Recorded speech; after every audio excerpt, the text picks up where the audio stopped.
Okay.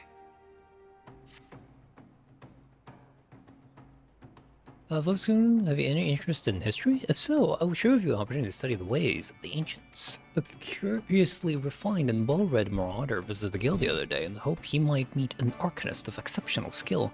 He claims that the assistance of one such individual would be invaluable for the success of his archaeological research. I say claims because despite his eloquence, the thought of a marauder with academic ambitions still strikes me as odd. You are, of course, free to formulate your own opinions. His name is Aikazoka, and he may be found at the Marauder Guild. Your curiosity overwhelm you.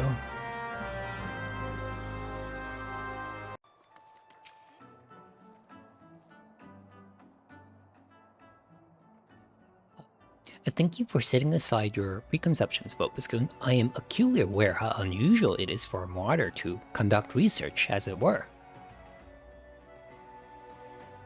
However, you shall soon understand that I am not at all like my more muscular brethren. Rather than rush blindly into the enemy's maw, I formulated and execute stratagems to great effect. My archaeological pursuits are but an extension of this practice, for at present I'm researching the military tactics of ancient Nim. It would not surprise me if you are unfamiliar with Nim. The civilization flourished some 15 odd centuries ago, during the 5th Astral Era. The Nimnians lived during the Age of Wonders, when the magical arts flourished, but magics can be wielded for weal or for woe, and this period of peace eventually gave way to the Great War of the Magi. The nations of the bygone era brought earth-shattering magic to bear against one another, yet Nim, with only a handful of mages to support its army of mariners, repulsed would-be invaders time and again. Precisely how a military force of this composition could defy its stronger neighbors is a mystery which has long puzzled military historians. By translating extant Nimnian tablets which I have recently purchased, I mean to solve the riddle at long last. As my knowledge of Arcanima is cursory at best, I require an experienced arcanist to assist me with my analysis of any text pertaining to the magical arts. Will you be that arcanist, Bokubo-kun? There is, however, a complication. The Nimian tablets and the other assorted relics, for which I paid an exceedingly large amount of money, were stolen en route to Limsa Lominsa. The information inscribed upon those tablets could be of untold significance. I will not allow thieves to sell it to some rich Udal collective for a pittance. Pray accompany me to the Rain-Catcher Gully docks and help me reclaim my relics. I have a strong reason to believe perpetrators can be found there. As I suspected, there are not more than broken men who have seized the docks and taken to robbing every passing ship. Come, let us put an end to their banditry and take back what is ours.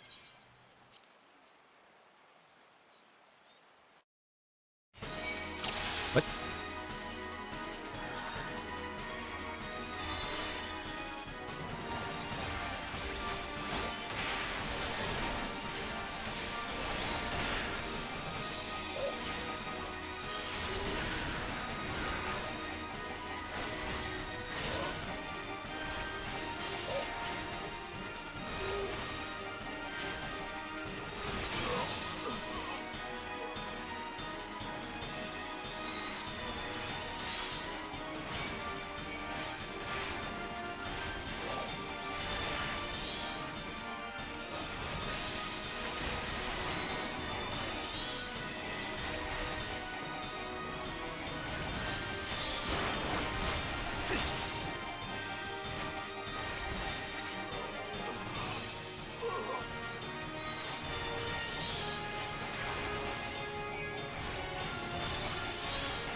Yes, this is it. A treatise on Nimian military tactics, just as I had hoped.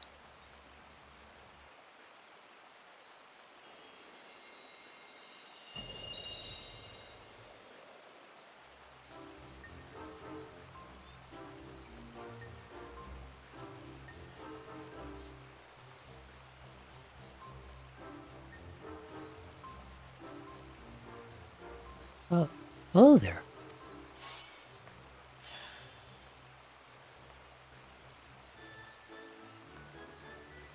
Mayhaps the tablet can explain this.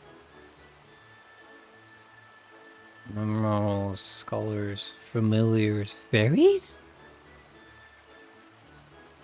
The sunlight of Eos doth soothe and shield.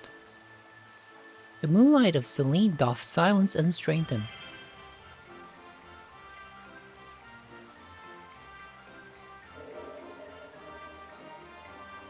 Opuscum.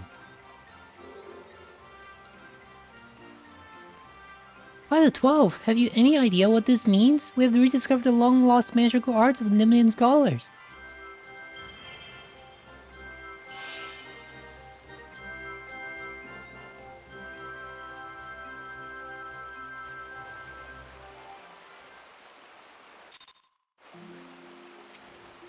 Fairies, honest God, fairies. Well, now I have seen everything. Anyways, I shall return to the guild and begin translating the tablet. I cannot wait to see what other secret it contains.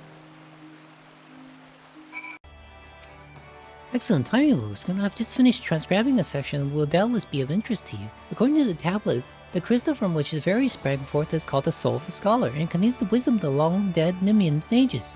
With it, you can call upon the fairy as you did before and bind her to your will. As I've said before, I have little knowledge of Arcananima, so unless you have some objections, I would like to entrust the crystal to you. Oh, and you needn't recompense me. Simply knowing that the lost arcs are being preserved is enough. I should devote my energy to deciphering the remaining text. Should I discover anything new, I promise that you will be the first to know.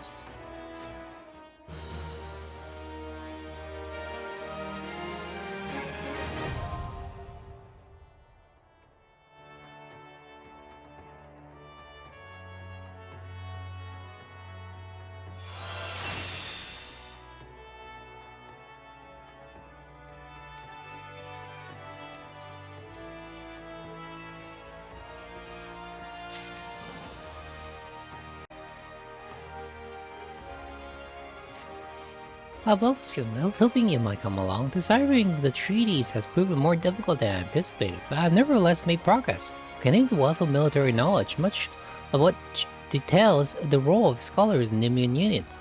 Apparently, a single scholar could provide effective support for an entire party of marauders.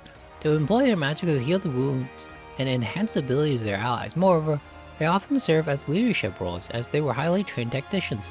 And how swiftly the remembrance of all things is buried in the gulf of eternity. The treaties indicate that Nemean scholars wielded a far more diverse repertoire of spells than you currently possess. Precisely why you lack these spells I cannot say. However, the fault may lie with your fairy. One could surmise that the knowledge contained within the soul of the scholar is essentially hers. Therefore, if she cannot remember the ancient magic, it would suggest that... a thought occurs to me.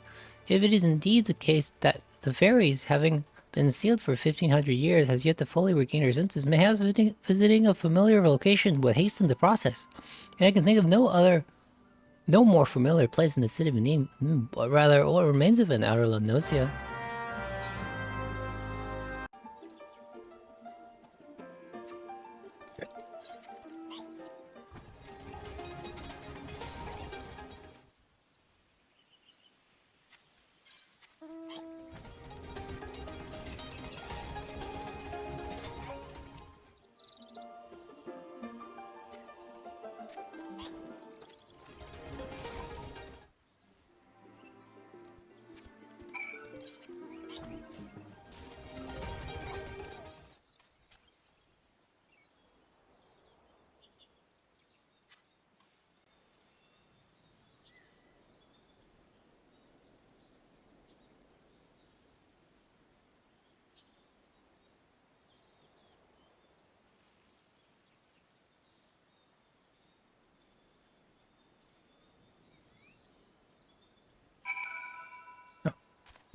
I thought, okay.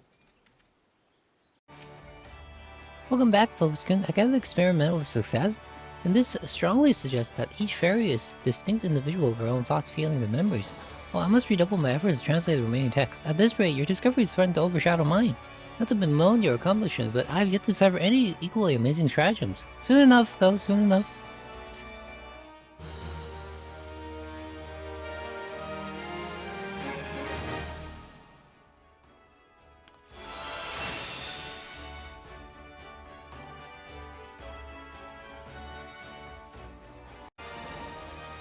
Anger? How curious that you always come at the most opportune time, Vobiscum. 'Tis divine providence, almost. Doubly so, since we have both been blessed with a chance to refine our respective arts. You see, in your absence, I've been studying a section of the Nimian treatise detailing Marauder fighting techniques. Fundamentals do not differ much from our methods, but there's slight variations of footwork and grip, as well as the distinctions between our various ranges, and the attacks best employed with. Forgive me, I lost sight of the more pertinent point. Nimian scholars and marauders fought side by side, yes. Well, now you and I have opportunity to do the same. A tomberry has been spotted in the Browns Lake, and the Marauders Guild have been asked to dispatch it. Since tomberries dwell within the Wanderer's Palace, an ancient Nimian temple recently discovered in the wake of a calamity, there is a strong possibility that the creatures have resided there since before the fall of Nim. Do you follow my reasoning, Vobiscum? These malevolent creatures may have overrun the temple and claimed it for their own at the height of Nimian civilization. They may have posed a major threat to the ancient people even. If so, then surely facing one in battle will rekindle memories of your fairy. Even if I am mistaken, the tomberry poses a threat to the locals. Moreover, I'd very much like to put my newly learned Nimian techniques to the test, so we'll rendezvous outside the Wanderer's Palace, yes?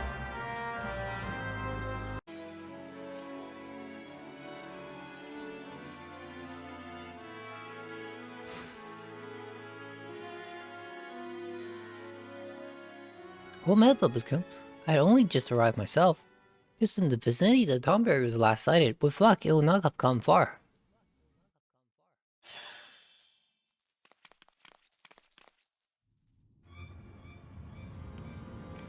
Oh?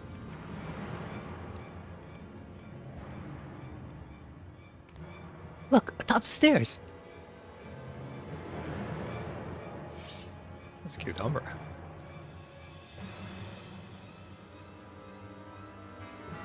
Son, my dear son, at long last, I...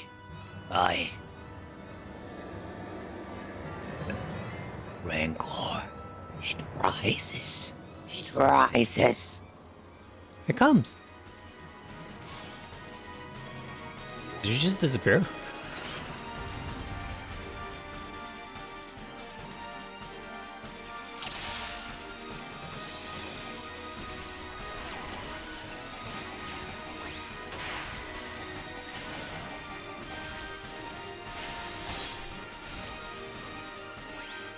$40, $150.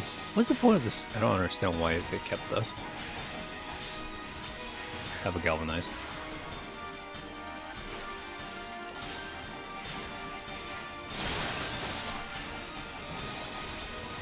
Oh, hi.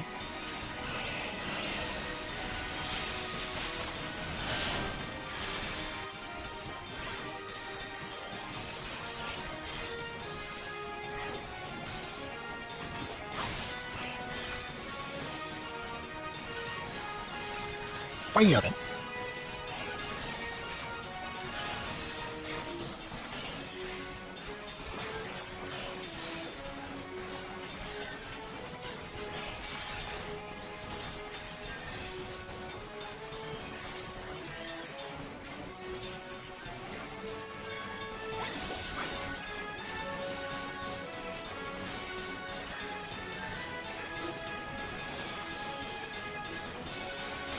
Just that.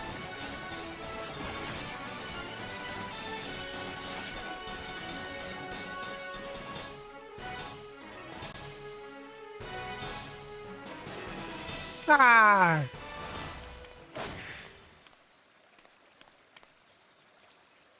What were you doing? Move, damn you!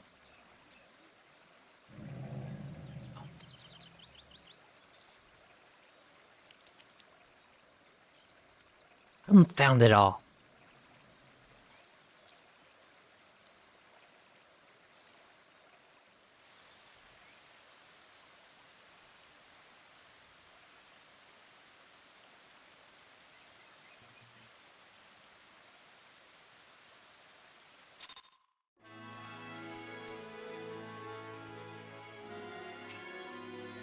Wow, what happened, Vobiscum? I thought you could control her.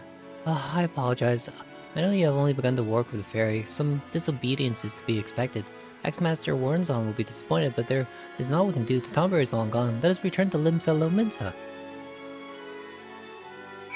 Obscon, permit me to apologize a second time. Earlier, I was flustered and not myself. In the aftermath of the Tombearer's escape, I completely overlooked our accomplishments. We confirmed the viability of Nemean tactics and proved that a Skull and Marauder working in tandem is a force to be reckoned with, would you not say?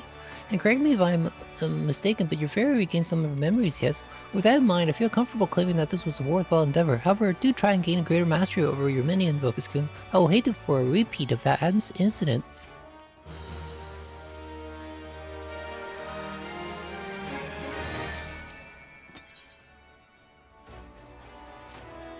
Good to see you, Lobskin. I've made yet another discovery which pertains to you and your scholarly arts. I've come into possession of several ancient engravings, including some which show the traditional raiments of the Nemean scholars. In fact, the extraordinary detail of these illustrations coupled with their information gleaned from other sources was sufficient to deduce their design. At present, it is impossible to say how historically accurate my designs are. That is why I propose we enlist the aid of Eorz's permanent artisans so that we might recreate these garments. Should they prove sufficiently authentic, I expect your fairy will regain some, maybe more of her missing memories. In the hands of a preeminent weaver, say Master Red and Rose of the Sunsilk Tapestry, this information should be sufficient. But you cannot journey to Uda until you have gathered the leaves of a direwort. My text explicitly mentions that the plant's pigments were used to dye Nemean uniforms. Alas, direwort is much rarer than it was in days of yore. It can only be found in the fog hints now.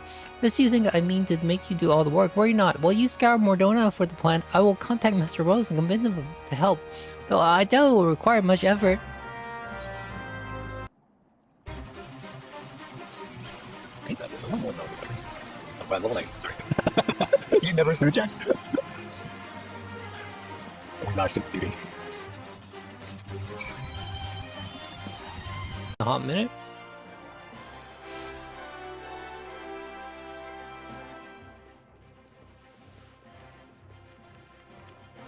Hey, where are you?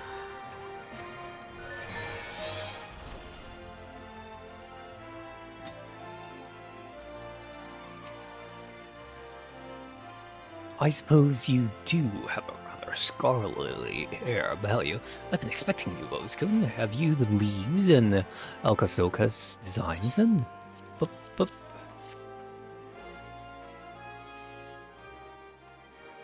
Crafting raiments that have not been seen in 1500 years. This is indeed a daunting challenge.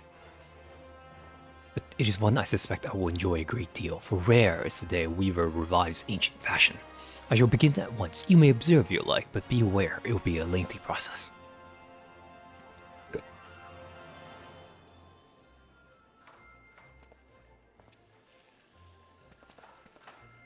It has been some time since I labored with such intensity. Here, to Okazoko's design as best I could, though there were certain aspects I felt compelled to change. His lack of familiarity with textiles and weaving led to what I could only assume are errors. You would note that I could only complete the colettes. This is because the other garments require skills which I do not possess.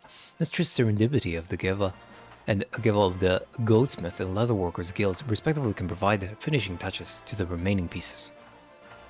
But you were unaware that I could not craft the whole set by myself, weren't you? Very well, I shall send word to them on your behalf, Obscone.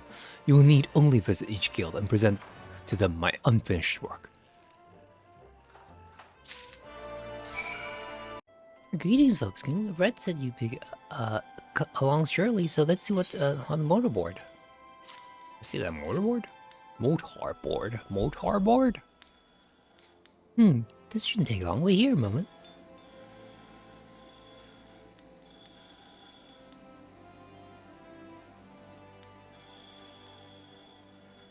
Here it is, as promised. Amazing what a difference a mithril tassel can make, isn't it? Beware of pride, Obscure. Now off you go, and be sure to enjoy your time in Gridania.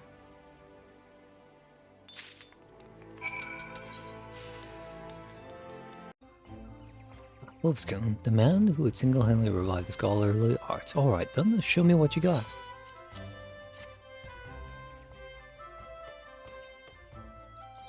Master Rose's work is marvelous, as to be expected. This will be a pleasure.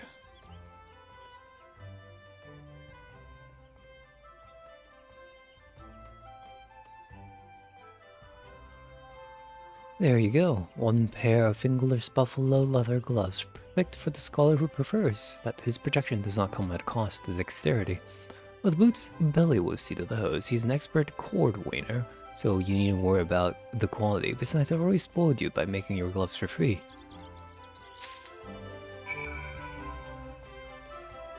You're the scholar, yes? I've been instructed to assist you. If you please let me see Master Brothers' work.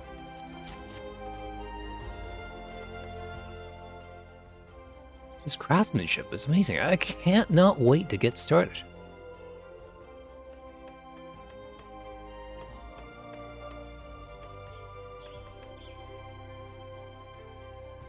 Here you are, sir.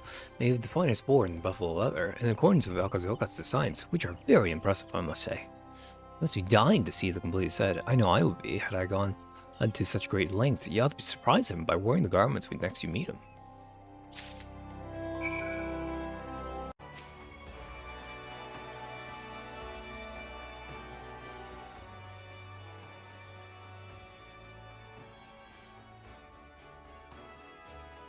By the gods!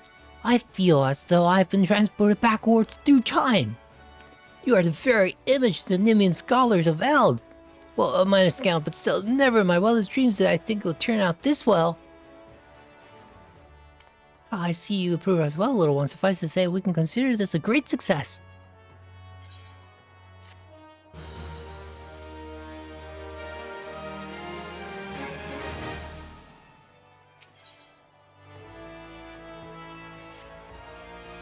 I forgot to mention while I was awaiting your return, I made considerable progress at deciphering the Nimian tablets. Much of what I've learned until now has pertained to the roles of scholars within the military. However, these latest texts offer insight to the scholars' activities during times of peace. As you can imagine, they were not the sort to let their restorative magic go to waste. One particularly stirring account describes their selfless efforts to combat the spread of a virulent plague, which at one point threatened to engulf all of Nim. Naturally, they did so with the aid of their fairies, which is why I believe the similar acts of charity may serve to further awaken your winged companion. If you are in mind to test my theory, why not journey to Camp Bronze Lake? You will find no shortage of the sick and wounded there. Rupusa Farusa would doubtlessly welcome your services were you to offer them. He presides over the Warm Wine Sanatorium, so be sure to have a word with him if you decide to go. Hello and welcome to Bronze Lake. If you desire treatment, Pardon, you wish to administer treatment? Are you even qualified to... Wait, you must be Vobiscum, the scholar. We are happy to accept the assistance you can provide. Until you possess magics who can cleanse the body of toxins, impurities, and maladies. At the present, we have 5 patients visiting the spring who would benefit from this care. Pray, attend to these individuals and return to me when they're finished. Oh, that's a lot of individuals.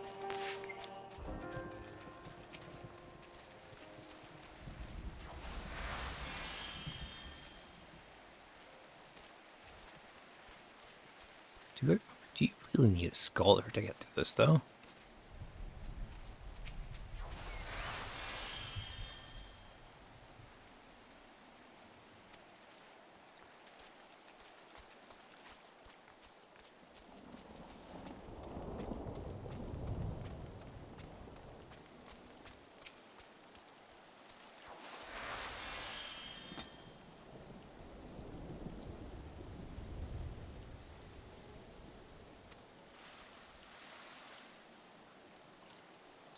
Okay. What?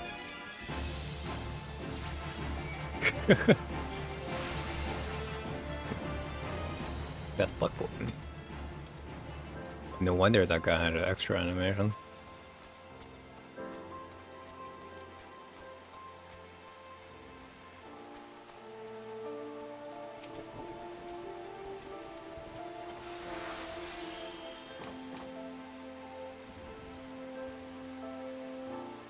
His eyes?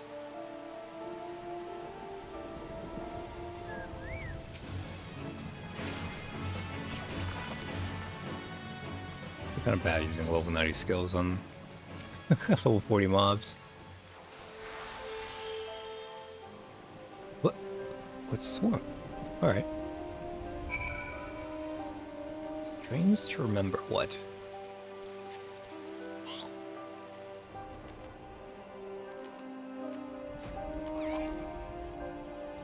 Incredible, absolutely incredible. What you did for these patients was nothing short of miraculous. Your commanding officers will be pleased to hear that they can return to active duty. You and Alkazoka have my deepest thanks, Phillips-kun.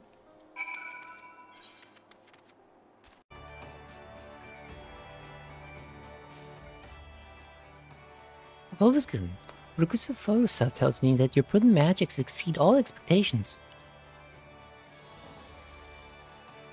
Had a good time, did you? I thought you might. It warms my heart to see the two of you making such great strides, and it reminds me that I must work harder than to see what I'm not left behind. For the nonce, I will resume deciphering the Nimin tablets, though they have yielded an immense quantity of information on scholarly arts. I remain confident they contain an equally impressive wealth of technical information.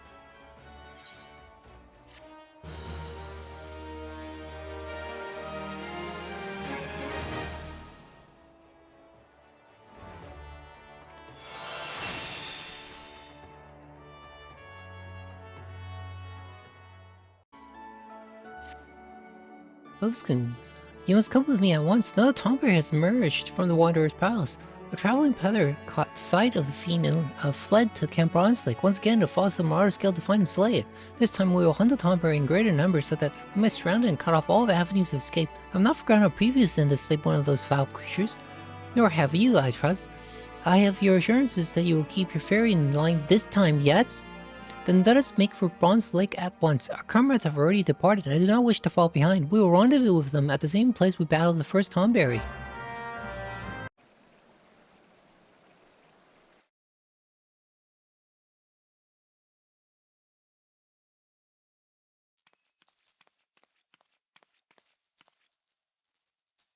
I thank the gods you have come, Phillips-kun. Any later we might have had to proceed without you. The Tomberry appears to be in some sort of trance, is oblivious to our presence. Is everyone ready?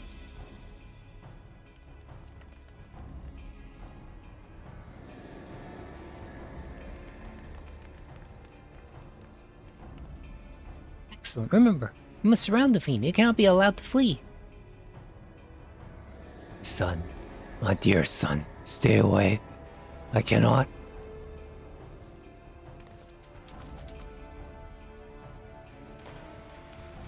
Damn it, not again. It seeks sanctuary inside the Wanderer's Palace. Come, let us fall and finish this once and for all.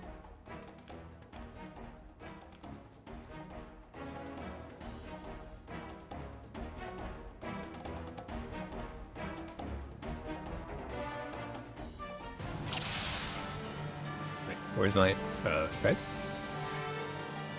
Why is it just me? Elka, where are you? Oh, Dally? Okay.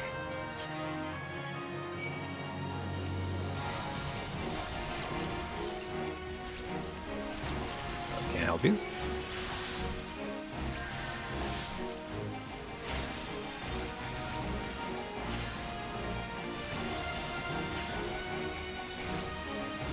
Vulnerable. Yo. I can't heal it. Can I incinerate it? Can I incinerate you? Oh, I tried. I guess.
quite sure what he's doing.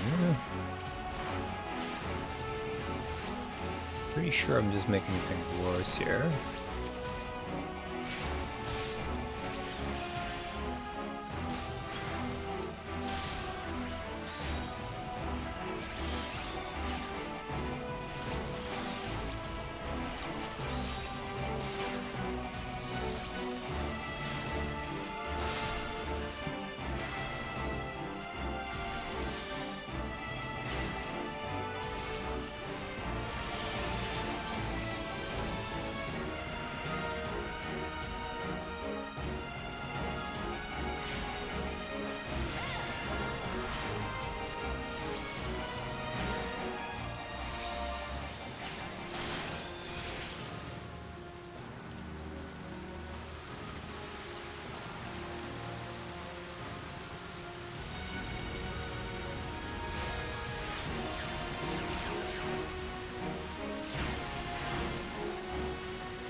Baby!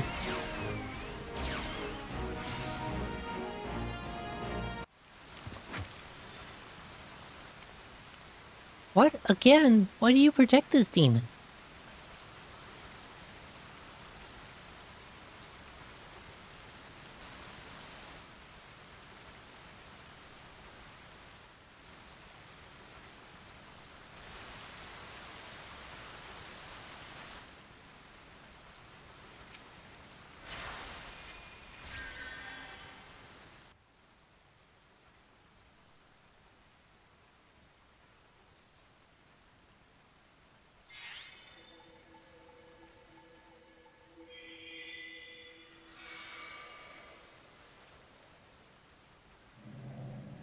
Rancor.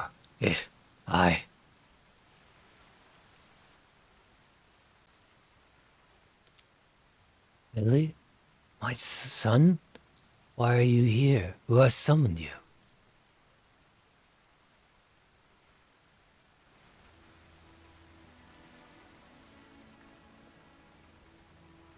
The Nim? Nim is no more? 1,500 years. Can it truly be so? I was Surito Karito before the sickness from the sea transformed me. The traders, they were the first. As their ears and noses began to atrophy, their limbs grew shorter, and their skin.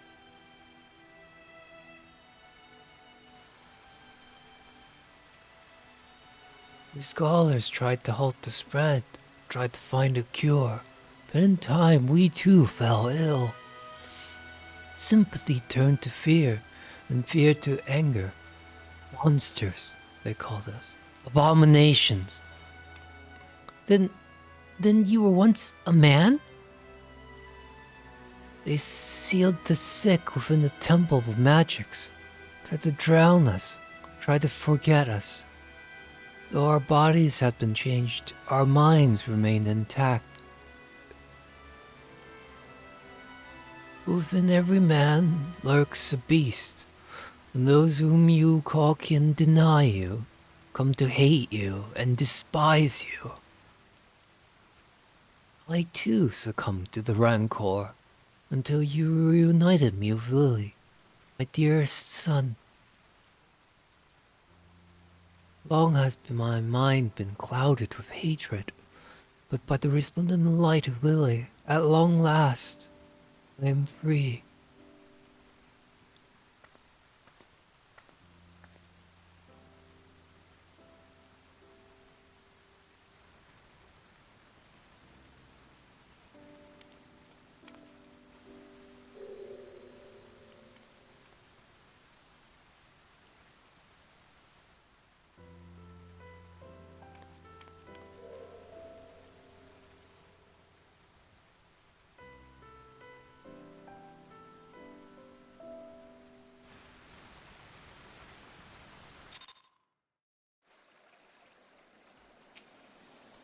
So wait a bleeding moment. That Tomber used to be a scholar like you.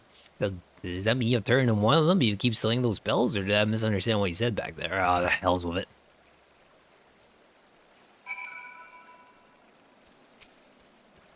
I came expecting to fight one Tomber and not a whole bloody mess of them. If it wasn't for you and your flying friend, I reckon we have not left there alive. Gotta say, you and Alga make a great team. Shame there ain't more of you scholarly types around, because I could use a partner like you. Take care, Robeskin. I nearly killed him. Thank the gods that fairy stopped me. I wondered, did she know it was Sarita from the beginning, or was it only... In any case, you regain a good portion of memories, if not all of them, I suspect. Well, if you would excuse me, it'll take some of my put my thoughts in order and decide how I might explain this to my axe master.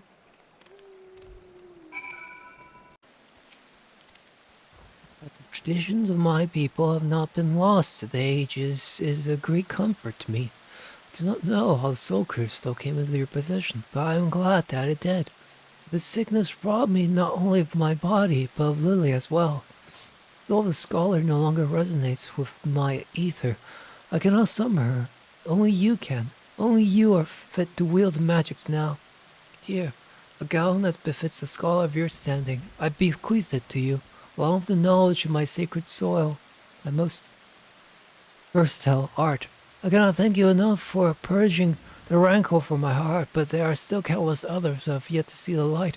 I cannot abandon them to their fate. I will not. And so I bid you farewell, Vobiskun. Carry on our tradition with pride.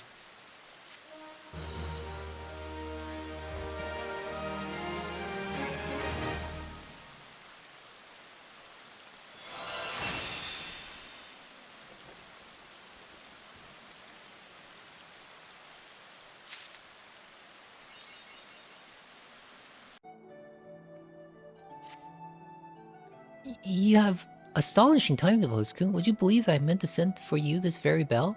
Pseudo Karuta has summoned us both by name. His missive was unclear as to why he needs us, but when a living scholar calls, we can scarcely dismiss him. Just imagine the sort of things we might learn from him, the military tactics and Nimian secrets. Come on, friend, let's make for the shores of Bronze Lake where Pseudo Karuta untold knowledge awaits.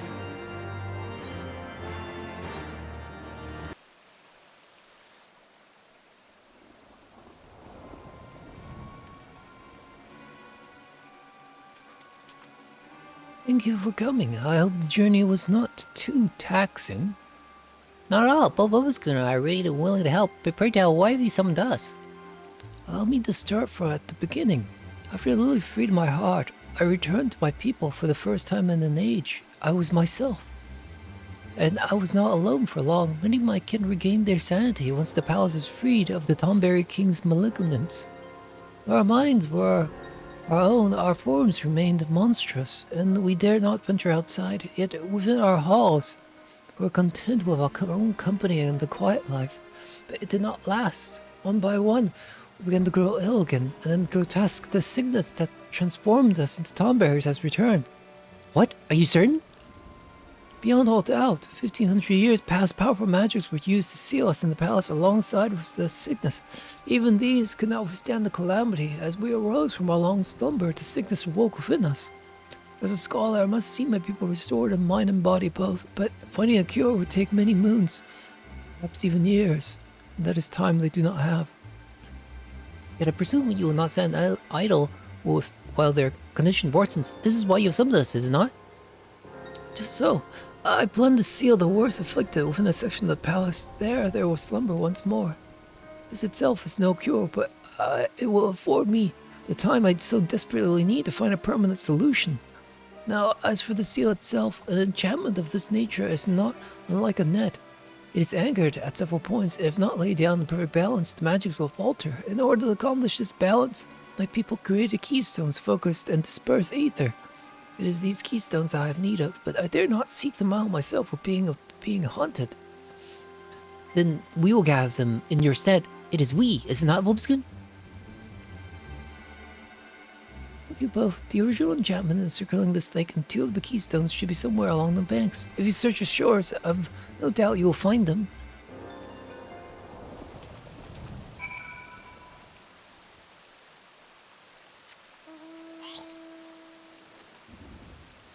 Not here, okay.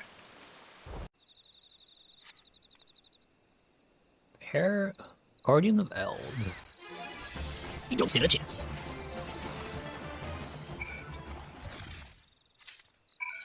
Got this one.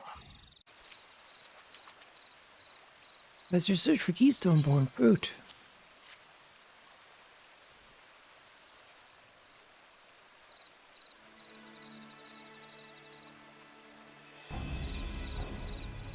Yes, there can be no mistaking these runes.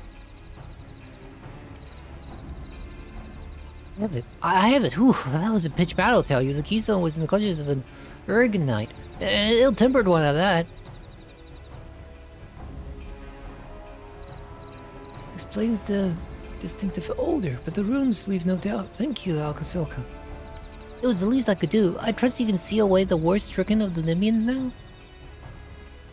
It's not that simple, I fear. The enchantment will fail without 3 keystones. 2 on the outside and another at the center. I lack this grand keystone and the knowledge to locate it. Why search? Pray focus on your studies. I have a suspicion what trial awaits will try you sorely as a scholar.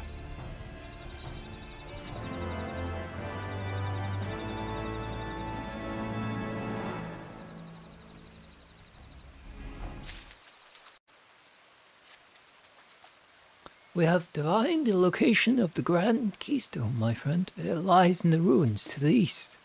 The credit for the find truly lies with Alka-Selka. His knowledge of him is impressive. It was not long into our discussion of the stone's whereabouts that we were able to piece together where it must be.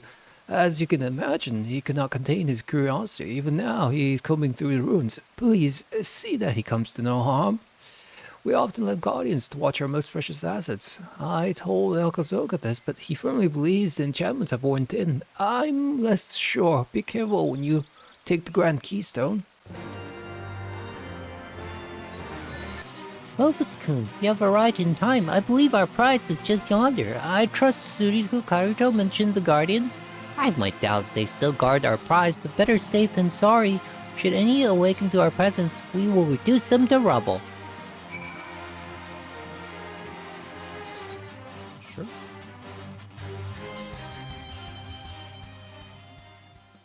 It's just a giant tomberry. Keep your wits about you, Opus-kun. Oh, I missed that flapping around.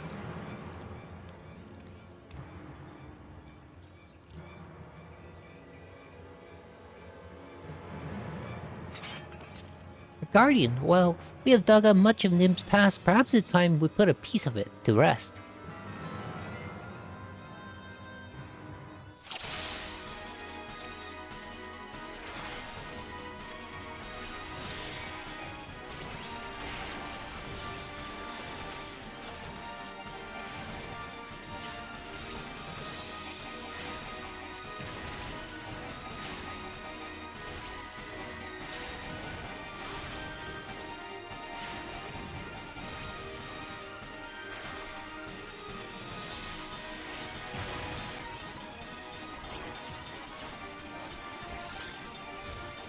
Oh, wow, you're actually really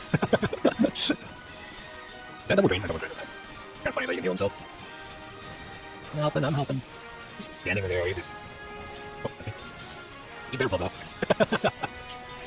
Very popular. Wait, this is Silver's That, sorry.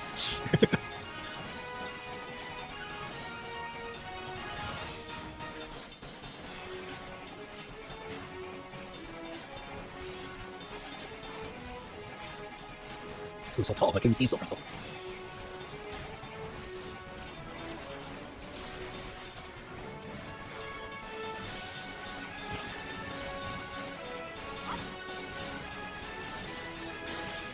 And not select you.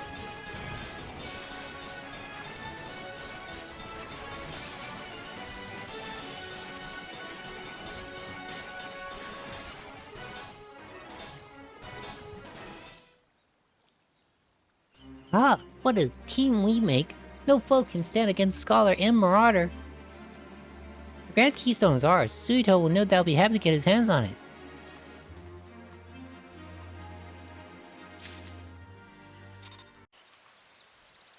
You are safe, thank the gods. And the Grand Keystone?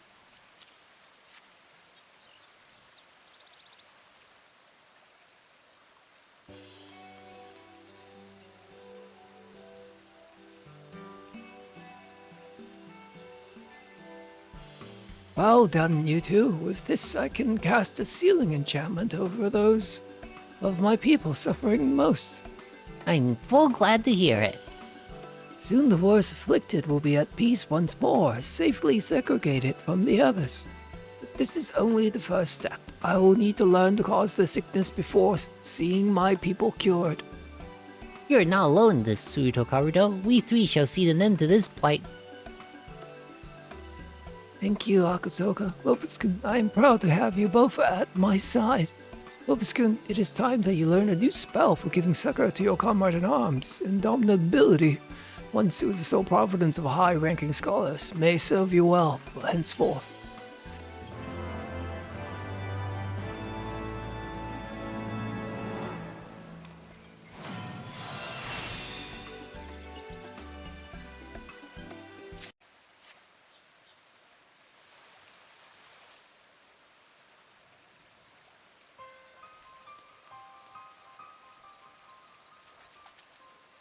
I've worked day and night on the cure, yet I have little to show for it. My research is still at a standstill for lack of information.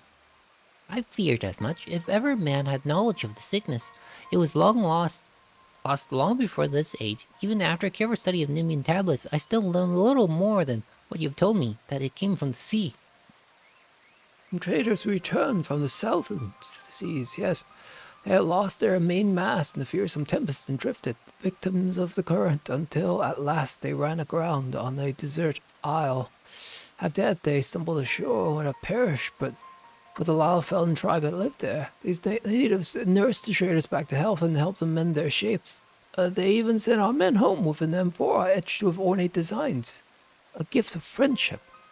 In Nim, we have given them the rights due to those lost at sea. When they sailed in the port a year after they had left, you can imagine how joyful the mood was. Yet our choice turned to horror.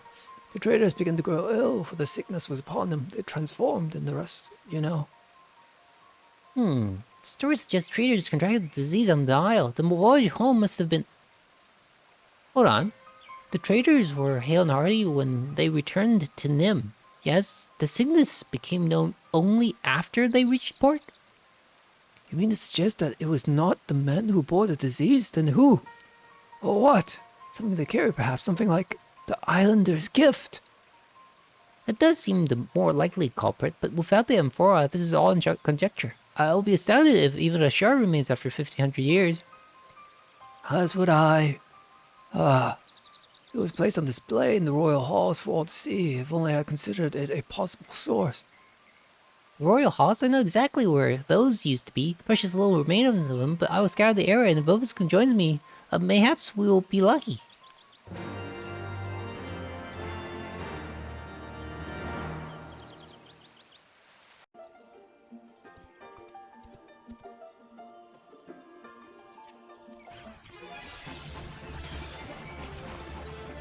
Level 90, you silly golem.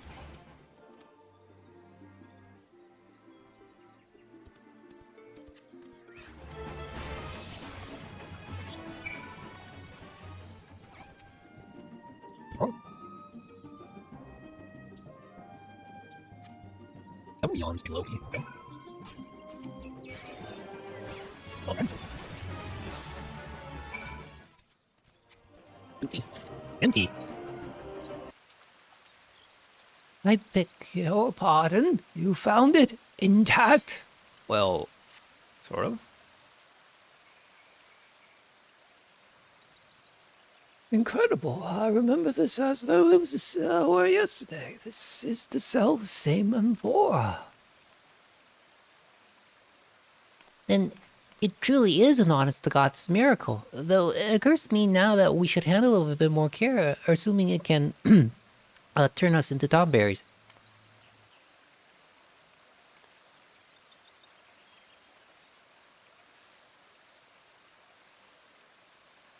Voidsent? That is what attempted to stop you from taking the amphora? Voidsents are drawn to the magics of their own kind, which means a voidsent of some strength was likely sealed herein. Yes, here, a binding sigil cut into the bottom. Dear gods, it cannot be. This is the work of Mocked.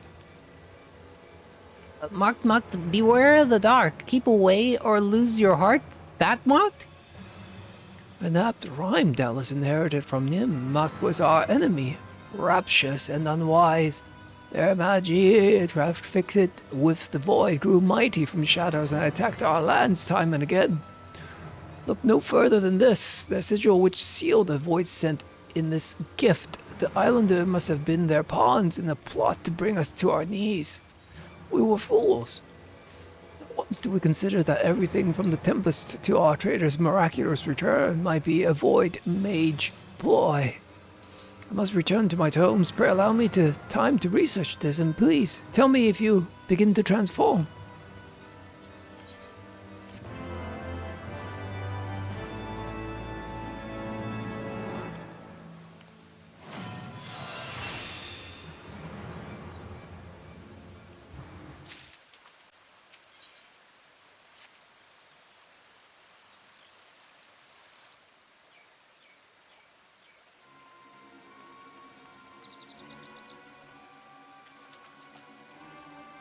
Thank you for joining me. I gather your noses have not shrunk, and your ears? Good, then you are safe. I think the void sent inside Embora summoned its kind to distract you while it fled, magically concealed. Traces of this enchantment remain, but nothing else. There were no signs of toxin or miasma in the Amphora. The corpses the creature you slew were likewise free of disease. What? Does this mean our invisible voice is indeed what spread the sickness through Nim? Is what I have come to believe. As to why it fled, I can only suppose the long years bound within the vase robbed it of the strength to oppose you. Surely it will gain that strength. My gods, if it does, the entire realm's at terrible risk. It does pose a risk, but this is also an opportunity. If we can track it down and lay it low, its corpse may lead us to a cure. There is truth in that. Kabubskun does pursue this void sent forthwith. A moment, Alkazoka. It will require all my skill to track the voice and time besides. Moreover, you cannot afford to be defeated once I have found it. As such, I have requested the aid of an old companion.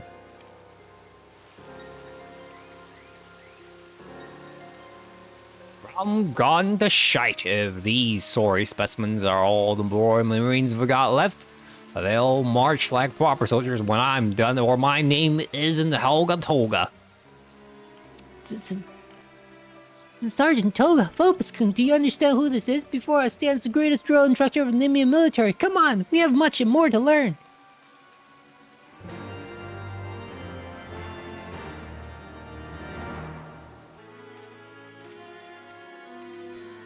Come on, Kenny.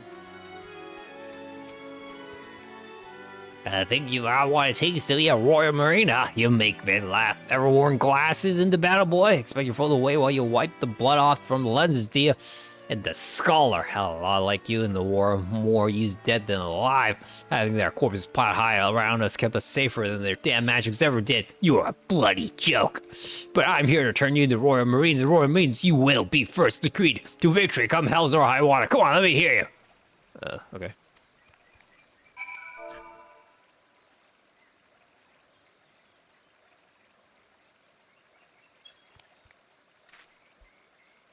To victory, come hells or high water. I didn't expect to strike fear in your enemies whispering like that. Open your gods and say it like you mean it.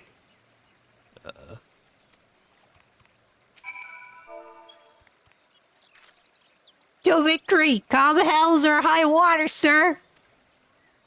Well, you show spirit, I'll give you that. Now, to your tasks. First, the scholar. This band of Moja Celosaurus has been eyeing our palace, walked up to them with a great stupid grin and laugh in their leader's face. The horse sons will hear everything that they got at you and that. Acquit yourself well, you may pass. Go. Okay.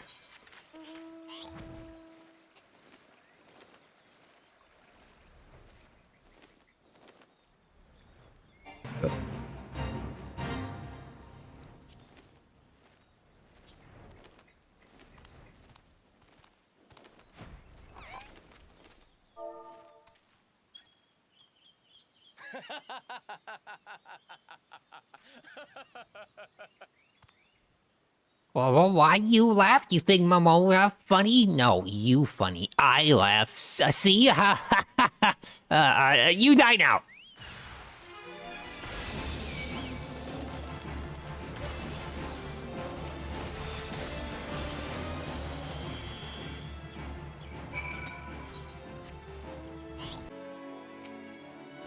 Ooh, well, I've done many more strange things in prison my goals was going, but massaging a man with salamander horror is the strangest yet.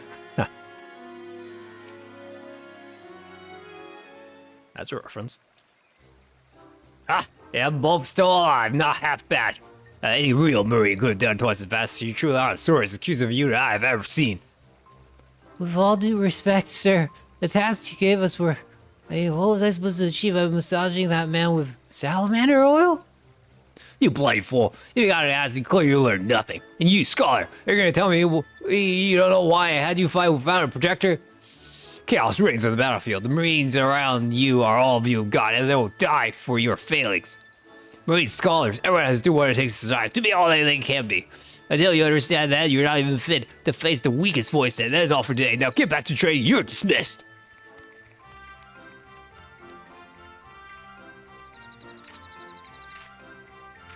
Sir, yes, sir. I have been a fool, I'll do as he says. To victory, come hells or high water.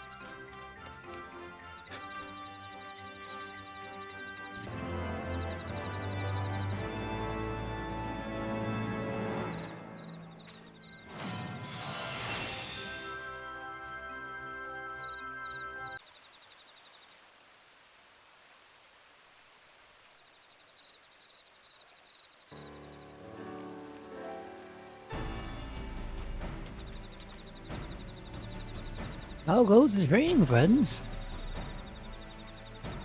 As Phobos' comrade in arms, it is clear that his prowess with the scholarly arts has increased immeasurably thanks to Sergeant Toga's advice. It's the same cannot be said for me. I had already taught myself a master of Nubian techniques, frankly, based on what I've gleaned from the tablets we uncovered, but the sergeant's training has robbed me of that notion. I'm still a novice until Sergeant Toga says I'm worthy. I wish to continue training. Your ambition does you well, Akazuka. Stay true to this path, and you will become as fine a Marine as ever marched under our banner. Well, I suppose I have no choice but to ask you to do the work of two, Robeskun. I've tried every method known to me to find our missing voice, but without success. It seems the Nimian magics will not suffice. That comes as little surprise. This poison was in the mock's thrall and likely chosen for its ability to circumvent Nimian words. Yes, which is why I hope your academics have answers I do not. Have you any writings on void scent? I believe the Thaumaturge Guild in Uda has a collection dating back centuries, including some authored by their Belladinian forefathers. Belladinian? Not Maki? Perhaps they were the heirs to the Void Mage legacy. In any case, this Uda seems worthy a visit. Will you go in my stead, Robeskun? I suggest you seek out Yayake. She is no friend, whose love of ancient tomes rivals my own. I wish I could see her in person, but I must continue my training as well as look after the new recruits. 1, 2, 3. To victory, Robeskun! Come hells or high water!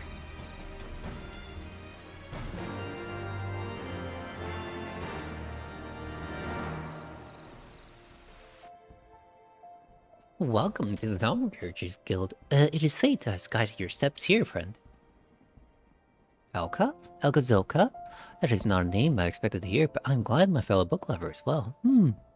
I've indeed read a voice unable to perfectly conceal their form. There was a tome on the subject, Unseen was the title, penned in the 5th Astral Era. Unfortunately, it is no longer a part of our collection.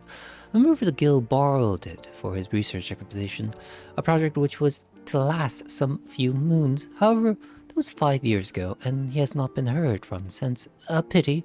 He proposed the most fascinating theory on voice and traveled to the western highlands of Corthius to put them to proof.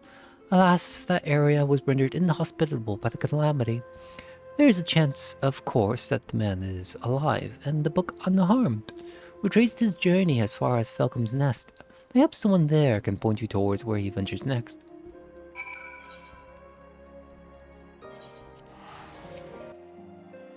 How now, adventurer? On a trail of a researcher visited 5 years ago? There's not much to go on. The Gerson was still stationed here in those days. Subini is in charge of organizing the records. If any here know of your researcher over here.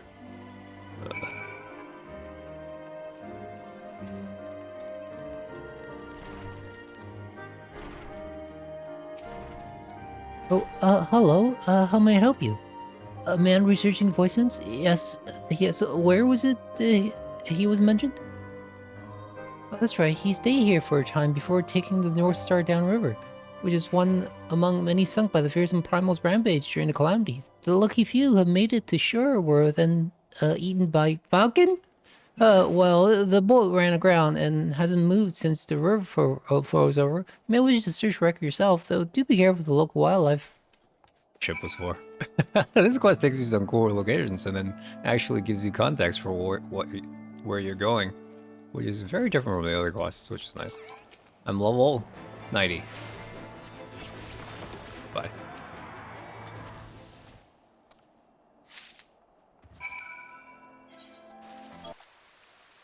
Have you found anything to aid our cause?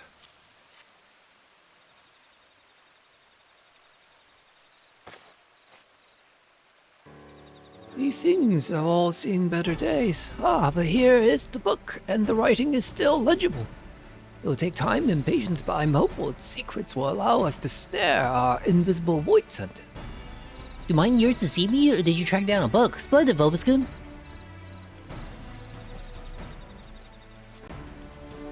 As for me, I would like to think I've improved by leaps and bounds thanks to Sergeant Toga. The recruits are coming along nicely as well. With a bit more training, every individual in our unit will be able and ready to face our voids inflow in battle. Very good, then let us attend to our task. The day of reckoning will be upon us soon enough.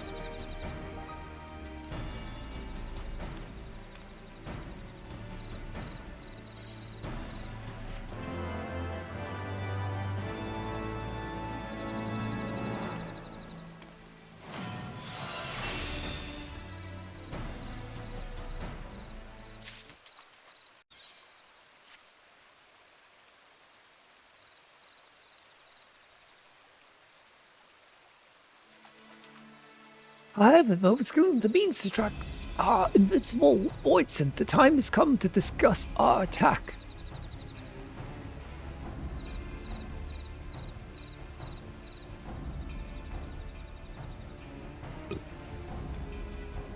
Ah, I've been waiting for this day. What's the plan, Suito Karuto? First, we'll need to track down our quarry. I believe it has been feeding upon the ether of local creatures to regain its strength. The way in which it feeds leaves behind unique ethereal traces. As breadcrumbs mark the path of hungry trail, this trail will lead us straight to the void scent. How are we to detect these traces? With Lily's aid, she can sense where the void scent has left ether undevoured. We'll begin our search where you unearth the amphora and far away Lily leads. Once she senses the void scent is near, we'll force it to show itself. Lily will illuminate the area and her light will dispel the magic concealing it, right, my dear? With the void scent visible, we will attack with all our might. The Marines will charge and kill it before it causes more damage. This is it, Vobiscum, our chance to prove the might of our corpse. Little one, the fate of realm is in your hands. Are you ready? Who are you calling a little one? Oh, okay. Then our course is... Then, our course is clear. May our plan ensure the sickness never again claims a victim. To victory, come hell's or high water!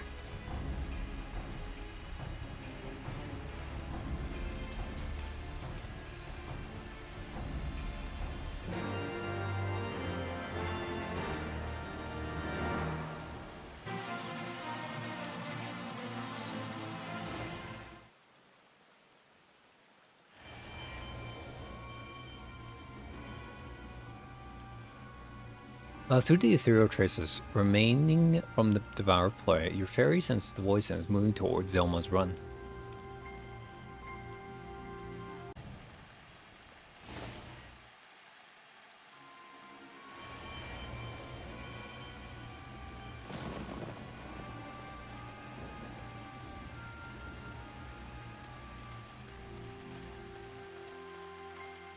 What is it, Vobiscum?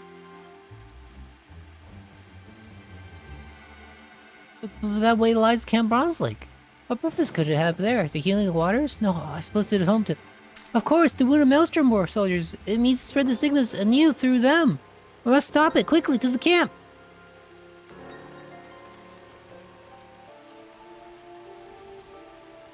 That's it. That's the invisible villain.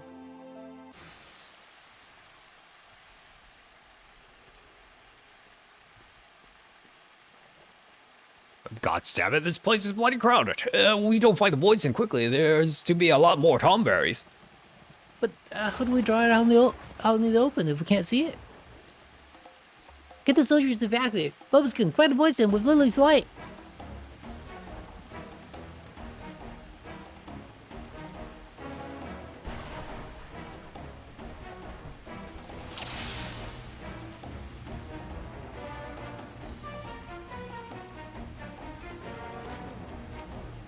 Am I supposed to use something? Oh, no.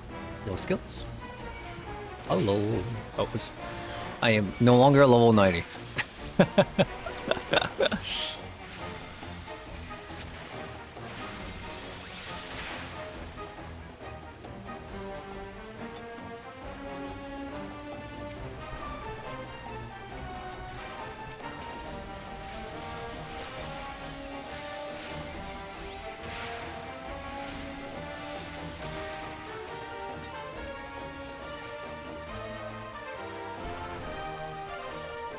Am I supposed to do these?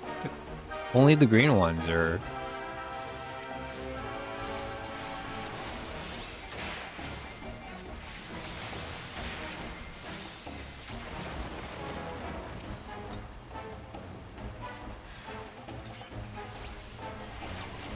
Like pus.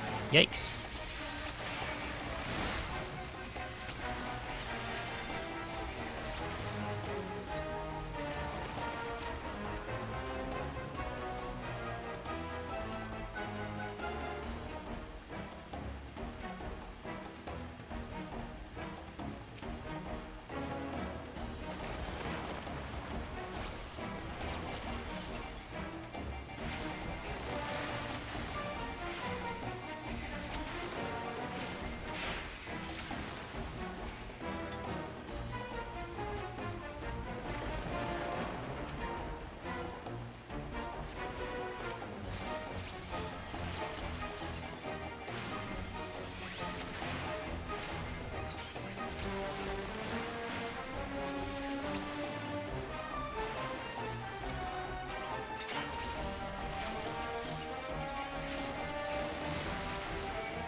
Nothing's up there. Well, Eagle Eye View. What do we have? Ah!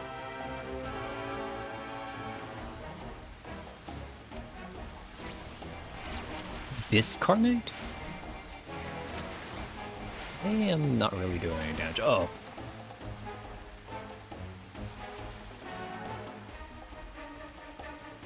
Guys?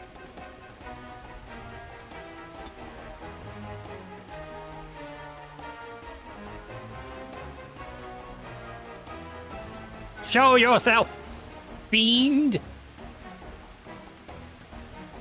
Bubskin.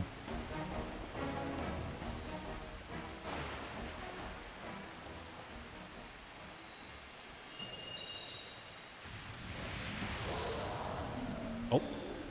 Oh. Hey, he ain't pretty. At long last. Yep. For Limsa, for the Tomberries, and for glory, attack!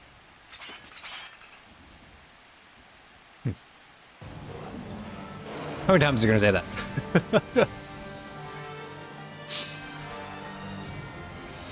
Prevent the plague. So how do I do this? We want to do this. I think I did in the wrong order. I did.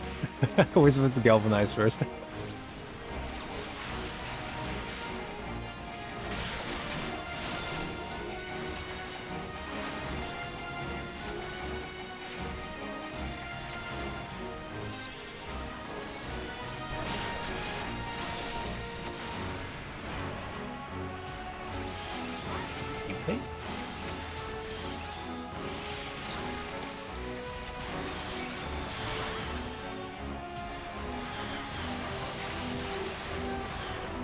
Are you guys okay? Are you guys okay? Feeling like this is so weird.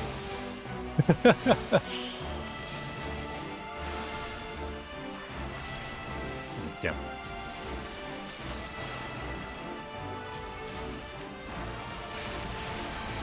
That is a long cooldown, eh? Does this help you? Not really.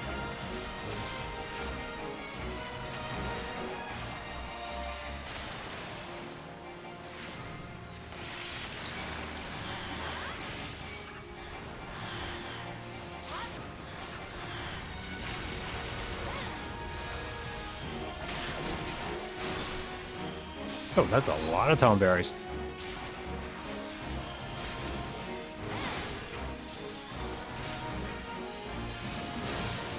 Why are you aggroed on me?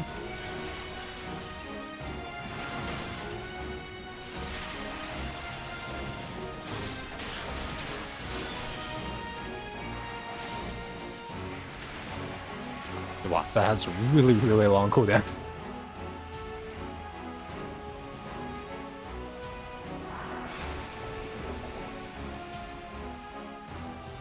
Is it?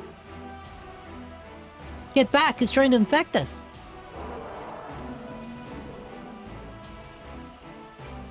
No. Now what was going?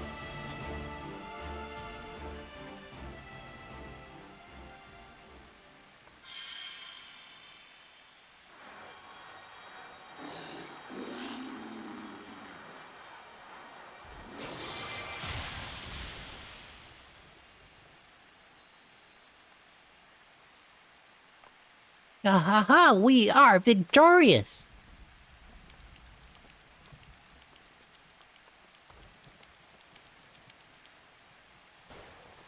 Yes, when I think on the horror visited upon my people, Are you cured? now no one else will share my fate. My thanks to you and Akazoka both.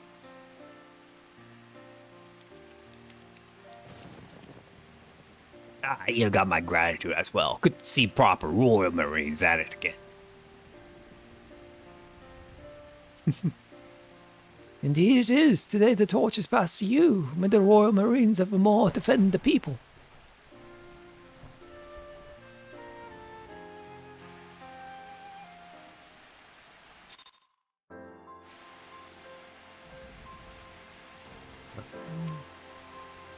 An honor fighting beside you, sir. If you ever need of us, you only need to ask. Ain't common feeling that's safe in battle. However, these Nimians knew what they were doing with the scholars and fairies. I'll have your back too if you ever need it.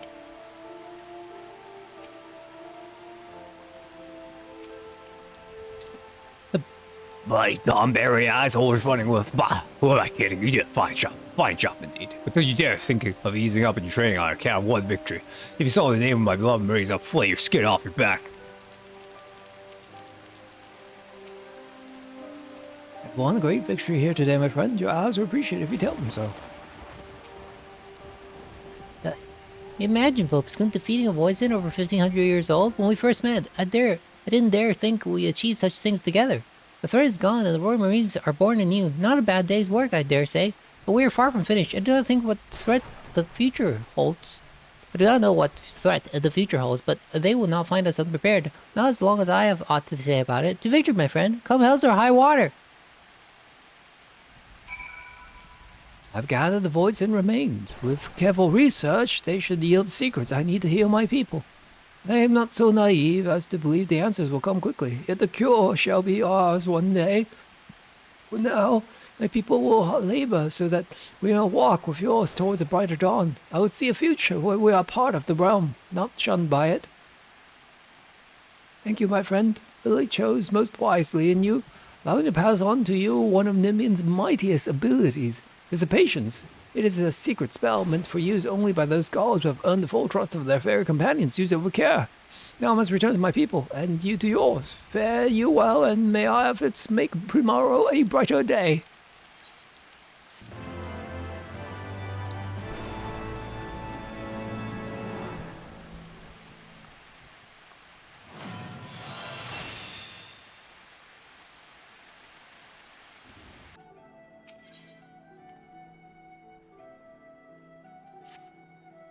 Augustine, that you should arrive at this very instant is as though the gods themselves had sent you. Not a quarter of an hour ago, I received a missive from Pseudo Karuto. Emergency has arisen in the Wanderer's Palace, and he has requested our immediate presence.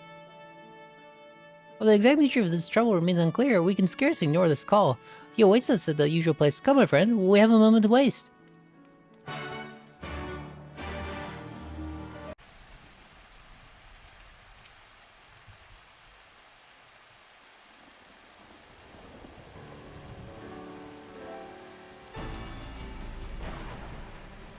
Okasoka, Povskin, thank you both for responding so swiftly to my summons.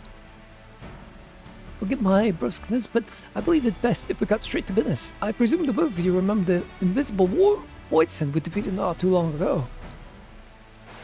We could scarce forget such a vile creature. Well, you'd be pleased to hear that I finished studying its remains and believe a cure may be within my grasp. Mayhaps cure is a slight exaggeration. What I speak of will only halt the spread of the sickness, not reverse all the effects that it had on our bodies. Pseudo Karuto, you are far too modest, man. Truly, what you speak of is incredible, a miracle even.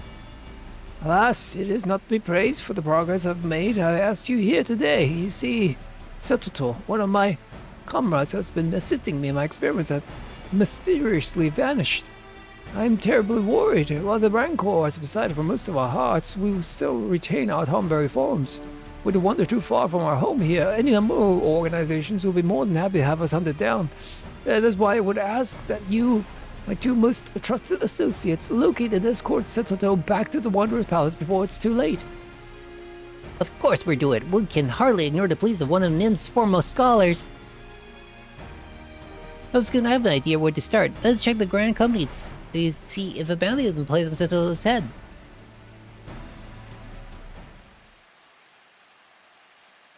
Bounty? Let us hope it has not come to that. Master commands and lives in Lowensta. There, we should be able to ask a Billmaster if any Tomberry has been registered.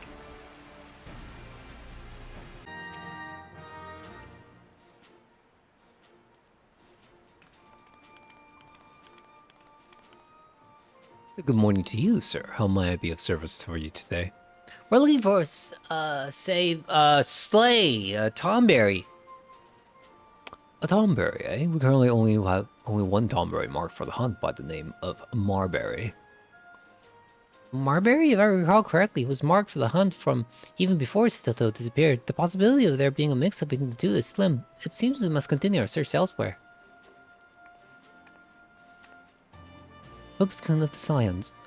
Oka, I wasn't aware the two of you knew each other. Rashad, good to see you again. I think I may have forgotten to say so the other day, but I really appreciate your help with my training. You know, I'm always happy to help. I don't suppose you've come all this way to thank me, however. What brings the two of you here? We're seeking for an escaped Tomberry and thought it might have been marked for the hunt. Tomberry, you say? Well, I can't promise this is in any way related. A few days back, a disturbance broke out in Vester Bay. They discovered a stowaway hiding in one of the ferries. Indeed? I want to say that a small green blur leapt from between the crates and dashed out of sight as soon as the ship pulled into port. While of a similar size and built to a Lalafell or a Kukurn, they claimed it looked far too alien to be either. Thank you, Rashid. It sounds like you may have just given us our first lead. Hopskin, after me. We make for Vester Bay with all haste.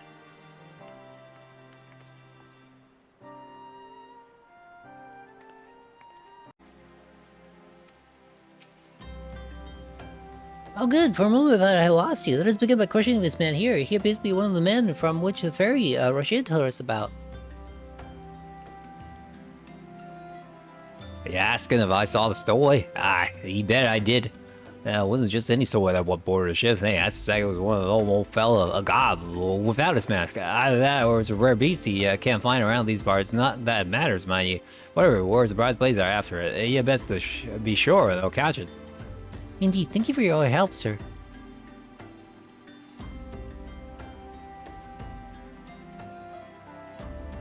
If an organization that large is yet to find a stowaway with little chance of succeeding in such an endeavor ourselves. Rather than blindly rushing about, our time should be better spent gathering what information we can regarding this incident. I should go and speak with my acquaintances in Udon. In the meantime, I ask that you return to Pseudo Kaido and inform them of all that we have learned.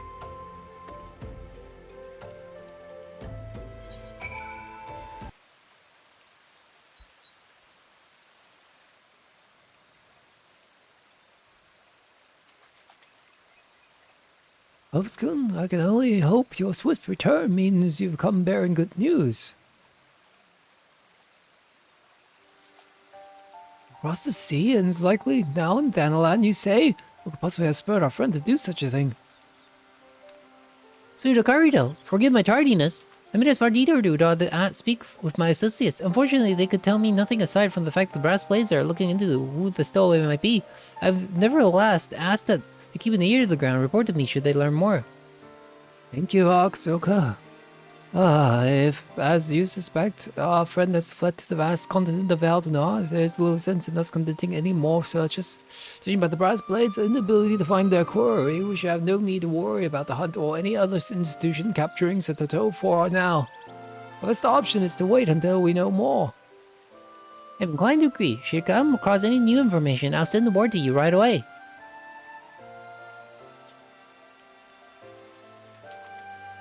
There's a good chance the search will turn into something of long-term effort. Obskun, I suggest you rest while you still can.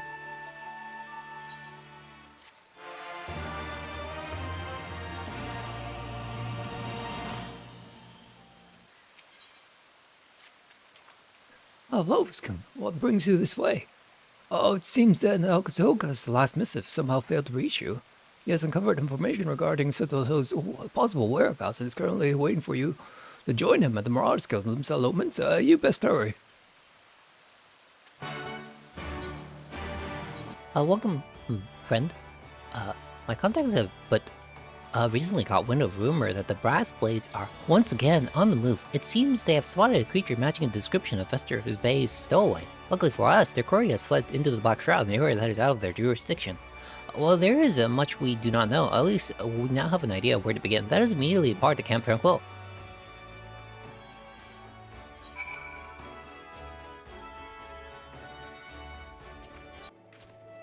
As you may well already know, the only way to reach Black Shroud from Thanalan is to pass through this area. That means whoever or whatever the brass blades are pursuing entered the forest from here.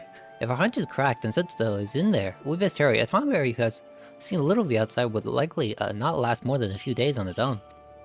To cover more ground and in less time, I suggest we split up. I shall take the north while you scour the south. Once we're done, let's meet back here.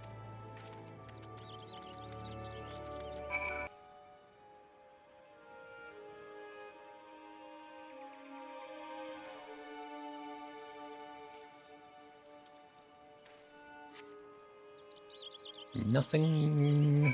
Okay.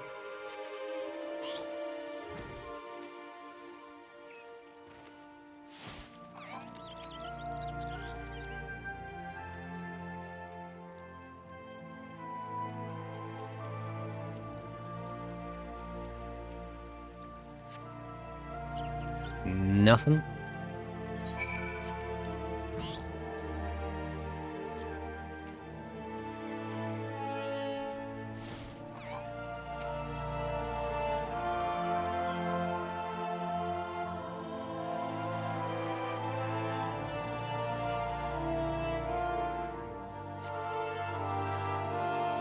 Small of stature, green of skin. Poachers! Oh no!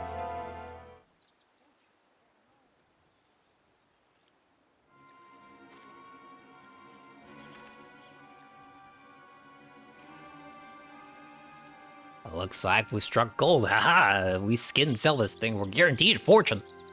Something else. Don't go soloing just yet. We gotta kill it first. The hide's so thick it broke my bloody knife.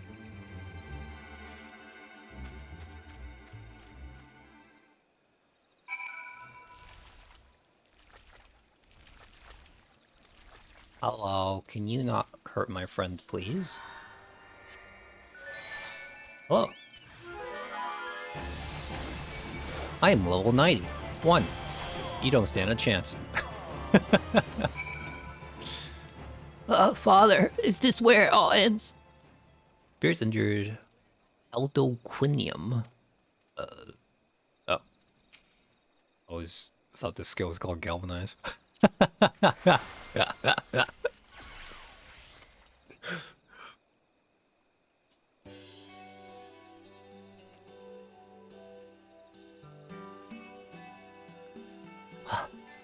Thank you, sir. You saved my life. That spell you did name me magics? Are you perchance Vopuskun, the adventurer in possession of a soul crystal? Suruto Karuto often speaks of you.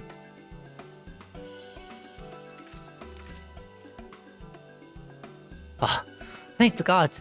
You're safe. After my search for northern reaches turned up nothing, I returned to Camp Tranquil to wait for you. When you didn't appear, I began to grow worried and came looking for you. Good thing I did too, bloody poachers. Oh, but how rude of me, I nearly forgot to introduce myself. Hello, Citadel, I am Alkazoka, a Royal Marine and Marauder. And my friend Vopuscun Vopus and I have been searching for you. My lady, I'd be so bold as to say so. Your radiance, it is blinding. Vopuscun, isn't she beautiful?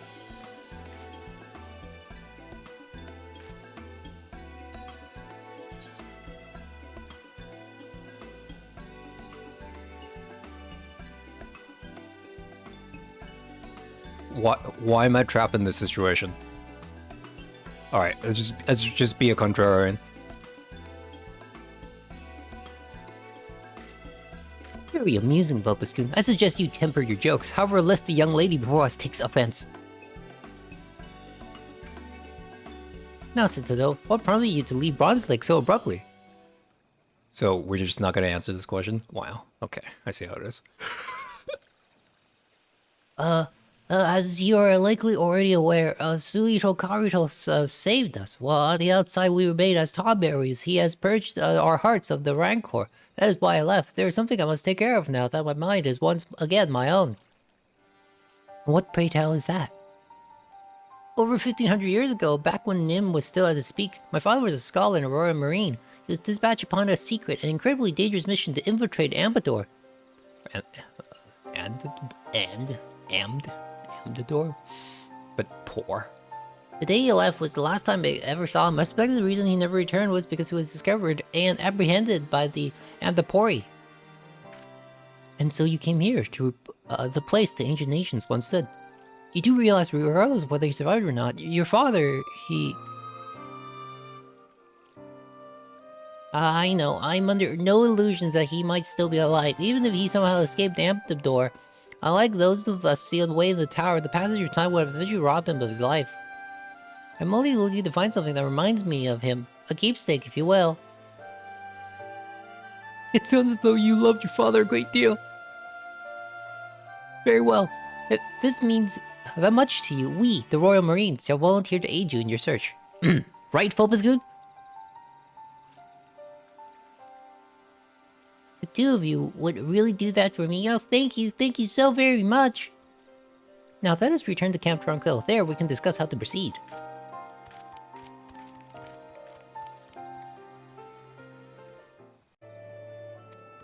You're absolutely certain nothing can go wrong. Good way to jinx us. Before we begin searching for a memento of Citadel's father in earnest, I must go to Bronze Lake to inform Sarito Karuto we have found his dear comrade and that she is safe. Speaking of which, Citadel, you must promise you will never do anything so reckless as wandering a foreign land alone. The realm is a dangerous place, doubly so for someone with your affliction.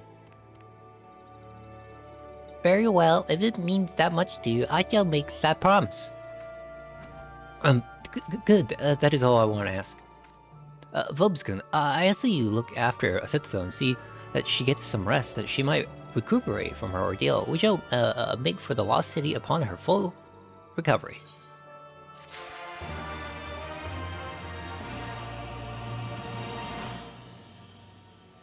I always like to be thought of as a girl. All guys remind me, and for that I cannot think of now.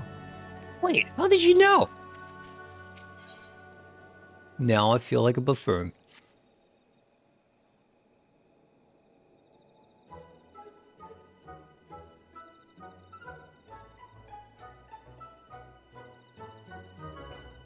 Citadel, you appear to be doing much better. Even your complexion has returned to normal. Indeed, I too noticed that my skin once again glows a healthy shade of green.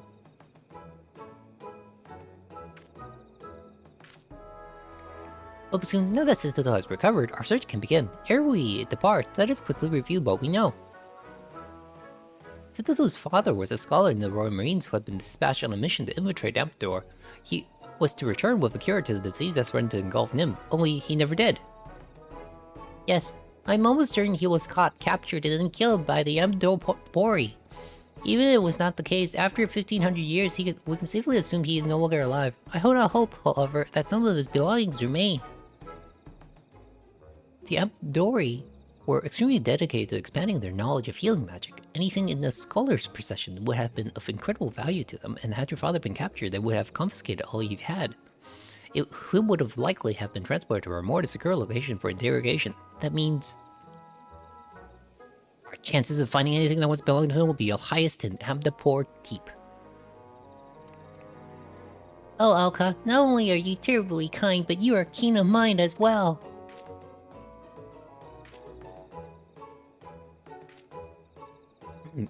Thank you. Now, in the final years of the War of the Magi, Amdapor was demolished by the Mahi. It was overrun with a mire of voids and beasts that linger to this day. As we forge forward, you must be sure to keep your wits about you. Amdapor Keep is fraught with dangers, both known and unknown.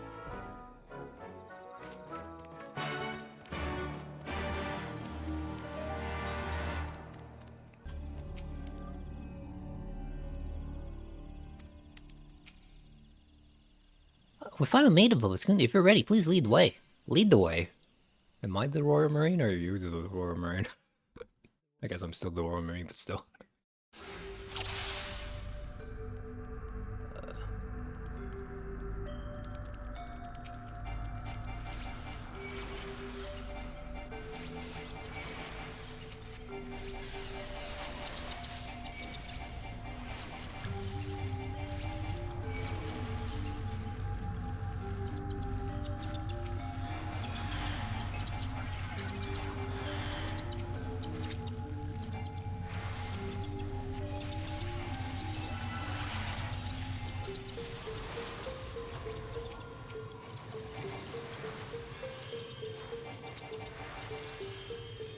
It's pointless, I'm just gonna let them poison.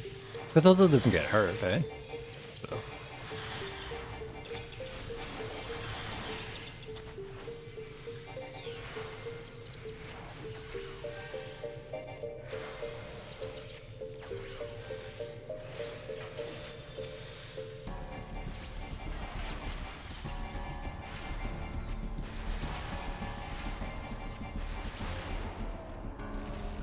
Okay, look for stuff. I hope I can jump this. Hopefully.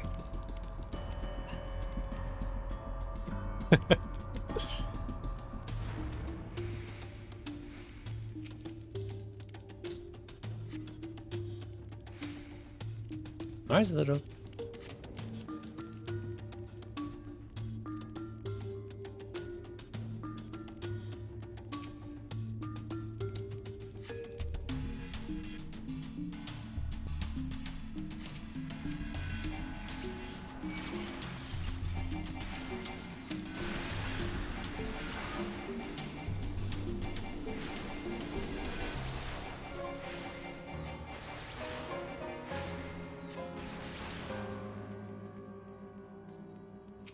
Book? Irrigation is by Abraham Scotia to take place in the Moot Hall. Healing powers of people wheel are not like the white magic. Right away it takes, we must find a way to determine the mysterious source of this power. These other rogues are crucial to spellcasting. They will no doubt hold some of the answers. For now, however, we'll be sealing them away in one of our mana idols.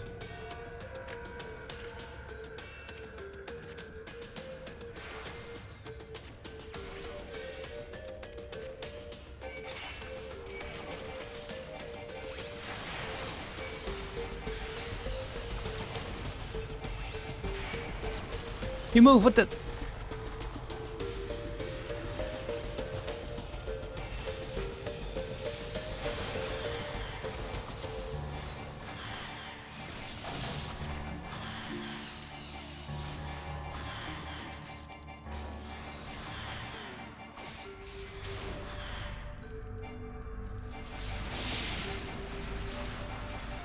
This Citadel heal, I think she does. Their health bars are covering each other. I can't really see.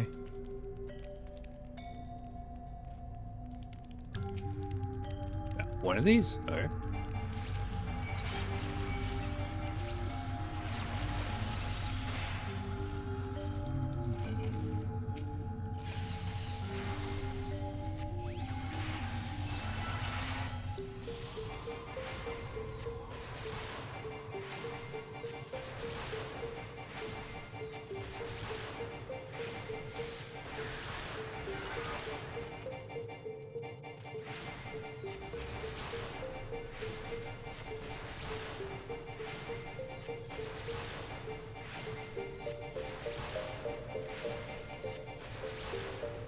Got it? Nope. Okay. This is the whole thing.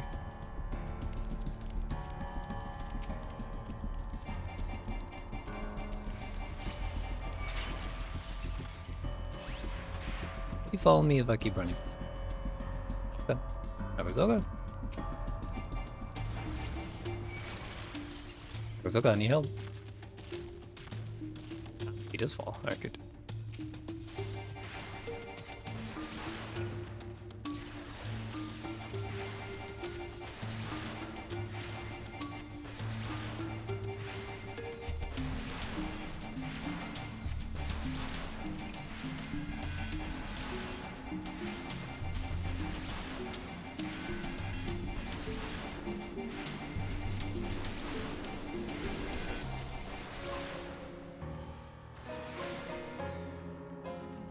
Treasure cover? Oh.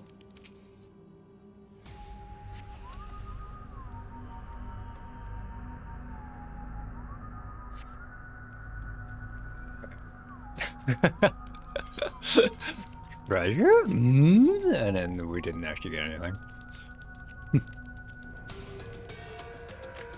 It's a lot of mana items.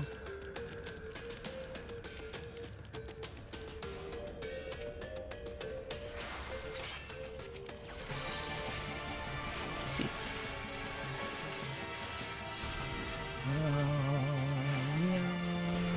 I said that was smart, sitting over there.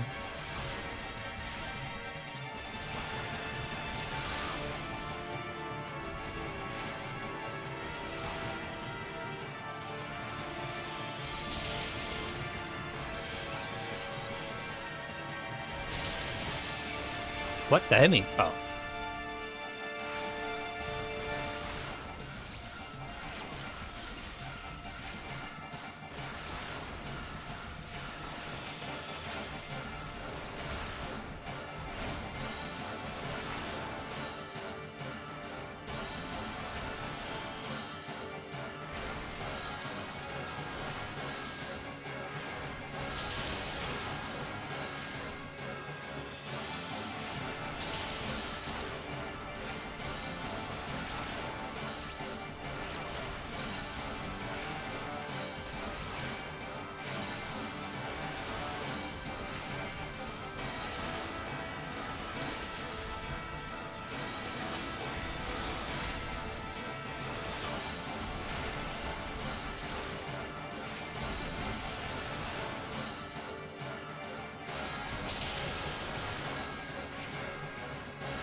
Look, it's a Nemean grimoire.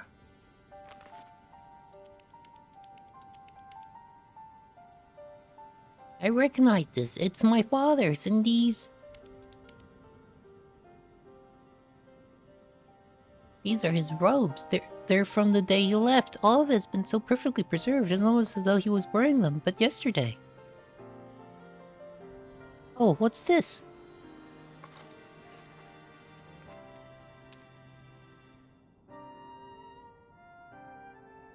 Is that his soul crystal? Yes, and within slumbers the fairy has been with my family for generations. I thought I had lost nearly everyone to the godforsaken war and that terrible disease that followed, yet in spite of all the odds, here she is. The last of my family, sitting right in the palm of my hand. I'll give anything to see her again. Lilac, please answer me.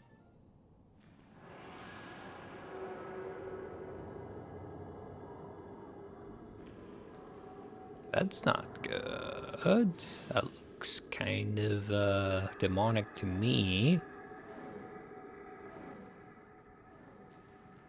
Oh.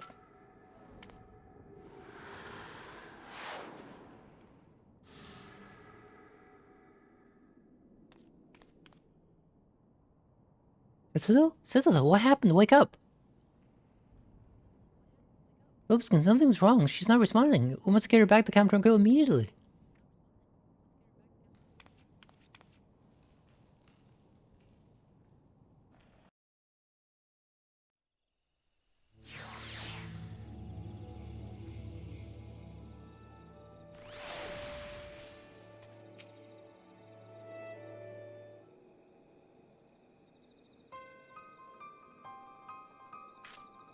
Robeskin, you're a Royal Marine and an outstanding scholar. Besides, surely you can diagnose what's wrong with her.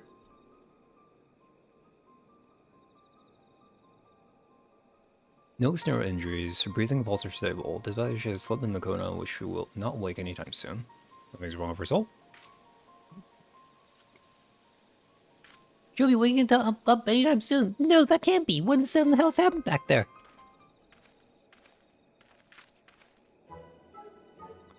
You. Troubled civilians in need of a helping hand, I presume. Might the wood whalers be of assistance? Huh. Well, if it isn't the adventurer, what brings you to this neck of the woods? Robeskin, this is another one of your friends, I take it?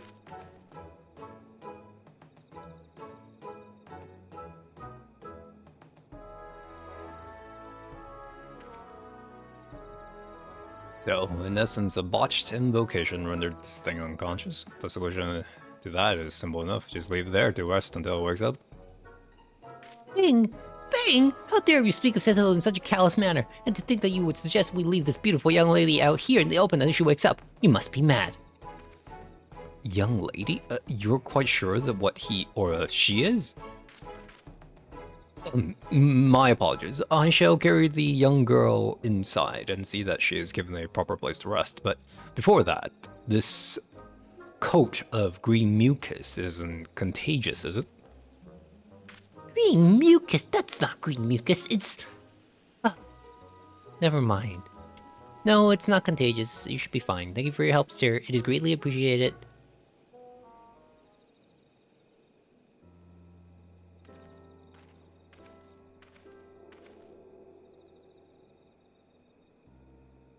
At least for now, we can rest easy knowing that Setsuto is safe, or as safe as she can be given the circumstances. All should be in order. I've seen to it that your friend has been given a comfortable bed to rest in until she recovers.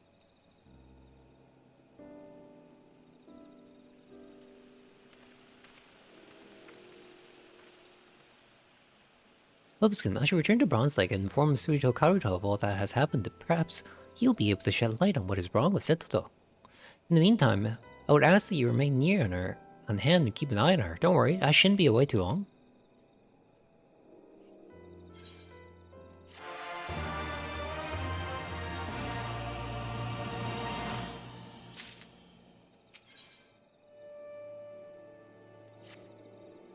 Lobskin, something's terribly wrong. Ever since she's collapsed, Setsuto hasn't so much as stirred. According to Surito Karuto, the sickness transforms not only the body but also the quality of the afflicted individual's ether. As such, attempting to summon Lilac in her current state likely drained her of nearly all her vitality. A bit of rest, however, should have been enough to replenish reserves, and she should have been awake by now. The fact that she's not means something else is amiss. Please go and have a word with Surito Karuto, scholar to scholar. Perhaps if you were able to combine your wits, you might learn what is wrong. I shall remain here and look after Setsuto.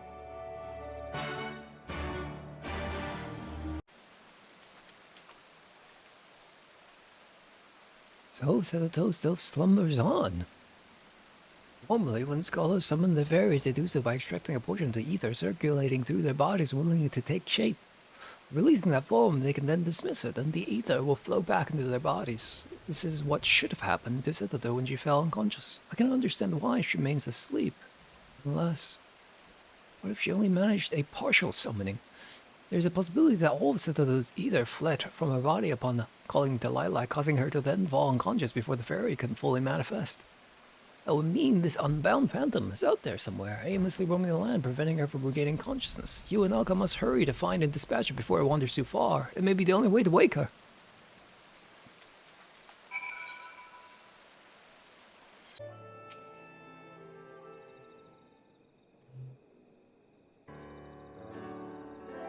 Finally, you returned. What does Suido Karuto have to say?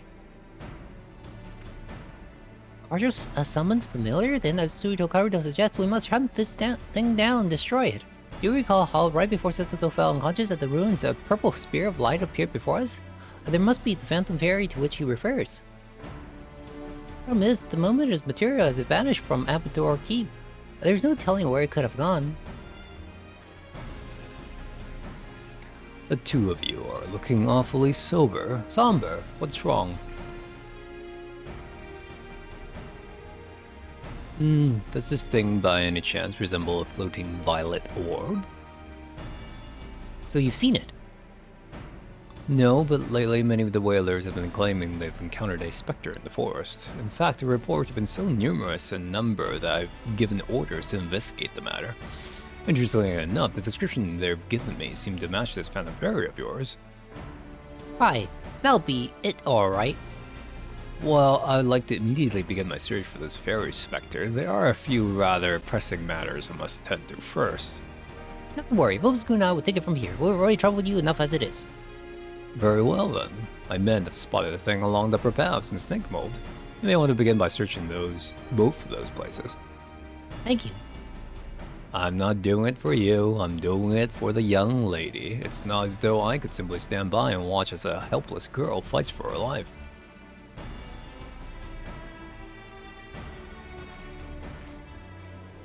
You may not seem it, but somewhere in that man is a good heart. Now then, let's immediately begin surveying the area and then I'll mentioned. You take the upper paths and I'll go to Snake Boat. I don't know.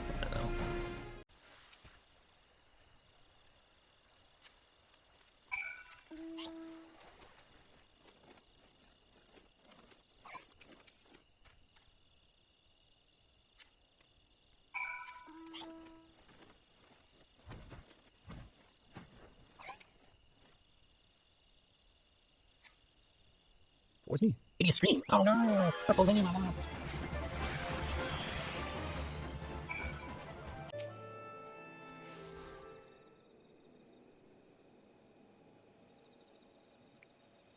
It's about time you came, my friend. I was beginning to grow concerned one of you beasts in the forest have gotten the better of you.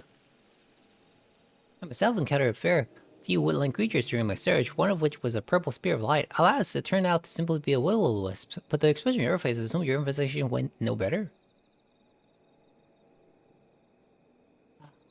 Where the seven hell did that thing fly off to? There you are. Just moments ago, one of my men was attacked by your fairy. What? According to him, it disappeared in the lost city Ampador. We won't be able to give chase just yet. However, entry to the area is heavily restricted due to the darkness which permeates it. We need to receive permission from the Order of the Twin Adder. I should go and request that right now. In the meantime, I ask that you wait here. Lenina, with all due respect, why is it you're so intent on helping us? To put it bluntly, the fairy is our responsibility, not yours. I told you before, green of skin or not, I cannot stand to see the young girl suffer. After all, the duty of the strong is to protect the weak. Now, if the two of you are planning on joining me in this fight against the fairy phantom, I suggest you begin making preparations. Taking this thing down is going to be no easy task.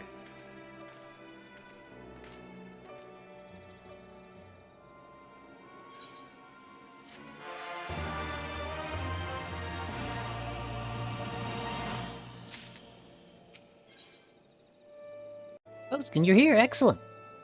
I don't know, mere moments ago received the necessary authorization for us to enter Ampador. He'll be accompanying us into the Lost City. He claims that in watching over Citadel, he's developed a brotherly affection for her and wants to help. Honestly, I think he's just preparing for a fight. Well, whatever his reasons, I'm simply glad for his assistance. The more seasoned fighters we take, the faster we'll be able to dispatch the parasite, leeching Sentinel over Ether. Now, let us head to the gates and where we'll, meet. Meeting Landon.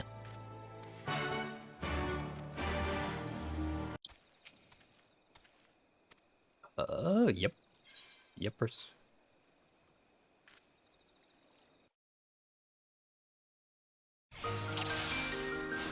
It's a dork ball. Right. Be unafraid. What a...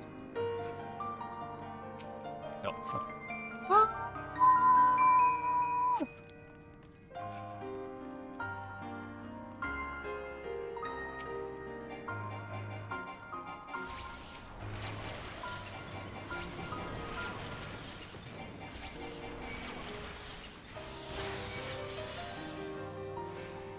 Let me see if I can force him to keep coming.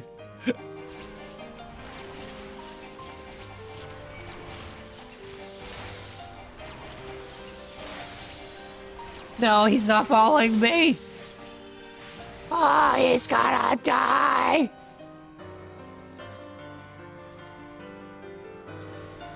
Oh, he's fine.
How does it go warrior like this?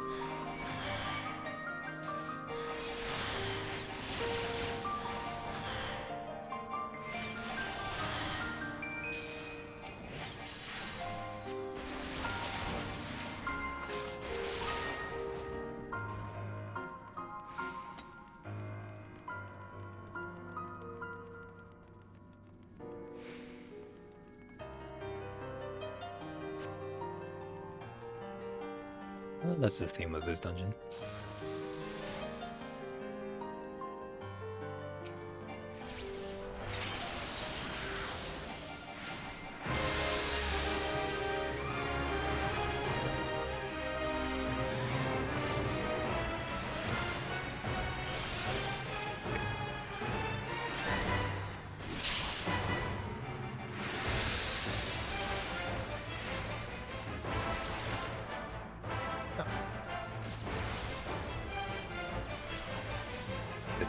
Right.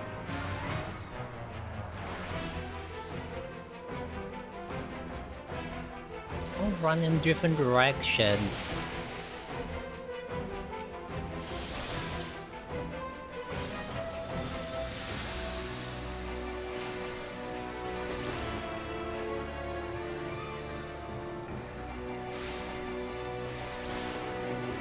I'm just gonna keep attacking it. Like, does it... oh. Why you guys like this? Does that... I'm confused. Does that affect him or does that affect me? Can I heal it? Nope, I can't heal it. Okay, so the description is kind of confusing.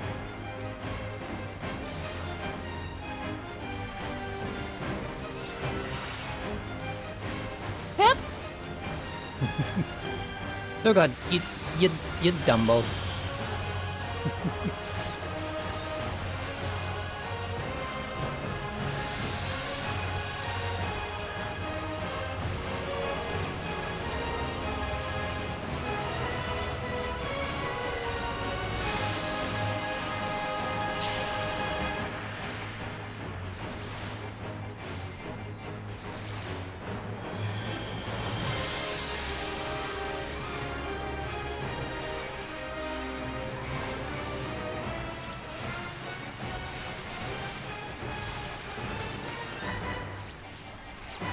Good.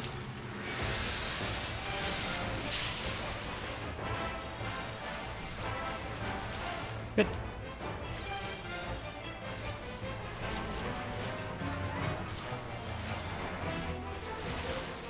But I literally cannot see you.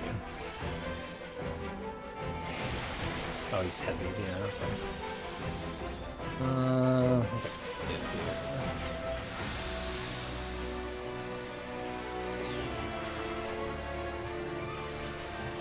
What are you guys doing? This is trolling me.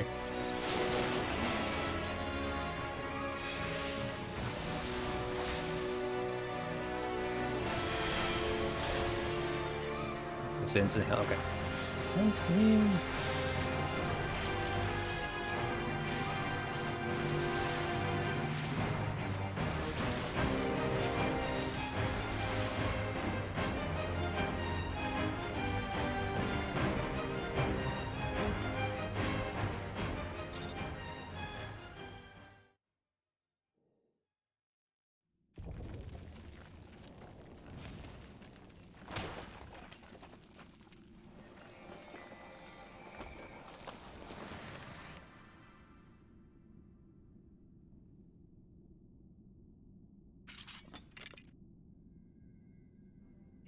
Is it gone? Haha, yeah, it is. We did it. And it's another victory for the Royal Marines.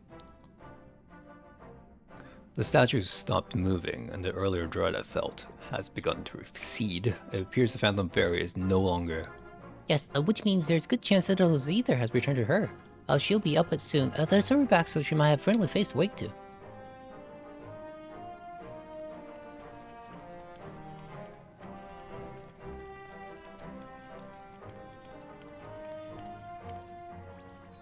Hello, you haven't said anything all Stormblood quest.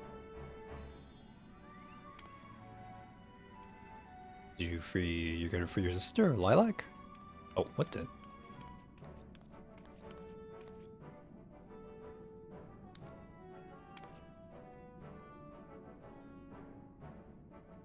It is not a soul crystal.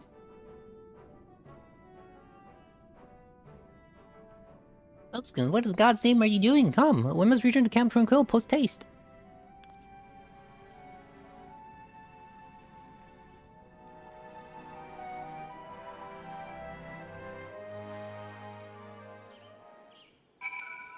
Meow, meow, meow, meow, meow.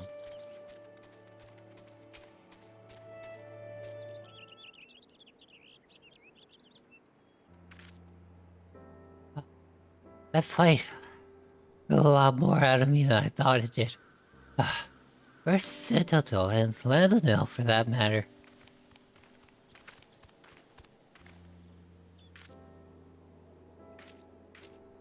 Citadel, you're awake! Elko, what's wrong? Are you alright? Do you not remember? You attempted to summon Lilac and fell unconscious. She's been asleep this entire time. Well, at least until we defeated the fairy you had to call forth. I had no idea. I'm so sorry. It was never my intention to place any of you in harm's way. While I was sleeping, I had a dream. It was of my father. When the first wave of the sickness hit, person after person began taking ill. I watched as he and the other scholars rushed through the streets trying to save anyone they could. And the sickness struck me. When my skin began to turn green and my limbs began to shrink, he decided to embark upon a mission to obtain the cure, one he knew was destined to end in failure from the very start. He made his way to where all the white mages resided, the enemy nation of Amador. In the last-ditch attempt to save me, he infiltrated the borders. I suppose we all know how that story ends. Ugh, even if he no longer cared for me, loved me even, for what I had become, it won't matter. I just wish I could have seen him one last time. What are you talking about, Citadel? Your father would have been delighted to see the stunning young woman you've grown into. Thank you, Alka. You always know what to say. I'll always know and never again feel my father's loving embrace. I had thought that maybe, just maybe, I could have at least seen his fairy.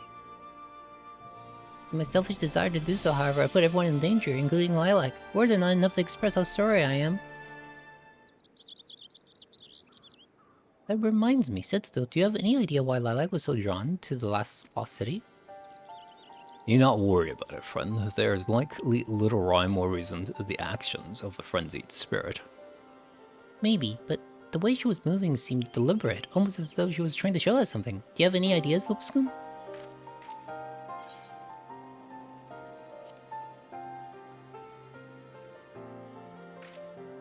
A gemstone? I think this is what Light was trying to lead us to. If we take it to the Surito Karuto, that he might examine it, he of all people will be able to comprehend its significance.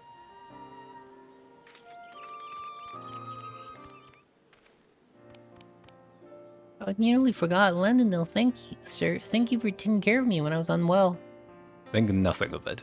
This world may be full of self-serving men and women, but don't forget that not all of us are like that. Did you run to someone or something that threatens to hurt you? Be sure to come and find me. Once I've run them through with my lance, they should bother you no longer. Thank you, sir. I'll be sure to do that.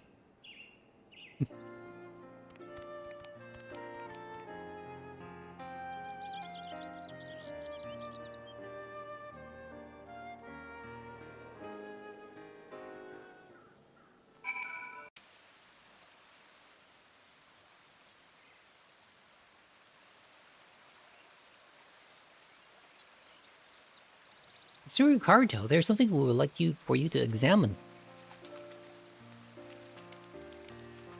Vobscoon discovered this gemstone in the lost city of Ambador. It seemed as if it to be of great import to the fairy Setuto summoned. Indeed.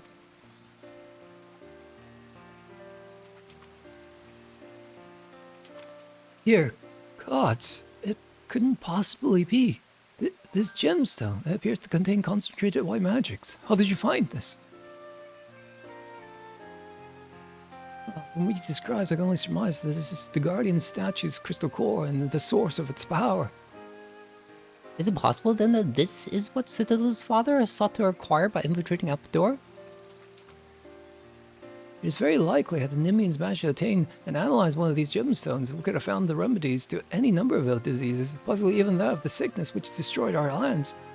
It is just as I thought. Lila was acting with deliberate intent. She had guided us to the lost city that we might uncover this. Normally, a fairy which has failed to fully manifest is nothing more than a spear of turbulent etheric energy and capable of being manipulated by its summoner. Lilac, however, is in part a remnant of her father's ether. Perhaps she retained his strong will to see that Setuto was saved. Lilac, father, thank you. Thank you for everything.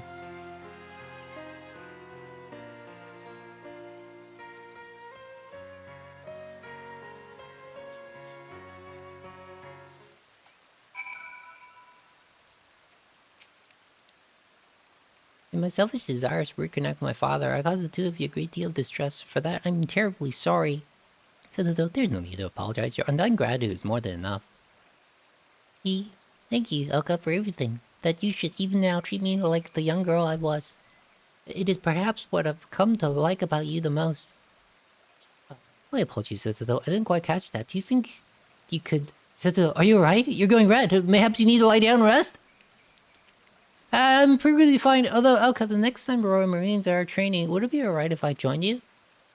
Of course. You'd be a fine addition to our ranks, young lady. My lady, you are the daughter of one of the NIM's very old Royal Marines, after all.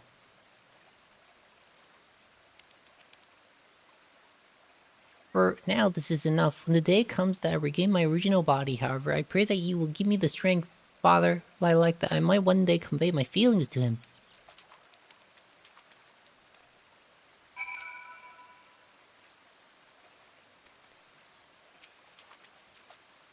Two of you have gone to great lengths to bring Setuto safely back to us. For that, I cannot thank you enough. This gemstone that you brought back from Ambador at Lilac's behest will no doubt pave the way for a new generation of scholars. I should begin analyzing this gemstone straight away. I will do whatever it takes to discover the cure, and thus carry on Setato's father's legacy. And speaking of legacies, you have shaped up to be a mighty fine scholar, Vobscoon. I cannot help but feel proud whenever I look upon you. But what a relief it is that Setato's back to normal. While incredibly trying, I cannot help but be glad of our little misadventure. Not only will it aid Karuto's efforts to discover a cure, but the Royal Marines have become all the stronger for it. We have even earned ourselves a new member. I know I don't say enough, but thank you, Vobscoon, for always being there. You're an excellent scholar and even better friend. Now let us leave this place. It is past time we return home to continue our training. No victory, come hells or high water.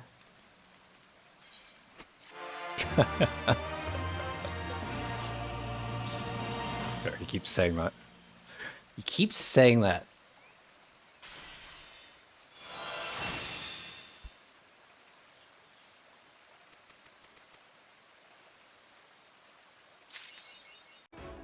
True beauty. If it isn't Vobiscun in the flesh, it's been quite some time, hasn't it? Rashada keeps me apprised of any tales of heroism that reaches her ears, and I must say, they never fail to inspire me to reach even greater martial and technical heights.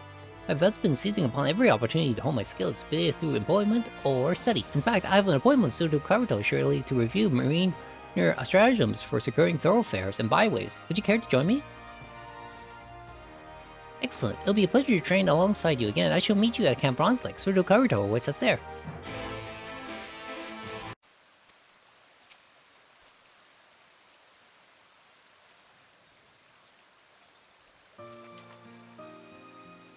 Why, what a pleasant surprise. I was unaware that you'll be joining us today. Heavens, is that Vobiscun I spy?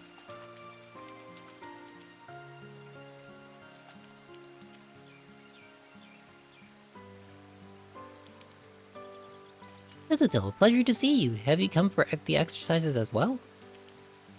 Of course, it may have been well over a millennium ago that I began my studies, but I'm still a student with much to learn.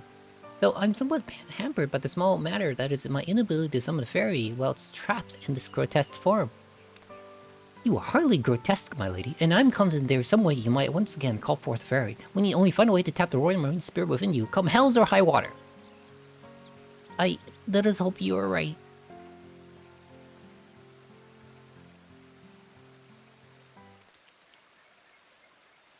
Well, not that he is, but first, given how rare this opportunity is, might I suggest that we begin by asking Vobiscun to regale us with tales of his recent endeavors. There is much we might learn from them. Well.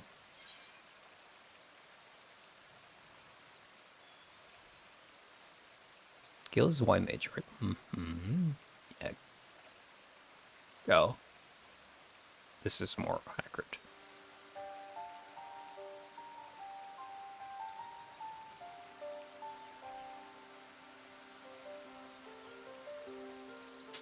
Amici and Ekion, I'm so proud of them. Amid strive to save her sister, no matter what it cost her. It reminds me of my father. I can scarce believe you traveled to another world entirely. Whether anyone else would doubt the veracity of their words, but I can only envy you. You must gain much insight into the nature of our own star. The concept of stone blight fascinates me. Highly contagious, transforms body. I cannot but draw parallels between it and the Nimian plague. What were you able to discern about the magic utilizing and curing it?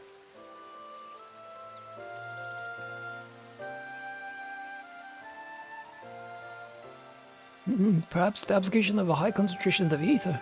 But how? Might crystals serve to amplify? Assuming so.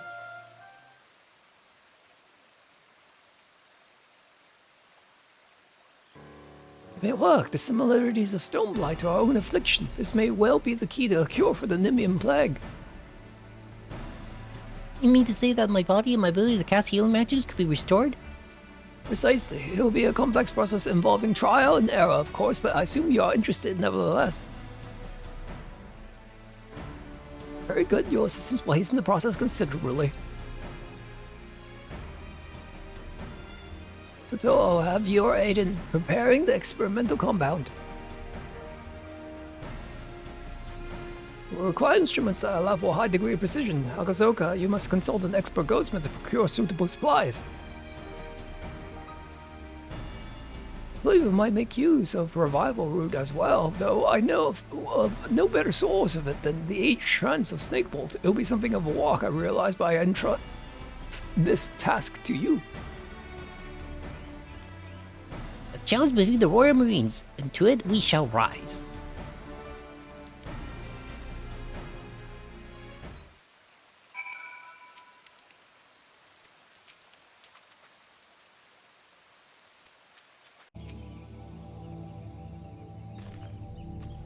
What are we fighting?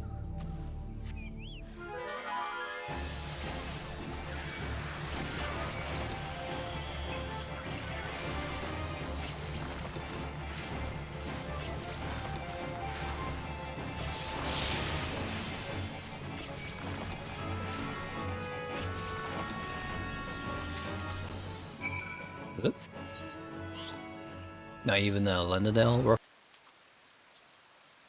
Were you able to procure the route?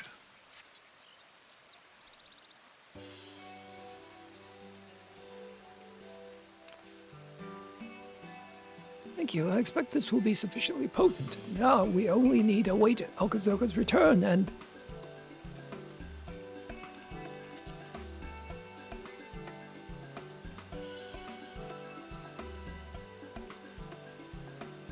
Apologies, I've only just escaped. I'm acquainted with a goldsmith of some repute, and he agreed to fashion instruments in return for my massaging him with salamander oil. Again. However, the goods themselves should be more than adequate. They're a bit oily, but presumably that will come off. In which case we can prepare the compound at any time. However, the matter of what follows is problematic.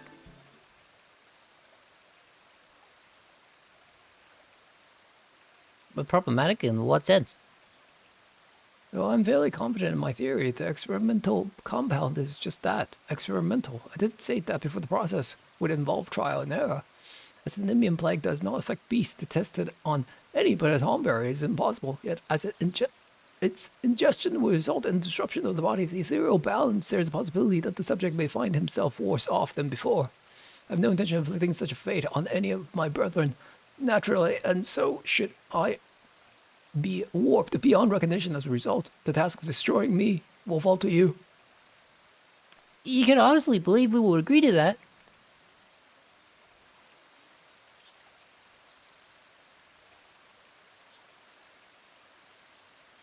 What if you were to test it on me instead? Absolutely not. You heard what he said. The test subject might very well become a monster. I am prepared to take the risk. Well, I'm not prepared to let you. So you would rather Surito Karuto do it? If the test does fail and he becomes some sort of abomination, who will remain to continue researching the cure? It follows that I ought to be the subject.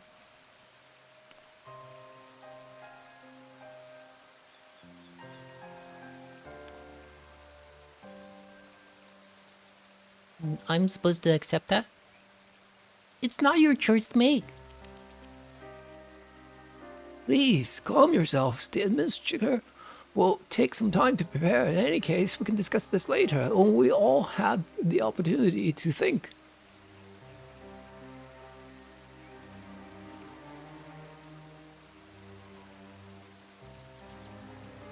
Fine. I'll do my thinking elsewhere, if it's all the same to you.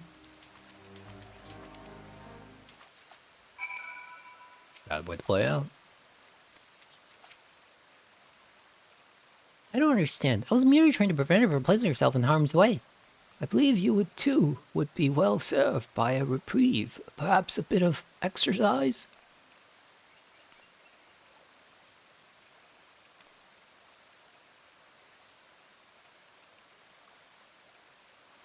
If you insist. This would be a far sight easier if they were honest with one another. As you doubtless are aware, Setsuto is quite enamored of Elgazoka. She seems disinclined to pursue the matter, however, her current condition being what it is. Though she raised a salient point, I would not have her volunteer if her primary goal is to remove that perceived obstacle, or Elgazoka to be forced to slay her, only to later learn what it was all for. Doesn't bear thinking about. Would you go and speak with her? I expect that she is fuming somewhere in outer Lenosia. She has a tendency to wander when she's distressed.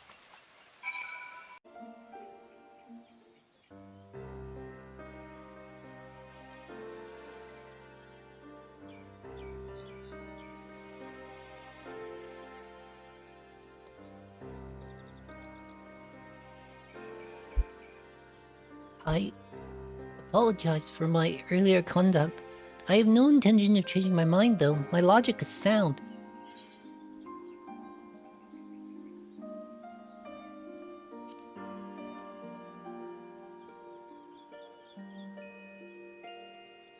Not obvious, is it? Since it's come to this, yes, I'm in love with Akazoka. And maybe were things different, I could be content with that. If we might walk hand in hand without drawing the attention of every would-be here within 10 moms. If my compatriots were just as free to pursue their own happiness. As it is, however, his insistence upon protecting me above all else, it chafes. I am no fool. I know that others, Akazoka included, are stronger than I, and I am not so proud as to refuse aid on principle. But it's not enough to merely live, insulated from harm. I've always wanted to help people, now more than ever, knowing firsthand the terrible toll this blight takes on us all. It is not simply my own desires that make me so adamant. Truthfully, there is no more suitable subject on whom the cure might be tested. I had not yet seen 20 summers when I was afflicted, so if it has unanticipated effects, my body will be best able to bear them. Moreover, I was one of the last to fall to the plague before we entered our lengthy slumber, meaning my illness is less advanced. If this potential cure shows results, they will present in me most quickly. To say the thought that it could fail does not frighten me would be a lie. Yet, if there is a mean by which I might save my people from suffering, I cannot ignore it. You follow the path of the scholar. You understand, don't you?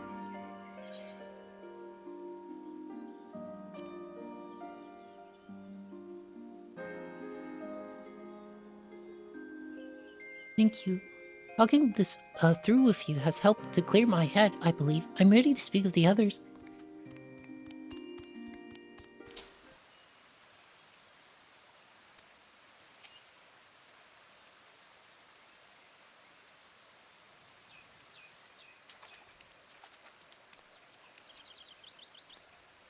Ah, you have returned.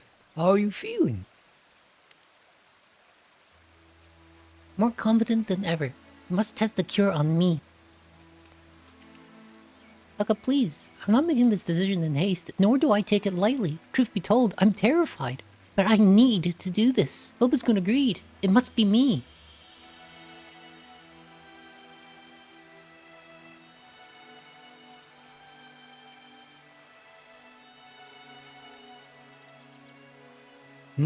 Yes, I must admit your reasoning is sound. I appreciate your worry for me, Alka. It means more than you know, but this is my duty, my battle to fight. You can trust me to meet this foe with all I have. I vow not to quit the battlefield until the bitter end, but if the time comes when I'm no longer myself, I need to know that my fate is in good hands. In your hands.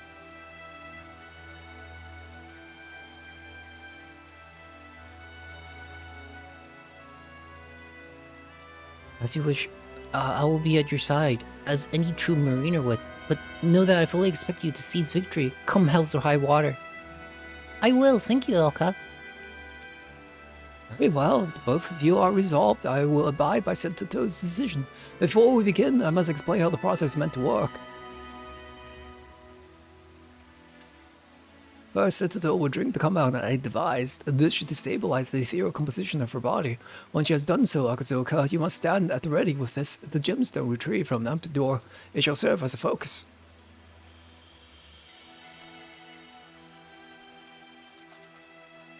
Skun and Lily will channel their restorative magics through the focus, amplifying it. In theory, being exposed to a sufficient volume of curative ether will encourage Sentato's own ether to attune to and set itself to rights.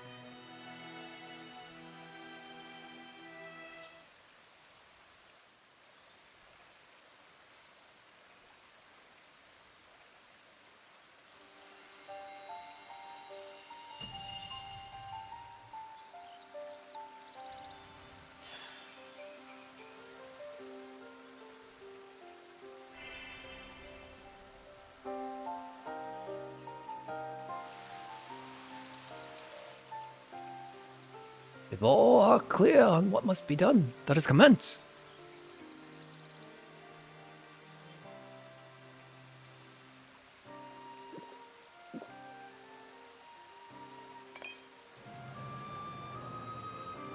Oh, it burns. It burns. Overscoon, Lily, now!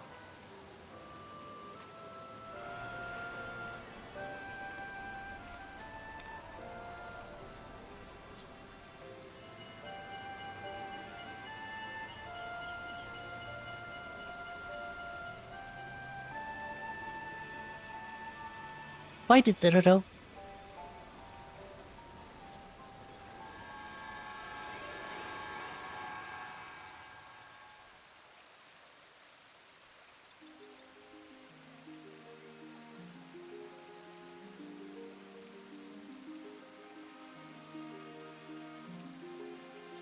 Oh my god, it actually worked. I was fully expecting the game to troll me.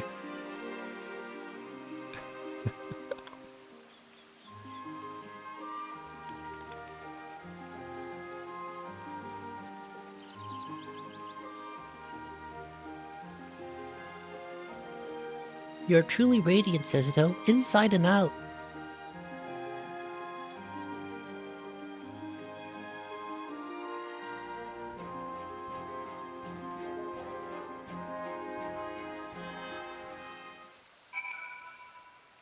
But, honey, where did you... Oh, okay.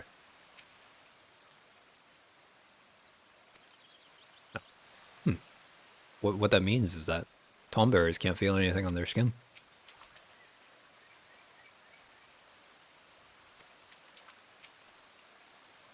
To think, after all this time, the endless research, we have a cure for the Nimian plague. Atsurito Karuto even managed to devise such a thing is remarkable enough, but to see it succeed. Without Wobskun's skills as a scholar, it never would have been possible. And Citadel, your kindness, your conviction, your strength of spirit, it inspires me to train with even greater fervor. And rip. Well, That is so like him. He's still utterly oblivious to my feelings, I'm sure. It's alright though, I never truly expected to have another chance at the life I once envisioned for myself, and now that I do, I intend to enjoy it. There's no need to rush through all the best parts. That goes for my vocation as well, and to relearn the scholarly arts, starting from the basics, and with my etheric balance restored, I should be able to summon Lilac properly. Someday, will be the salvation of those in need, I swear it. For the moment, however, I have much training to do if I'm to be fit for the Royal Marines. To that end, I'm off to find Elka.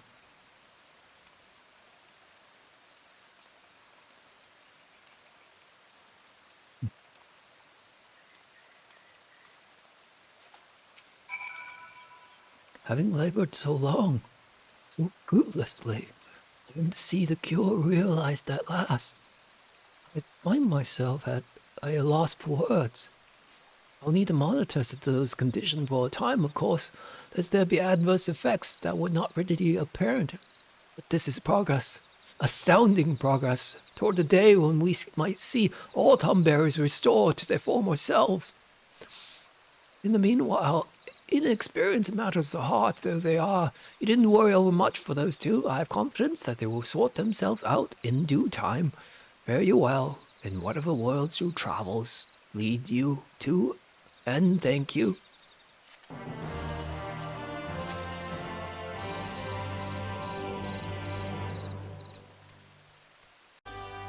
oh there, adventurer. Curious about the Marauders Guild, are you? Any axe worth wielding needs 2 hands on the heft and has a blade that can chop clean through a gallows mast. That's the kind of weapon our members train to use with deceptive swiftness and brutal force.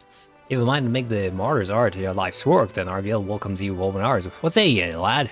Keen to join the ranks? Well, here's a bit of old guild history so you know what you're getting into. It all started with ships, you see.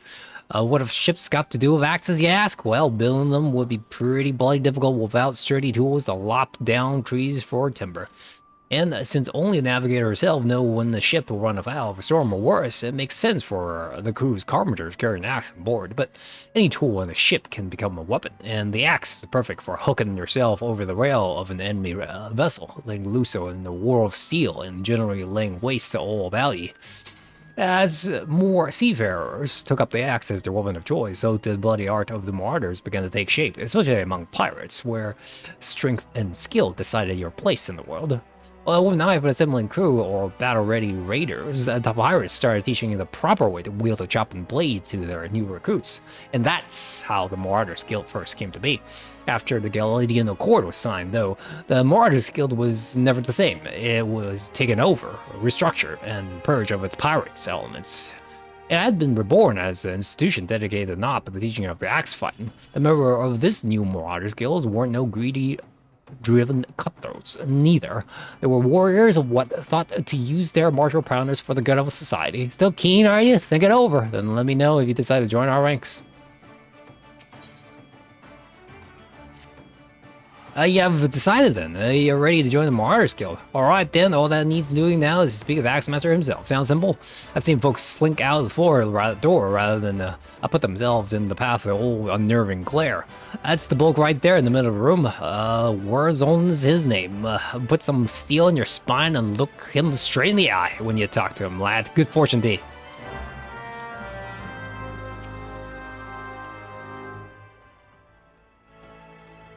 Yes, I am Warzone's Axe Master, they call me. Not the most imaginative of titles, I agree, but one should not underestimate the value of directness. I welcome your interest in our guild. The art of the Marauder is used to rend, to cleave, and to destroy. It is not our way to simply fight our adversaries. We seek to overwhelm them. A Marauder must be the most powerful, enduring presence on the battlefield. We must account for the most enemies defeated. Our role in combat is that of a steel whirlwind, dealing death and destruction without equal. No doubt the question has already been put to you by Blue Thotha, but once more shall I challenge you our commitment. Are you prepared for the bloody carnage that awaits you, an initiate of the Marauders Guild? Very well. Your name? Attend me well then, Vobiscoon. Hold fast to this moment of dedication. The path of the Marauder is a jagged and perilous one. The blood that spills at your feet will oft-times be your own. I present to you this axe as a symbol of your commitment. Your first lesson shall be to hold it. Now grip the hat with both hands and set yourself in a solid stance.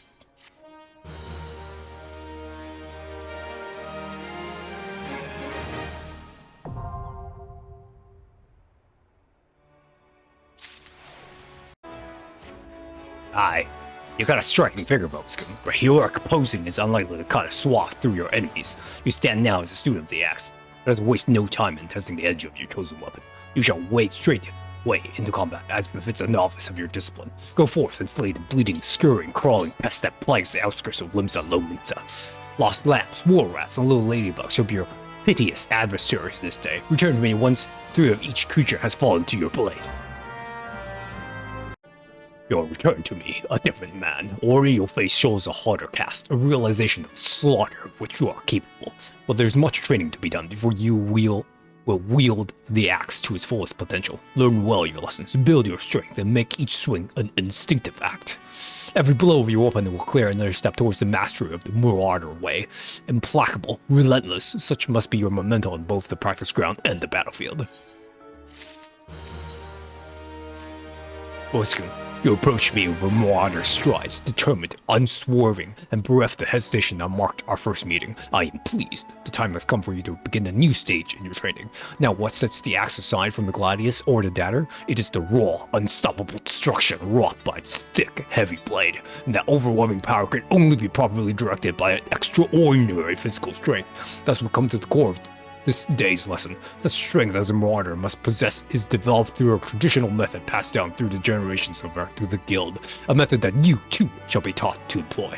Present yourself to Bonthar in the practice area downstairs, and he shall instruct you further. The Axe Master told me you'd be on your way. My name is Brunbahar. Good it is to meet a new marauder. Now, we axe builders boast strength and control by splitting boulders. That's right, our traditional method involves smashing a rock with your axe. But you can't use just any old swing. You need to hit the rock just so. Rothgum, a fellow marauder, is waiting just outside the Severus Gate, by the bridge over the Rogue River. She'll tell you how it's done. Greetings, lad. Ready to split some stone, are you? I've 3 nice hard rocks for you to build up a sweat on. Don't try nothing fancy now, just hit him with a good solid heavy swing. Chopping rocks.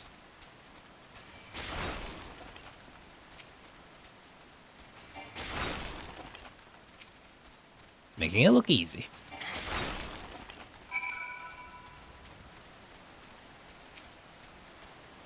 That's the way of it, lad. Now, you've got the idea. Why don't you have it at him a little harder with the heavy string of yours? Hold nothing back. Why am I not holding back on? Please don't attack me. Thank you.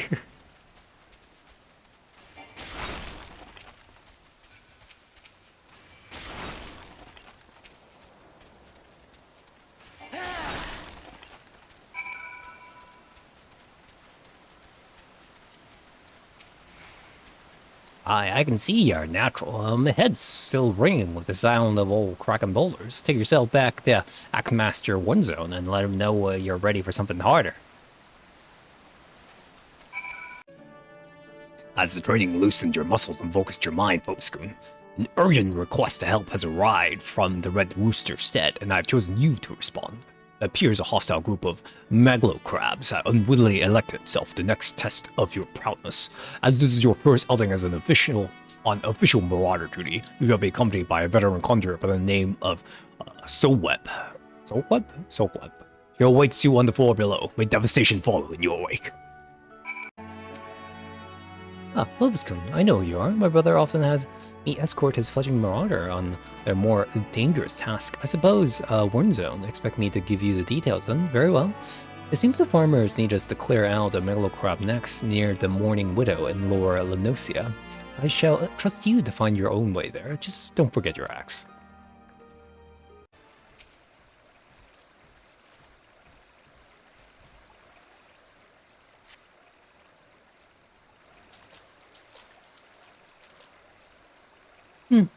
Looks as if nobody's home. Perhaps they knew we were coming. Aid! I need aid! Please, it's my grandson. And Snipper's got him. I told CR not to get too close. I told him. Get that weapon ready, Opus. We need to move now.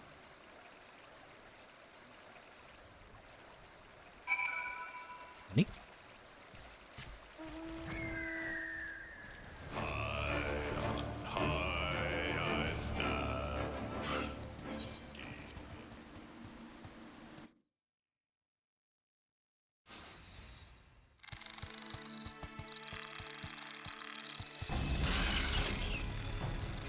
Oh, bugger and shit, get away from me, you bloody great bastard!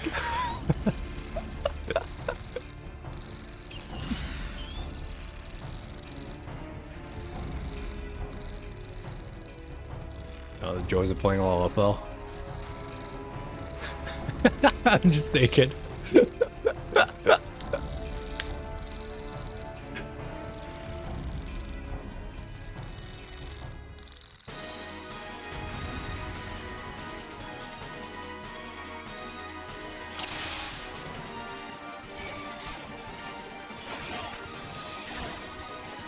You're soothes my wounds, but you're not supposed to tank. So what?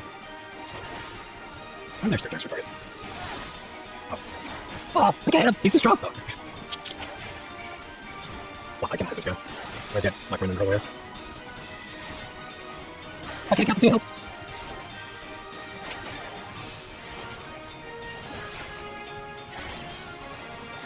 Oh. Please stop missing. Oh, that one there.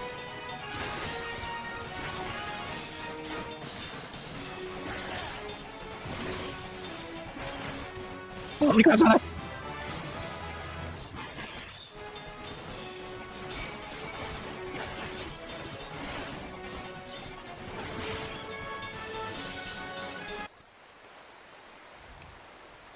Oh, thank you, mister. I thought I was dead for sure.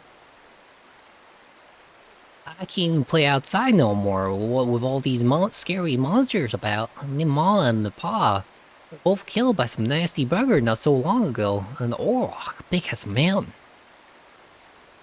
I bet you could beat it. I'd make it pay for what it did to me, folks. You take it easy now, son. There's a whole guild full of strapping lads with lasses like Robiskun here who will glad to do just that. All you need to do is head home with your grandpa. You let us worry about that big nasty bugger.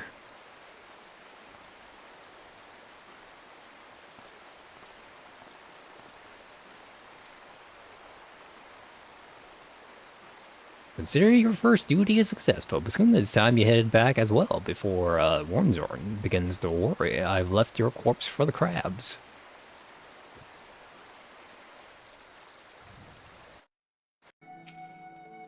So, you have shattered shells of the mangle crabs to save the life of a child into the bargain.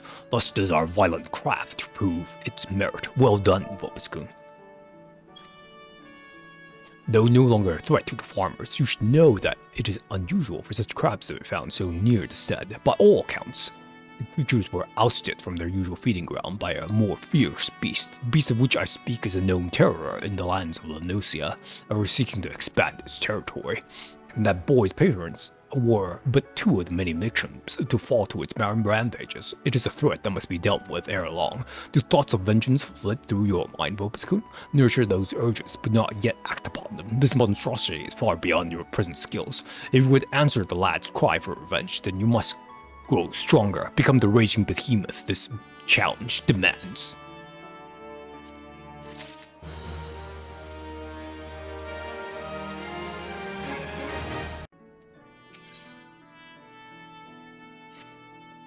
Pobuscum, I've gathered what information I could concerning the beast the young Sigurd bade you slay. The tales name this creature Kujata.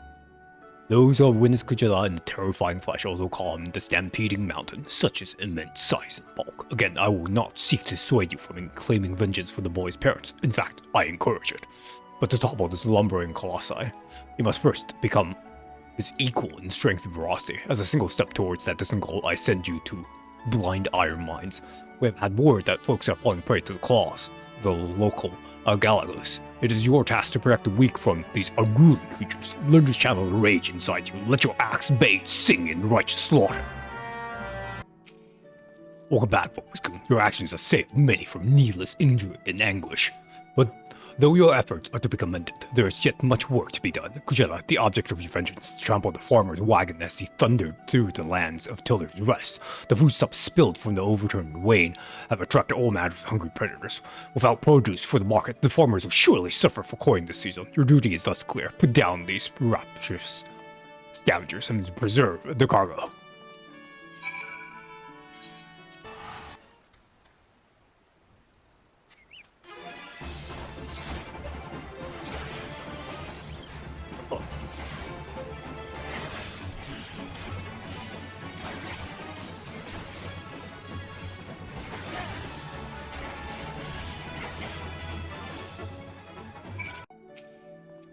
Once again, your capacity for carnage has been tested and proven. These creatures you defeated, however, were merely some of the many base scavengers that subsist on the scraps left in the wake of Kujata's rampages. To face Kujata himself, you yet require far more training, but do not despair, Pobuscoon.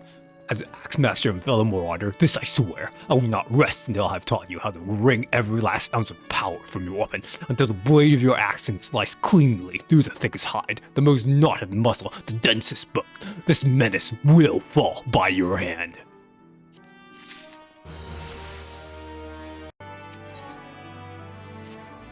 I see you have been diligent in your training. You need not tell me in words. It shows in your bearing, in your unwavering gaze. It is time for you to once more lift your axe in service to the guild. There have been reports of a sizable creature roaming the outskirts of Alaport and western Lalosia. This monster is no Kushara, but the threat it presents to the locals is nonetheless sufficient to warrant our attention. It should also prove a worthy foe to test your burgeoning prowess. How to find that beast? Well, I'm fortunate enough to count on my acquaintances, a veteran hunter and archer by the name of Rinfried. He took up residence in Alaport some years ago and will gladly aid you in this task. With Rinfried's assistance, you are to track down this prowling danger and provide it swift and bloody passage to the afterlife. May your axe swing true. Oh, one of Windsorm's boys, are you? Well, I've known that spat since he was a knee high to it. Well, he was always kind of a big fella, was Warren's and they call him Axe Master, eh? Not a little solo, you marauders. I suppose you here to hunt down our local trouble. What you need then is to take yourself northwest up to the Camp Skull Valley and give it a good whistle. The mean bugger you after, his name is Patrapatan, by the way. Will come running across the weed plant. You think you're trespassing on his territory, so you better have the cleaver of yours ready. Oishan's blessing be upon you.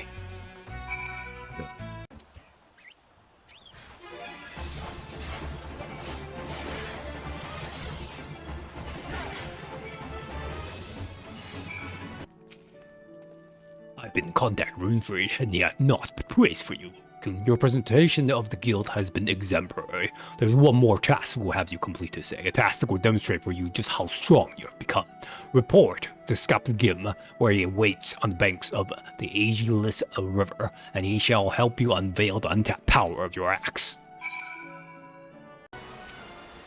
Aye, lad, I know why you're here. After seeing this big old boulder, I wager you know why you're here too. Now, my rock's a bit more of a challenge. Those pebbles Rotherham had you train on. To ride this beauty will require a relative of a heavy swing. Impossible, you say? Ha! Well, Zone, we're gonna send you out here if you didn't think you're capable. This one?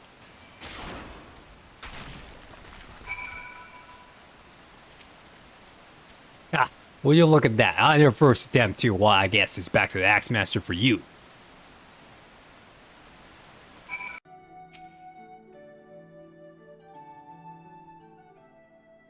I knew you would return before long. Definitely cracked the shadow boulder reached me even here. This feat of strength deserves recognition, and you shall have it in the form of a new technique, adopted and perfected by our guild forebearers. Tomahawk throw was first devised by pirates as an opening attack on closing enemy vessels. But with primary focus on close quarter combat, you will no doubt find that having a powerful ranged striker at disposal greatly expands your tactical versatility. I sense the impending confrontation Kushana weighs heavily on your mind, Boskun. A hurried swing leads to glancing blows. There is no swift road to attaining the peak of mastery you seek, only a steady, measured ascent.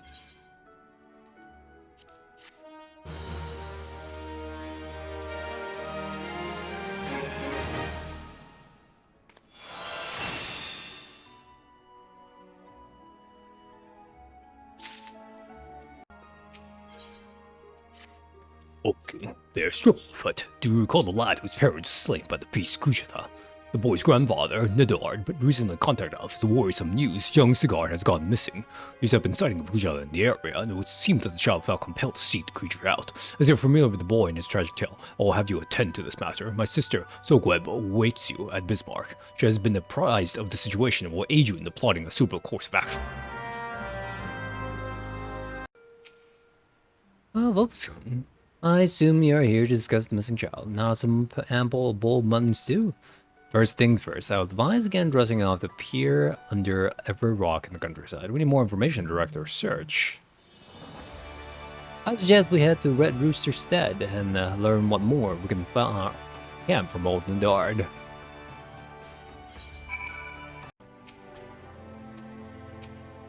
Thank the gods you're here. Seems me grandson is set on causing naught but trouble for you.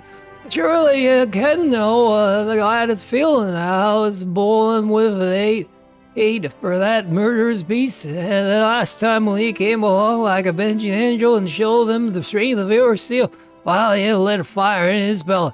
It must have gone in his bed to get take revenge on the beast himself, a daft little bugger. Anyhow, once you heard Kuja's been spotted near Alleyport, why he's shot through the door like an arrow from a bow, and I ain't seen him since. I back you, find me a little cigarette before he gives himself stomped to death. That big bastard whore spilled more than enough of Mickkin's blood. Our course is clear. We must set out for Alleyport at once. An old acquaintance of mine, Ralphstim, often stands guard at the port gates. He might know something of the lad's whereabouts. Warskin? I see a boy wandering around by himself. As a matter of fact, me and my fellow gate guard here just watch a young lad trapezing off to the north. We're arguing whether or not to abandon our post and bring the child back ourselves. A large pack of jackals have been prowling the wilds, I'm afraid, so if you mean to head after them, pray do so quickly. Hell, I even pass along the word of the Marauders Guild. You better off with an extra blade or two at your back.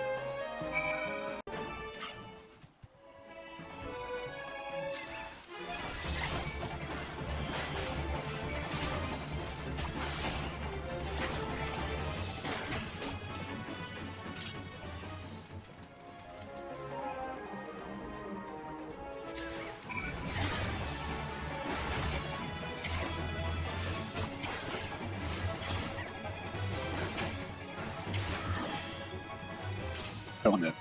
We're talking about, but those sure as heck didn't look like jackals to me. What you got, so club? If I find any sign of a cigarette. Must have been a desperate hurry indeed to cast away his belongings in such a careless manner. I myself came across this wood axe, tool a lad took from the set, perhaps. Below whoops, can go over there.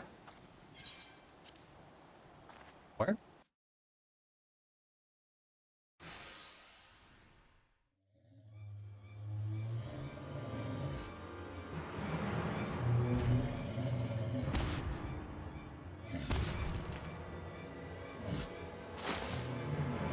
Boy ain't holding an axe.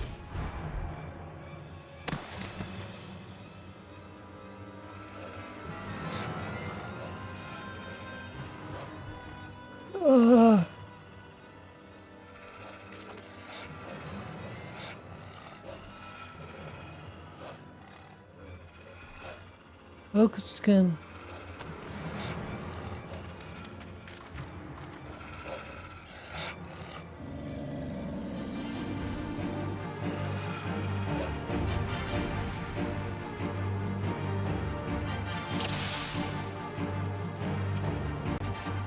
Get up!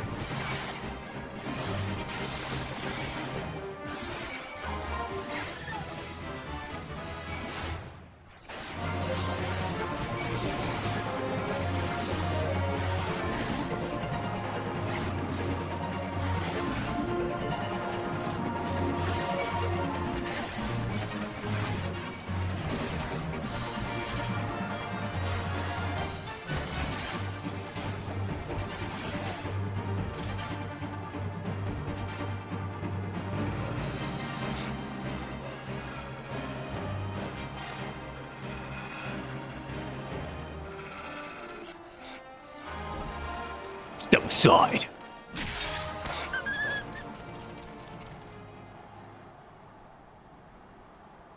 Warnzone? Worm zone? You breathes yet.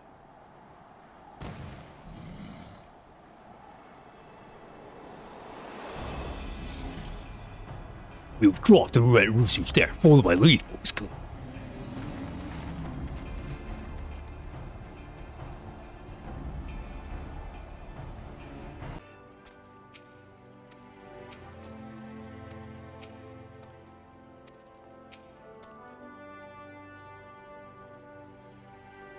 He brought him home. I don't got the words, thank ye.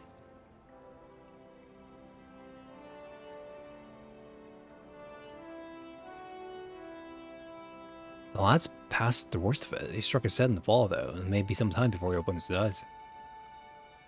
Thank you for coming, brother. Have you hadn't scattered those jackals when you did? I've done naught to earn your thanks. When I learned of the situation for Aliborn, I realized the dangers were greater than I had anticipated. No single Marauder would have hoped to fend off such numbers in time. Pray accept my apologies, Nedard. You turned to us for help, and yet your grandson now lies before you, broken and battered. Ye risked your lives to save little Sigurd. How's man to find fault in that? It's me who ought to be begging forgiveness for the wounds he took as practically me, foolish boy. You needn't concern yourself with our well-being. Our training prepares us for such eventualities. There is not more we can accomplish here, folks. It is time to return to the guild and focus on other tasks.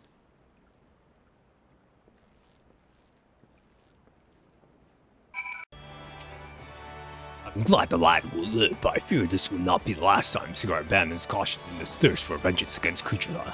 The wounds in his heart fester in thesis, feeding his impatience at our seeming inaction. But we must not think ill of the boy, instead let his helpless rage be as a spur to our efforts. I say again, boys, Kuchula will fall by your hand and will shape you into the deadly weapon you need to be.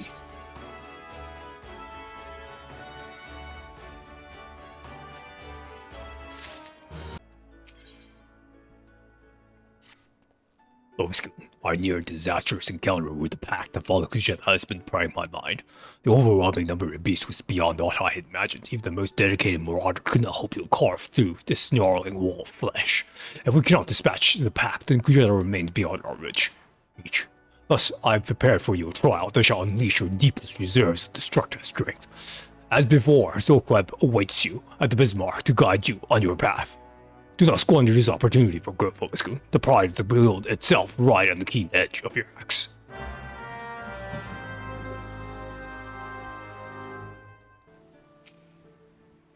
You have a word from my brother. Ha, the pride of the guild, eh? My brother has placed quite a burden on your shoulders, it seems, but from what I have witnessed, if any martyr has a skilled determination to protect each other, then it is you. And there is, of course, the matter of Sigurd's vengeance. You don't want to disappoint the poor boy now, do you? Let us be about this travel, because I shall meet you on the Salt Strand in Lower Lenosia, where your training is to take place. Well, naturally, I will be there. Without me, you'll like to forget to tend to your wounds and bleed to death. Well, this should be its place, I don't see. Do you sense that encouraging aura of violence? But was going to probably unlimber that axe of yours.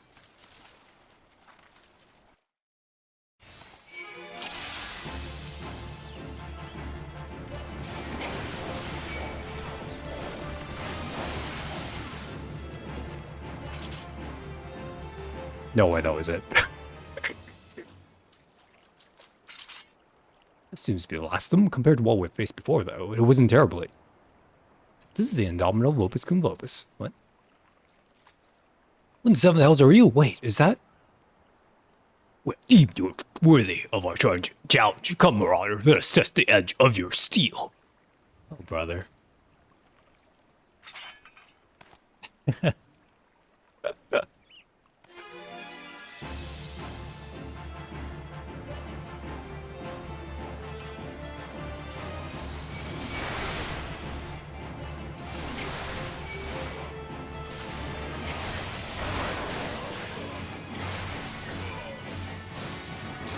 We're just fighting the entire guild.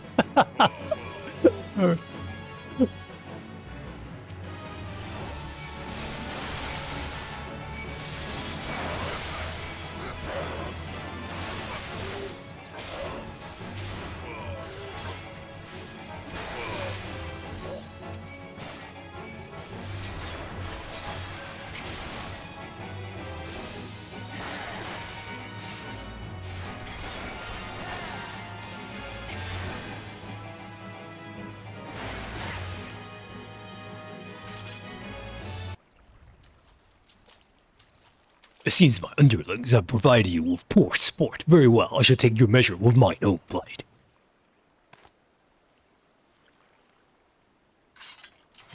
Do not think to show me quarter, Vobiscoon, for I shall surely show you none.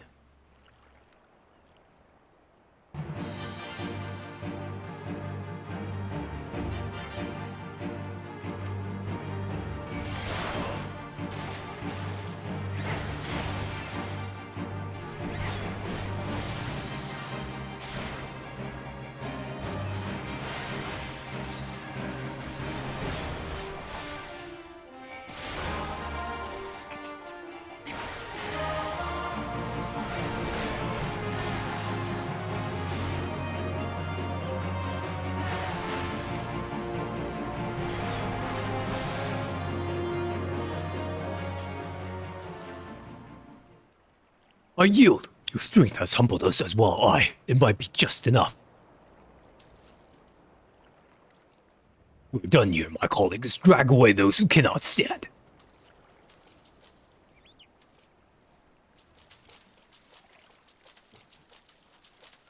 Your display of prowess was truly impressive, Vobiscoon. Worthy indeed.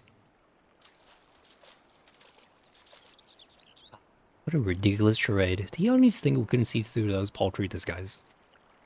Though I'm confident my brother's act was not born of malice, rather he hoped by concealing his identity that the trial would seem more threatening, thus increasing its effectiveness. Not an entirely successful undertaking, but one must appreciate his intentions.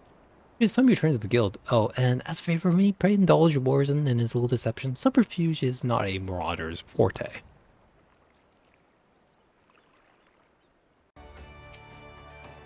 Vobiscoon, I've heard you skirmish at the Salt Strand. You did well to topple opponents with such formidable skill, but it does not dwarf the nature of those masked men. What is important is your strength in the face of overwhelming odds. Your fellow marauders are honored to have you swing your axe in the guild's name. They stand behind you, one and all, as you prepare to overcome your greatest trial yet. The time has come for you to bring Kujetha's bloody rampage to an end. When next he appears his horrible horned head, you shall be ready to bury his blade in his skull. Your blade in his skull?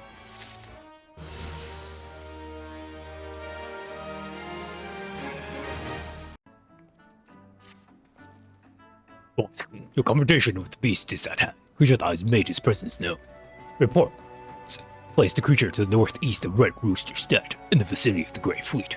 There is little more for me to say but this. Harness all of the strength you have built through your labors of sweat and blood, and unleash it full fury upon Kujata and his menagerie of scavengers. Cigar yet lies abed, trusting in your strength and praying for your victory.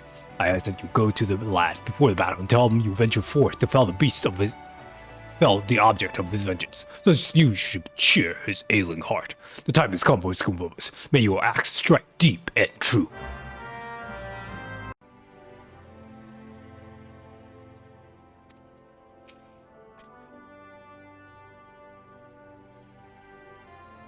Oops, Kun. I'm sorry for making trouble. No, I deserve what I got. It's my own fault for not believing in you. But you came anyway, and now you're gonna take that axe to Kujata's head, ain't he? I know you can beat that bastard, you got to.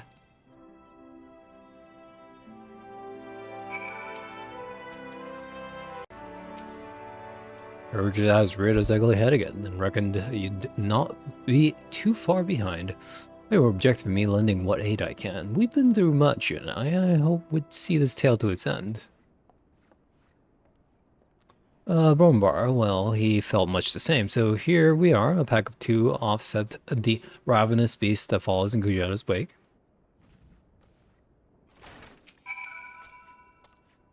Might be as I'm sticking my nose where it ain't wanted, but I couldn't abide the thought of me facing that monster solo. Kujata got his friend, so it's only fair if you got a couple too.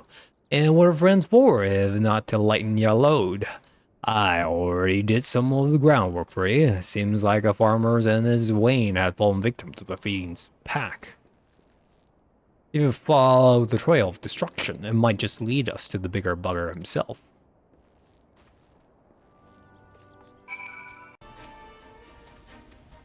I found a pot.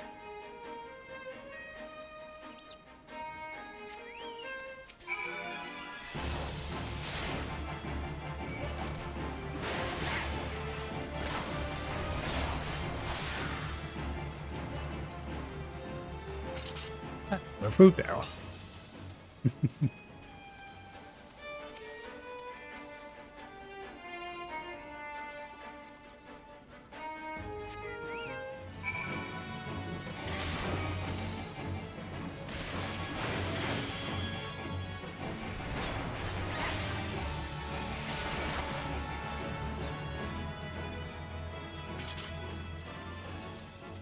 I found a splintered crate.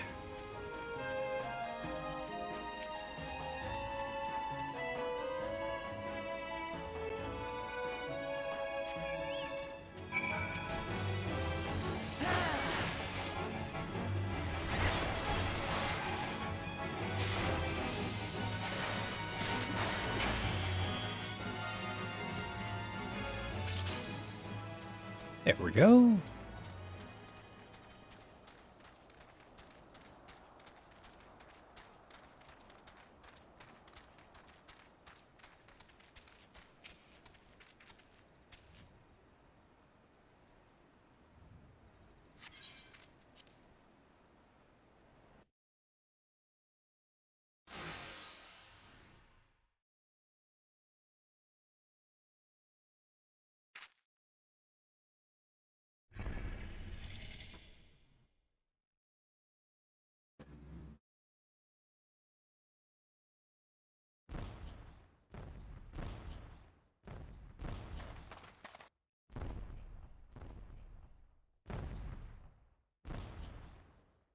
Even better if I was wearing a helmet that didn't cover my entire face. Oh.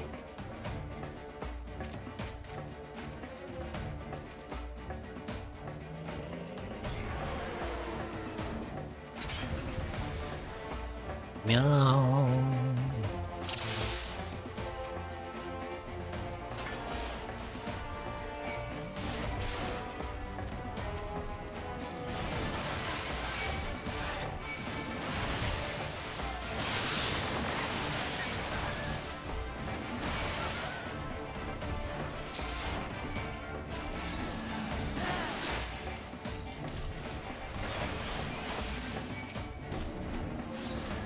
How about you guys help me out?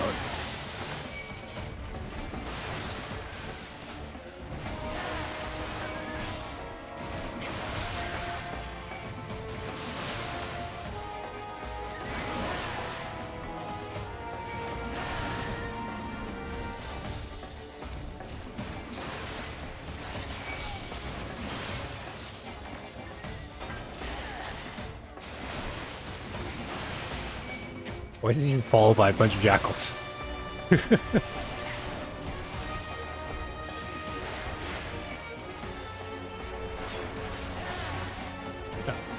Apparently, I baited my friend to death, unfortunately.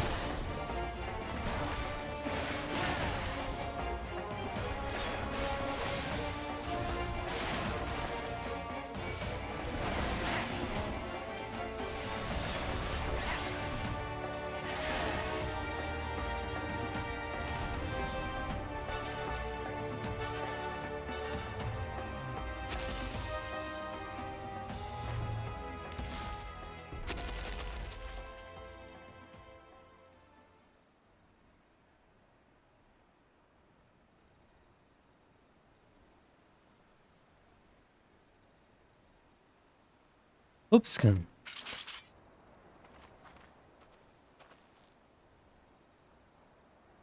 It appears our timing was fortuitous.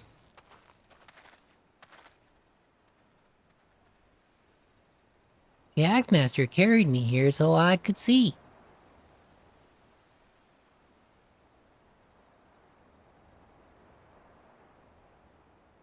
He did it. He really did it.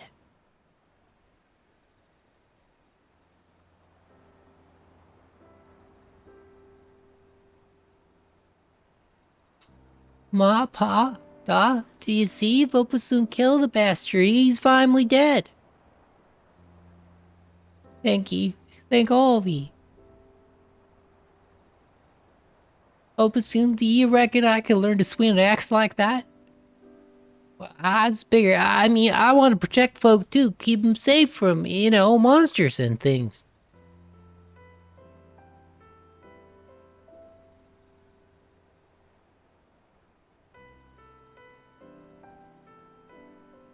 If you train hard, the knot is beyond your reach, young man. That's what I do. I'll train every single day. You'll see, I'll be the strongest ever there was.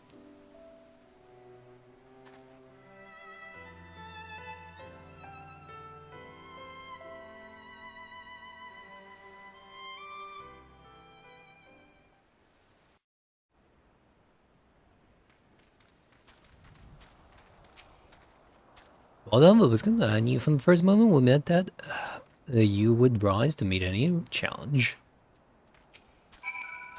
I saw it with my own eyes, and I still scarce believe it. You brought down the mountain. It is done, Lubiskin. You have answered the boy's prayers and upheld the pride of the guild. Hold your head high, Marauder. I shall be awaiting your triumphant return to Limsa Lominsa.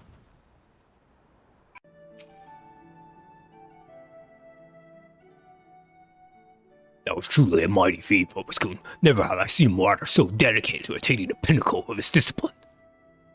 In recognition of your achievements, I, Axe Master Warrenzon, pass on to you our guild's final technique, the throw of battle. The skill teaches you to embrace the fear and danger of combat, allowing you to push beyond the normal limits of your stamina. Though the thought brings me both joy and sadness, there is not more I can teach you. May the memories of your time here at the guild sustain you as you strive for even greater heights for perfection. Experience now shall be your tutor. There will always be greater foes and deadlier challenges in which to test your blade. Of that I am certain. You enter a realm of our craft in which even I have never set foot. I only hope that when you reach the very boundaries of our art, you will return to share your triumph with us. Until then, Vopiskun, may your axe ever swing true.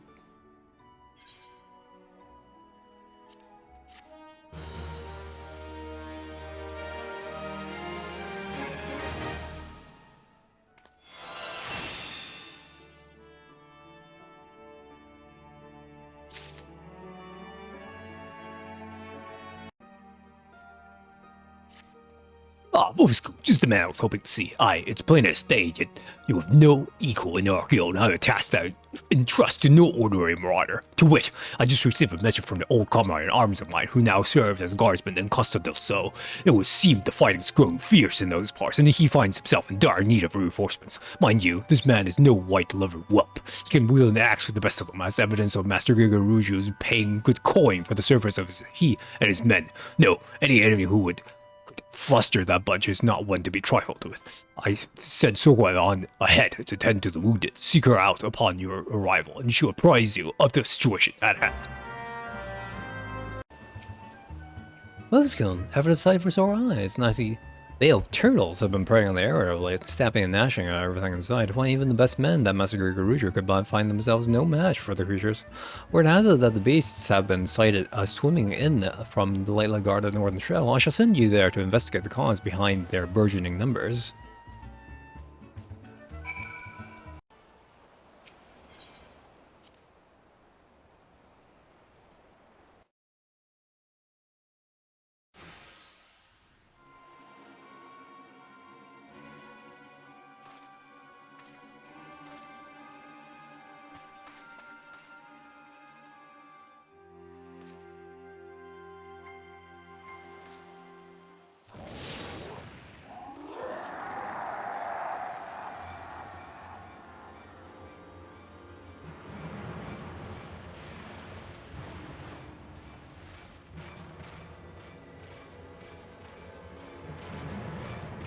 Turtle Man?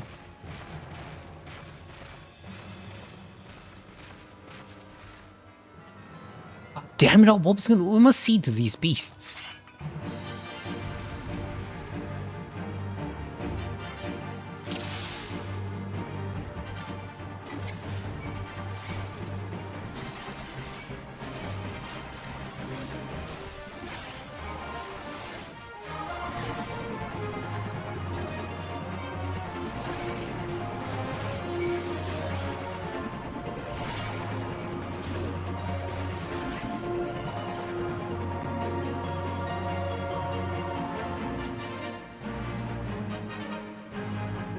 Something else, and there's no end to them. Prepare to fall back.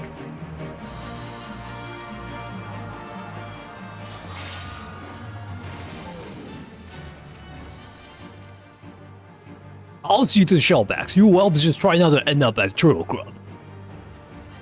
Well, it seems like in...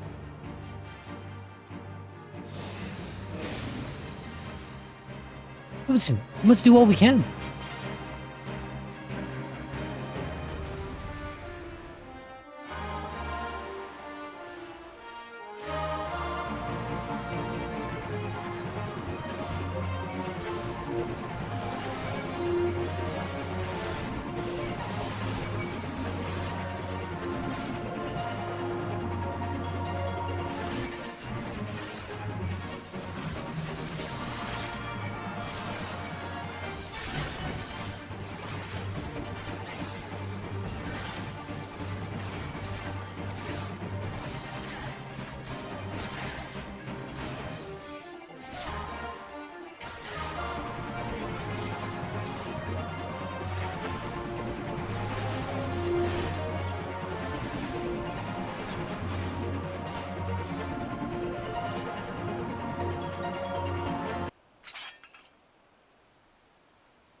I should send them scuttling back to their nests. You can call me Curious Gorge, or remark about the name, I'll rip your ugly heads from your shoulders and suck the marrow out of your twitching spines.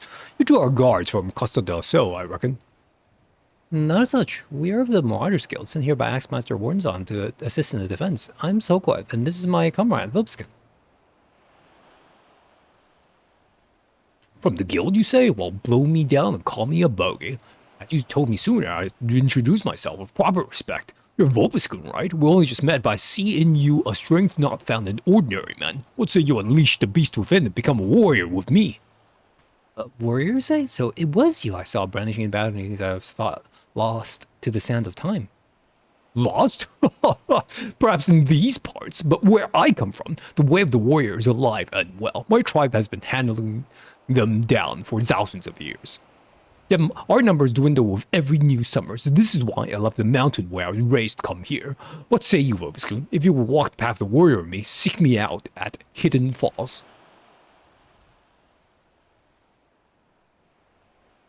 My head can't even move in that helmet.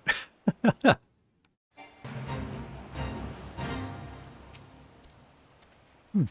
warriors of the old, we have all heard the tales, but never once did I dream that I would meet one in the flesh. My memory is cloudy. Many years ago, it was said that there was a young marauder in the company of heroes who would unleash crushing blows, therefore unseen by his comrades. When the company disbanded, he vanished, never to be seen again. Might that be this curious gorge? I cannot vouch for the man's identity, but there can be no denying the display of strength we saw today, nor that he has taken a liking to you, Vobiscoon. This could be an opportunity for the ages. Hidden Falls, was it? Were I in your boots, I would head off there without delay.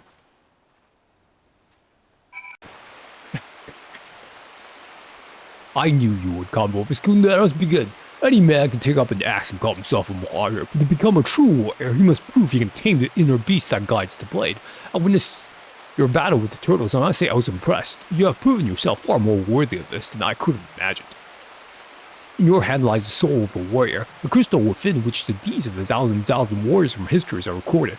For countless generations, the soul has been passed on to those in my tribe who chose the path of the warrior to guide them and aid them on their journey. Your inner beast awakens, the runes will resonate, further empowering your will, and granting you such strength as you had never thought possible. Today, there is a cause for celebration, my friend, for through you I've ensured that my tribe's legacy will endure. Yes, it is for this day, this moment, that I came down from the mountain. Yet however earnestly I pursue my goal, I cannot deny the fear inside me that my mission will ultimately end in failure. For you see, while I start myself as a warrior, the truth is that I left the mountains before my training was complete. And while I carry with me the chronicles of my ancestors detailing the ancient arts of war, I lack the ability to fully decipher the text. Yet, there may still be hope, for there is another who fled my village, one who shared my dream of passing on the teachings of the tribe, and can read the tome, my brother. Without him, I fear there's little more I can teach you at this time, but that will not discourage me from continuing my studies of the chronicles, nor shake my belief that further secrets will soon reveal themselves to me. Until then, I ask you, use knowledge I've passed on to you and continue your training. You must strive to harden your will so that it may endure the strings of future burdens. Good luck, my friend.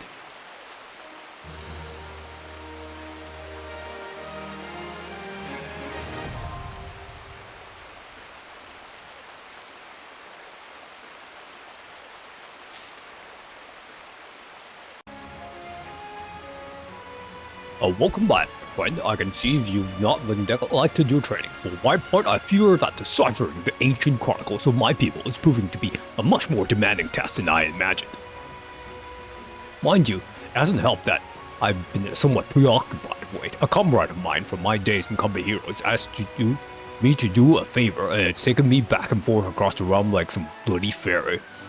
On a hunt for some mysterious feral beast that's been terrorizing small folk. People don't know where this monstrosity came from, but witnesses say its thirst for blood is unlike anything they've ever seen. Unfortunately, the time I've spent in pursuit of the beast is time I have not spent studying the chronicles, and I'm sorry to say I have made little progress. However, while on the road, I was able to decipher one passage that may be of interest to us both. From what I can gather, the chronicles tell of an ancient set of armor forged by my ancestors in the flames of the Seven Hells, and inscribed the same arcane incantation that adorned the soul of the warrior. It was seen that this mighty armor was passed down from hero to apprentice for centuries until one man, driven by rage and vainglory, cast all 5 pieces from Abolithia's highest peak. Since that day, the armor has been remained lost, and with it the power that it harbors. As far as I can make out, the next passage in the Chronicles concerns the whereabouts of these missing artifacts. Though I've only been able to make sense of the odd words thus far, still, I must confess to some excitement. Imagine what a warrior clad in such garb could achieve. If only my brother were here, we could decipher the text together and spread the teachings of our people to the entire realm. Alas, he is not. His whereabouts are as hidden to me as those of the ancient armor. I'd like you to meet him. If only that you could have looked upon a true warrior. Well, perhaps you still shall. A warrior is not as large as most people perceive. Paths cross, fates intertwine, such is the will of the spinner. It may be that my brother has chosen a similar path to mine, but I have rambled long enough. You are here to take the next step in your training, and so I shall oblige. In the southern reaches of the island, the Segoli Desert, a god-forsaken wasteland with not the sand that stretches as far as the eye can see. It is here that the Leviathan of the Dune lurks, a sandworm gargantuan proportions. When facing this mammoth creature, you will soon realize that the feeble hacks and slashes of your puny axe are ill-suited to the task of felling such a foe. But do not let this dissuade you. Wake the slumbering beast within and summon forth a strength that transcends the limits of your physical form. Mind you, first you will have to find the beast, and that might prove a tall order in itself. The Yu tribe that inhabits forgotten streams is wise to the movements of the denizens of the desert, because you want for guidance on which they could set you in the right direction.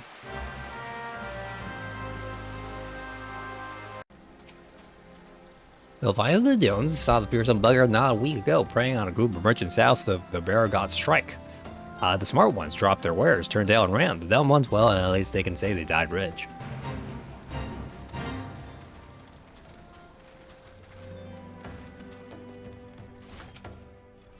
Yeah, I've seen the beast stands 3 moms high, he does, and stirs up sandstorms, with each thrive and wriggle. Showed me in my hunting field some years ago, and it has been swallowing up my would-be prey, and now giving maw of it ever since.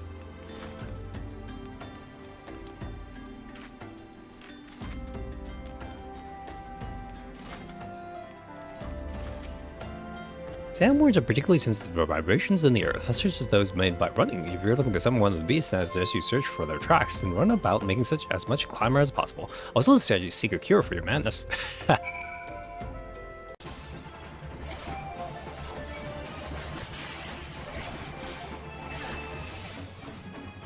Penny. Penny. Penny.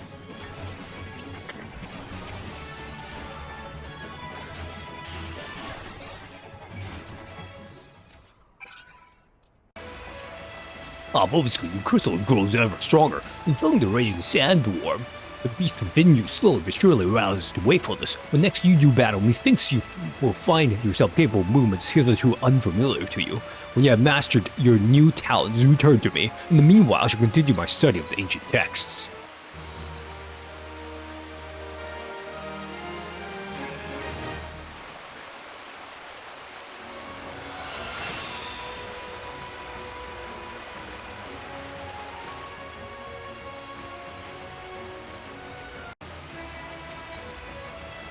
Curious George. Sure, you shocking relish about his first test. Hello again, my friend. It is quite obvious that you have been anything but idle in your training since last we met. Your progress is heartening to look upon, truly, but it also serves to remind me that each hour spent poring over ancient texts is an hour now spent honing my skills. I fear my war on the battlefield is diminishing by the day, yet I am certain that my studies of the Chronicles will yield something of use. In fact, just last night I discovered how the warriors of my tribe came to be shunned from the outside world. Upon witnessing my people's prowess with the axe, the armies of the city-states began to incorporate similar techniques into their own training regiments.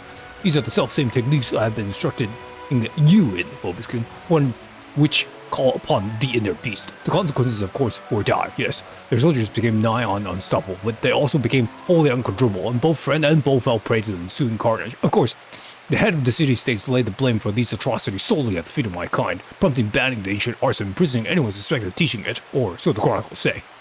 What I find hard to grasp, is that never once during my training did my brother hint at this dark history, nor have I ever seen one of the tribes succumb to the rage that the chronicles describe. Could it be that the tales are mere falsehoods? The stories concocted by some long-forgotten enemy who would poison our heritage and befoul our tribe's name, who in their right mind would seek to sully something so pure? Then why would my ancestors simply bow their heads and suffer the ignominy? That my people should be so weak, so utterly bereft of pride, is inexplicable. I refuse to believe it. It matters not if these claims are groundless. If they plundered my tribe's arts to fade into obscurity, then the damage has already been done. Well, I for one will not turn a blind eye to this injustice. If none of my people will give the lie to the stories that have so tarnished our reputations, it shall have to be me. But once again, I lose myself in history and forget the present. If you recall, I spoke to you of my former comrade from the company of heroes, and the great woolly beast who I've been pursuing. The beast remains on the loose, and to toss ponds of salt on the wound, fell creatures that appear to be its minions have been wreaking havoc on the innocent residents of Wineport. Were you and I to succeed in quelling this threat, surely people would see the warriors as no fearsome beasts but valuable allies. Together, Robuscune, we'll win back our proud name. Now, let us away to Wineport to meet with the captain of the militia.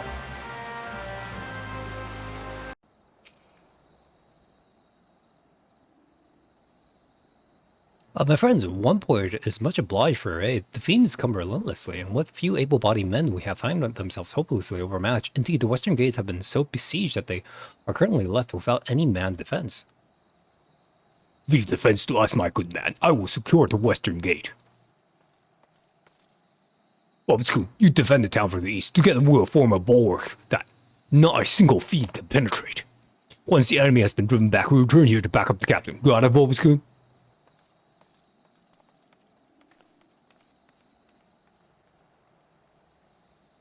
Okay.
Sector 12, you're safe. We have need of your skills. I just heard a scream. I fear that one of the beasts might have loosed within the village. Come with me.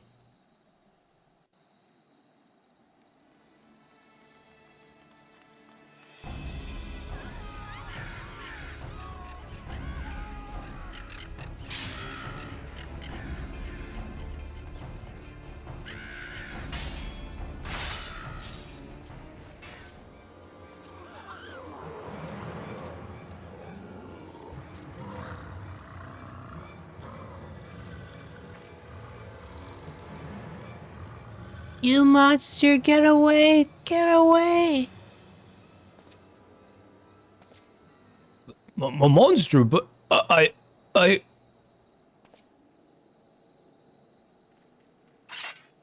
Come no closer, Roboscoon.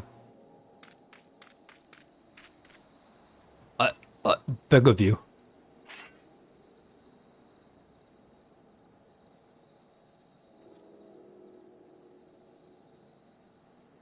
I must return to the falls.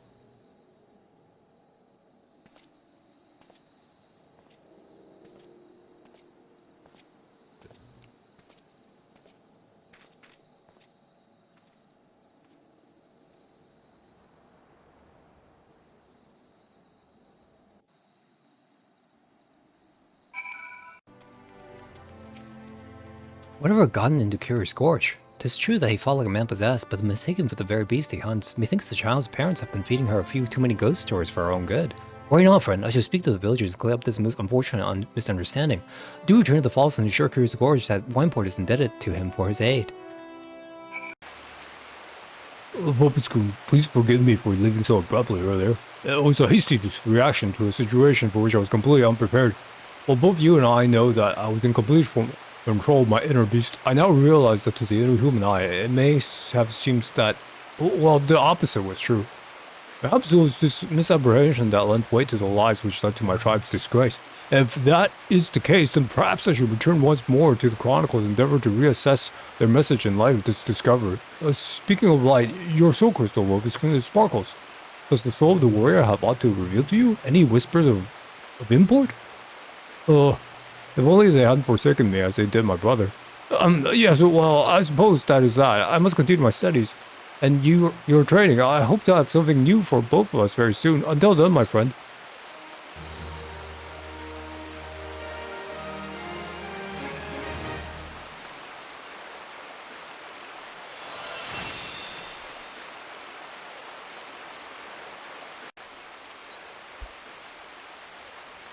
Welcome back again, my friend. I was wondering when your travels would bring you back this way. It just all happens that I have some exciting news. I finally uncovered clues pertaining to the whereabouts of the lost armor of my ancestors. As it turns out, after the fallen hero cast the 5 pieces from the mountaintop, 5 of his pupils hit out to recover them, intending to restore their master's name. What is more, they were actually successful in this search. However, when it came to reunite the set, the armor's great power began to work upon their minds, and not one could bring himself to relinquish his piece. Realizing then that their master's fatal pride was born in the artifact's combined influence, the pupils resolved to keep the pieces separate, and to share between 5 the power that might otherwise have consumed one. Thus today, each of them carve his own place in history. The chronicles will go on to say that years later, prior to death, each of the pupils returned to the scene of his greatest victory and buried the artifact's position in a final attempt to prevent any one warrior from holding the set. And it is there that the pieces still rest. You may be interested to know that the armor I wear itself is the replica of the set crafted by my ancestors, identical in all respects save for its lack of arcane enchantments that adorn the original. I know what you might be thinking. If we were to bring the 5 pieces together once more, what would prevent us from being corrupted in the same fashion? Well, I've thought of that. What we need only do is trace the runes we find on the armor onto every piece of warrior gear. That way, there will be no need to worry about a single proud fool becoming drunk on his all-surpassing power, as every warrior in the realm will be possessed of the self-same might.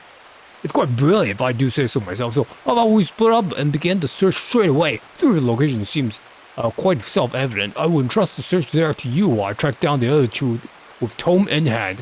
One piece is said to be buried under the great rock of the Boulder Downs in Corthius, while another slumbers peacefully at Camp Tranquil in South Shroud. The last of the 3 rest untouched at Piratas Peace in Western Danelon. Unearth these 3 relics and bring them to me. With any measure of fortune, I'll track down the remaining 2 by the time of your return. What? You're the Africa.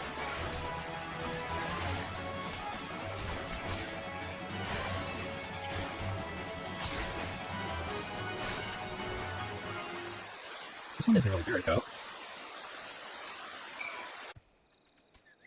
That's a big sound energy. Sound.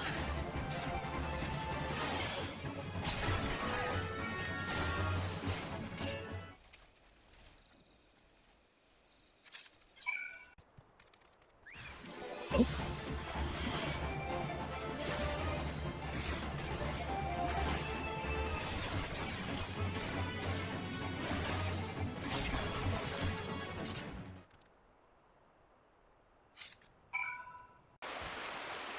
How far is your search for Whiskey? Have you found all of my tribe's ancient relics? Did you have the 3 pieces of armor? Don them and show them to me. Okay.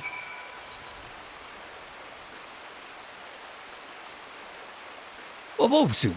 You found the gear is most gratifying, but what I would truly fancy would be to see you in it. Wait, stand still for a moment. The armor so becomes you that I could not tell you had it at first glance, but now I can have no doubt. I sense the power of the rune inscribed on each piece resonating within your soul crystal. This is the long-lost armor of the warrior. I too have found one of the relics, but I have run into an unexpected rock. When I donned the piece, I found nothing, as if the lost treasure was no different from the unadorned replicas already in my possession. Whether the power has been lost to it, or needs to be awakened by means yet unknown to me, this I cannot say. The ancient text still holds many mysteries beyond my ability to decipher.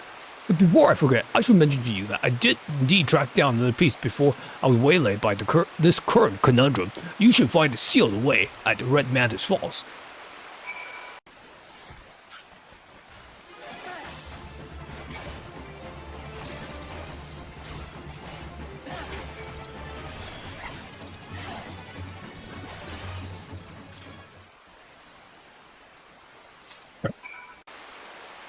I see your search was a fruitful one. I'm pleased to say I have also gleaned some insight into why the armor I found seemed devoid of power. As I alluded to, the ancient warrior's armor derives its power from a concordance between the incantations engraved on the steel itself and the inner beast of the wearer. But my own resonance with the plating was too weak as to allow a proper connection with it, and now I think I know why. My soul crystal. It once burned bright like yours, but since the events of Wineport it has been reduced to a lifeless husk. What has happened, I cannot say, but the tome is quite clear about what would happen were the powers of the armor to be bestowed upon one whose soul is weak. The inner beast would devour the mind of the wearer, who would go on a mindless rampage that would end only with the mercy of death. Yes, not unlike the crazed fiends we battle. I believe that the armor, since my weakened state, foresaw the potential danger and unknowingly shut off its power to me.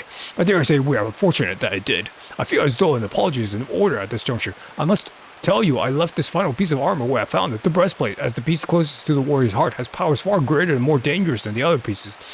Uncertain as I was to the reason for my being unable to connect with the plate's mystical energy, I feared to take it would mean imperiling both myself and those around me. Your soul may burn stronger than mine, yet I still worry for your fate were you to put it on. Look deep within yourself, Obiskun, when you feel yourself ready, and only then come speak to me again.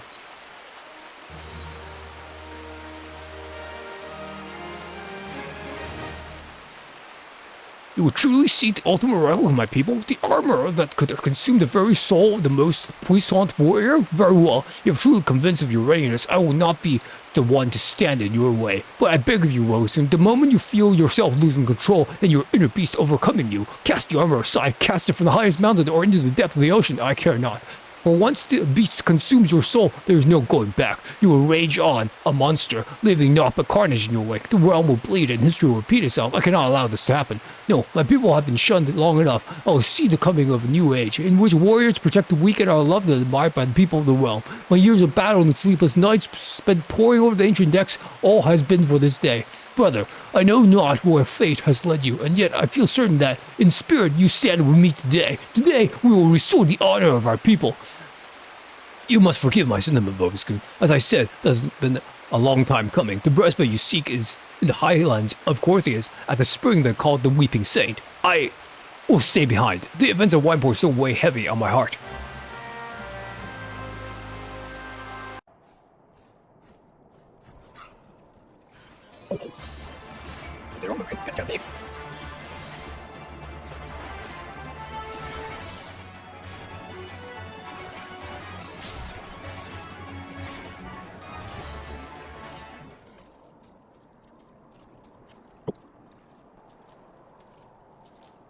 I came. Head over the breastplate, Voice-Kun. After much wrestling over the thought, I simply cannot entrust such a relic to an outsider who may be overwhelmed by its power. I return now to Hidden Falls. If you will have words with me, then come. I will not run away.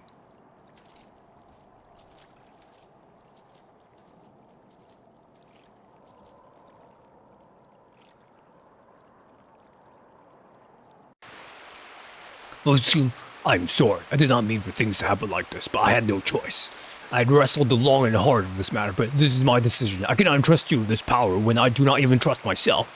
Aye, that's right. I won't attempt to don the plate again, either. Nor will anyone, not until I have proved that there is one with a will strong enough to withstand the beast's siren call. Peer deep within your soul, Vobiskun. Peer into the eyes of the beast that stares back at you. Can you truly say that you can engage the monster in battle and emerge victorious? I shall return to the tome. If there are any answers to be found, they lie within those pages. In the meantime, continue your training, then you might find an answer of your own.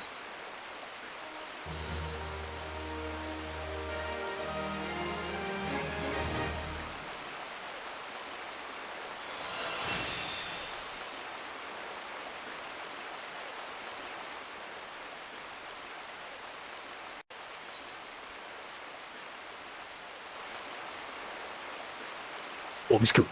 There is much we must discuss, but now is not the time. You surely recall my mention of the hunt with a bloodthirsty creature terrorizing the small folk. I've just received word the self-same monster has been sighted near Wineport. What is more, according to those who managed to escape the carnage, the creature appeared more man than beast. If this is true, then our quarry could be far more dangerous than any wild animal. We must find a way to stop it. I must find a way. This is my chance to prove to the people of Wineport, nay, the world, that my tribe and my art have been wrongly judged. Perhaps then my answers will deem me worthy. I think even my brother would too. There is no time to lose. We must arrive in the hamlet before any of the villagers fall prey to the beast. Let us leave at once.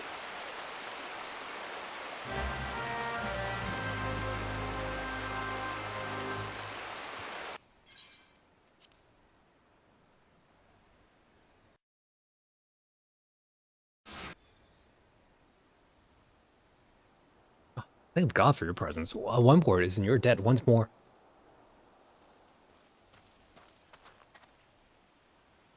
No creatures bear down upon our village in hordes as if drawn by a great hairy beast. You must stop them. Oh, Scoop, you fend off these mock creatures. I will see to the beast. This is my battle to fight.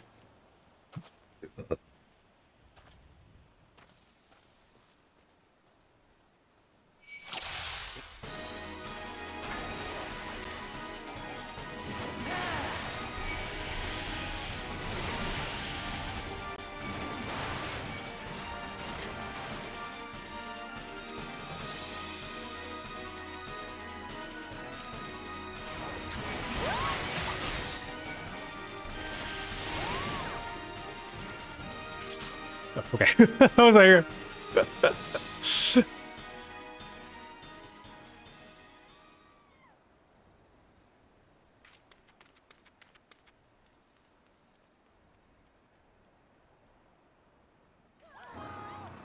who's Monster? It's the beast run for your lives!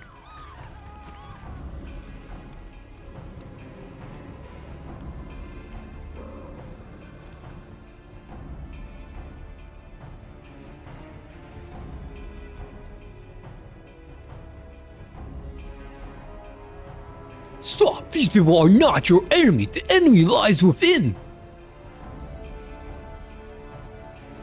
You are stronger than this. Take control of the beast. Do not let it consume you. Brother!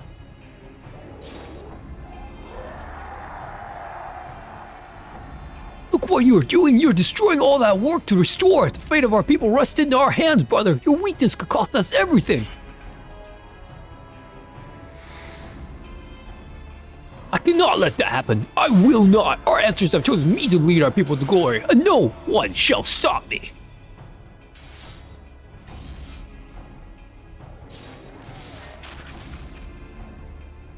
No one. No one. No one. It was I who unlocked the secrets of the Chronicles. I who trained you in their ways. I who uncovered the location of the legendary artifacts.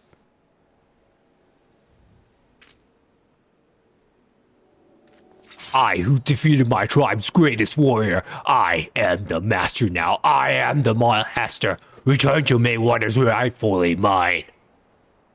Give me the armor.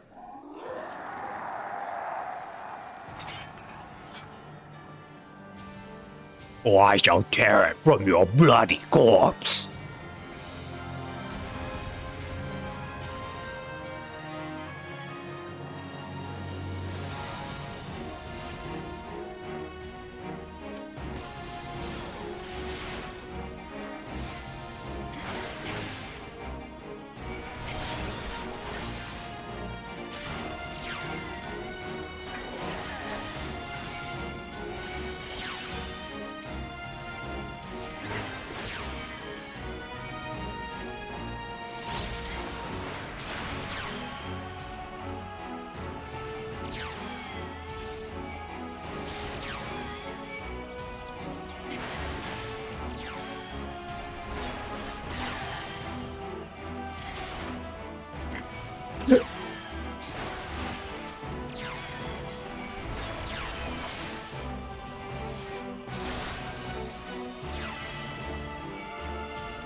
Oh yeah?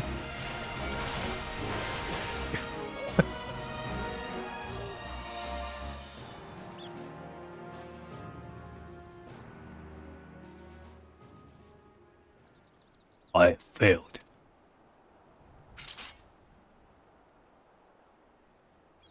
I failed you. I failed my people. I failed my ancestors. And I failed my kid.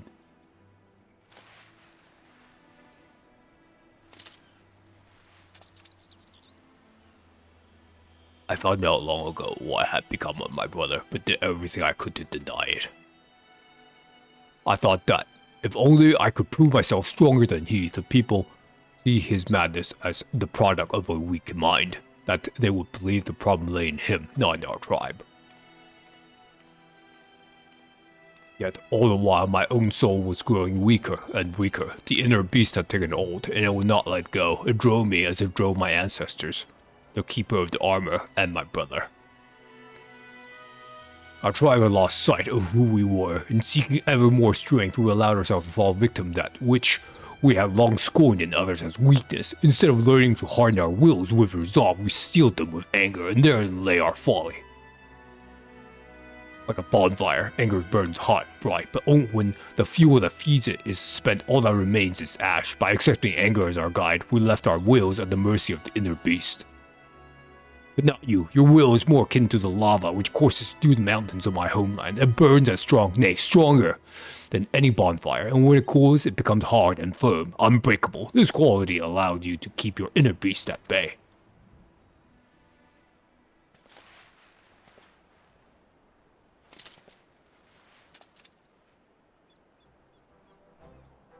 My people were once as you are now, Wobiskoon, and I believe that is why my ancestors chose to speak to you. They sensed the true strength within you, such strength as could rightfully represent our people in our art. Had I but realized that myself, none of this need have happened. Well, what's done is done. If I'm happy to have any hope of restoring my people's name, I must start over from the beginning. And this time, I mustn't try to do it alone. It may take time, but together my brother and I will restore our village to its former glory, and when we have, I shall remember Wobiskoon, my friend and fellow warrior, and how he saved me from myself and my dream might become reality.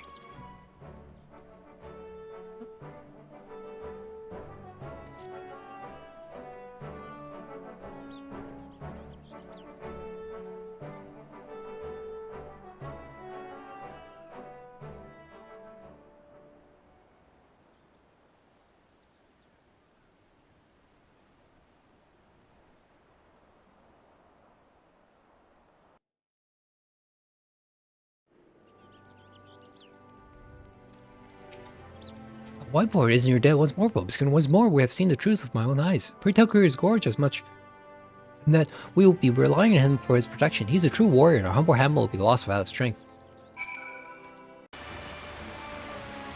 Welcome back, Wobiskoon. Despite all that has transpired, the captain at one point would trust his village's defenses to me. I know not what to say. It's been a long road, but thanks to you, I've discovered what I lost so many years ago. I will see to my brother's wounds, and once he is well, we will embark on the path to warrior again, engraving the lessons we have learned in our souls, never to be forgotten. Curious, the moment I did avow this to myself, my soul crucible began to shimmer anew. I see yours too grow stronger than ever. It would seem my ancestors have once been bestowed their knowledge upon you. This power, why, this is a power that I have only read about in the tomes. Nay, a power entirely beyond my comprehension. To think that I once doubted your resolve, no. You have truly conquered your inner beast and become a truer warrior than I could ever hope to be.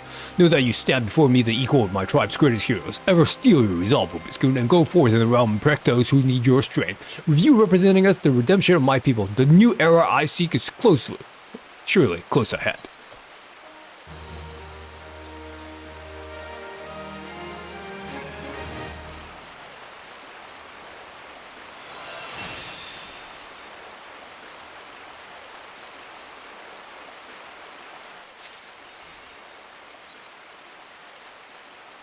Wobiskoon, I scarcely recognize you. The flames of battle have tempered you like fine steel. Since last we spoke, I've resolved to start upon the path of warrior anew. I swore that I would not succumb to the beast within again, as I did when I faced my brother at Wineport. Speaking of which, Broken Mountain has regained much of his strength, though when I speak to him of taking up the axe once more, he changes the subject and returns to his studies of arcana or other scholarly pursuits. Nevertheless, the desire to spread the teachings of our ancestors to every corner of Eorzea remains unchanged. And you couldn't have come at a better time. I just received a letter from Broken Mountain saying that he's uncovered information regarding ancient martial techniques. If you're interested, I'm sure you are. Why not accompany me to Camp Bronze Lake so that we might hear what he has to say together?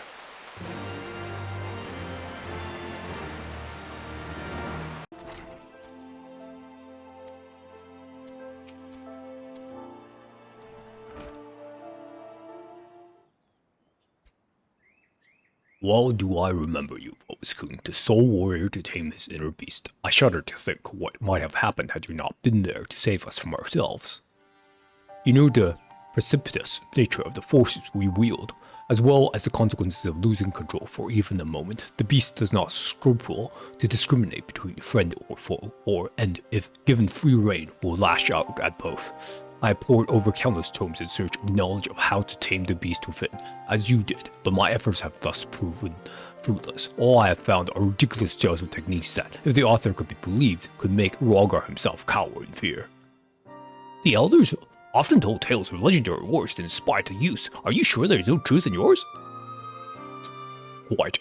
There are descriptions of the techniques used by the hero Mithril-Heart, but the details are difficult to swallow. No warrior, alive or dead, can rip off a behemoth's arm with his bare hands.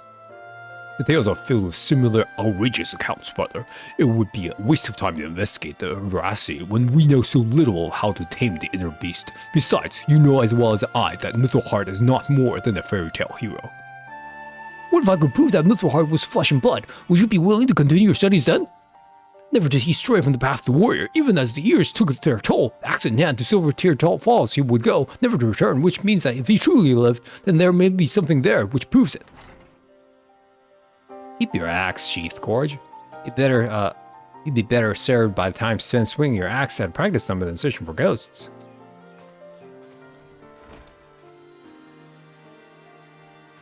Well met, Vobscoon, my thoughts. Thanks for ensuring that my old friend here lived to learn from his mistakes. Oh, it seems the lesson didn't stick for long. Waistgut here has been kind enough to keep my brother busy with work and assist me during my recovery. Anything to keep a former comrade out of trouble. As for these stories, far-fetched as they may seem, I don't be so quick to dismiss them, lest we forget Vobscoon has more than a legendary accomplishment to his name. Well, if by chance he found proof of Mithril existence, I will reconsider, but leave my brother out of it. I may not be ready to accompany you, but I can give you advice on where to start. Seek out the Sons of St. Corniarch. I'm certain they know something of Mithril final journey.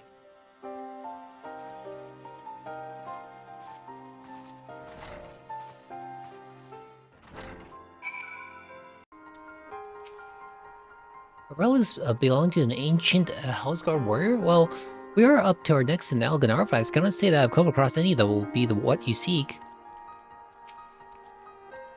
Well, when the waters of Silver-Tear Falls receded 15 years ago, we revealed a treasure trove of artifacts spanning eras, many of which have been yet to be recovered. I don't know if any of those artifacts have any relation to this Mithril Heart, but it might serve you well to begin your search in those previously submerged areas. We focus on research on artifacts from the Algan Empire. As such, there may be recent discoveries which were ignored by the single-minded researcher. Nothing of interest. Oh, I got them.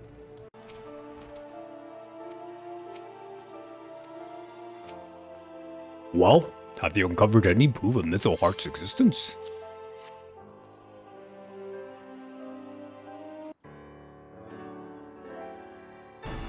This axe, the engraving, and the curvature of the blade are exactly as described. To think of the beasts who tasted the steel. Surely this proves that Mithril is more than a mere campfire story. With a steel heart and his legendary techniques, we'll have the strength to slay even the stronger beasts by the dozen. If Mithril feats are indeed possible, then the knowledge of how he performed them would prove invaluable in restoring the warrior's reputation. You could show the people of Eor the true potential of the warrior. Surely no small number of them would feel compelled to take up the axe. Indeed, it will prove a great boon for our cause. Very well, I will return to my tokens and scout them for any passage returning to Mithril. Mind you, ancient techniques may rouse the inner beast like none before. Of that I have no doubt, which is why you must not take your training lightly. While I uncover more information, you must needs be ready.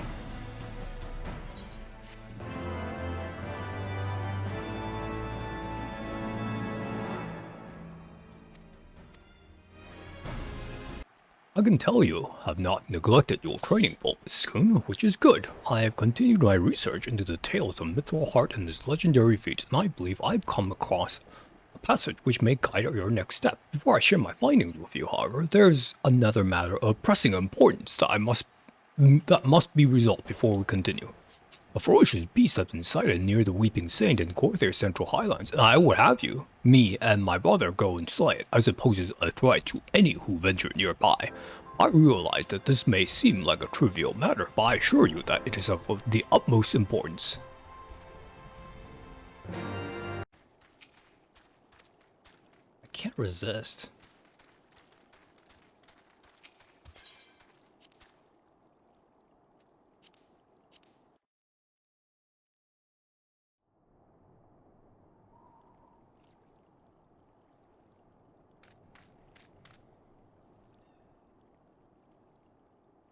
10 to 12, you made it. The beast caught us unawares. My brothers leapt to my defense and slew it, but in that moment, it was overcome by his inner beast as before in one part. I knew it was folly bringing him here. I beg of you, stop him before he hurts himself.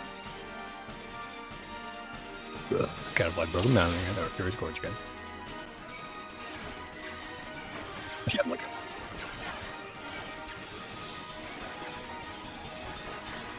Okay.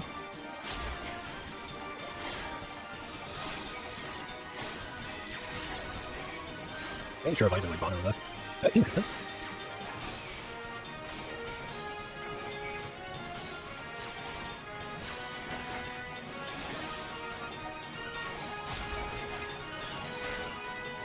Oh, yes, I will.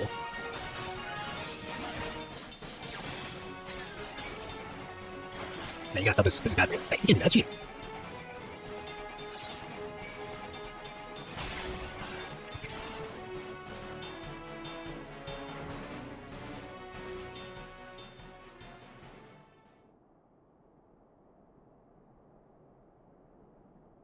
Obiscun, speak to me.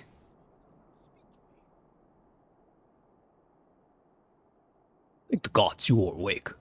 When your final blow landed, you and my brother both collapsed. What happened, Obiscun? Do you remember anything?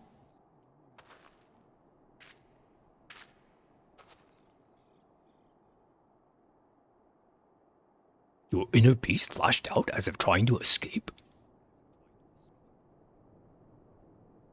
I see. The lingering numbness is likely your body recovering from the shock. Otherwise, you appear to be unharmed and in full control of your faculties. I owe you an apology, Obiscun. Once again, I lost control. I have already tended to my brother's wounds. You needn't worry. Alas, as I expected, my brother yet lacks the strength to control his inner beast. As you may have guessed, I called you both here to see if my fears were unfounded. I do not wish to give you cause to worry, brother, but when the beast stirs, my mind grows clouded and my will falters. Or perhaps I remained silent to avoid facing the bitter truth? Who would trust the projector that could turn on them at any moment? It pains me to do this, but I cannot allow you to accompany Obiscun any longer. The risk is far too great for you both. Perhaps it is best we continue this conversation in the safety of Camp Bronze Lake. God damn it, Obiscun! You've grown so much stronger while I hardly grown at all. Show me warrior what it means to be a true warrior. I know you can.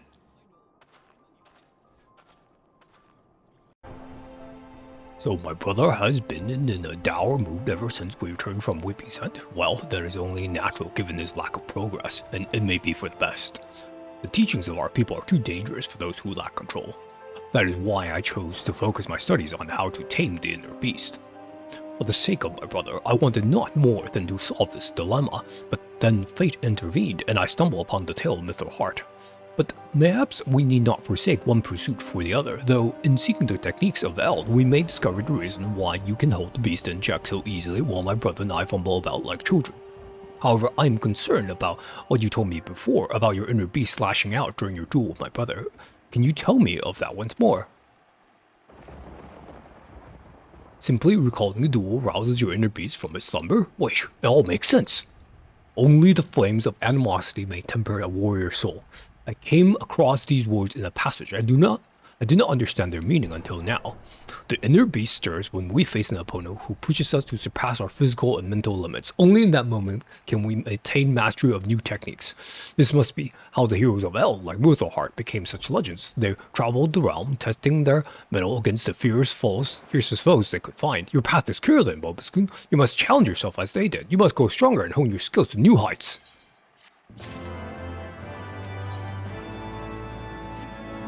Well met, Obiscun. It seems your trials have prepared you for the next step down your path. However, while your progress is truly remarkable, I'm afraid my brother still fears the fury of his inner beast. Even in the training yard, he swings his axe without hesitation. Seeking to test himself against live foes, he has joined the Maelstrom's efforts to repel a recent spate of kobold attacks. However, Wiskat has sent word that his ferocity in the field of battle is not what it once was. My brother has long admired your will. Test your axe against ever stronger adversaries and master the techniques of Eld, and by doing so serve to inspire him all who aspire to walk the path of the warrior. Remember the words set forth in the ancient tomes, and seek foes that test the very limits of your mind and body. The heat of battle will awaken the beast within, bestowing upon you the knowledge of our ancestors. Luckily, the path you walk has been treaded on before, and you need not wander the land aimlessly. According to the tomes, Mithrahart once spent a season hunting the hulking grizzly bears that stalk Apolethia's spine, the largest of which are said to rival even a behemoth in size. Make your way to Tailfeather, home to the many seasoned hunters that know the lay of the land and the creatures inhabiting it. Find the beast of Mithrhart's hunt and test yourself against the razor claws as he did.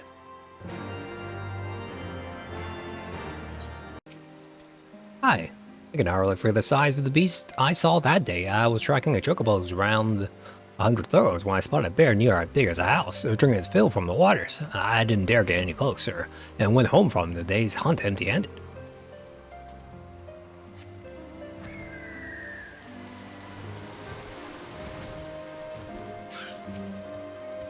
You're a right fool if you're thinking of going after one of those massive beasts alone. Best bring about a dozen friends along if you want to come back in one piece. Yeah, got the men. Then I've heard of hunting parties using Willem's salmon to draw them out. If you head up a Wyoming River, you'll like to find a few what died during the salmon run.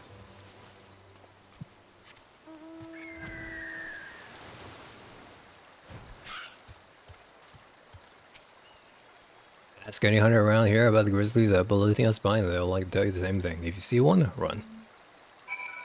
Get the salmon, grab some salmon. Okay. Okay.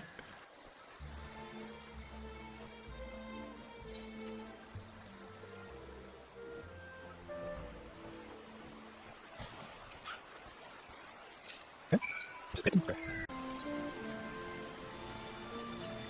Ooh. What's happening there? Do not see this tiniest ledge. just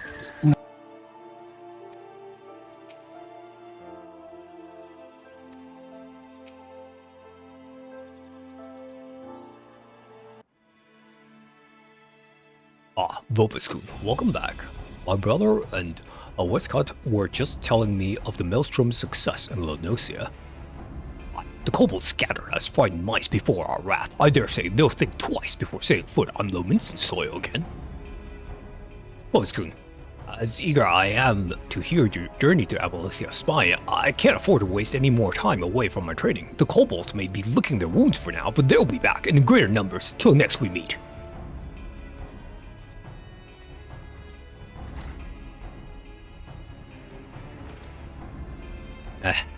His gorge has acted in high spirits since our return from Limsa, but his bravado scarcely hides the truth. What he said was true. Our operations against the kobolds were a resounding success. However, troops that fought alongside him say that Kira's gorge was notably shaken during the battle, as if afraid that the tide would turn at a moment's notice. But it was not fear of the kobolds that caused his axe to waver. He still fears his own inner beast. As long as the fear has hold of him in battle, then there is little hope that he will grow as a warrior. The kobolds become bolder with each passing day, and the Maelstrom's forces are spread too thin. Maelstrom Command is desperately seeking ways to supplement its flagging troops. They're considering bolstering fighting strength by training troops in warrior techniques, so Kira's gorge capabilities have come under special scrutiny. However, if fear continues to hold him back, I doubt he'll manage to impress anyone. Once again, we are left wanting for a means to tame the inner beast. Vopiskun, was there naught to learn from your journey to the Dravanian forelands that could be of aid? And in the same manner as before, the memories of battle have roused the inner beast. So my theory was correct. The key to mastery lies in the heat of conflict, just as the ancient tomes say. Only victory against a worthy foe can temper the inner beast. Vopiskun, your growth as a warrior has given us valuable insight into the true nature of the inner beast. However, there is still much that remains shrouded in mystery. And there's still the question, what exactly sets Vopiskun apart from your brother? Indeed, the tools to tame the beast within are hidden somewhere. I just have yet to find them. Vopiskun, continue with your training while I return to the tomes. A solution will present itself soon enough.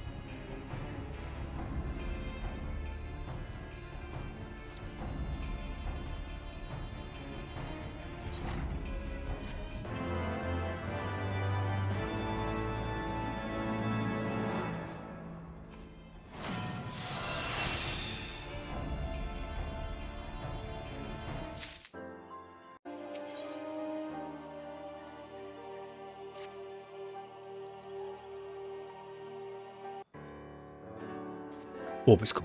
Couldn't have come at a better time. Westcott has just arrived and looks eager to speak with you.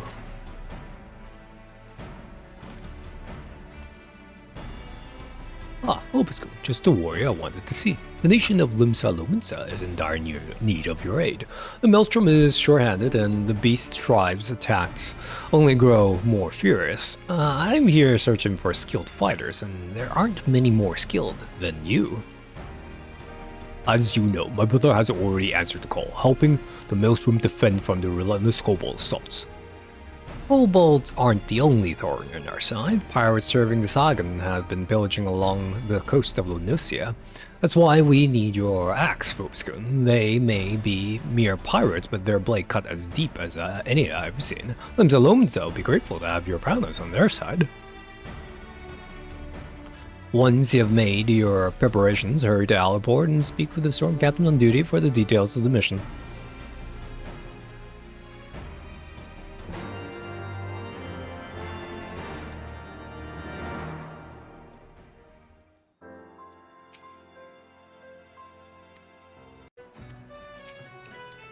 Adventurer, the Maelstrom thanks you for your aid. A band of pirates flying the flag of the Serpent Reavers have landed ashore to the Isles of Umbra, and all reports indicate they plan to use that as fuel to attack Alaport. Our walls only defend from inland assaults. I shudder to think of what might happen where the pirates bombard us with cannons from the sea. Our course of action has been decided. We will take the fight to them before they have a chance to mount an offensive.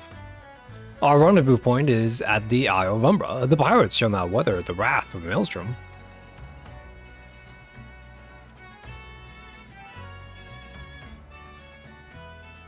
So you're the one Whiskar sent it. He said much of your proudness. I look forward to seeing you in the fray.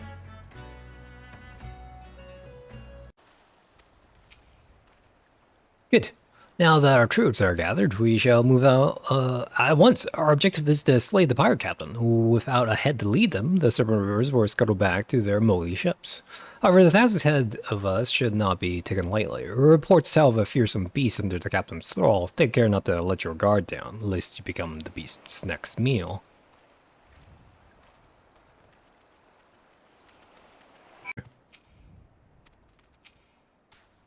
Fight back. Horrifying? Hello?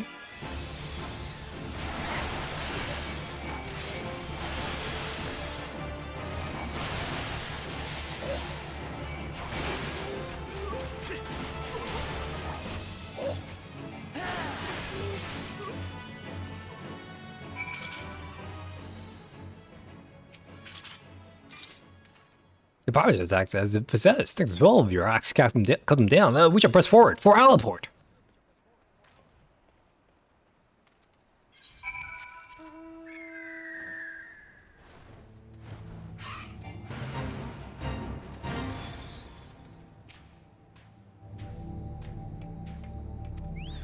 Sure.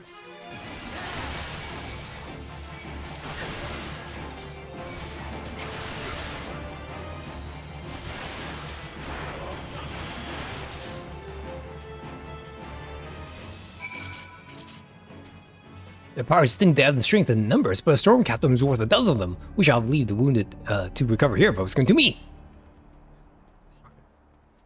You go. Former hero, eh? Emphasis on the former part, I guess. Hey, Dark Helmlater, sir.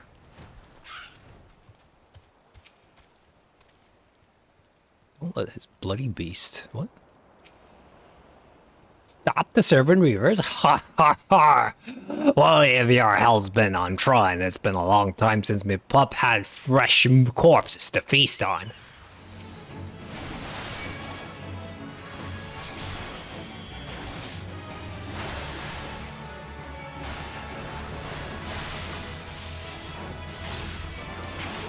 Oh, wow, okay. I didn't expect that to just nuke it.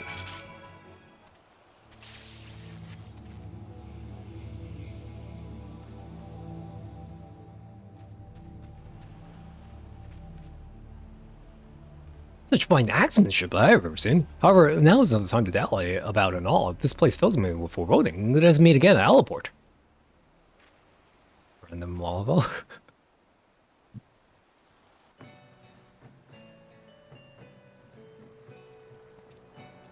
thank God for teleporting me. Thank you.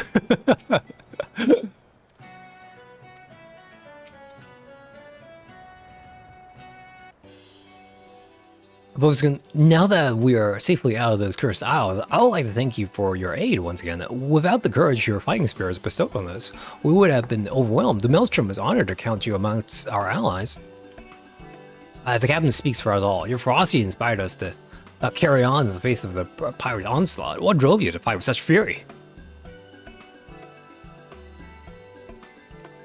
And here, I thought the axe was just for killing, but instead you wielded it in our defense, and your will to protect us gave you the strength to surpass the limits of your mind and body. Something else. I've been fighting all wrong. I've seen Nereid battle so fierce, or a protector more stalwart. Vopsker, I would like to hear more of your skirmish, from your eyes. After you have recovered from the fight, pray speak to me again.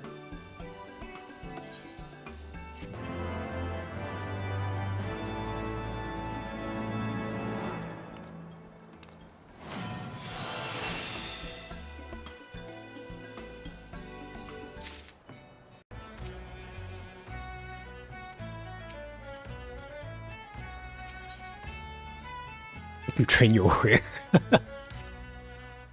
It would seem our battle with the Serpent River has bestowed upon you yet another shining event. My comrades and I, as well, will not soon forget the ferocity of which you protected our lives this day. I shall return to Maelstrom Command and inform them of our success. I look forward to the day we fight side by side once more.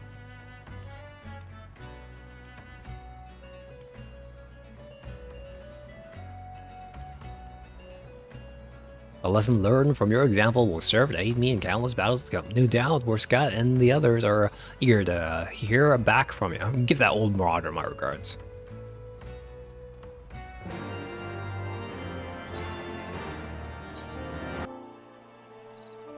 Ah, Vopskun, I knew the Serpent Reavers would fall swiftly before your axe. Did you learn aught from the skirmish that might be of aid?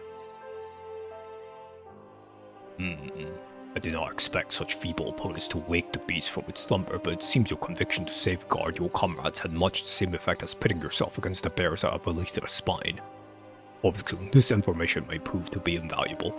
Within your story likely lies the key to overcoming my brother's struggle. Speaking of which, my brother suffers injuries in the clash with the kobolds and has come here to nurse his wounds as I did. It would please him to see an old friend such as you. Pray speak with him, for an exchange of battle stories may serve to lift his spirits. Where are you, Gorge? I just realized when you say it like that.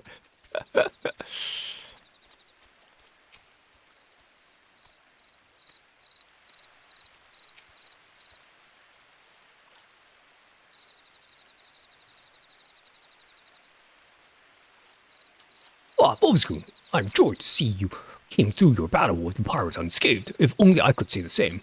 I have been ordered to rest here until the wounds I suffered in the fight against kobolds heal.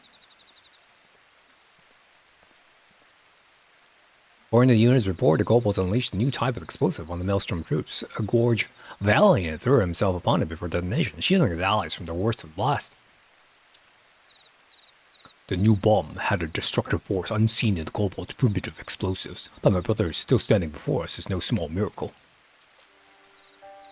Truth be told, my wounds are barely severe enough to warrant sending me here. The moment I saw the bomb, I knew I couldn't let my comrades come to harm, and leapt upon it as if by instinct. I remember nothing after that. Vopskun has a similar story to tell. The Serpent Reapers almost overwhelmed the Maelstrom troops, but he remained undaunted in their defense, awakening the inner beast with a ferocity unseen before. You both poured your energy not into defeating your foes, but protecting your allies. Could this be the secret to taming the throes of the beast within? If so, that means, brother, you have finally brought your inner beast to heal. What? But I didn't feel the beast taking hold. This theory must needs be tested. Brother, once your wounds have healed, it would serve you best to let go of the warrior, keeping you from unleashing your full strength. Swing your axe bridled by fear. But what if I succumb to the beast's calls? Again, my training has only made me stronger. If I lose control, it could be worse than in Wineport.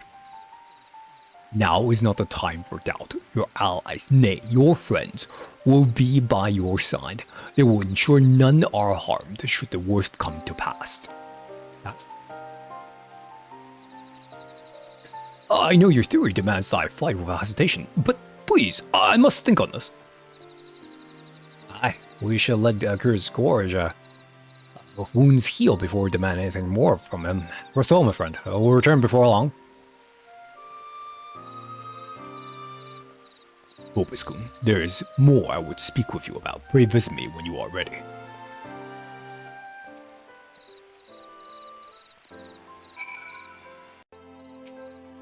To rouse the inner beast with fierce battle and tame it by resolving to fiercely defend your allies. This theory could serve us better than aimlessly scouring the ancient tomes. My mother still fears the consequences should he lose control.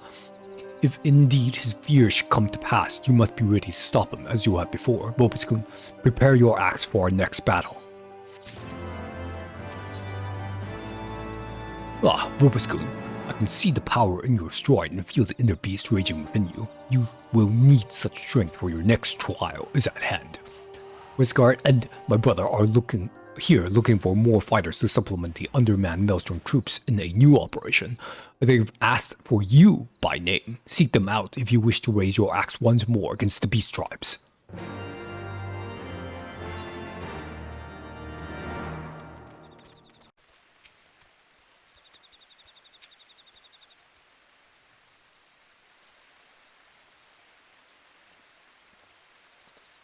Wolfsgoon, brother! The Maelstrom is once again in need of support, is it not? Pray tell us what it is they require. Very well, now that everyone is here, scouts have reported increasing activity among the kobolds. The 179th Order seem to be producing explosive day and night in preparation for all-out assault. From all indications, they aim to attack this very camp. The Maelstrom strategy is to intercept the bombs near Zelma's ruin, and Bronze Lake as a haven for wounded soldiers, and its defense is one of our top priorities. If we had 2 legendary warriors by our side, our success would be all but assured. Zelma's run is barely wide enough for one cart to ride abreast. If I were to lose control, none will be able to escape the beast's wrath. On the contrary, brother, this battle will give you the chance to once again assert your dominance over the beast to win. This is what you spoke of earlier, is it not? To tame the inner beast by devoting yourself to the defense of your allies. Brother, if my theory turns out to be true, then control is within your grasp. As long as Vobiskun is at your back, there is naught to fear. Will you run away again? You know that the path you wish to walk, the path of the warrior, does not lie down that road. Say no more, please. Leave me to my thoughts.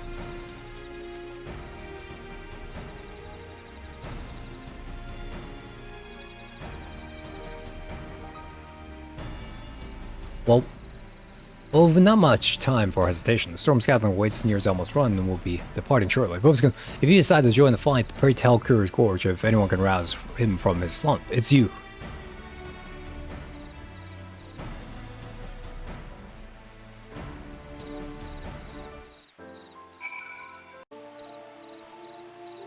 My apologies for causing warrior Vobiskun. My brother is right. It's up to me to walk the path of might. I know that, but still I cower before the beast to win.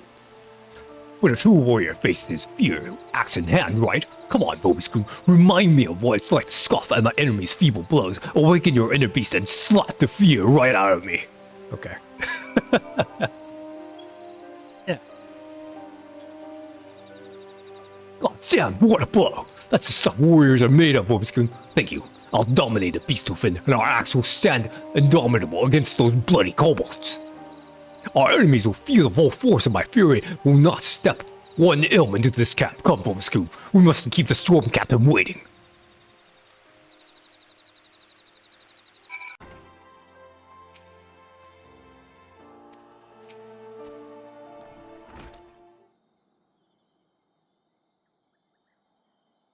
It seems your victory was well earned. What of my brother? Was he able to fight without succumbing to his inner fury? Ah, so even with today's victory, he yet dreads the consequences were he to lose control. Still, it is only through the strength of his own will that he may dispel the fog of self-doubt. Unfortunately, the beast tribes won't wait for Gur's Gorge's epiphany. Storm Marshal Slasson has sent word that he requires warrior strength to aid another Maelstrom defensive.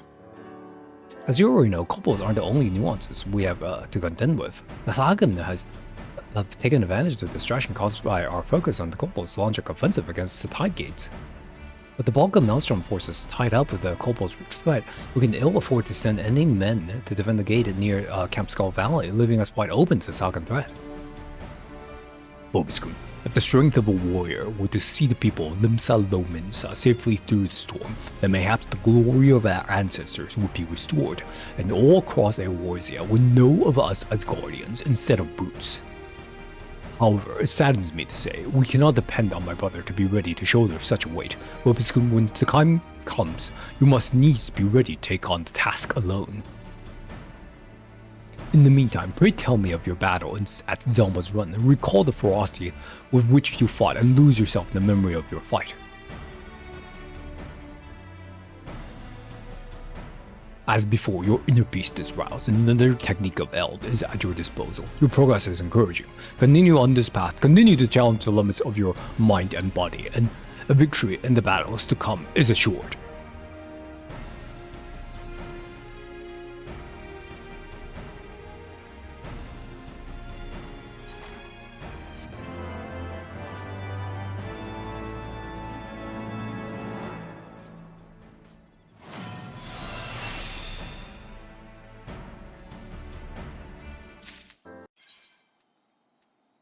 Nice. Vobiscum, the Sagan forces have begun marching upon the Tide Gates. The time has come for the decisive battle, on which the fate of all Lomansons hangs in the balance. My brother still wrestles with his tenuous grasp on the inner beast, but this crisis will not wait for him. The successful defense of the Tide Gates depends on two warriors being present. I shall not stand idly by either. I will lend what meager aid I can with my healing magics. If your heart is steeled for battle, let us meet my brother outside.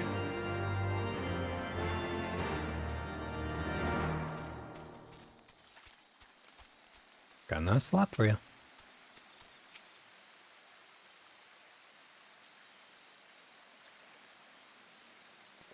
Vobiscum, you are here at last. Is my brother ready to depart? My preparations are complete. I'm ready to lay down my life in Limsa Lominsa's defense. As are we all, the most recent reports tell that the Sagans plan to use their massive sea beasts to overrun the Tide Gates. Us four will be in charge of defending the southern Tide Gate. With two warriors by our side, we'll beat those slimy fleshbacks into the muddy depths from whence they came. You're fighting too? But what of your wounds? And you said two warriors? Aye, it's true the injuries from our fight with Titan remains, but I reckon the Sagan's courage won't last for long. As for the warriors, well, we got two right here, don't we? Worry not, Whiskart. The Sagan will rule the day they stood before our might.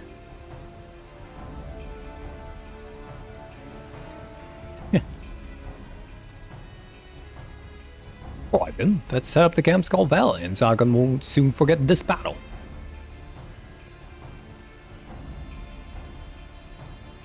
Fatal Limsa Lominsa, I desire nothing more than to see everyone safely through this battle, but if the beast within takes me within the clutches again... Vobiscum, you know what to do. Gather your strength and drive fear from me with a mighty slap. It's time to put that training to work.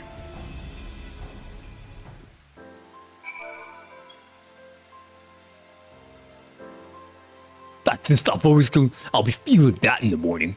Come hell to high water, the Tide Gates will not fall. We'll shield the Sagan, the iron will of the warrior. Vobiscum, let us report to Commander Fogbrida at once.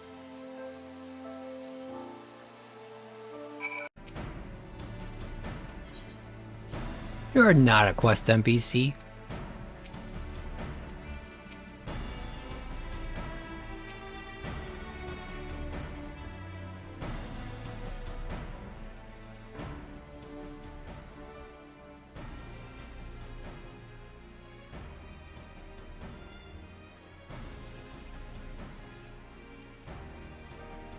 This operation depends on the successful defense of both Tide Gates. You four will cede to the southern while another unit attends to the northern. Although you are few in number, it would be foolish to expect anything but greatness from such storied fighters. All in charge of defending the southern Tide Gate are here. Let us not waste any more time. Not so bad, Wisconsin. You don't think I'd let you take all the glory, do you?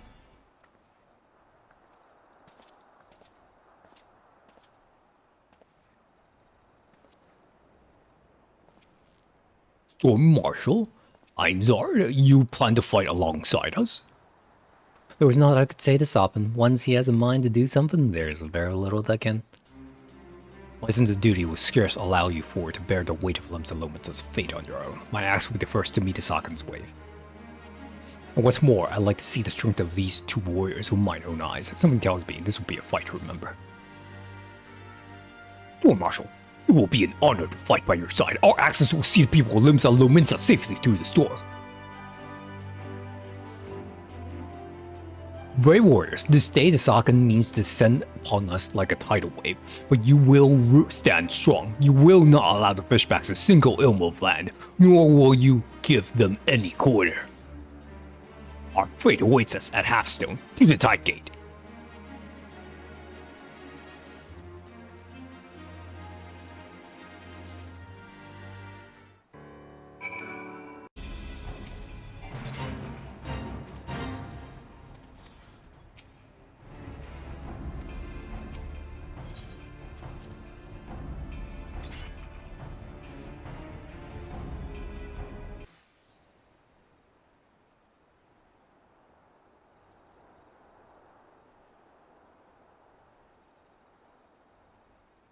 Well, in protectors of Lemsa, this day the Sagan means to make an end of us. They will come shrieking like the gale, and descend upon us to force the tide away. But we, Father, no, we will stand strong and wavering until the tide recedes, stained by the blood of their dead.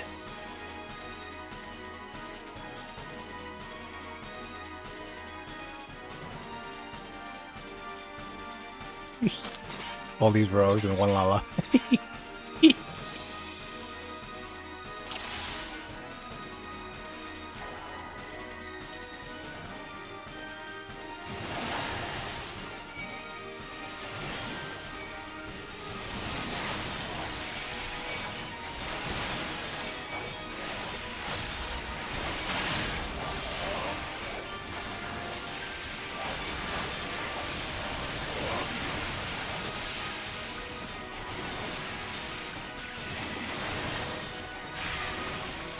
What the heck is this camera angle?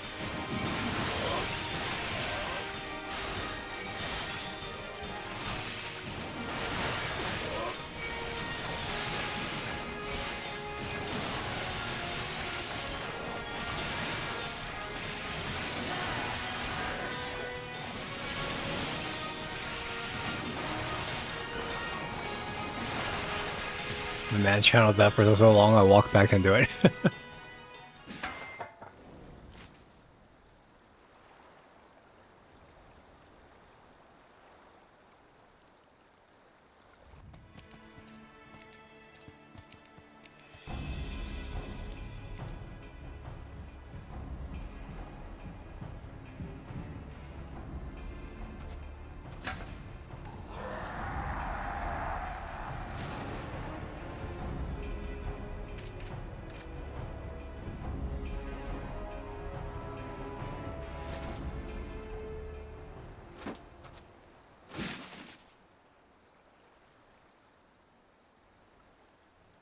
The beast has been tamed. Vosku, brother, friends, thank you.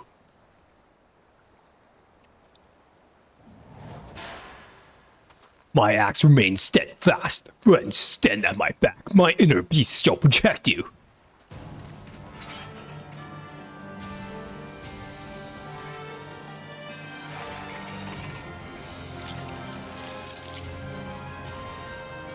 Ah, the fishback has brought more pets to be crushed under the warrior's heels. Obscure, brother, imbue your axe with your inner fury and show the world a warrior's true wrath. Go forward, another warrior. Smash these invaders till naught remains but father for the gulls.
Sales true.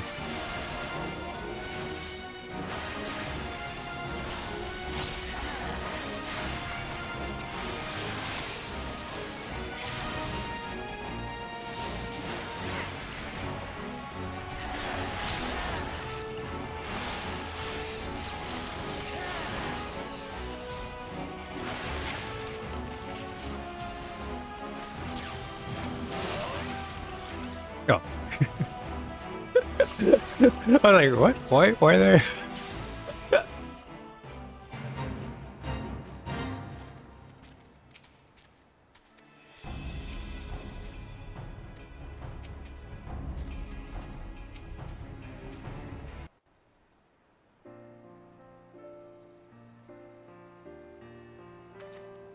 Warrior of Light Courage Gorge. This battle is won, and the Saugons scurry back to their moody caverns.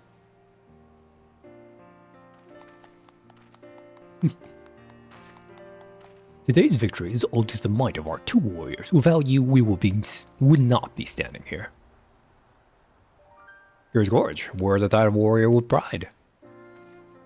I couldn't have made it this far alone. It was only thanks to the bravery of my allies I was able to dominate the beast within.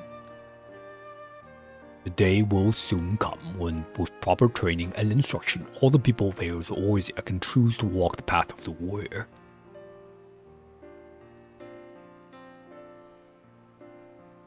Speaking of which, with the Sagan threat dealt with, the Maelstrom can proceed with its plan to train its troops in the way of the warrior, and who's better to train them than the two siblings who brought their teachings to Aeos Orzia in the first place?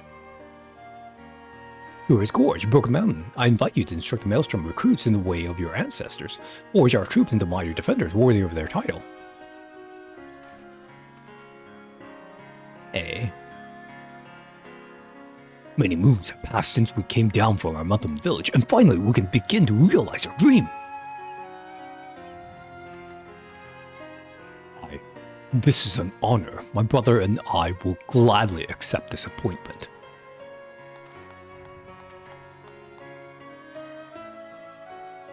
Bobsku, perhaps now you're the one who needs to start training harder.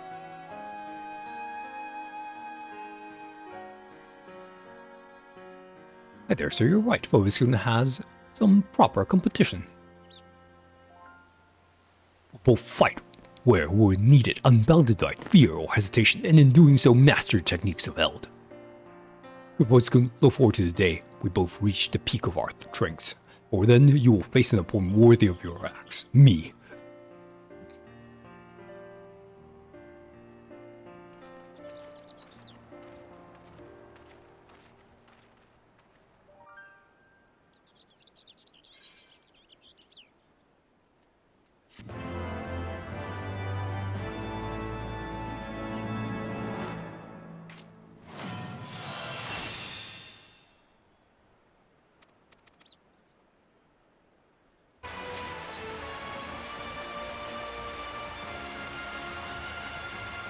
Bobsku, ever a sight for sore eyes, but the hardened look in yours. I take it you've wasted no effort honing your axe on the battlefield. My brother and I have seen our fair share of battle as well. Together with the fletching warriors of Maelstrom, their training is coming along quite nicely. In fact, our exploits have earned us admirers of sorts. We recently received an anonymous invitation to participate in the battle exercise at the Wolf's Den.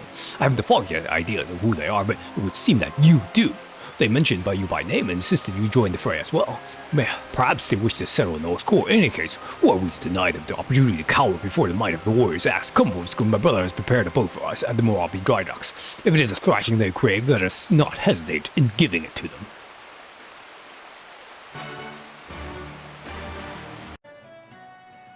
Good, you're here. As I'm sure my brother has told you, we have yet to determine the identities of these challengers. Naturally, we refused at first. Our time would be better spent training the troops. In the end, though, I could not deny their enthusiasm for the battle and their desire to display their combat prowess, and took it upon myself to accept. At the very least, I surmised it would prove inspiring to our men. With you at our side, it would prove a most enriching experience for all parties involved. I am not to show our men of how to wield an axe, but I shall do what I can to aid you with my healing magics. When you have steeled yourself battle, we may set out to the Wolf's Den. Sure.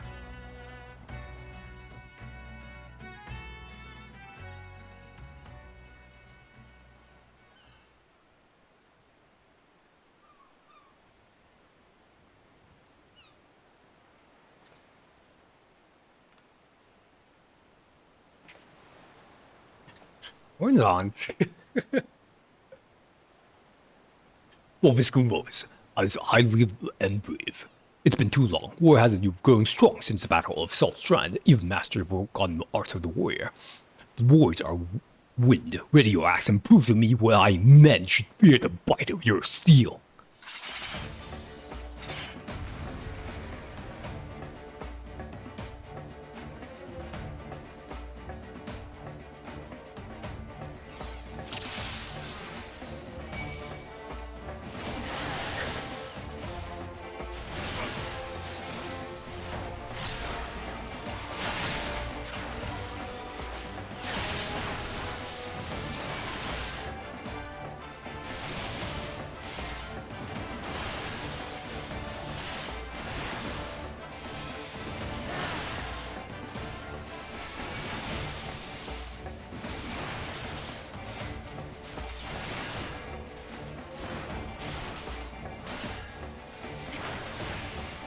Why are you pretending like we don't know who he is?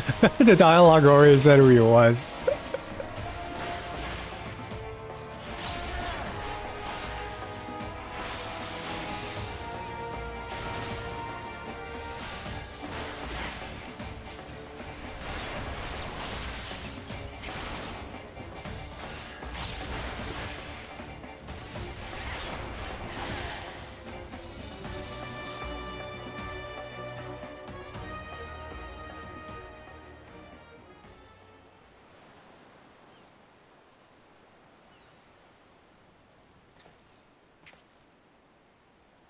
So this is the strength of a warrior, the art of battle celebrated in legend. Perhaps I were a few winters younger, my efforts would have proven more than an unavailing struggle. You have met and exceeded all expectations. Aye, pains me to say it, but we've no match for the likes of you. God helps us if the saga never learned how to throw an axe battle like that.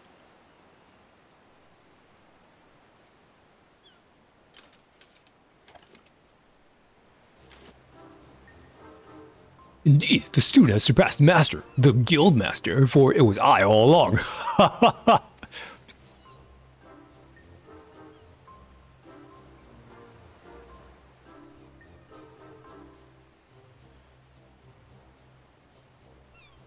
Not even a quizzical lift of brow, surely, our disguises were not as bad as all that. Or do you mean to say you've forgotten the face of your former instructor?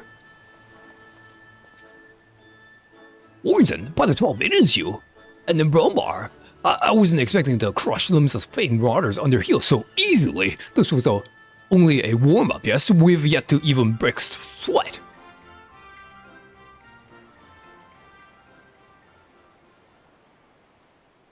What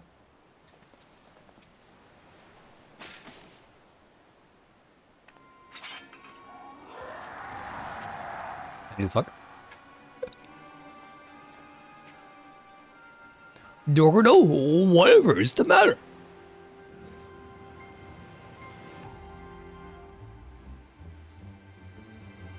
Those eyes, she wields the strength of her inner beast? Oh, hi.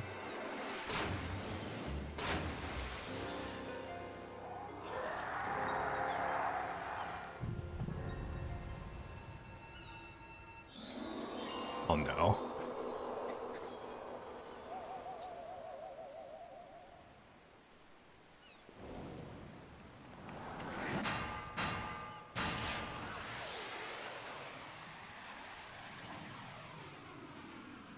Wings like a dream.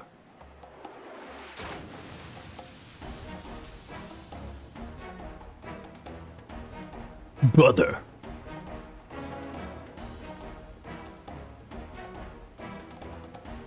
We cannot allow her to leave this pier.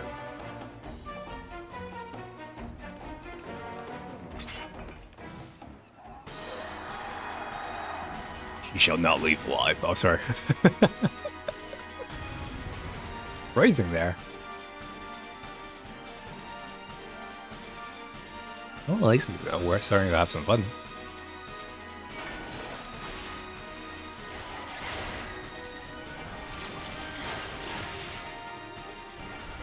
I should have done that.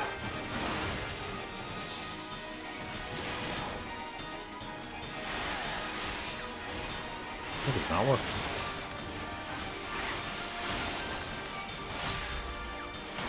You think I'm scared? I would sit here and take it. How much does it heal? Too much.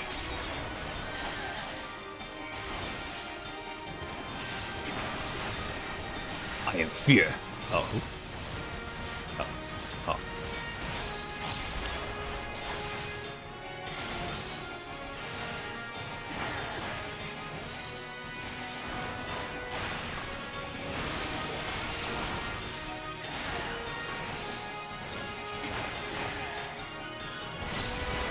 All right, I'm moving.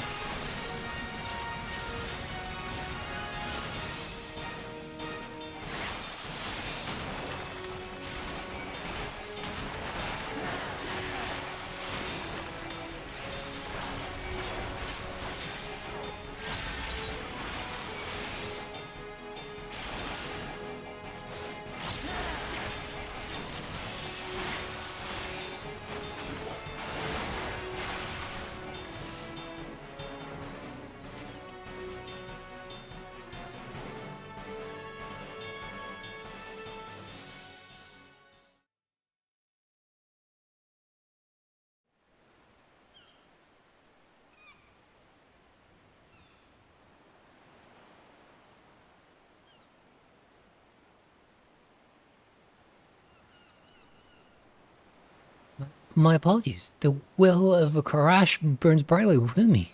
Too brightly. Garage? I'm quite certain that was the reckless thrashing of one overcome by their inner beast. But that is a phenomenon seldom seen beyond the walls of my village. Who are you, and from where do you hail, friend? I am Dorgano of the Corral. My home was on the Azim Steppes in lands far to the east. We are unmatched in the ways of the axe. We are a strong people, at times too strong. There are ones like me consumed by this thing you call the inner beast, the will of Karash. We are the taken, cursed with an insatiable thirst for violence. Remarkable. Your people sound not unlike those of my village.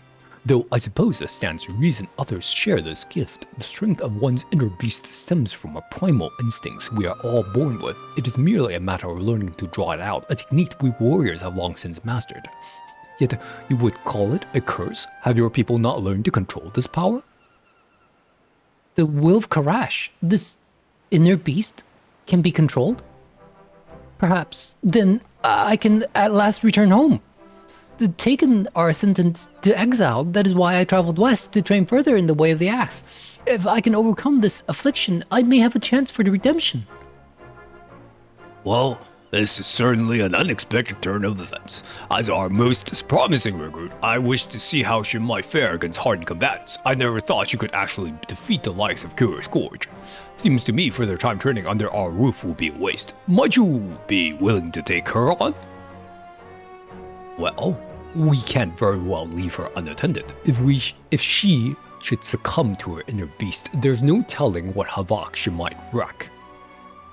And I leave her in your capable hands. I'm sure you'll make a fine warrior out of her. Thank you, sir. I will do anything you ask if it means taming this wretched beast within me. I can't believe I lost. How am I to instruct others when I'm so lacking? Brother, I'm sorry, but I cannot guide her in the way of the warrior when I myself stumble on the path. No, let him be. His lack of resolve would only invite hindrances to the task at hand. This is a path he must walk alone. Come, let us go.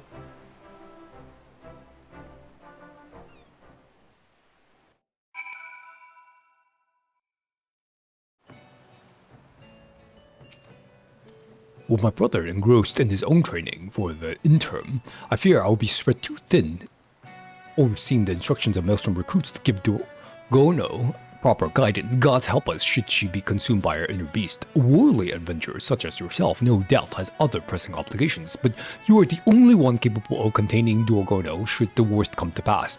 Do you think it possible you could spare time to assist me in her training? Oh, thank goodness. I don't know what would have done had you refused. Normally, we would gather to train at the Wolf's Den, but I believe an exception must be made for Dorgono. Yes, both for her sake and the rest of the Maelstrom recruits. For now, I would give this some thought. Pray return here in a few days come. I should have a solution.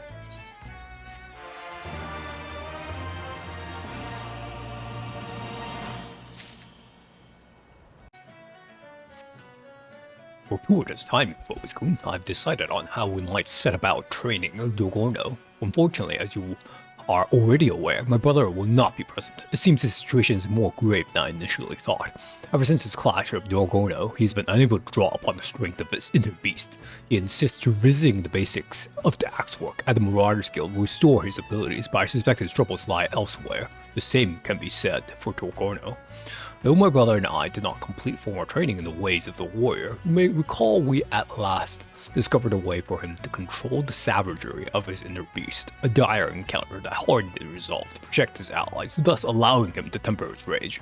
She believes her problem will be solved through physical training, but if we are to succeed in this, we must recreate a similar experience for Dorgono. It may prove perilous, but I can see no other way. And we will not have to wait long for the opportunity. As a chance would have it, we received a request for aid in routing a group of Mimoja, now occupying the ruins of the city of Nim.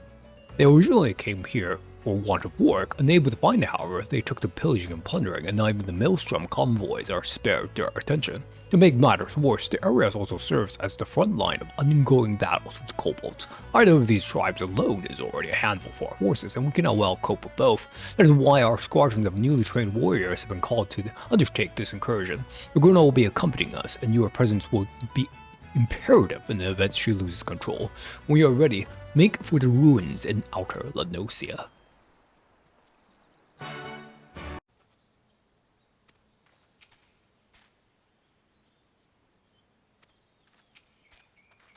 Good, everyone is here. As far as I can discern, the Momoja have divided into two groups, a preliminary force targeted at the next Maelstrom shipment, and what appears to be groups of sentries posted to warn them of any unwelcome interference. Being the most skilled among us, I will have you sneak into the heart of her ruins and do away with those keeping watch.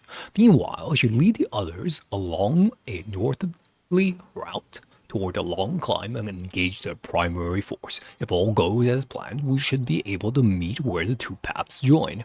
If Dorgono should be overcome by her inner beast and shows no sign of regaining control, we will retreat immediately and seek you out. If we should come to blows, I beg of you, do what you must to stop me. That is all. If there are no questions, let the operation begin.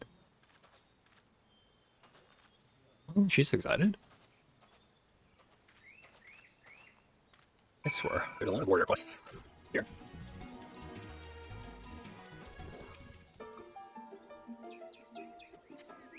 Oh. I probably should just say what you have.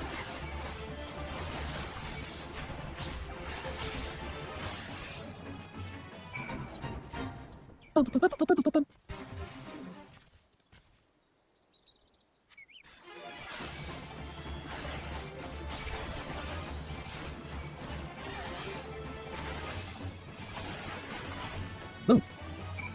Are you okay?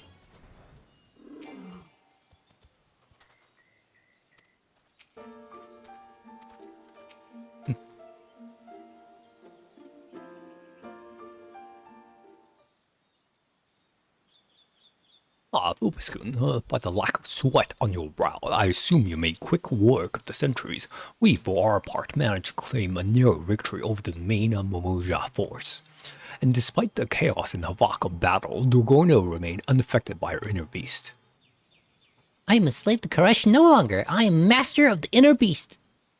Master? Far from it. What? Brother, what are you doing here? Have you been following us this whole time?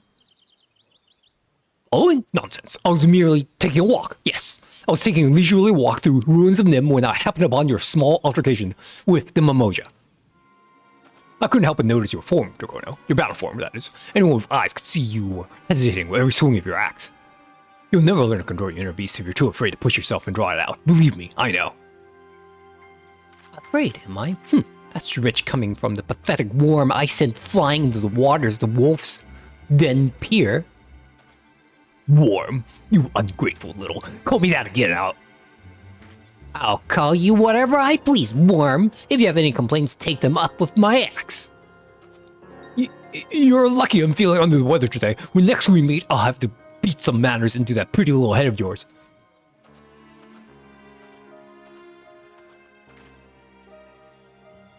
Though you may not like his judgment, I have to agree with my brother. I too noticed you seem to be holding back.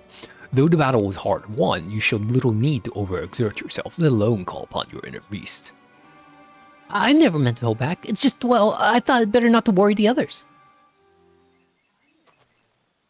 You needn't be hard on yourself. You did not learn to control your inner beast, no, but we have defeated the Moja and shipments to Limsa are now safe. We should all be proud of what we have accomplished today. Now, let us return to the Morobi dry docks for a well-earned respite.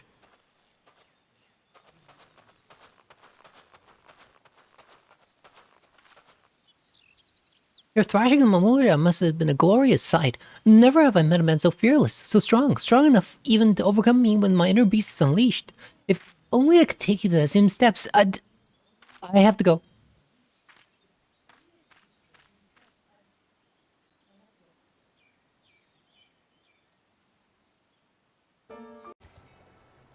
It seems we will need more than a small scuffle of beastmen for Dorono to gain control over our inner beast. With that curious boar, you were here to assist us. Did you also find it strange he would take time away from training to speak with us, or rather with Dorono?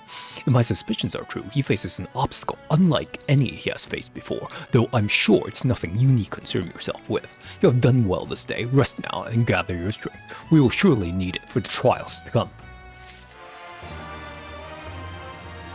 Obisku, I'm afraid I have naught but ill tidings to share. The Mimoja have returned with reinforcements. According to reports on Maelstrom Command, they have their eyes fixed on Wineport. Having been driven out the ruins in them, I have no doubt they mean to take the village as their new base of operations. We have fanned the flames of their aggression, Obiskun, and thus it is our duty to put matters to rights. I fear they pose too great a threat to consider this part of Dorono's training, regardless of what may happen. I expect you to prioritize the Mimoja above all else. When you are ready, my men and I shall meet you at Raincatcher's Gully.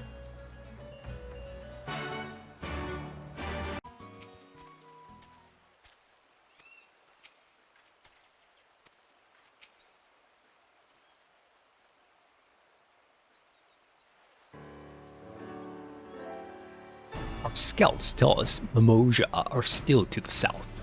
There's no way of knowing which path they will take to reach Wineport, so we must head them off at every available avenue, lest they turn the hamlet into a battlefield. Obiskun, I would ask you to head due south and do away with any enemies you find along the way. The rest of us shall sweep west towards Red Mantis Falls, then south through the Severed Spring. Dorono, you will stay close to me in the rear. You will aid me in support, nothing more. If you insist. I'm sorry, Dorono, but there's too much at stake to risk your losing control of your inner beast. Yet, with you joining me in support, I fear we may lack the strength to do away with the Mimoja. No need to fear, brother, for you have my axe.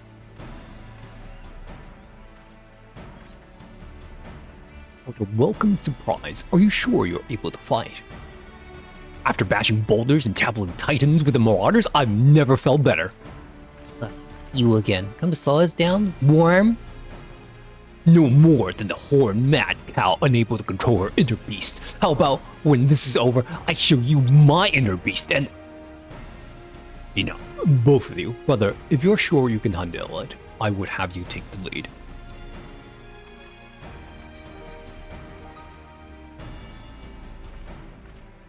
Right then, let's move quickly, Bobskin. We'll meet where the path join on the road leading to Limsa Lominsa.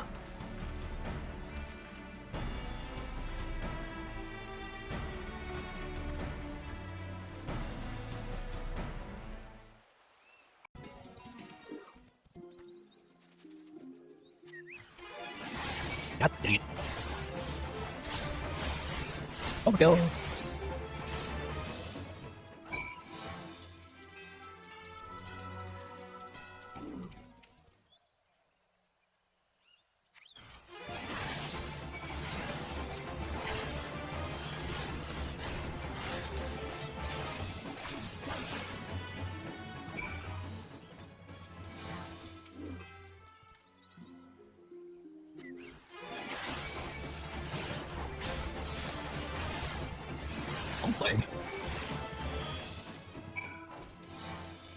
Heck.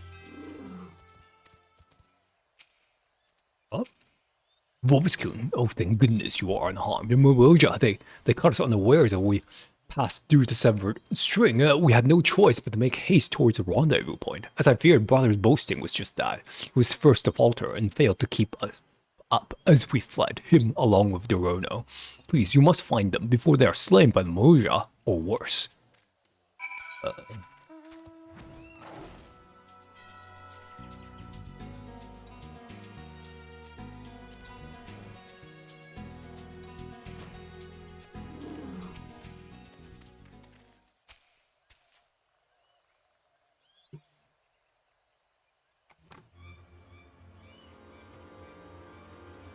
Vobskun, be on your guard, Dorono.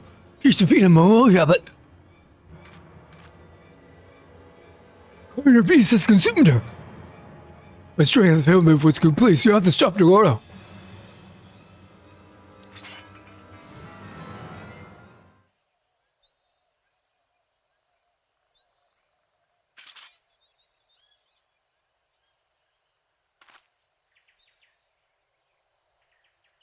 I did it! I've suppressed the will of Karash!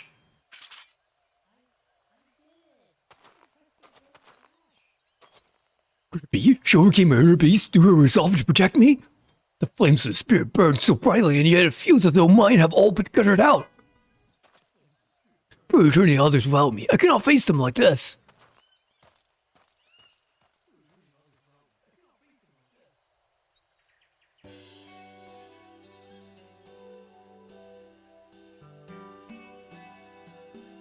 We have struck two birds with a single stone. The Mimoja has been repelled and Dorono has at last gained control over her inner beast.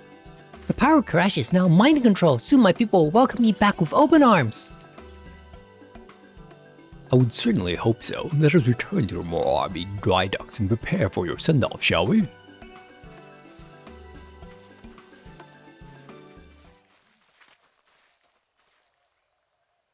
I like the courage you asked before, but now I must.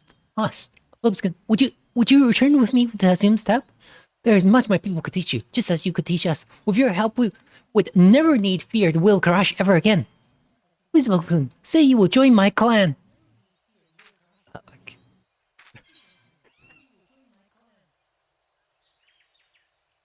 the stall answer. Or who will protect our horse in my absence?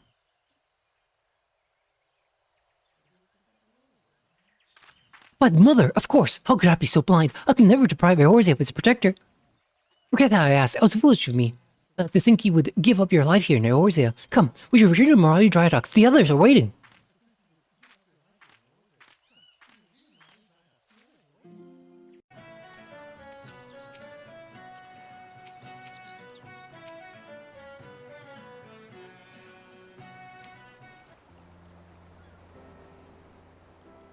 It pains me to let such a fine warrior leave. Still, I cannot begrudge you for wishing to return home. A part of me wishes to stay and repay your kindness. Before coming here, I was certain redemption was beyond my reach. Now, thanks to you and your warriors, I have learned to harness the power of Karash, and at last I can return home and show my people this strength as a gift, not a curse. Thank you, everyone, for everything. Farewell.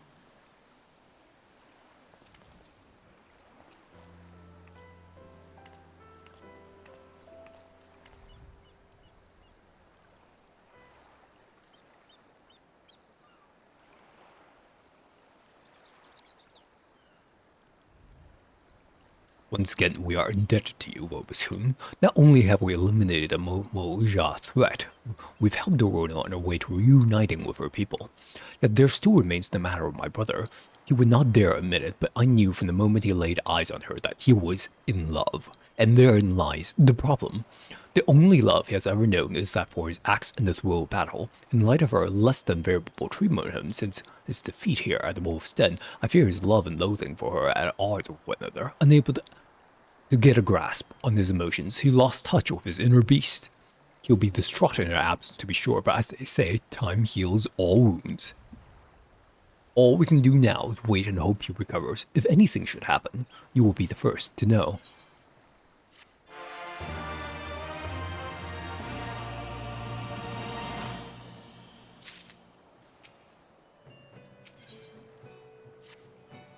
He's gone. My brother is gone. I spoke with Wormson, and his men claim to have seen a man fitting brother's description boarding a ship heading to the far east. Love-struck fool. No doubt he's run off to find Orono. His weakness state, there's no telling what misfortunes may find him there. With that, I could go and search for him, but I cannot leave my post here at Limsa. It shames me to ask more of you, but do you think it's possible you could find him? Bless your voice, Goon. If he's searching for Orono, then he's making for the Azim steppe. If the plains are as vast as she claims, you could do well to find the closest settlement and begin your search there. If the gods are kind, someone will have seen him. Safe travels, Fortune. I pray he causes no more trouble than he already has. Okay, let's go.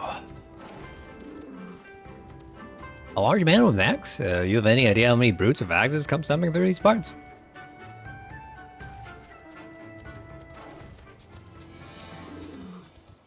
A burly red-faced Rogan. Yes, I remember he was asking after the Coral clan, but they haven't lived here in ages.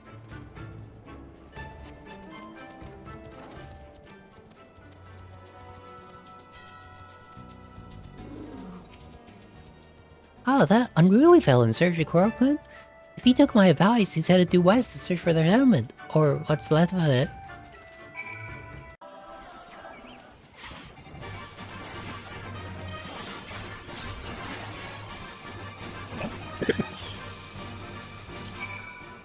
Buddy.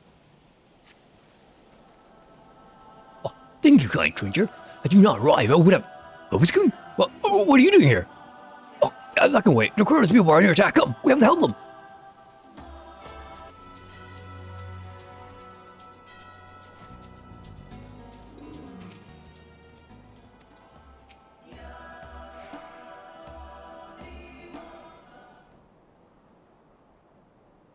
Obviously, you've come. Hope he's not lost yet.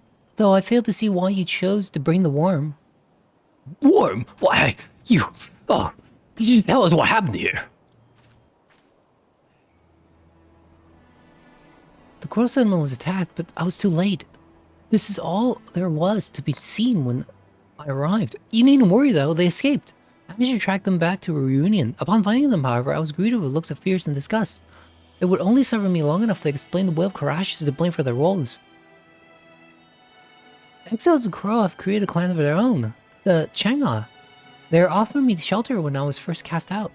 Where the Quarrels see the will of Karash as a source of wrack and ruin, the Chang'e praise it as a blessing from the Dust Splitter.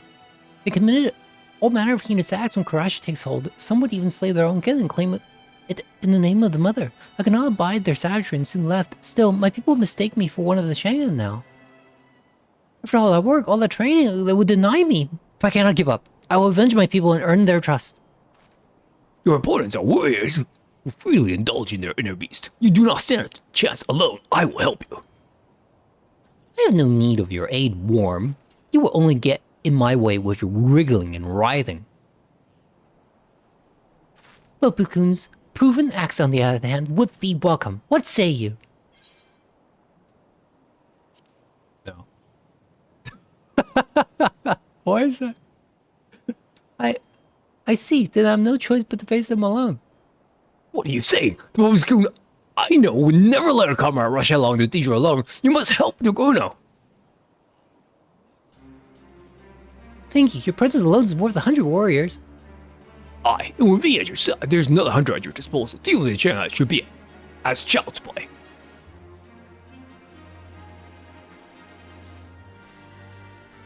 Do as you like. I only ask you don't slow us down. For now, I'll return to reunion and rest, and the channel have grown careless and should prove easy for me to track. When the time comes, I expect you to be ready, Cruz Gorge. Huh? I mean, right. You can count on me. I should not be long, Lipskin. Soon we will put an end to their madness. That woman is insufferable. She's arrogant, rude, pig-headed. And she finally called me by name. She's also right. Battle against the Chang'e would be folly in my present condition. Let us return to reunion.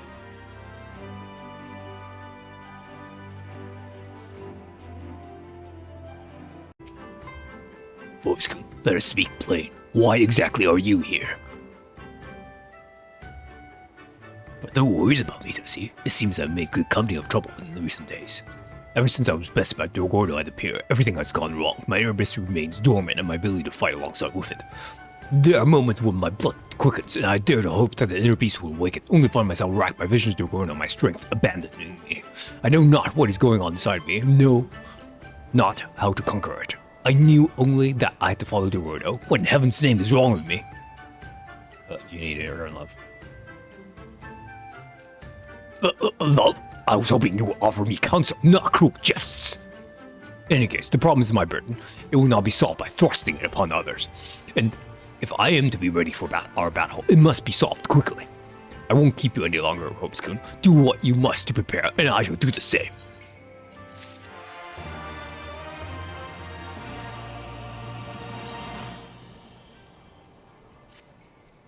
Your timing is impeccable, as always. I have a task well suited to a man of your many talents. Aside from my training, I've taken to working with the merchants here and reunion.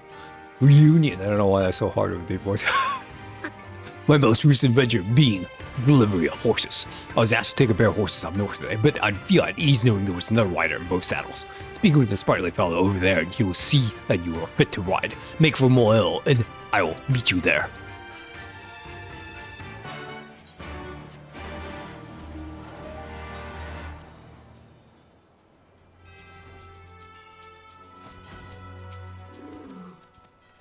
Curious Gorge didn't mention someone would be coming to help. Yes, your horse is right over there. Safe travels, friend.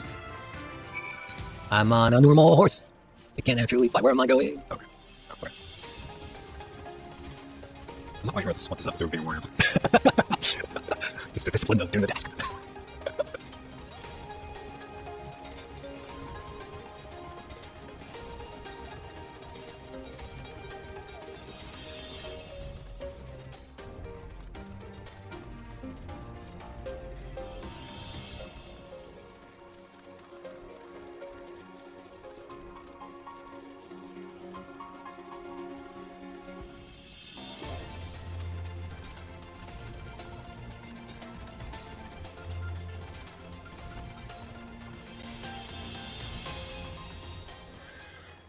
Oh, my horse. Thank you so much. I don't know where Be Value Adventures. Is the other bear-looking fella over there with you? What?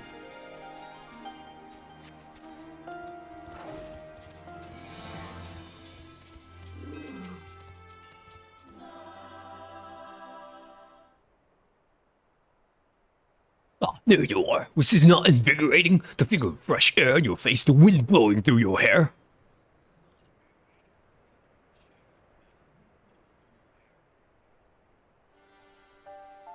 Bereft of the strength to fight, I have been given much to drink in the beauty of these lands, much time to think.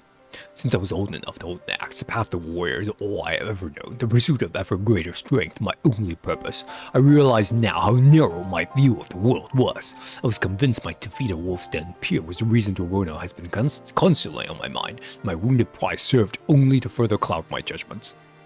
But I can see now the clouds are gone. I finally understand why Dorgordo has affected me so. I love her, Vobiscoon. From the moment I laid eyes on her, she had home-ganged my heart. Wow. Overwhelmed with these feelings, it's little wonder she trounced me so at the Wolf's Den Pier. But I am once more master of my emotions. Already I can feel my inner beast has reawakened. If I am to regain my full strength, there's only one thing left to do. Profess my love to Dorgordo, and in the doing, rid myself of any lingering doubts that may still inhibit my inner beast. Let us return to town. Hopefully there will be enough time before she arrives to think of what to say.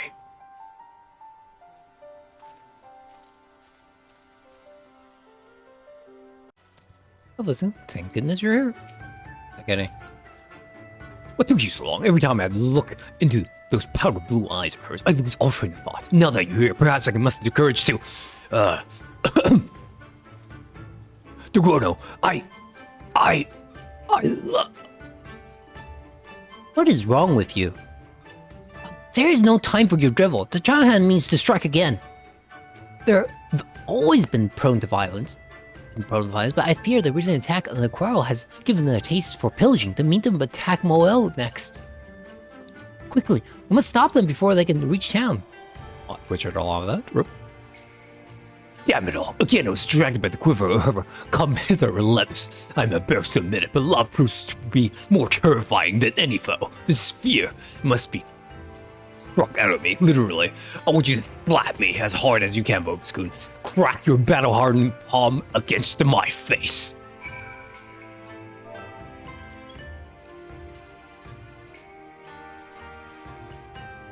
God damn, that smarts. Any heart in my heart might have stopped altogether. The fear that once gripped my heart is no more. Come on, Bobascoon. The world must know of my love for her. I will shelter it from the mountaintops if I have to.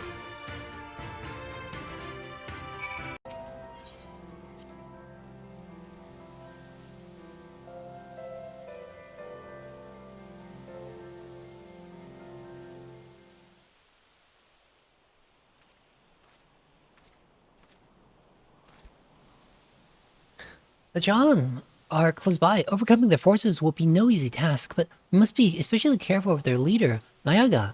He's able to wield the power of Karash to his fullest. When he taps into that strength, he's nigh unbeatable. With our combined might, we might have a chance. Speaking of which, Curious Gorge, are you well enough to fight? Better than well, for I am in love with you. I love you, Dorgono. I love you. What are you doing, you witless worm? But keep your voice down.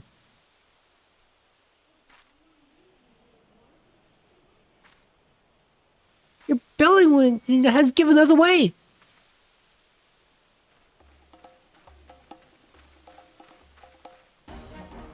What have we here, Dorgono? You have some nerve showing your face out here. If you value your life, you will crawl back to whatever hole you came out of.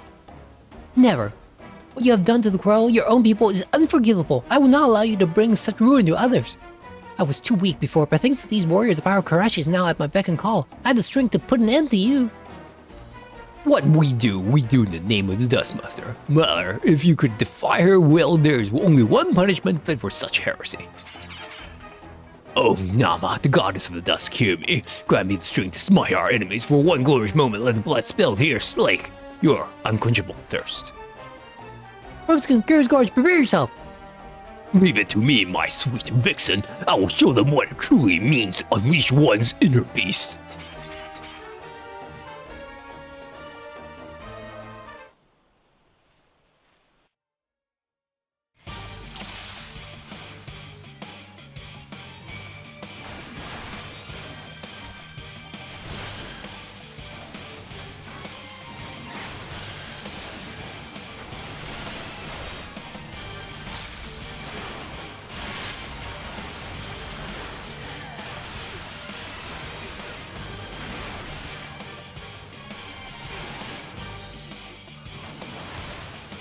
Free.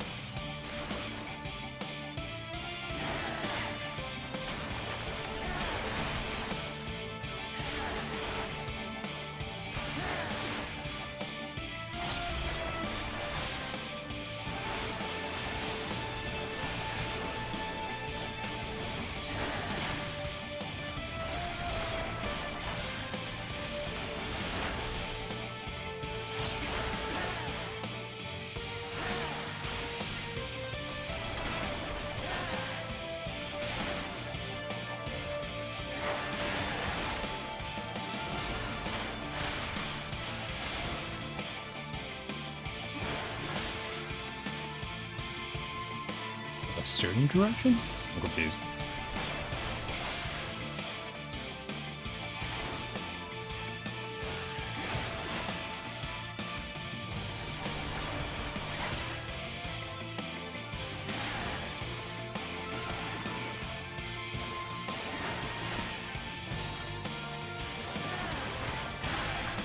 Oh, he's still parried.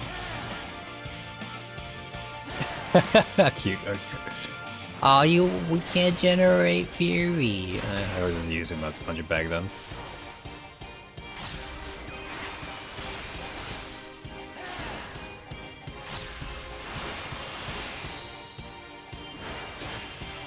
Please. Damn it. Bruh.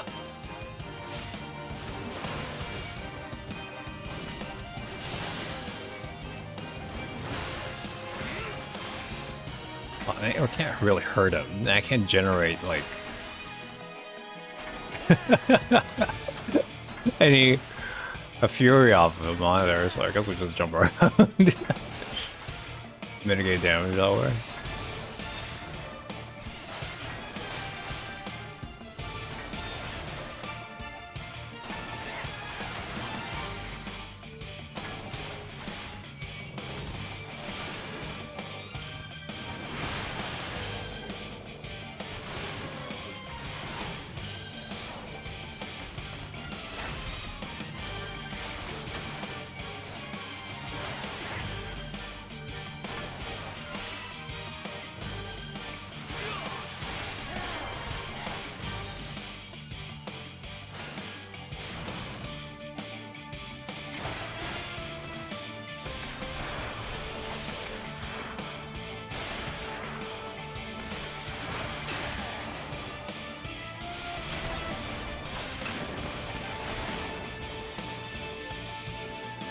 Correct.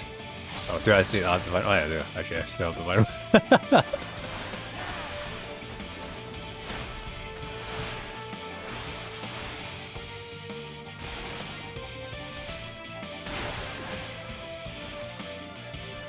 What a spank!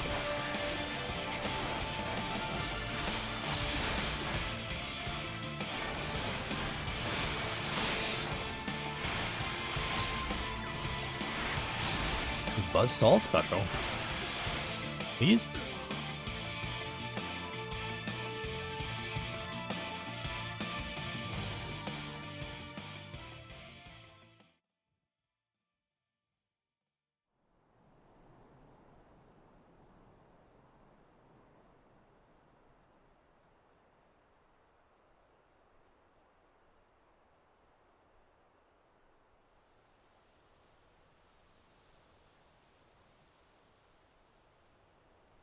We did it! The Jonah has been brought to heel. Perhaps now can finally return home.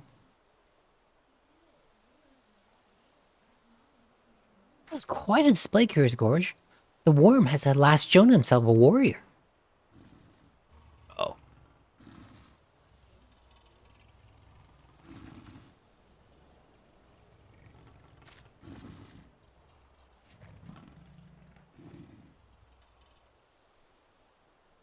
Curious Gorge?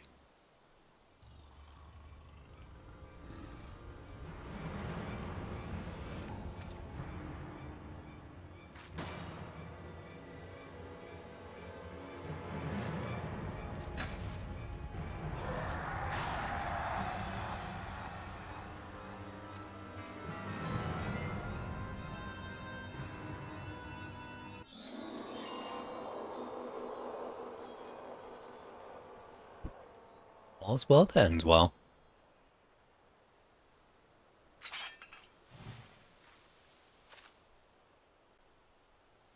It's over. We have won. You needn't prove yourself to me any longer.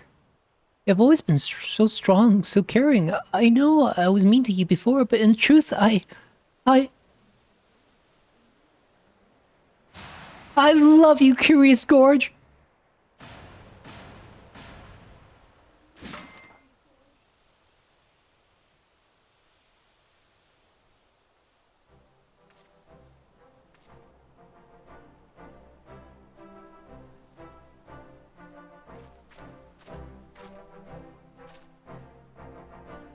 So what am I doing here?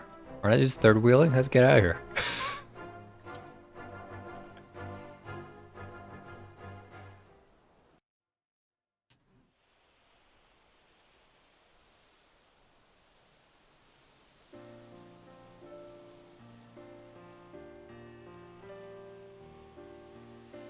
Forgive me, though only for a moment. It seems my inner beast got a better of me again.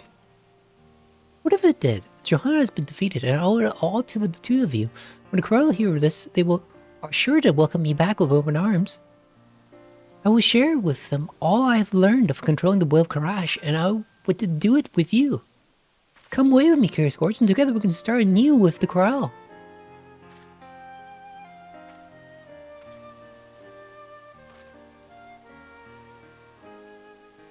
How long have I waited to hear those words? Yes, sadly, I must decline. Well, it is true we defeated John. I cannot dismiss the fact that I've succumbed to my inner beast. If I had turned on you when you needed me most, I could never forgive myself. A man who lacks such self-discipline is undeserving of a wonderful woman such as you. I must continue training to master my inner beast and become the realm's greatest, well, second greatest warrior. When that day comes, I will find you. Second, sure you mean third. The honor of being the realm's second greatest warrior is mine. I doubt you will ever surpass me. Oh, just wait and see. I'll rip those horns off that pretty little head of yours and...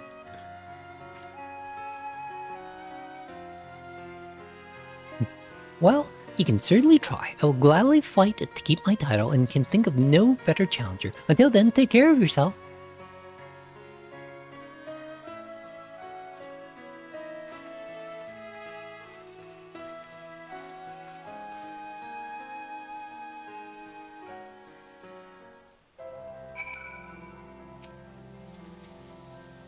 Seriously, believe you overcame that monster Nanyaga on your own. The title of the realm's greatest warrior is rightfully yours, but never forget, should you slack for even a moment, I'll be there to take it from you. Though I suppose after today's exertion, we both earned a moment's respite. Let us return home. I yearn for the shores of Lemsa, and my mother is no doubt sick of worry besides. I've caused you but enough grief. I mean to apologize, but I fear you will not like what I have to say. It gladdens me to see you both return hale and whole. Once more, my brother's inner beast burns fiercely within him, and from what he has told me, Dragono has at last been reunited with her people. Our ventures in the east were not without trouble, though, much of which could have been avoided if not for my failings. I know you wished for me to resume leading Maelstrom Warriors, brother, but I am unworthy of that role. I myself am still in need of training, and that is why I would dedicate myself to honing my skills that I might someday be worthy of that position again. I suspect that you might say as much. Very well then, if you truly believe this is the best, I will not stop you. Find your own path. When you are ready, I'm sure it will lead us back to us someday. Thank you, brother. I must be off to Hidden Falls. There's much to do if I'm ever to match for Robusku or Dragono. I sometimes wonder if he will ever be satisfied, though I confess I admire his fervor. You have inspired him to reach new heights, and I have every confidence he will emerge from his training a new man. Nevertheless, I hope we may look to you for aid should we find ourselves on hard times.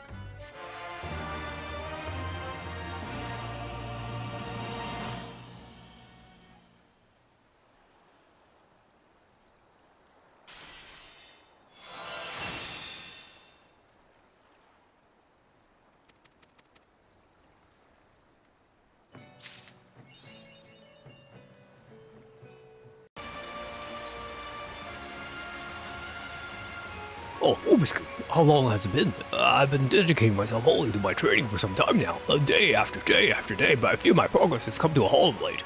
You look well, a fair bit stronger than I remember, even though. What is your secret, my friend? Oh, you've grown so much more powerful.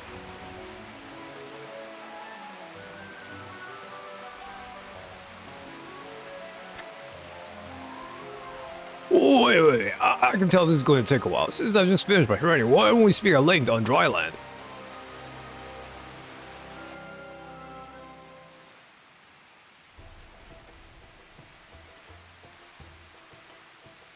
So there are more words than this, eh? That's a lot to take in. And this grandson, oh, you gods, see the woman you love taken from you before your very eyes. Oh, no wonder he struggles so mightily to pick up the pieces of his life. After listening to your tale, I realized what it is I've been missing. The one thing I lack to spur me to even greater heights. 'Tis love. I sent several missives to Dragono, you see, but she has yet to respond even once. I've waited patiently, eagerly, but still no word has arrived. Fear has crept into my heart. Has she forgotten me? Has she met another? I cannot rest until I know the reason for her delay. I must know. There is no time for training. Nor can I afford to be patient. Granson's time with his beloved was cut short. Who is to say ours will not be as well? Of course, worse, if it already has. It is decided I will purchase passage on the next ship for the Far East and return out of the steps of all haste. I'm coming, Dragono.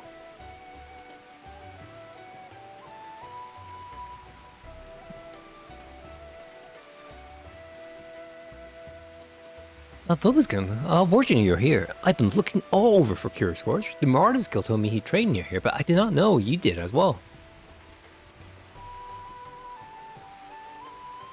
What do you mean he's going to the steps to see me? Because I never answer any of his missives. Is this a joke? No matter how many he sent, I would have never responded. Our people have no written tongue. Whatever reached us was probably fed to the ghosts. Anyways, let us hope that someone informs him of our arrival before he gets on our ship. As for why I've traveled all this way, it was at the behest of my father, who wished to thank you, and Curious Gorge personally, for fighting on our behalf. I am the son of the Corral, and you are Vopus Kun Vopus, the Khan who stood with my people against the Khan. But that is not all, for you also helped my youngest daughter gain control over the will of Karash. No words can express the depth of my gratitude to you. You promised not to speak of Karash. But I must. My heart broke when she was marked as taken and exiled. Never again would I see her, I feared. But then she returned, blood of my blood, master of Karash. My little girl, and it is all because of you.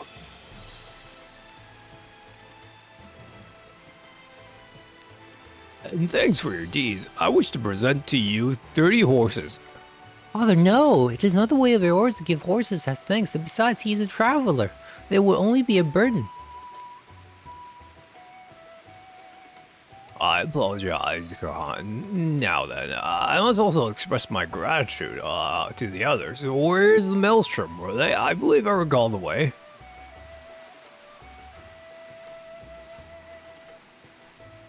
If you have the time to spare, might you accompany us? Having traveled so long solely in the company of my father, I'm finding him increasingly exhausting.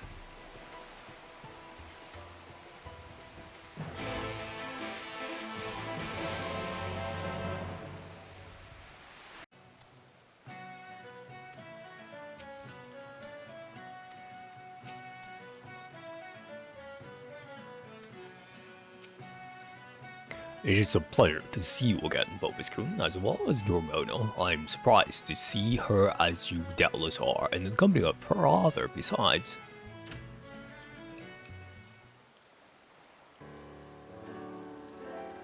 I must insist that you accept a small token of my appreciation. I do not doubt my daughter was quite the handful. No less than 50 goats, I think, should suffice for the imposition. The goals will be a far greater imposition, Father. It really was no bother, sir. A pleasure, honestly, and a regrettably short one at that. So much so that we were hoping we might see her again, so you can imagine our surprise and our delight when you arrived. If not horses or goats, then wait. Are you not the leader of these warriors? Yet you do not carry an axe. Why is this? That is because I cannot. Not since I was defeated by mine own brother in battle. He had succumbed to his inner beast, your Karash, and struck a blow with such ferocity from which I have never fully recovered. But it is well that he did, for I too was in the thrall to the beast at the time. Had he not given it his all, countless innocents may have died by my hand. It is not an unfamiliar story. Many of Corral has suffered a grievous injury which rendered them unable to fight. I am a healer, and I can help you wield your axe once more. This is in your power? I did not think it was possible. It pains me to see a warrior who yet yearns to fight but cannot. Allow me to treat you as repayment for your kindness. Well, glad am I to accept. Thank you, sir. Thank you. His treatment requires a quantity of shiver moss. Well, it is not native to your land. I believe a similar type grows here. Let us go and gather some. You lot return to your training for now. I don't know about you, Vopus-kun, but I'm bloody excited.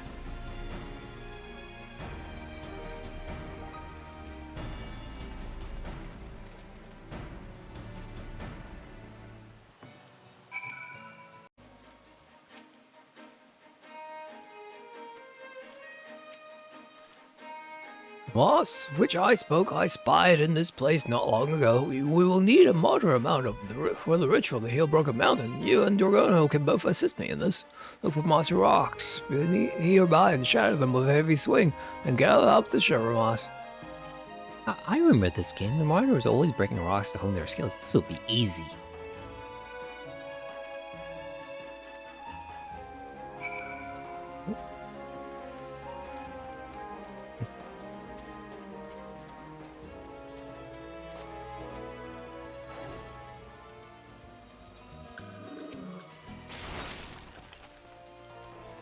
Three.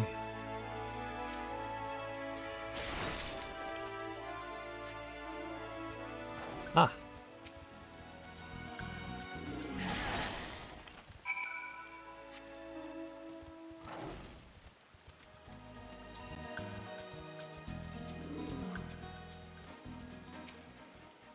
We are acts of great skill, Kahana. May I have the sugar moss?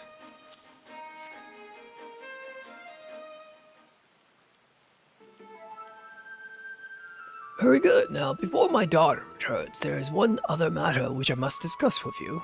She is a woman grown, and as her father, I must think of her future, of marriage. Alas, she has shown no interest in any warriors of quarrel. At first I thought none suited her, but then I began to wonder, was her mind made up? Has she already chosen the suitor? Realizing this, I persuaded her to come with me to Eorzea, and now that we have met, I feel more certain than ever Togono has fallen in love with a warrior of another land. I could not be happier for her, for who could disapprove of the champion who stood against Jahan? Vopus Vopus, Khan of the Steep, I will not oppose the union of you and Dorgono. I offer you my blessing.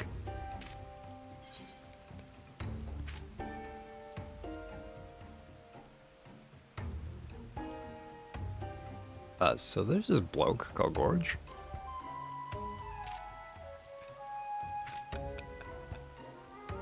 Hey, hey! Who are you to decide such things for me? I will not marry Vobuskun. I have already chosen a suitor, and it is not him. Oh, I see. I was so certain that. So, who is this other... We will not discuss this any further. We have the moss, now let us go and prepare for the ritual.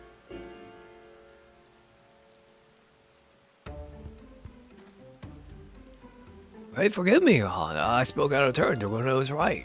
We should attend to the ritual and restore Broken Mountain to the warrior he was.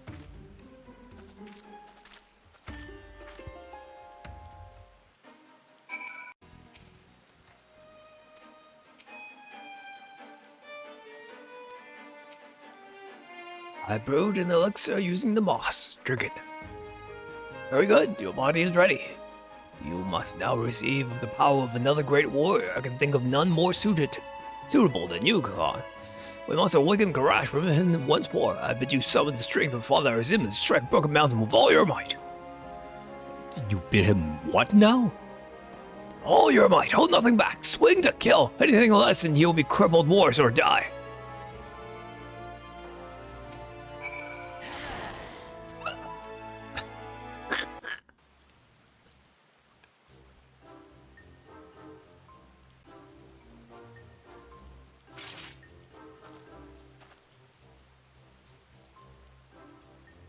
Something else. What is this? This feeling I feel welling up from deep within. This fire, this passion, this rage.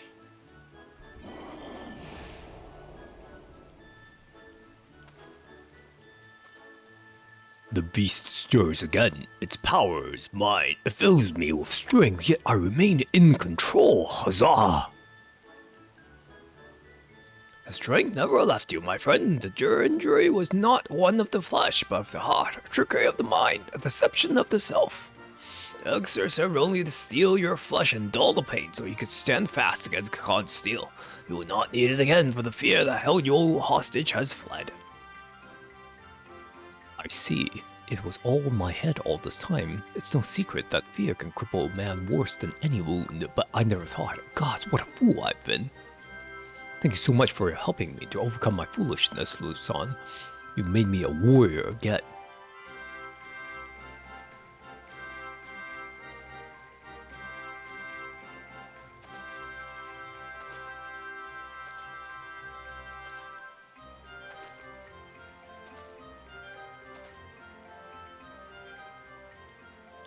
Thank him for a warrior of surpassing strength and powers indispensable for this ritual.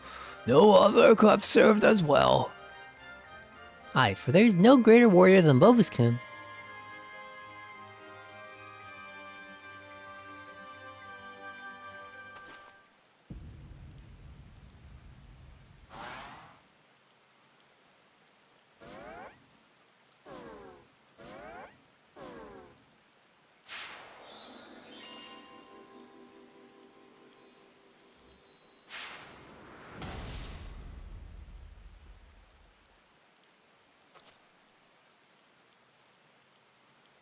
How could you, Bobusku? You and Dragono, all this time. It all makes sense now. The letters, the silence. It was you.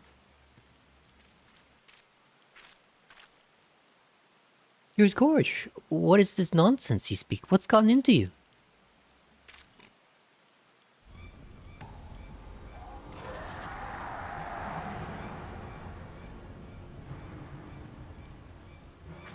Oh no you don't, you stupid fool!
I'm so sorry, everyone. When I went to the docks to find a ship bound to the far east, I ran into some marauders who told me Dorona, father, had come. I was overcome by joy. I began searching for them at once, but when I finally found you here and I saw how you looked on Lobuskin with such joy, all my earlier fears came rushing back and the peace within me seized control. I better not happen again. You're lucky I held back. Next time I won't.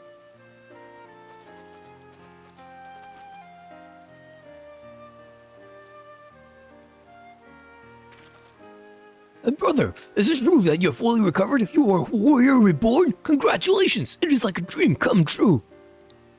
Indeed, brother, indeed. At first I struggled to believe it, but it is as Luzfon says. I must go and join in the training sessions at once, and do not fear, the beast will not claim me again.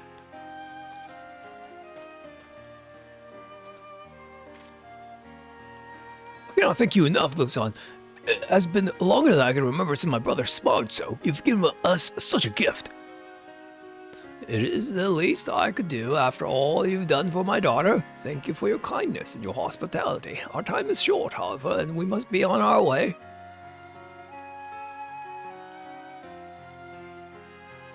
Having said that, Torono, I am reminded you are still young and one for experience.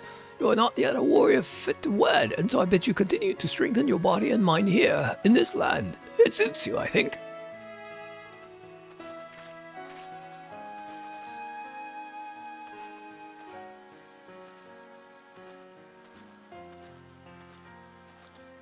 Did you hear that? I can say. We can even train together. I can show you all the techniques we all use to hone your skills. Hi. But first, I must teach you my methods. You must come with me to Hidden Falls right this instant. You too, Phobosku. I've a few final words I wish to say to you there.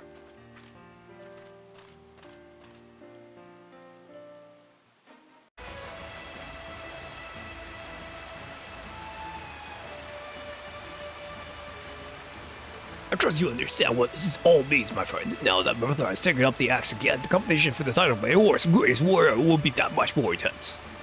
Don't forget, I'm on in the running too, you know. So keep at it, warrior, for the time will come when we will challenge you again.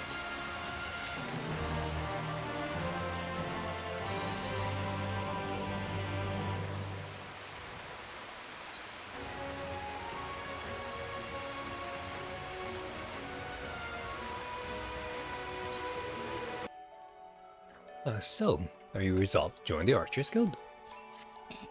The look in your eye bespeaks your determination. It would be my pleasure to refer you to Guildmaster Lucien.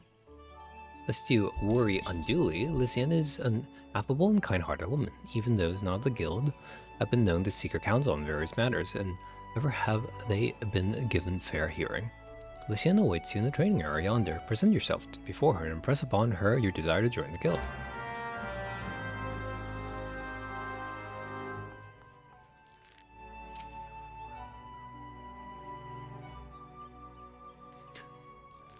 Greetings, adventurer. I am told you wish to join our ranks. I'm Lucien, the master of the Archers Guild, and I bid you welcome. A door is open to all who have the will to learn. Allow me to explain the basics of our art and offer you a foretaste of which we teach the members of our guild. The bow's greatest advantage is its range. Unlike those arms used in other disciplines of war, it allows one to strike at an enemy from afar. Though the bow may not boast the destructive force of a sword or spear, its minor strategic applications more than compensate for the shortcoming. An experienced archer can immobilize an enemy by striking a leg or sap its strength with a poisoned arrow.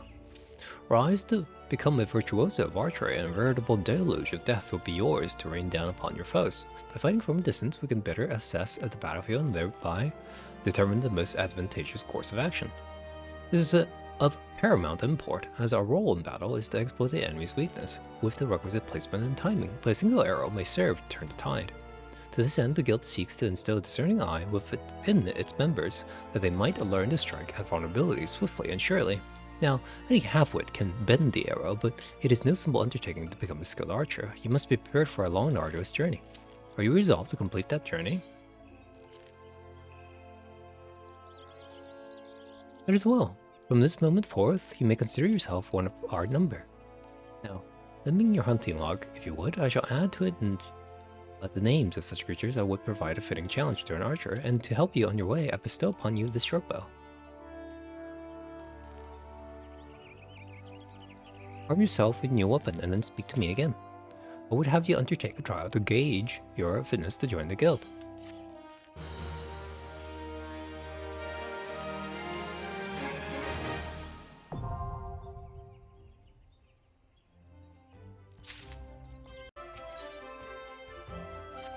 Ah yes, the bow becomes you, Vobskin. Now, before proceeding any further, I must needs gauge your innate aptitude for archery. To this end, hereby send you the following trial. Slay the squirrels, ladybugs, and funguar that roam just beyond the city gates. 3 of each should suffice. In doing so, you prove your fitness to join the Archers Guild. It goes without saying that you must do so using your bow. Report back to me when your task is completed. Go now, Vobskin, and earn your place within these halls.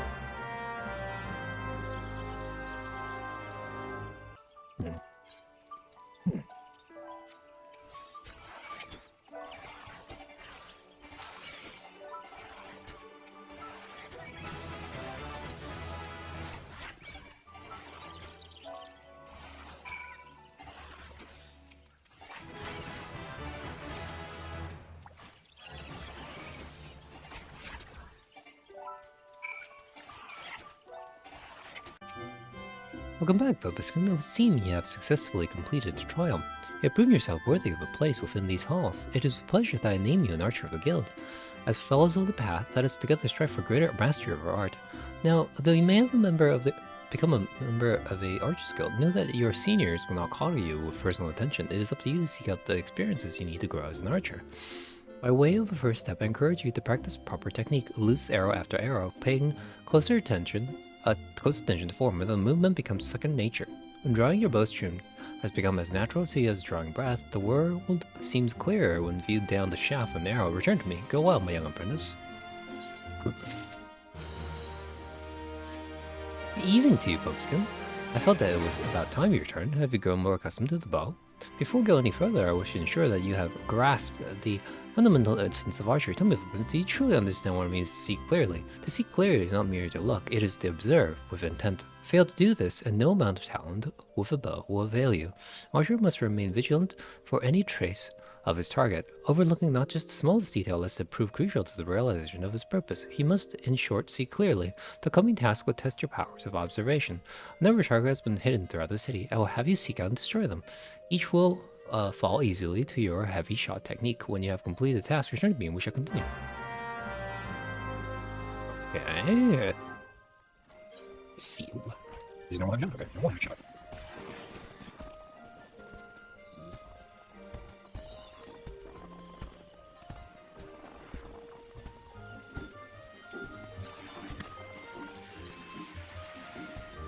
This might get a little complicated.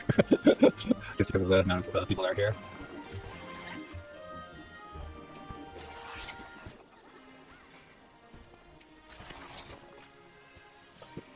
Oh, I see. Being tricky on me, eh?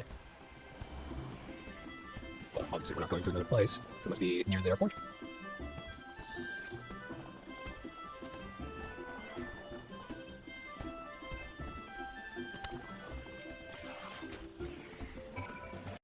Ah, you've returned. I trust you have begun to comprehend the crucial importance of seeing clearly. The next trial will test your powers of observation and battle. Travel to the North Shroud and there put down 8 microchus, and 8 opals. Opals. In contrast to inanimate, wholly unthreatening targets of the previous trials, these creatures may be relied upon to move around and fight back. Nor are those the only differences, being comparatively numerous. Microchus and opals are anything but difficult to find, and yet you may be assured that this style will test your powers of observation, albeit in a different manner. The time you will need to evaluate the abilities of your opponent. In so doing, you will learn, amongst other things, that microchus produce a poison that can quickly sap one's strength, while opals, like archers, possess the advantage of range. Knowing their strength, how you go about mitigating them is you commence your attack before identifying an effective strategy, you will soon be made to regret your folly.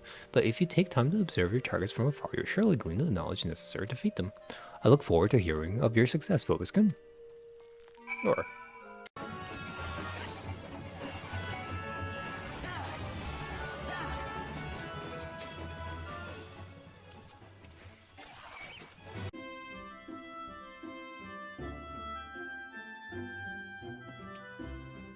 Welcome back, young Vobiscum. Tell me, were you able to put your techniques to good use?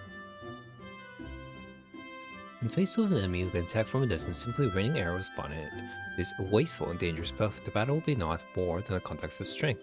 By employing the appropriate technique, however, one may bring down one's foes with greater ease and fewer arrows. For instance, you may choose to prime your weapon well and strike hard to employ toxins to sap their strength over time. On the assumption that this fact that dawned upon you prior to the fall of your 16th target, I congratulate you on passing the trial. There, Sylvia, what is your honest evaluation? Not bad if you ask me. The Avenger pulls a good bow and is enthusiastic besides. Pleasure to meet you. My name is Laura Aliapo. Why does this remind me of something? And this is my 2nd year at the guild. It's quite plain that you have a talent with a bow, but you must take care to mind your surroundings when you are pursuing a target. I had my eye on you for the duration of your trial, but not once did you notice my presence. Mind your surroundings. That is rich coming from you.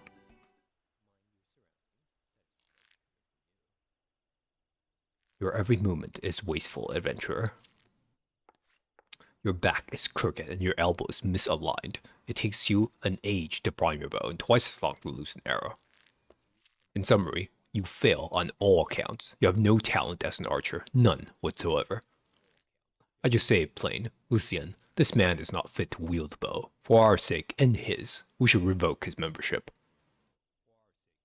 As I've always said, outsiders can scarce be expected to understand, never mind master our noble art. We waste our breath trying to teach his like. Well, allow me to introduce to Sylvia, our comrades at the butts. Fellows once of the god's quiver, you see, and he can be a little opinionated when it comes to archery. Oh, but you must pay him any heed. He's like that to everyone. You're lucky to get much sense out of a fossil-brained wildwood elzen like him. At the best of time with them, it's always wood this and elementals that, and no offense intended, Lucien. None taken there. I know full well that some of my kind can be prideful to excess and intolerant of other races. Although people may behold the same object, ever will they see different things. There's no right or wrong of it, for it is a question of perspective. What matters is the perspective we choose to adopt. You're possessed of bright eyes, Vobskuns, eyes that seek great understanding. They shan't lead you astray, so trust to them and to what they see. Go now and resume your training. I look forward to marking your progress when next we meet.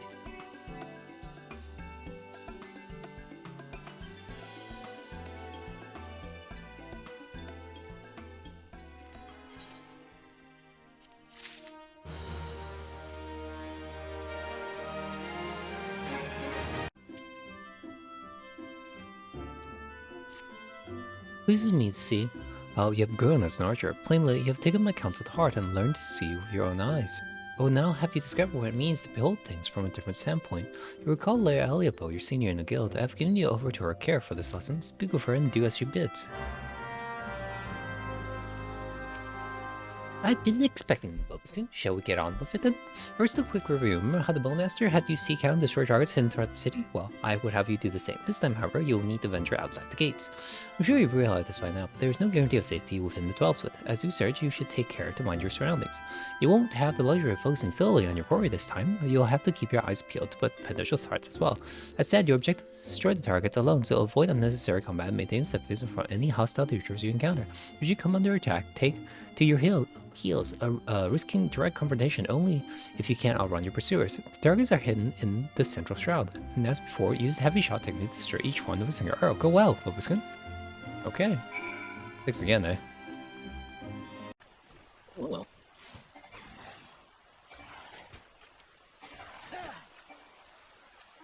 Probably shouldn't have played him. This makes it a lot easier. And also, we already did hunting for this area, most likely. Nothing left here for us to kill as part of the EXP spam. Easy peasy. Let's go. Wait, there's more than 6. Wait, was there more than 6? Well, you make short work of those targets. I must say, it seems you've learned to seek your prey without being preyed upon. Let's continue then. I have in mind to give you a more practical experience, and we've received requests here recently, which I would think will provide the perfect opportunity. It seems tree slugs and vultures have been congregating in ever-increasing numbers in the vicinity of the honey yard, causing no end of trouble for the locals. I've been the task of calling the beast. This request comes direct from Stilglade fame. When the wood whalers and the God's Quiver cannot spare the forces to attend such matters, the conjurers often turn to us for help, and before you ask, there's good reason why they would rather not see this particular task themselves. The creatures in question possess abilities which can cause problems for the magical inclined, but that's quite enough about conjurer's troubles. Lucienne taught you how to discern an enemy's key traits, did she not? Well, now you'll need to do so while maintaining situational awareness, lest you be overrun. Consider this a comprehensive review of our lessons and my own. We're ordered as follows: head out into East Shroud and there put down 8 tree slugs and 8 vultures, using all of your skills you've acquired thus far. Good hunting, Roskin.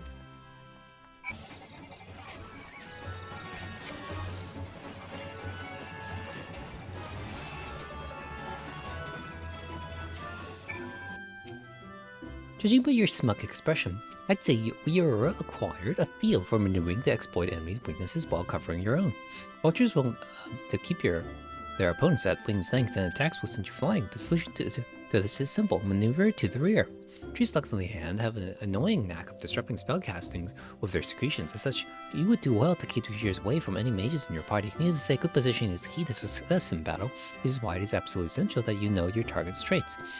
But knowing these traits is a fundamental part of hunting. Before the Keepers of the Moon conceived of archery, they dwelt not in the city, but the forest. For my people, hunting was a way of life. In hindsight, I suppose this was more or less on hunting than on archery. Still, Lucia knows my past. Perhaps that was her intent. Hunting, too, is an art. Before I came to Britannia, I never gave it much thought, but the more I think of home, the more I begin to realize. Forgive me, I'm not given to this fit of sentiment. Truly, forget I said anything. But do not forget that a hunter must recognize that his praise weakness and strike swiftly when the opportunity presents itself. That concludes the lesson. Now, I suggest you pay Lucienne a visit. She is doubtless eager to hear from you.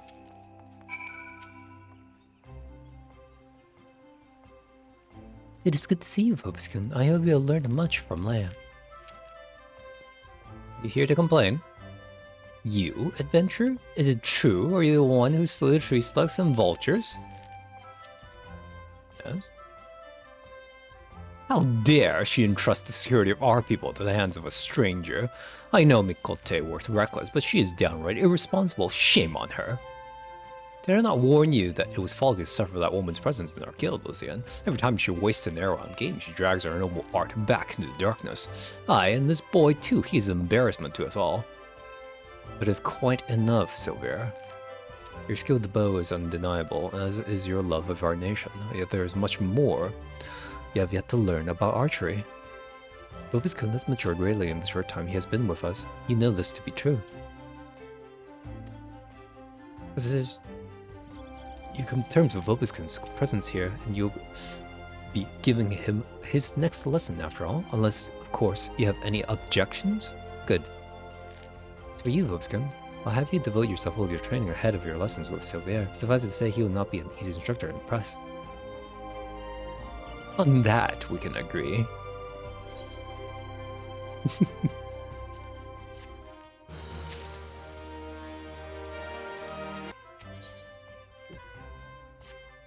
Welcome back, Vobis-kun. I trust you have been keeping your nose to the grindstone. As I mentioned when last we spoke, you will train under Silvier's tutelage today. Putting aside your misgivings, avail yourself of his wealth of experience. Go now, present yourself before him.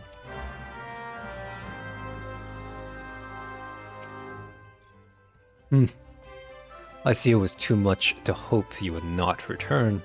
The others believe that you have potential, but I'm not so easily convinced. Like so many adventurers, you have not the faintest inkling of what it means to be an archer. And how could you? Archery is the proud tradition of the Wildwood Elzen. The essence of this art, to read one's enemy, has been instilled in us over centuries. In that time, we have defended this great nation against every imaginable foe, granting us insight which you will never possess. Can you recognize the subtle signs that betray a coming action? No. Can you accurately predict an opponent's movement? No. Can you glean your foe's intention at a glance? No. And can such things be learned by one who knows nothing of our traditions? No.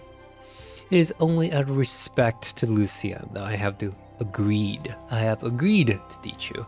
Go to the East Shroud and seek out the targets hidden there, but do not presume this will be as easy as before. As I told you, the ability to read one's enemies is fundamental to archery, yet the trials set by my colleagues did not require you to do this. Mine will. The targets you seek have been hidden, and I do mean hidden, in the midst of a region rife with savage beasts. They will play the part of your enemies. In the unlikely event that you spy a target, your limited range will necessitate that you slip past its bestial guardians prior to taking aim, a feat I considered beyond you.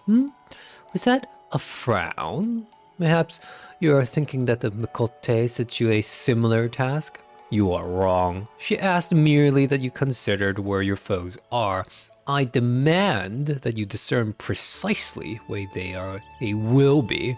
How, then, will you go about this? Observe them closely and discern their characteristics. Learn to read their movements, recognize patterns in their behavior. If it has eyes that did not see you, if it has ears that did not hear you, be neither where it is nor where it means to be, and thereby pass unnoticed. But enough talk. Whether you or not you heed my counsel is your decision. I will shed no tears should you fail.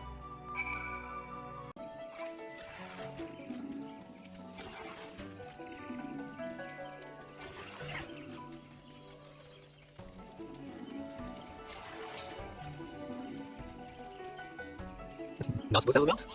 I don't have a mount. Can I hit it from here? Eat some potatoes, let's go. I'm actually not going to hunt them with the hunting list targets because every quest so far had required us to kill a large amount of trash, so I'm guessing this one. So you have returned a passable performance for an adventurer, but the bare minimum for any archer. I carry many generations of Wildwood tradition, a tradition built upon the bones of many outsiders who tried to take what is ours. It was my ancestors who first learned to conceal their presence and fight from the shadows, to hold the enemy at distance, protect the weak. All of it, everything was... This is a waste of time. You cannot understand. But if you're so intent on following in the footsteps of my people, I bid you go to North Shroud. Excelling scouts have been sighted near the river west of Etat's Spire. And, unless you're entirely ignorant of Gridianian history, I need not explain that this act of aggression is part of a centuries-old conflict. Dominions do not matter. It is their leader, Nezukatlan of the Violator, who must fall. He commands the scouts and will be well guarded, yet he stands upon hostile ground with birdmen, not walls, for protection. You are diligent and determined. You can slip through their defense and slay their leader. This is the art of the Gridanian archer. Embrace the wisdom I bestowed upon you, and fight will be short. If you see the deed done adventure, I'll take it as proof of your commitment to us, and labor no more to drive you from guild. Now go!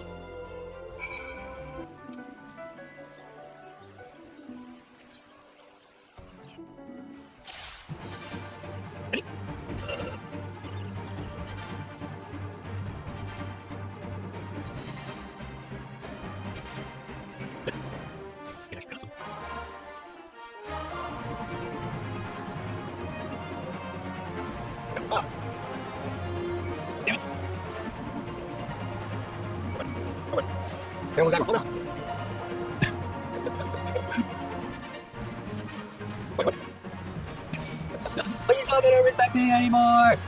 Oh.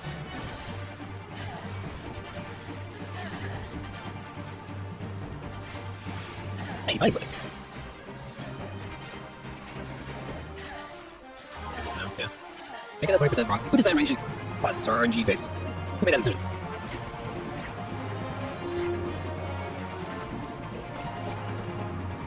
So who blinded me, by the way? I don't know the answer to that question as well.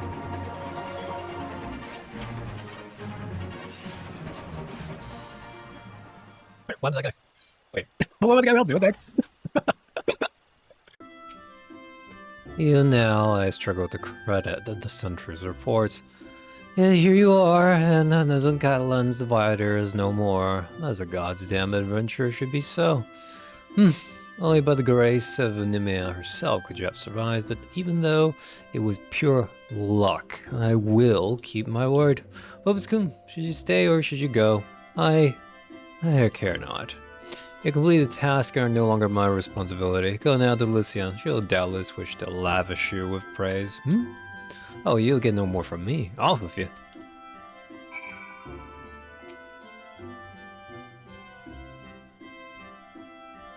I'm given to understand you single-handedly drove off an Ixali scouting party, and that you did so with precision and guile. How exactly was the training, Lucian? Bobskun's just an adventurer. Silver thrust him into the jaws of the enemies in the hope that he wouldn't come back. And when, against all expectations, he did come back, the stubborn R still refuses to acknowledge his skill.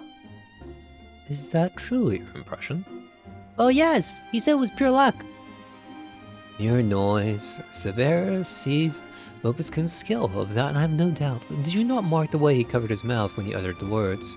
It is habit of his to do so on those occasions when his tongue and his heart are in disagreement. For all his skill at reading the idiosyncrasies of others, he has yet to recognize his own. Impressive work, Bobskun. You have applied yourself to land Silvera's lessons and demonstrate your command of the core concepts. You are now an archer in your own right. Allow me to teach you something to commemorate this accomplishment.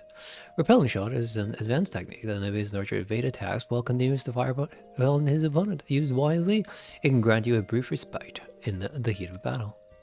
I have faith that, with regular practice, you will learn how to best to employ it to your advantage. Remember your seniors' lessons as you strive for true mastery. Pants? Man, we're not a fan of pants in this place. And I can't even wear these.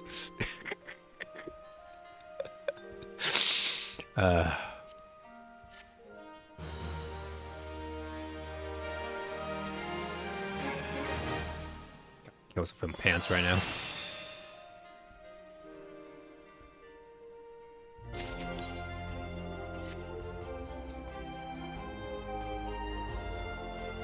You come at a good time, Bobskun. I have a task for you. A petition has arrived from the proprietor of the Pescaron's Duthers out in the South Round. The petitioner, Pescaron himself, has requested our assistance in dealing with a gang of poachers. I'll have the three of you meet with him and investigate his claims. The three of us? You mean Bobskun, myself, and...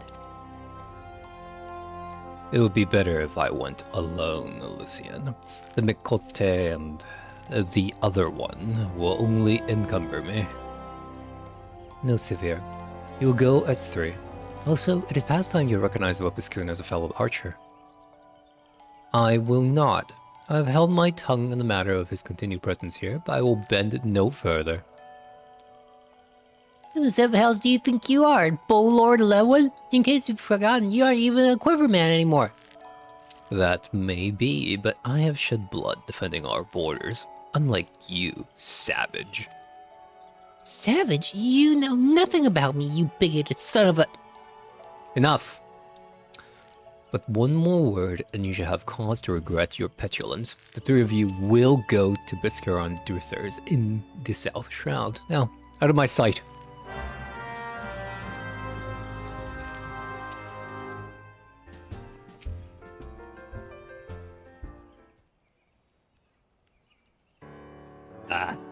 Well, it must be the larger skills. Welcome, friends. As a guildmaster will have said, I put a request for some keen-eyed archers to help me track down a gang of poachers who's been plaguing these parts.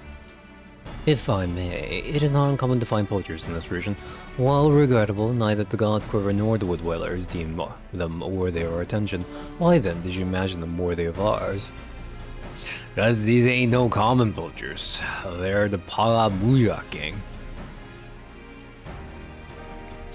They say she and hers are always moving, staying one step ahead, but I reckon she's hiding out here somewhere. Thing is, I can't just send my people out searching. I made a pact with the Red Belly Bandits, see? We stay out of their territory and they don't make no trouble at the Duthers. That being said, if I summon the master anchor of the Whalers and Quivermen, all seven hells will serve with Bear Crows. Assuming they thought the matter worthy of their attention, of course. And here to say that's not an option. As luck would have it, though, I got three keen-eyed archers to take care of things instead, and all without raising no alarms. We understand. You may leave the matter to us. Leia, Vobiscum, split up and scour the area for any signs of poachers. Should you discover anything, return here and wait. We will reconvene to compare our findings ere long. Go.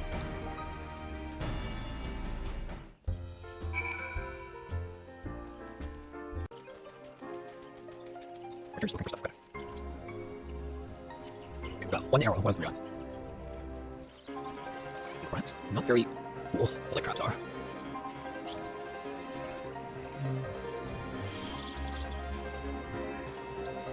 What did I say? I'm looking flying for the archer quest. This makes it a lot easier.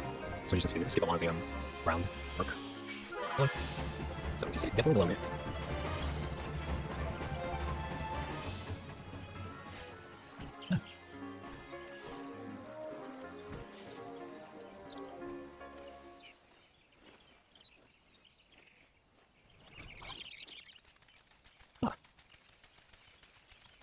Tepe. What is DNA sample I've acquired? I sent my forensics team.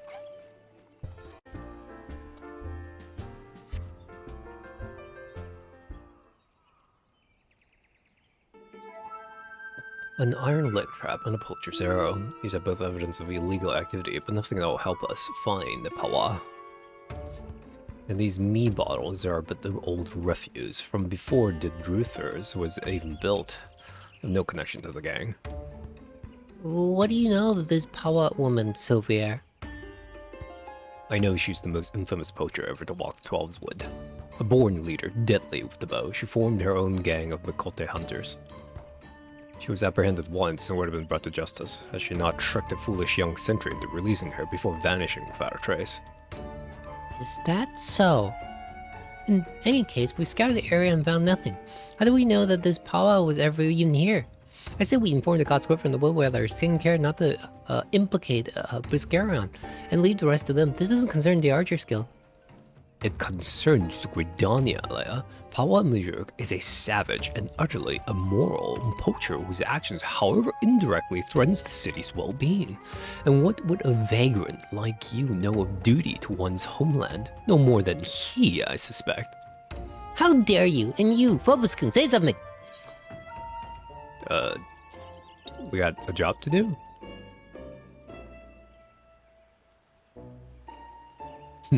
Very well, we will return to the matter at hand. Perhaps we should take a second look at the clues we have gathered. Look, all you want, though the trap and the arrow we found suggest poaching. There is nothing remotely unusual about them. What do you think we should examine, Phoboscon?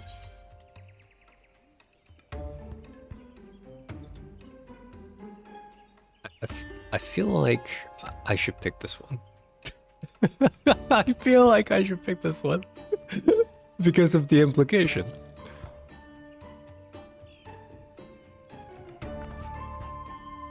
Why are you still carrying that rubbish? I told you those bottles predate the Druthers. They have no connection with this matter. But if these bottles are so old, why do they retain the scent of mead? They must have surely been opened recently. Wait. Before the calamity, Buscarion once served as a sentry, yet even then, he sometimes spoke of owning his own tavern. It was an open secret that he was brewing his own private stock, if some survived. Of course, Buscarion's scar, his old lookout post.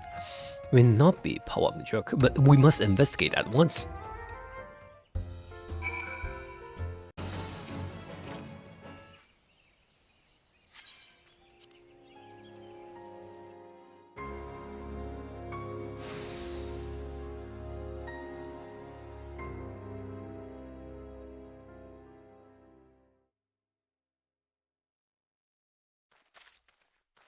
Any signs?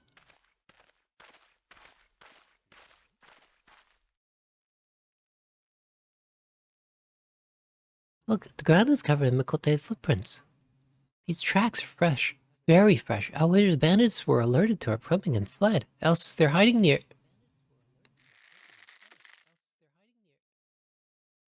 Take cover. Nice.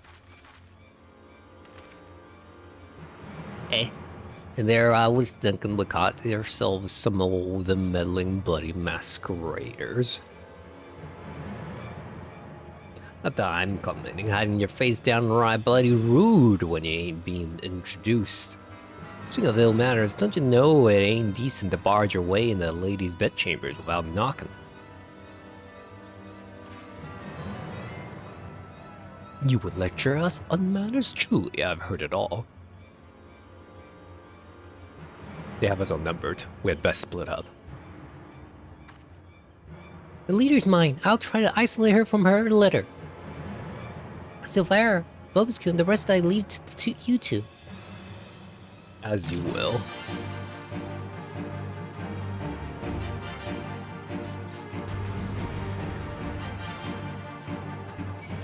Let's see here. You get one of these? You get one of these? And you get one of these. No, you let's do that. Oh, you're supposed to come. So yeah, you're ruining this.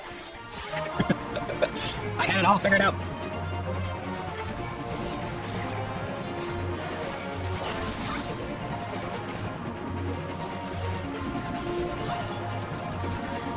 Oh, well, let's go. I think I should put it up.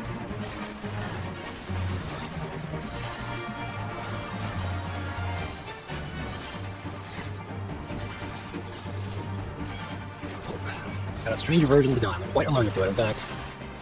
Is that yours?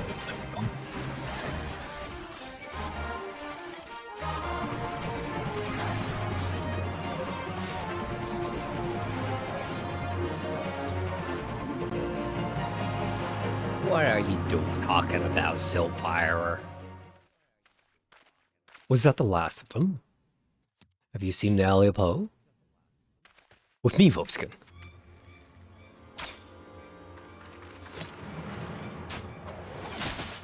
Oh.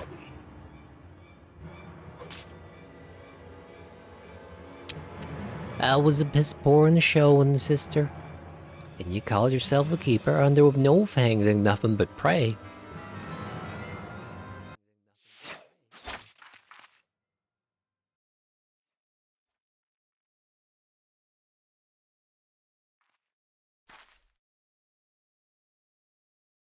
Ah, bugger, looks like playtime's over.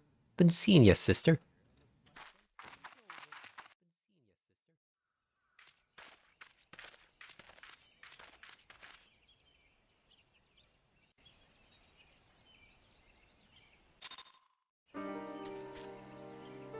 Oh, hello?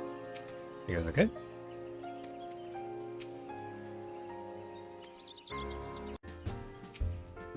Seven hells. They were at my old outpost and they drank my old meat. That stinks most of all. Well, this past time the proper authorities were informed. Acid measures in Wood Whale is God's River. Rebellion bandits won't like it one bit, but I'll see they're told exactly what the military is after. I only hope it'll be enough. Of course, Paula Majeric's no fool. Now she knows she's been started. She'll break camp, be long gone by the time the next battle rounds. And the trail won't stay fresh long neither. Anyways, you done me a great kindness, friends. Tell Luciana I appreciate the help. Welcome back, Vobiscum. Sylvia tells me that you've encountered Papa Majuk. No Bajanian could fail to recognize that name, so oft has it been spoken, and with such bitterness.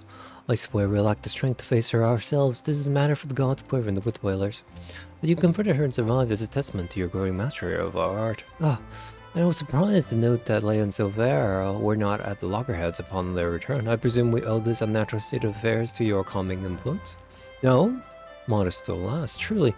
Your every deed bespeaks a clarity of vision far beyond your years. I implore you to share that perspective with our peers and help them to grow into better, wiser archers.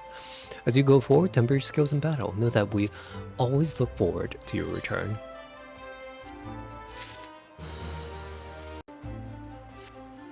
Vobiscum, I hope you would come. You may be able to help. I'm concerned about Leia and Silvira. They show signs of losing perspective, and, well, perhaps it is best you see for yourself. I cannot help but feel that both would benefit from your counsel. Consider this a personal request, Vobiscum. Okay. Oh, gods. Did Lucienne send you to pester me by any chance? This is hardly her concern, and it is most definitely not yours. If you must know, I have decided to leave the guild. I mean, to track down Paula Major and finish what we started. The gods Quiver and Wood Whalers seems content to ignore our warnings, but I will not let her escape again. I already made the mistake once, and it cost me my place in the gods Quiver. I, the foolish young sentry of whom I once spoke, he was me. We had her, Vobiscum. There was no escape. But then she began to wail about a wounded comrade, one who would surely die without her help. She looked me straight in the eye and begged. And I blinked. I failed to see through the most elementary rules. I failed Gridania and the God's Quiver, and well, that can never be forgotten. Perhaps I can reclaim a measure of my honor by stopping her. But a wanderer like you would not understand what it means to betray your people. Worry not, I do not intend to leave just yet. I will continue to gather information. I can am certain of Majak's whereabouts. Make no mistakes, though. It is only a matter of time. Now, run along, will you? Oh, and if you're so concerned about your fellow guildmates, you would attend to that moping Micolte. The sight of her shuffling around while staring at her feet is bad for morale. Not that it concerns me. Oh, it's you. Tell me, Vobiscum, do you ever think about home? Do you ever wish you could go back? I was just another poor village in the Pelswood. The fields were more stone than soil, and merchants hardly ever bothered to visit. We didn't have a lot, but we didn't need it. And then the calamity came. I remember running and the screams. It was so loud, Vobiscum. So unbearably loud. And I was here, in a strange city, surrounded by more people than I'd ever seen it. I didn't know any of them. But I knew how to hunt. I was always good at hunting, Vobiscum, and the guild gave me a place to get better. At least I thought I'd gotten better. Paula Majek, she was so much more. I've been thinking, Vobiscum, that maybe this is a sign. Maybe Silvara is right, and this guild, this city is no place for an outsider like me. And so I've decided to leave. I'm glad to have known you, Vobiscum, even if it was only for a little while. Forgive me if it is too selfish a request, but before I go, I'd like to meet with you one last time. Alone, in the South Shroud. These Gridanians would not understand. Okay.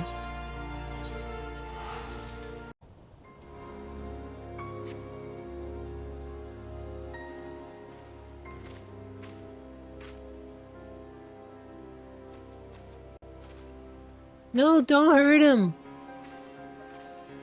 And there I was, thinking Nia might have accepted my kind invitation. I don't recall inviting him, though. It is rude to presume, Sonny, and I do so hate rudeness.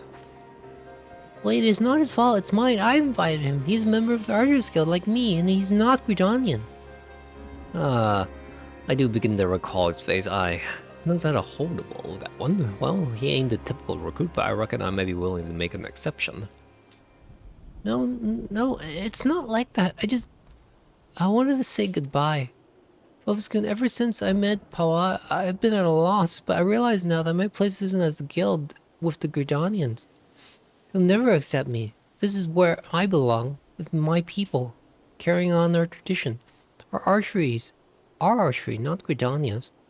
It's all I've left, Phoboskin, so I'm going with Paula. Maybe you don't understand now, but just promise you won't tell Luciano Silver. The hell that I won't. Phoboskin! Ha, I had a feeling it might be harboring a few niggling objections. Worry not, sister. Shoot the bastard. No! Ain't no love lost twixt ya and the guild, is there? And what's the problem with feathering a bloody venturer? No bugger will miss him. I'll miss him, alright? Just stop! Dear me, and I had such high hopes for you, Miss Aleppo. Waste of bloody time, a keeper what's lost her nerve as much as used to me as a glass bowl. There's no sport in killing captured prey. Ugh, I'd better not see neither UV again, because if I do, I'll show you what happens to prey what's daft enough to get caught twice. Away, sisters, away! How do you do it, Phoboskin? How do you live in this place with these people? And why do you even bother?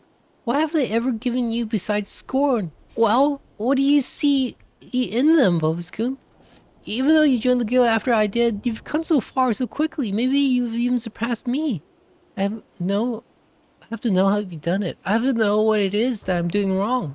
And there's only one way I can think of to find out. Meet me at Bannock.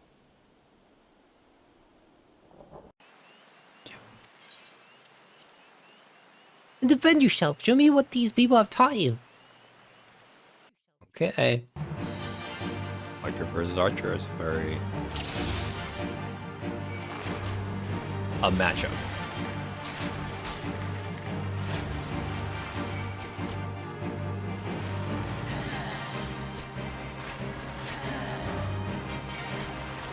What's with the... Oh, wait, how come she gets a help Falcom? I want a Falcom.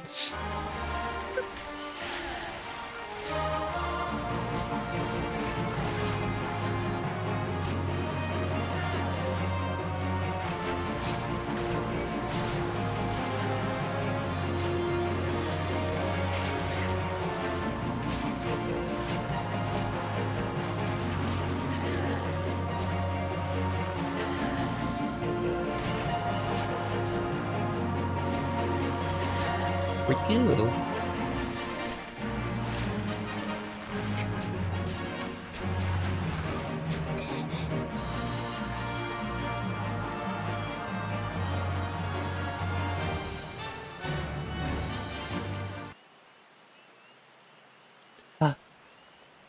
It's so simple. You have opened your eyes and looked beyond their master's faults. You have accepted their teaching and taken them to heart. Even Silvar, for all his bigotry, wishes only to preserve his traditions. I lost sight of everyone else's struggle and became obsessed with my own. I was so afraid to let go of my cherished notion of archery, my family's notion, and learn another way. I didn't want to betray them or dishonor their memory. But I have a family here too, a family that sees the wider world and is willing to show me how blinkered I have become. Blinkered? As archers, we train our eyes and minds to be unforgiving, to defy any attempts at concealment and discern the naked truth. It is little wonder then that I have neglected to look inside myself until now. Though unquestionably worthwhile, I have found the experience rather excruciating. Thank you, Vobskin. I know now that I belong at the guild, together with you and Lucien. And yes, even that bloody Wildwood. God's help me, I think I might actually miss him.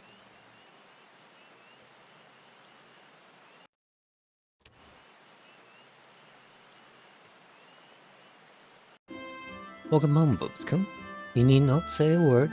One look at Leia's eyes was enough. Thank you for returning her to us. When we focus on a single goal and pursue it with passion and fervor, it becomes easy to lose sight of what else lies before us.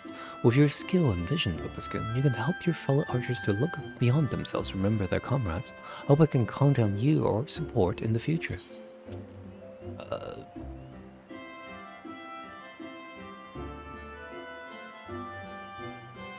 Which piece of my gear is like the worst? Gloves good. So it's either that or the hat? Yeah, it's either the hat.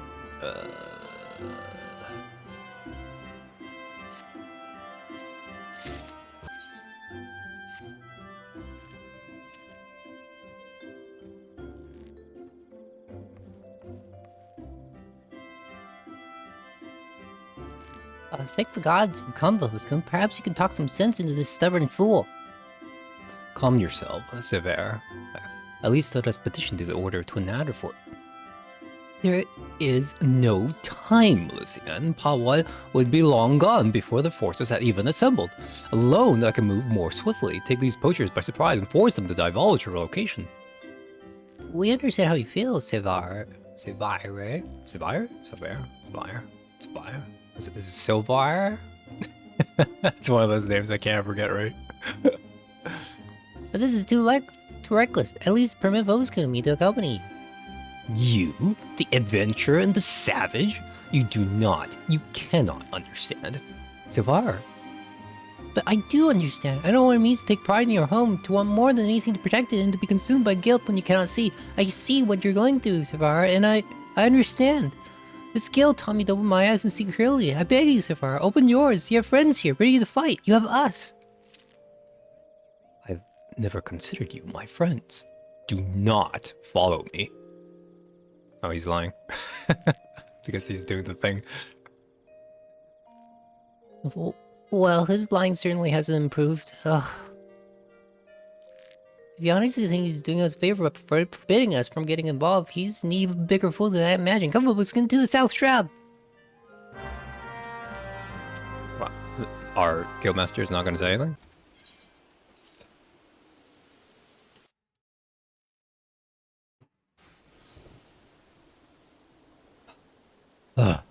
Well, this is unfortunate. Sevar. Oops. I told you not to follow me. I neither need nor want. Don't take me for a fool. You cannot conceal the truth from this archer's eye.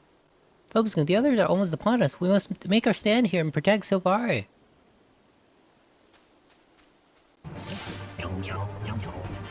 When I play video games, help.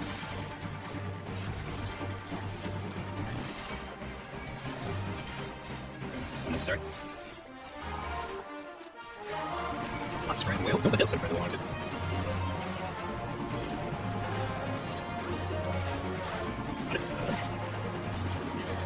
Stacks. Does it really matter? Yes. Where are they?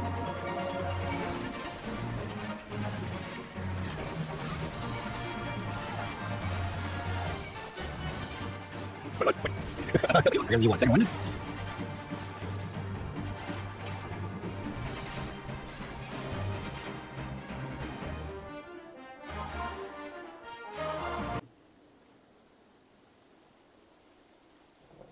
I told you, I do not need or want your assistance. Quite why you have deluded yourselves into thinking.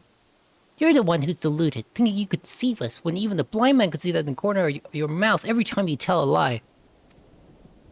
Observe with intent, overlooking not the smallest detail, discern your subject's unique characteristics and recognize patterns in their behavior. I learned these things for Lucien, and from you. And I'll be damned if I'm going to watch you get yourself killed. There's still so much I don't know about Gridani and Wildwood archery, so much that I need you to teach me. I suppose fixing your form is the least I can do. Why, you... Pawa's gang is already on the move. We have but one chance to catch them. Poachers throughout the 12s would use bone whistles like this one to communicate. With it, I believe I can lure Pawa out of hiding, assuming she has not moved on. So why you came to Taker's Rot? For this gang's whistle? Vobiscum, if you are determined to help me, I have a task for you. Pawa is last seen near Isomhar, to the east of the camp through a hollow tree trunk, is a clearing where two streams meet and are wont to congregate. We will lay our trap there, and you will be the bait.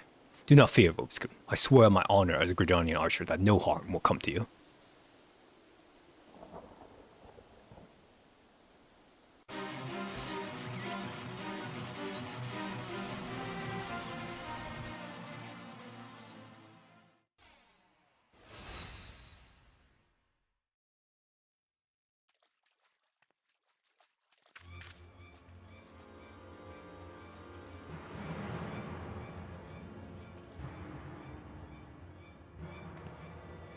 Bollocks, I knew I should have trusted my gut.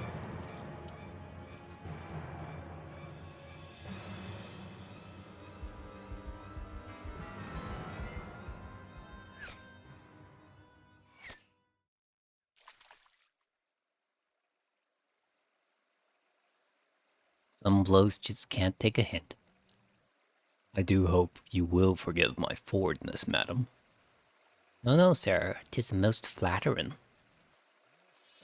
Would you agree, sisters? Why don't we show our gallant Wildwood admirer and his mate just how much we appreciate their attentions? I'll be like a rough darling.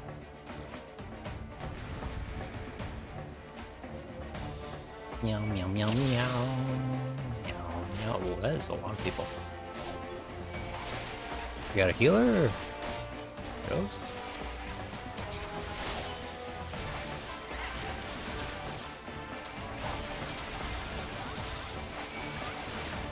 Let's get rid of some of the chaff.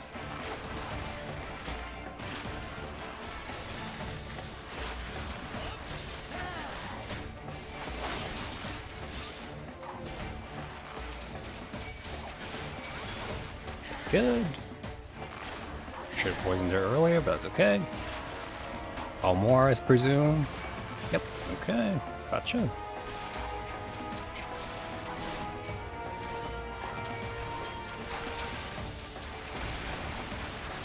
There's a healer. Come on, hello. Ah, I didn't mean to do that. Oop.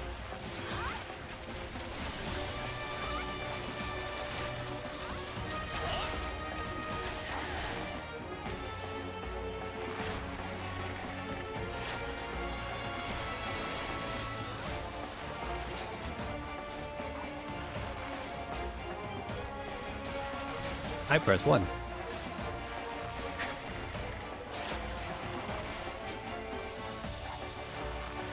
Wow, that 20% chance is really not 20% chancing.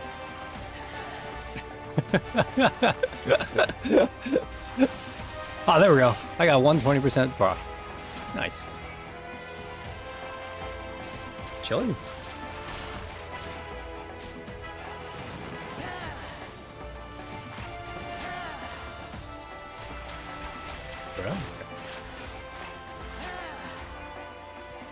Hope you realize, Paul, why it's raining. I'm just saying.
And I thought you only had eyes for me.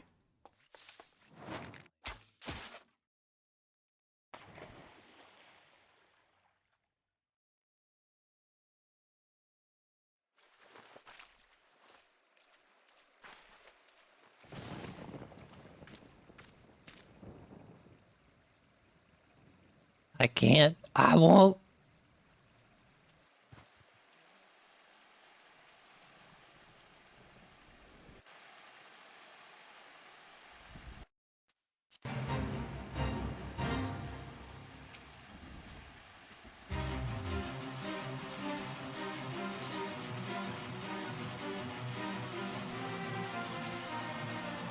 Okay.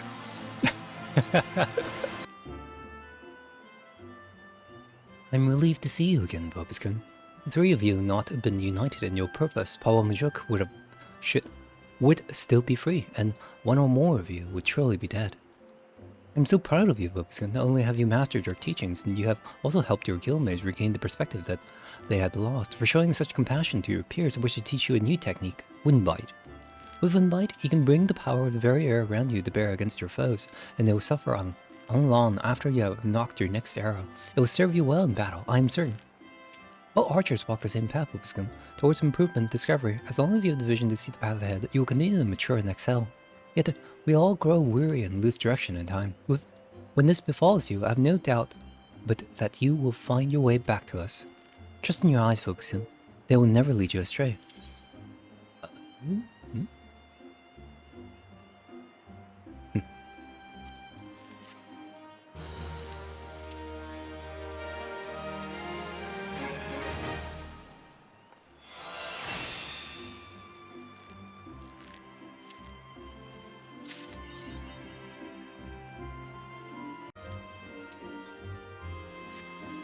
We'll admit, Bobuskin, with that we had the time for banter, but we're all up in arms here. Yet another Caselli dirigible has been spotted over this buzzwood, you see. The Reapers calls to my mind the Battle of Griffin's Crossing. Well, I say battle, most are agreed that massacre would be rather more apt. Aye, the Caselli dealt us a crushing defeat that day. Right around this time of year, it was more than 2 decades past. A humiliating episode in our history, to be sure, but heavens forbid that we ever forget it. Failure is the finest, if not the kindest, of teachers, and few things drive a man better than sting. But let's speak of cheerier matters. Perhaps you've already heard, but a renowned archer has recently returned to the Fellswood. One they call the God's Bow. That's just the title, of course. His birth name is is it Jehamo? Sounds like Jewish.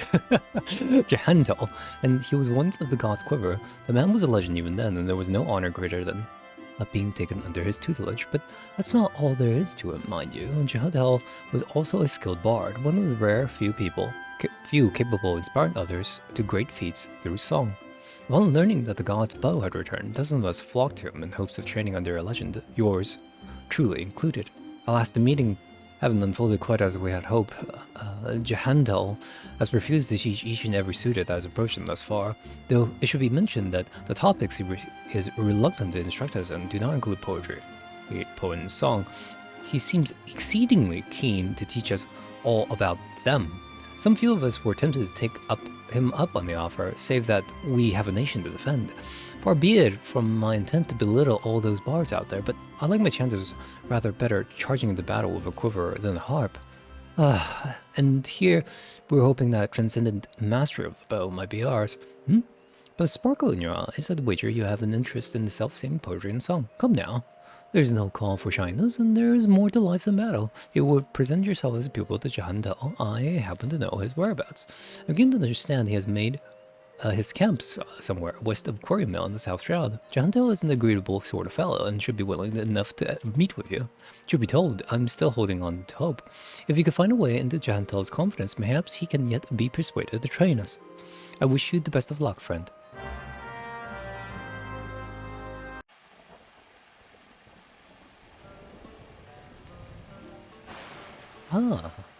Another guest.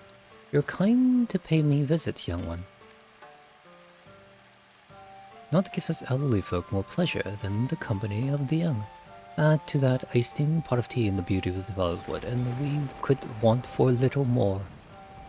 But the curl of your lip tells me that tea and scenery are not what you desire. You seek knowledge of archery, I take it. In which case, I'm afraid I must disappoint you. Obskun, was it?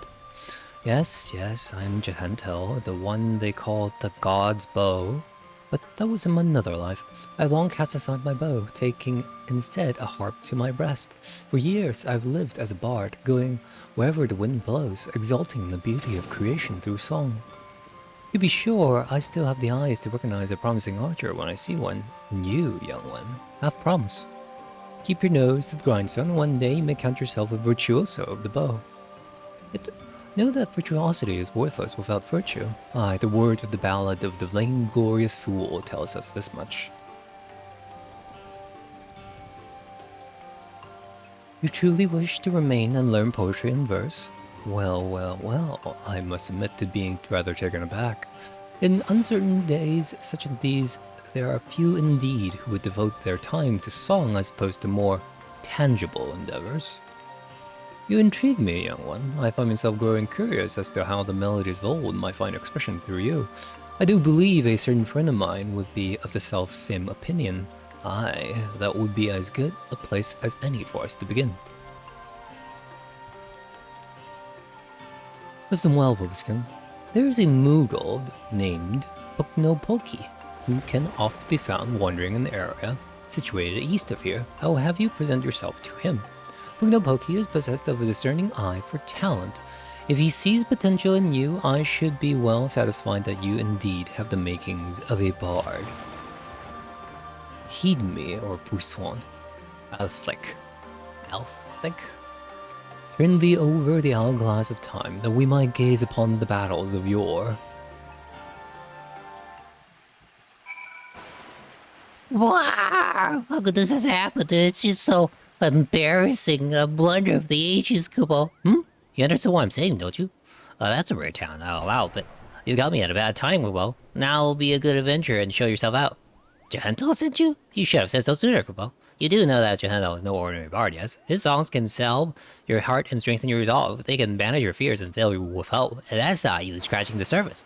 Why? Your hearing performance is like bathing in sunbeams, Kubo.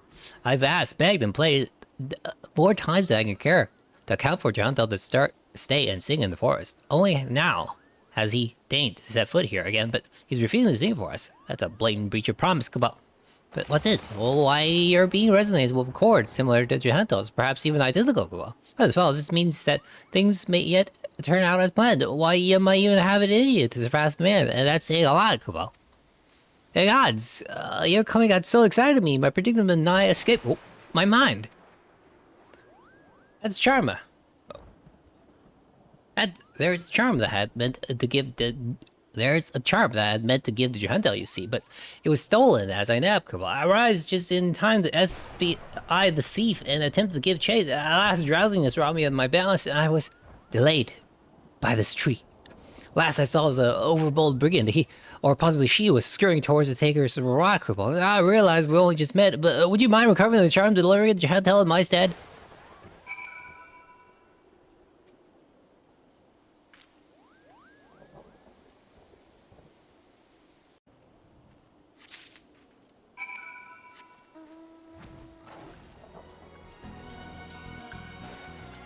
Perks of being able to fly.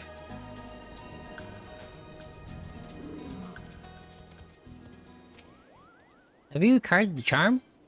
I got your charm. Oh, not just any charm, eh? Literally the job crystal. You did it, Kubo. Please, you must now deliver it to Jahento. Tell him that Puknopoki thinks him a cunning rogue, but is excited nonetheless. So excited, in fact, that he cannot help but sing. Kubo.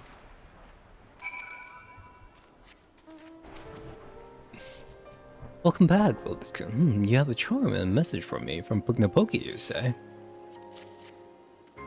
A cunning rogue, am I? I suppose I must explain. Puknopoki and I go back a long way. To when first I took up the harp, I made a promise to him, then one that I have yet to make good on. Puknopoki has long desired that I remain at Twellswood to sing for the rest of my days. Regrettably, I have been ill able to oblige him. Duty called, you see. I had battlefields to stand upon and comrades to protect. Moreover, an event came to pass that rendered my being in Twellswood problematic. I thought that by taking eager souls such as you under my wing, perhaps it would suffice to appease Puknopoki. Of course, he saw straight through my little ruse. But the Moogle lacks in grace, they ample make up for in wit. The creatures are greater lovers of song. That you return with this charm is proof positive of his high regard for your potential as bard and archer both. The charm is a crystal known as the soul of the bard. Puknopoki asked that you bring it to me, but he meant for you to have it. It is a gift from the Moogles, bestowed upon those they deem worthy of walking the path of the true bard. The soul of the bard harbors memories of the past, verses and refrains sung by the bards of old. As you gain in worldly experience, more of these memories will find expression through your being, imbuing your song with powers untold. Now, it may surprise you to hear that bowmen and bards are as next of kin, but by the same token, mastery of song is dependent upon one's prowess as an archer.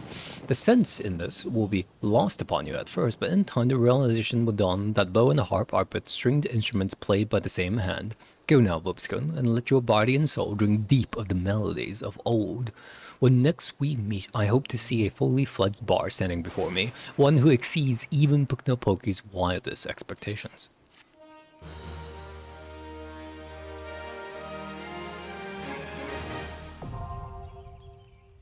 How to bard.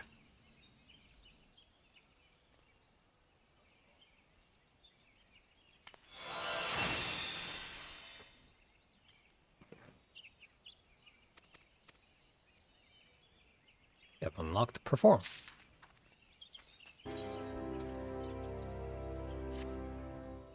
Ah, that glint of determination in your eyes is testament to your newfound strength. You put me in mind of my salad days, Vobiscum.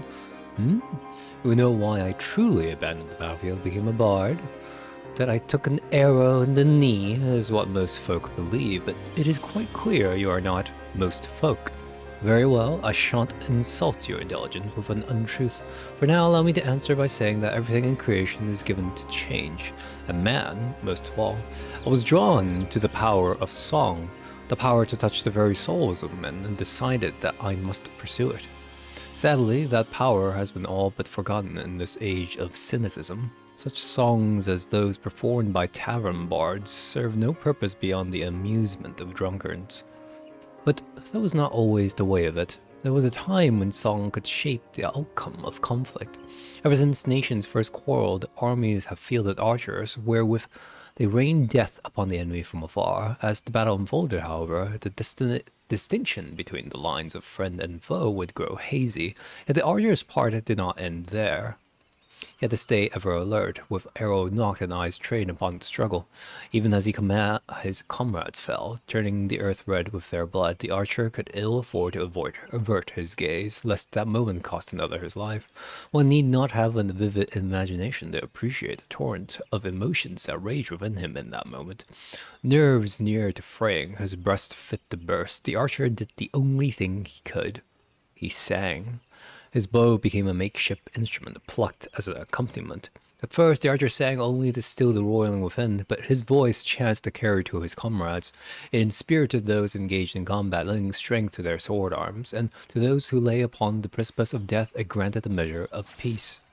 Realizing the tactical potential of song, yet loath to set aside skilled archers for that purpose, armies began raising dedicated regiment of minstrels. But the members of such units were no warriors for Obiscure. Fair of voice and nimble of finger, these career minstrels could find a place in the hall of any lord. Yet they knew not of the burden borne by those who charge into battle, whose lot is to dance with death and sup on pain, and so their song rang hollow, holding no power over the hearts of men. In eastern Lanosia, spirits are said to haunt the trees of Ringcatcher's Gully. I would ask you to travel there and await the emergence of these specters. Through force of arms, you are to release the spirits from their tormented existence, and in the doing, ease the unfathomable suffering. With such a deed might you draw forth an ancient melody from the soul of the bard.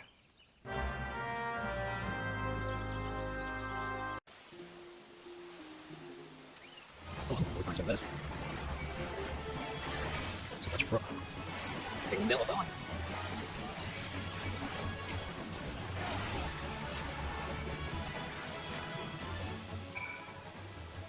Pull back, Lobscombe. In your eyes, I see a layer of understanding, of regret, and of futility.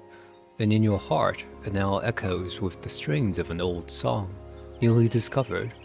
Embrace this song, and as you play it in battle, shall ever more powerful emotions beset and temper your soul.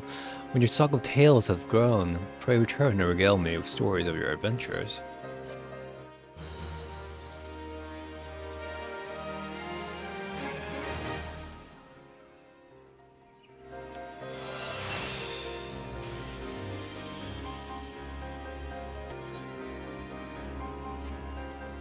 It's good to see your return, Vobscrum, and more seasoned still for your time in the world. Call me a spoony bard, but as a man in the winter of his years, it gives me great joy to observe an adventure in the spring of his. This is an odd time for recollection, but it was a spring day when a bard first came to my hometown. He played the most sorrowful chords, even as his words tantalize the ears like the breath of a one's first love. Many a maiden's heart was stolen during his visit, and doubtless more besides. Would you believe that common bards, too, were born of archers? This may seem far-fetched upon first hearing, but it isn't so far a stretch. Ask yourself this: what becomes of soldiers when conflict gives way to peacetime? Some have lives they might return to, aye, but Most must needs take up a new trade to make ends meet. Well, it so happened that many who had once bent the bow took to strumming the harp. They wandered the realm, singing passionately and earnestly of the war as seen through their own eyes, of sweet victories and bitter defeats, of sacrifice and cowardice. Their songs so captured the imagination of the people, nary a day passed that a bard was not called to perform, be it in a humble tavern or some great lord's hall. Alas, their popularity proved their downfall. Intoxicated by the attention of the masses, the bards took to embellishing their songs in a bid to outdo one another. And over time, each song was shorn of verity, till the bard's repertoire contained not one shred of truth. But now you will know that such songs have no purchase upon men's hearts. Certainly, a baldy tune may set off fits of laughter in a sailor, and a sorrowful ballad summons tears from the eyes of a soft-hearted maiden. Yet these are but pale shadows of what songs can achieve, for a blessing this decline did not escape the notice of the Mughals. As great patrons of the arts, they feared that the true power of the song might be lost to mankind. So it was they labored to gather and safeguard those crystals known as the souls of the bard, that they might be bestowed upon worthy men and women. Now, well, as I know you relish listening to my sermons, I dare say it's past time we moved on to the practical side of the lesson. I know I have mentioned this previously, but tell me, are you perchance familiar with the ballad of the Vainglorious Fool? Nay, well, that won't do at all. We must remedy this post-haste. This song recounts the massacre of Griffin's Crossing, a battle that took place decades past, wherein countless Gridanians' lives came to a premature end. But do forgive me, I seem to have mistaken the proper order of things. Before I begin, I must be convinced that the point of the tale will not be lost upon you, elsewise I will have wasted my breath in the telling of it. Now heed well these instructions. You must make your way to Welwick Wood, where resides a mated pair of elk goats that have but recently lost a kid. The pair have been driven mad with grief, and only death will put an end to their uncontrolled rampages. Linger in their territory until you encounter the beast, and let fly your arrows of mercy. As you liberate them from their sorrow, so too shall your soul resonate with the echoes of poignant melody. That's sad, even though we started with a nice FF4 reference.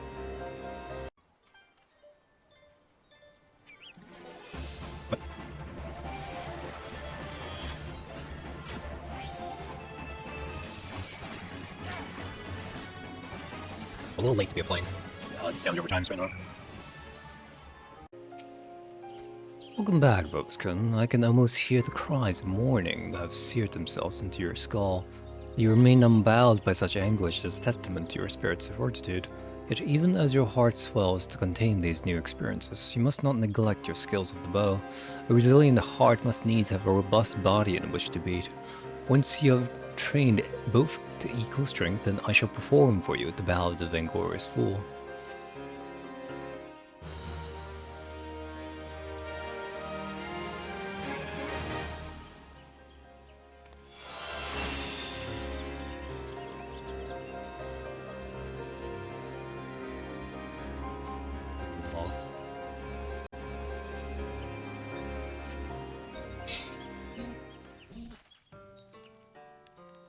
Welcome back, Vobskun. By your tranquil countenance, it is plain that both your body and soul are in readiness for the next stage of your journey. Very well, the time is ripe that I teach you the ballad of the Vainglorious Fool. The song tells the tale of an archer of the god's quiver whose peerless skill was surpassed only by his hubris.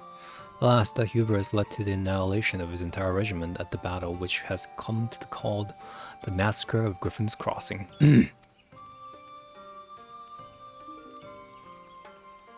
Standing guard in dead of night, an archer, wearying of the sight, drunken pride and starved of glory, forsook his post to claim victory. 10 yards had the archers crept, when shrieks rang out whence his comrades slept. For he was not there to see the knives, nor to ring the bell and save friends' lives. Tell me, Vobskun, what lesson can be learned from this tale? But hold that thought. What your tongue claims to understand interests me not.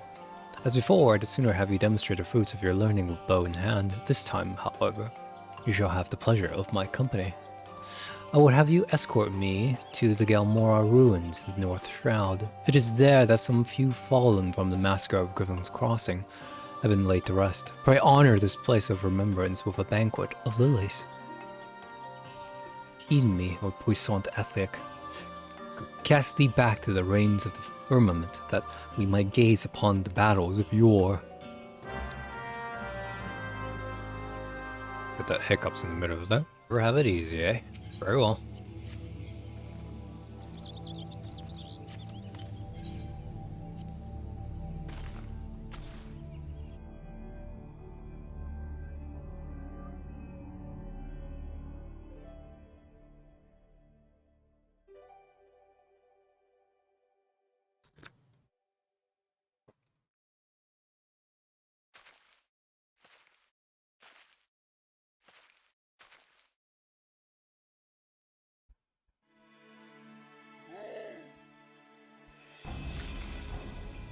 The enemy Vaughn?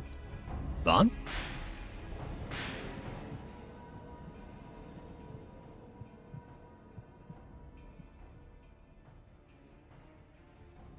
No, I cannot.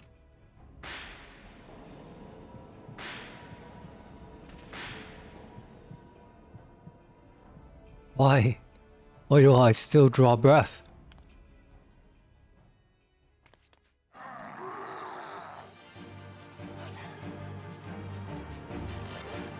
Man, oh man.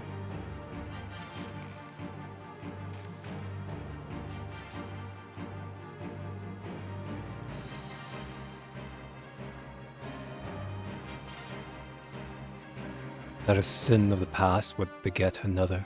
Forgive me, Vobiscun.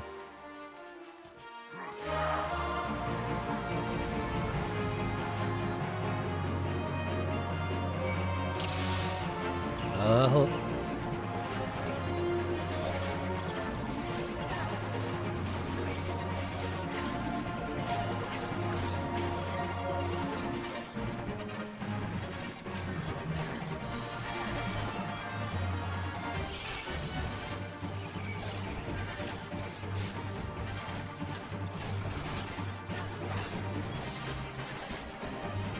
User, go.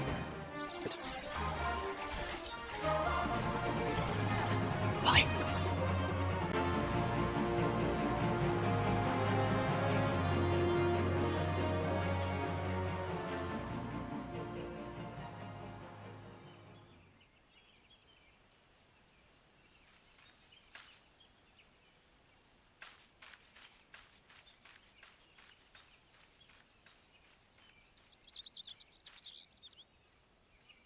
Gentle? Buddy?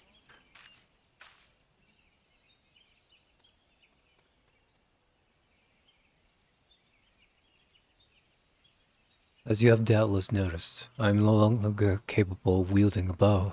I, whom they called the god's bow. I had hoped that the years would take the edge off the memories, but I hoped in vain. Absolution does not come so easily. Heed me well, Vobiscun, for I shall reveal all to you. The man sung of in the ballad of Angor's Fool, whose hubris doomed the entire regiment, he and I are one and the same. Being no stranger to the bow, you will know that the archer's role in battle is that of support. His charge is to thin out the enemy line that his comrades might gain ground in the field of battle. By that most basic of criteria, I was unfit to hold a bow from the first.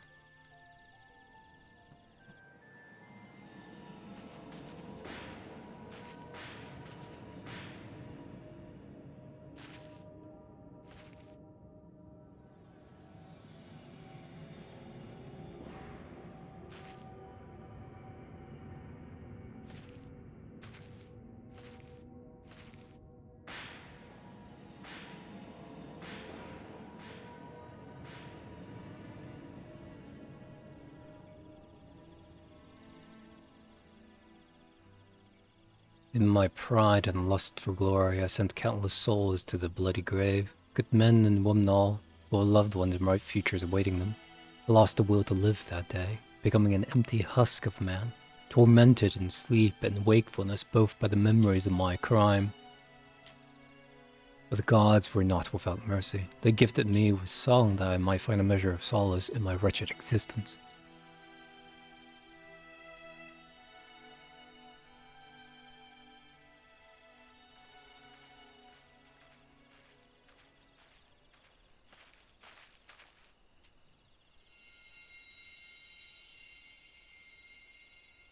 A new melody resounds within you, I see. Though this outing was rather far departed from what I had in mind, that it still bore fruit gives me comfort. On that note, let us conclude the lesson. I dare say I have no cause to worry that you will repeat the self-same mistakes as the vainglorious fool. Bobus-kun, I'll be alone for a while. Take yourself back to camp. I shall make my own way there presently.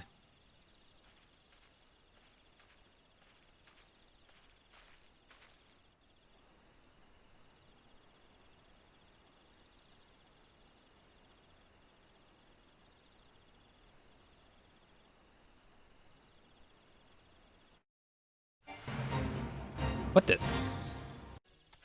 I'm glad to see you safely returned, though I rasped my voice hoarse through the saying of it. I cannot tell you enough times how much I regret dragging you into such danger. And yet, there is more I would ask of you. If you would do me the kindness of lending your ear, then pray speak now.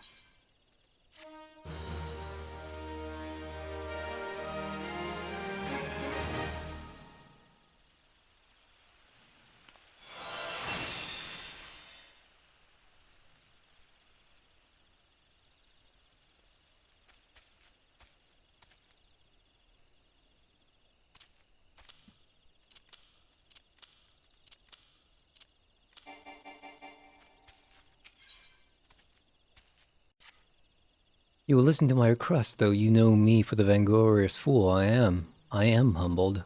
The boon I ask for you is simple. I'll have you sing to me. Sure.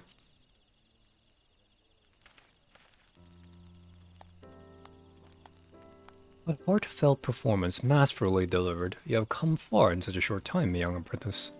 Hearing your song this day, I'm convinced that you are well on your way to surpassing me, as bard and archer both.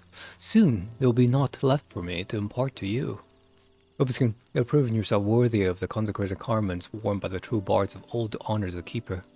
I speak of the choral attire. The attire was entrusted to me when Pugnapoki and I first met. Deep within the 12's wit, the Mughal and I had traded scarce more than a handful of words when he proffered to me the attire along with the soul of the bard. At that time, I knew not the true power of song, and so declined the gifts. But Pugnapoki would not be denied. For all his good humor, the Mughal can be as unmoving as a rock.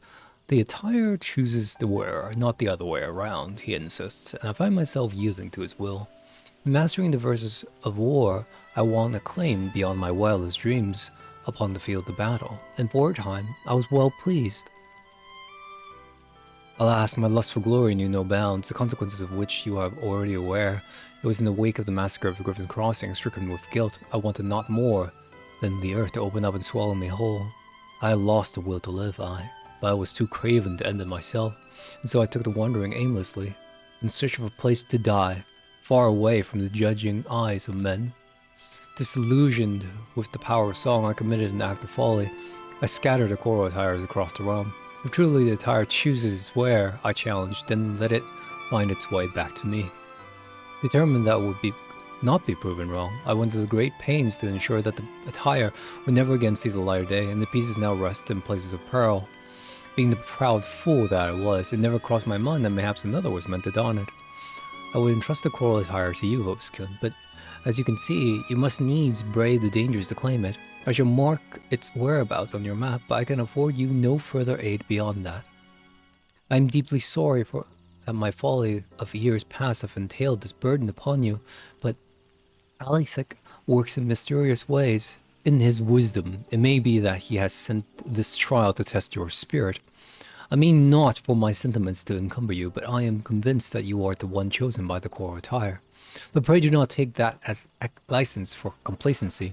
Trials wouldn't be called such if they fail to tax one's abilities. Stay ever on your toes, Vopiskun. I will have you return whole body and bearing the 4 parts of my surrendered raiments.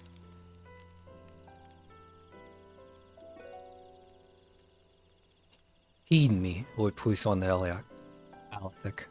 Reverse thee the seasons turning, that we might gaze upon the battles of yore.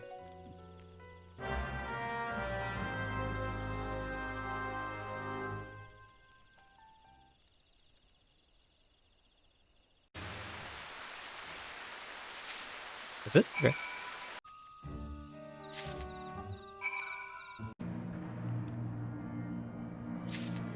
Alright. It'd probably be a lot more amusing if we actually had to look for them.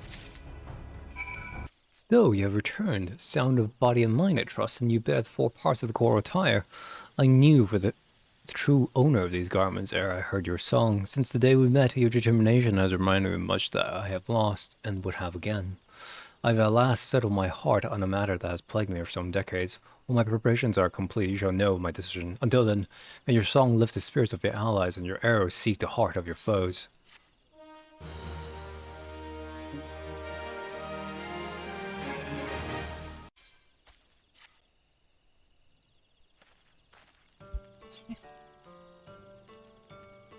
You have done well, my young apprentice. In returning with the core attire, you have reaffirmed my faith in you.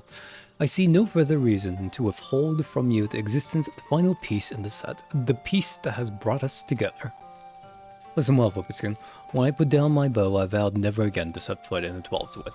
I now forsake my oath is for no other reason than to impart my knowledge to one who would succeed me. Lest you wonder why I would deem that so important, permit me to relate to you an event which brought about a great change in me. My most recent journey had taken me to Uda, where I found myself ambling through the marketplace early one morn. Browsing the wares on display, my eyes were met with a relic from my past, a piece from the core attire that I had discarded decades before, countless moms away. I felt at once that it was not mere chance that reunited me with it, and put forth the coin with nary a pause. Holding the garment in my hand, I resolved to find a worthy heir to my legacy. Alas, no sooner had I arrived in Tweleswood than I found myself mobbed by archers seeking to hone their skills. Amongst those who came, not one showed least interest in poetry and verse. Sorely discouraged and regretting my decision, I made to strike camp and leave the Tweleswood once more, never to return. It was then that you appeared, young one. When you expressed your desires to learn song, I could scarce contain my joy. Looking back, I'm fully convinced that reading had been preordained. Your coming has instilled me with the courage to attend the matter of which I spoke earlier. I am ready to make a pilgrimage to the scene of my regiment's demise. Ever since that fateful day, I have been haunted by visions of my fallen comrades, torment craven upon their bloody faces. Lost to hope, but too craven to end my own life, I wandered the land aimlessly, seeking a place to die, but the heavens denied me even that. Yet, just when it seemed that despair would draw me wholly into its black abyss, never to emerge again, a melody resounded within me.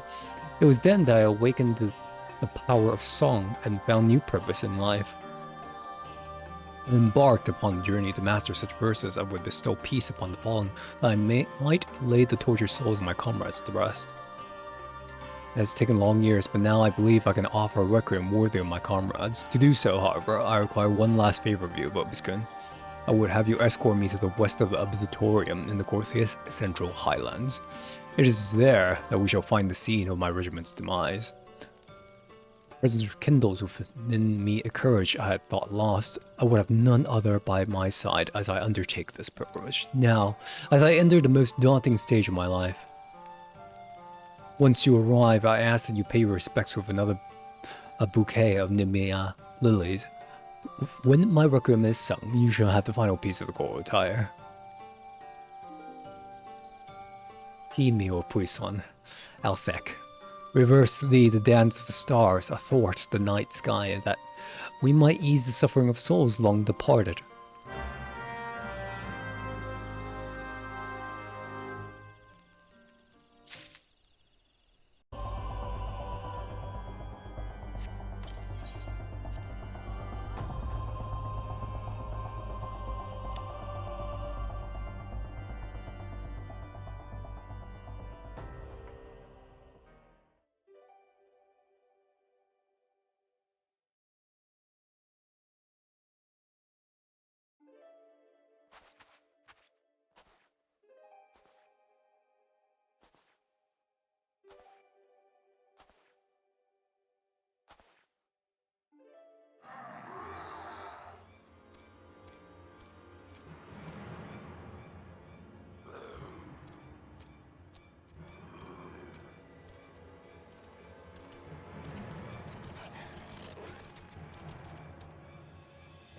We are surrounded, and our foes seem disinclined to listen to parley. You must survive this, Bobuskin. My soul is overburdened with the deaths of too many dear companions.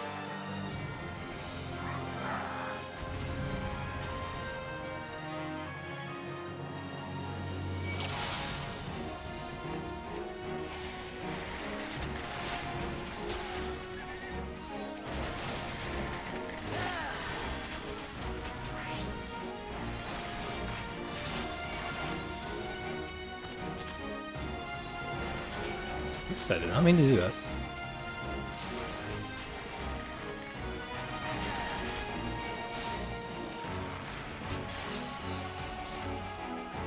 Why are you slower?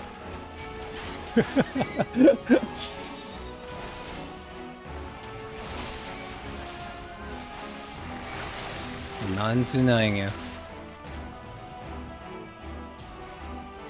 Wait, what? No way.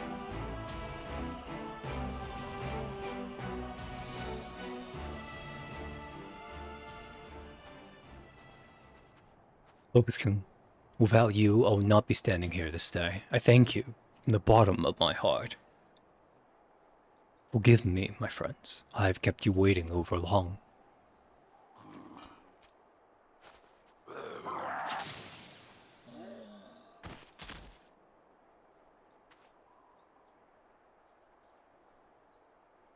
The Keeper be praised. I can wield a bow once more.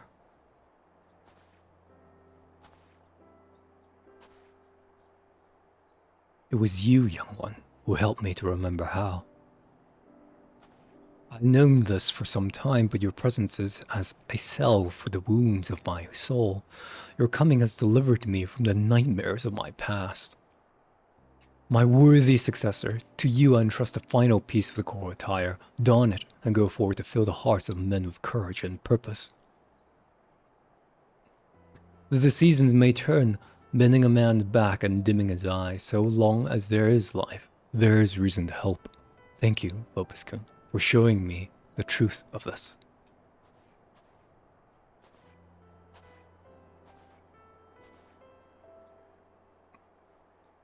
With the blood of my comrades upon my hands, to simply draw a breath racked me with such guilt as I could not bear.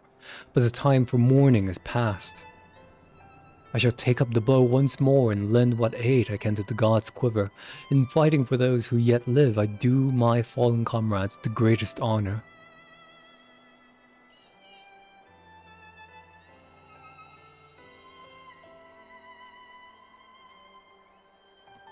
Yet another melody resounds within you, I see, and there is not more I can impart to you. As equals, let us together give praise to life and all the joy that it can bring. It brings. Rund. Heed me, O puissant Altic. Turn thee over the hourglass of time, that we might exult in the glory of all creation. In thy exalted name we sing, that the living may savor life, and the departed know true peace.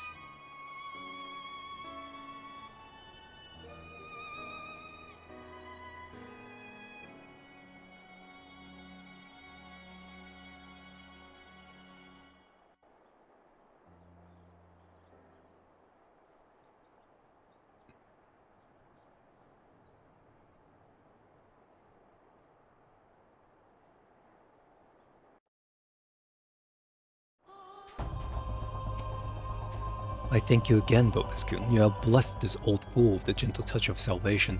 Eorzea awaits. Go forth now and inspire endless hope and courage with the beauty of your songs. May we one day meet again.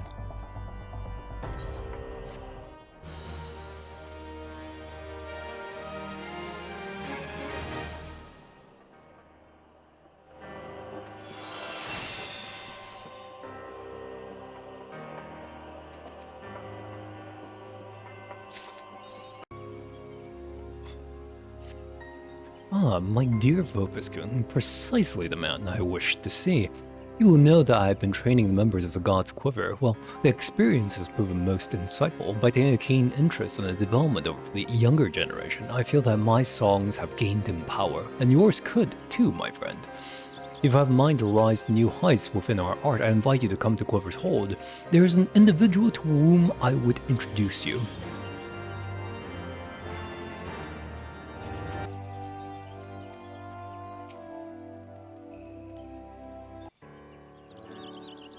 Allow me to introduce you to Sanson, a captain of the Order of the Twin Adder. He is a skilled lancer and a fervent believer in the power of song. As a matter of fact, he now seeks to establish a new unit which incorporates bards. It is an honor to finally meet you, Vobscum. Jahendo often speaks of you, and highly. And as you have heard, I seek to establish a new unit. 'Tis my belief that bards would give our forces a tactical advantage. To that end, I went to the God's Quiver to request their cooperation. Alas, they were not receptive to my proposal. Many yet remain skeptical of the power of song, and would sooner spend their time bending the bow than plucking the harp, but I was not deterred. I scoured ancient tomes and reached out to the Mughals to find a decisive proof of a bard's worth in battle, and I am pleased to say that my efforts have finally yielded fruit. There exists a legendary song that is said to bring a battle to an immediate conclusion. The Ballad of Oblivion, 'tis called. That's not good. And on the condition that I find it, I shall convince the leader of the God's Quiver that mine is a worthwhile cause. Speaking of which, the meeting is about to begin. I take my leave of you. I don't think that song does what you think it does. He left without giving us the chance to bring up our own business.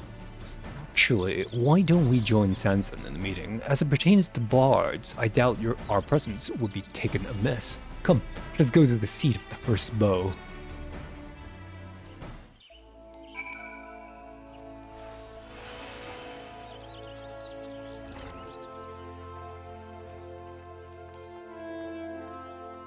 Oh, this place, eh? Sure. Janelle said that you will come. You may enter. Ah, the secret room.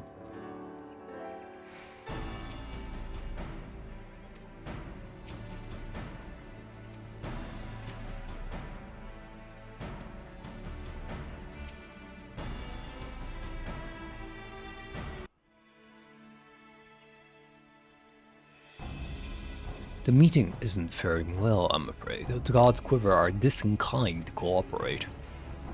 Once you bear witness to the ballad's power, you will change your mind. I'm certain of it. I must allow, such a decisive way to end a battle does pique my interest. My investigation revealed that the song originates from the western regions of Corthius. It is my intent to journey there and find it. As a matter of fact, I've already submitted papers to the God's Quiver requesting a bard to accompany me on this expedition. Rest assured, we have already handpicked one for you. Now, there were many to choose from, mind you. Jahentel has scarcely commenced his lessons after all. Now, with times as they are, every man of us is precious.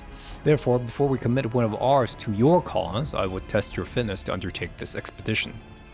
What would you have me do? Demonstrate your martial prowess. Simple as that. Enraged Trents have been plaguing travelers in the Twelfth Wood. I will have you and your company to deal with them.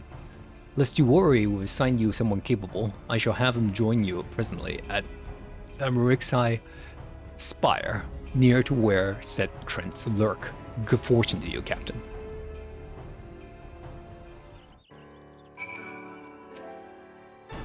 With that, we are come to your part, Miss Vobscum. 'Tis my desire that you accompany Sanson on his expedition.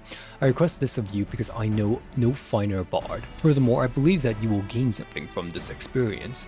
But first, there's a matter of the trial. I find myself dubious as to whether the God's Quiver actually means to lend Sanson a bard. Pray aid him in dispatching the Trents, Vobscum. The creatures are fearsome foes. I will be hardened for your assistance. I should go ahead to Amarixai Spire. Please join me there at your earliest convenience.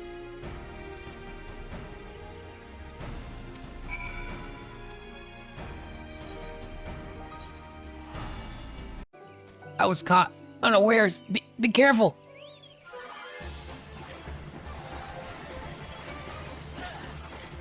Not quick with my buddies, for sure.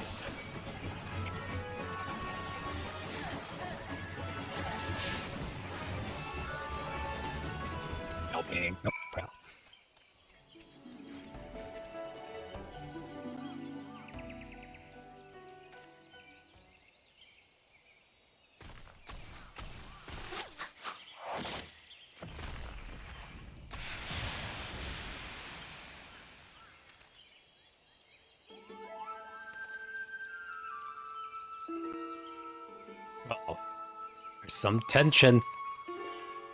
The famous Vopus Cum Vopus, I take it. You're not half bad, brother. Not half bad. Bulbasaur is a prodigy, I'll have you know. That's why I gave him the charm, Kubo.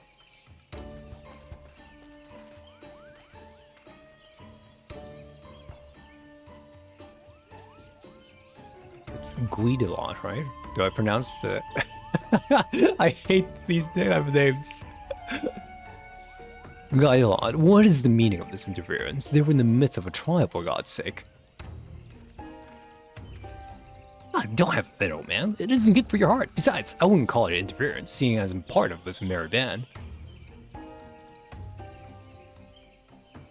It's true, Kubo. I was present when he received his orders, and I was also present when he said, "What a bloody bother. I hope they botched the trial."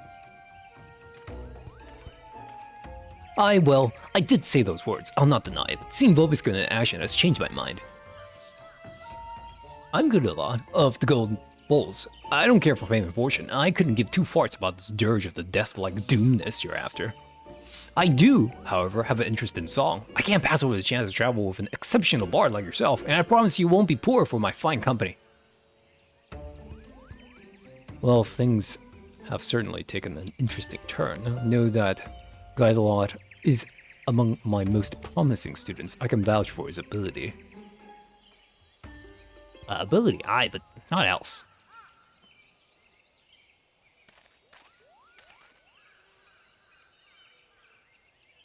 You know about you. Guidolon the Spent. Your reputation as a troublemaker precedes you. You treat authority with contempt, shirk duty at every turn, and make a general nuisance of yourself. That they sent the likes of you means they want me to fail. My hopes of fighting the Ballad of Oblivion all up in smoke. Say it straight to my face, will you? Janelle, do we really have to travel with this pompous prat? Vobiscus and I alone would do just fine. We don't need anyone else. Without me, you say? Who do you think is the driving force behind the expedition?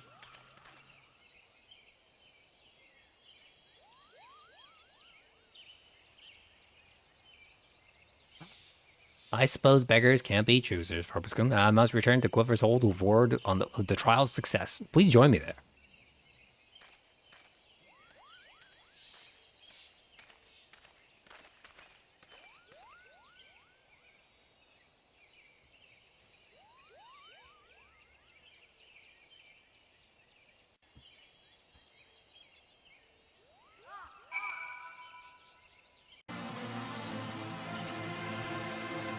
Guidolon may have his failings, but he's not a bad fellow.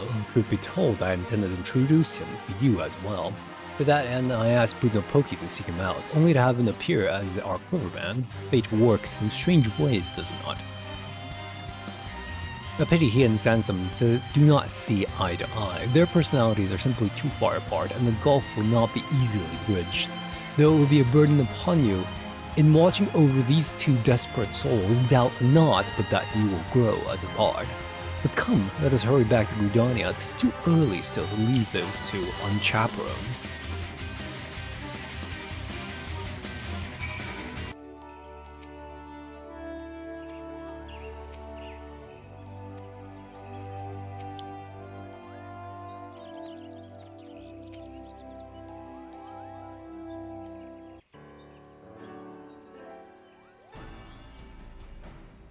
We have done as bait and called the enraged Trents. I trust you have no objections to the expedition. None whatsoever, nor do I have any doubt that Guidolon shall be of great help to you. I shall look forward to good tidings in the days to come.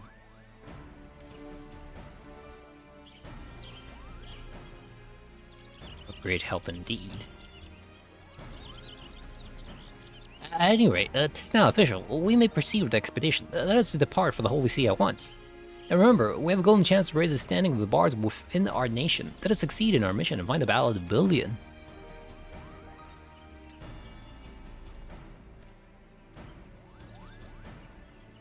And he's stiffer, and he's like to snap in half.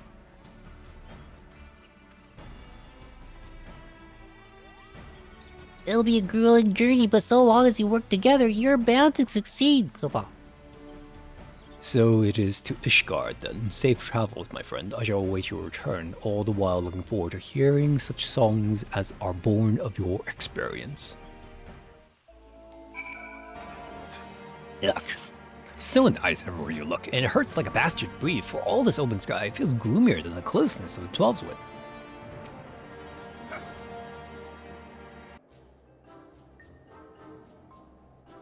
First, I shall make inquiries here in Ishgard. As for you, Wobskum, pray rest and recover your strength. We will likely have need of it on the road.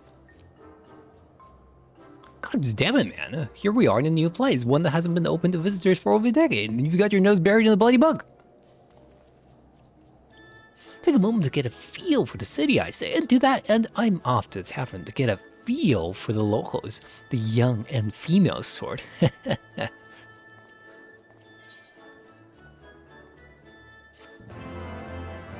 Wow, no reaction. No reaction. That Guido is worse than useless. Instead of helping with our inquiry, he spends all his time drinking and wenching, and now the indiscretion is about to get him, and us in trouble. The gods see fit to bless him with a gift for song, but what does he do but use it to justify his base urges? Ugh. Pray forgive me my outburst. 'Tis towards Guido and not you that I should be giving vent to my annoyance. Allow me to explain the situation. Apparently, a maiden told Guido that her sweetheart is fairer of voice than he. That was enough to throw him into a fit of jealousy, and rushed out of the city seeking to settle matters with this sweetheart, who happens to be a knight. I'm sure you can appreciate how swiftly this could descend into disaster. We must stop Guido before he does something stupid and gets us banished from Ishgard. Please, come with me to Falcom's Nest and talk some sense into the fool.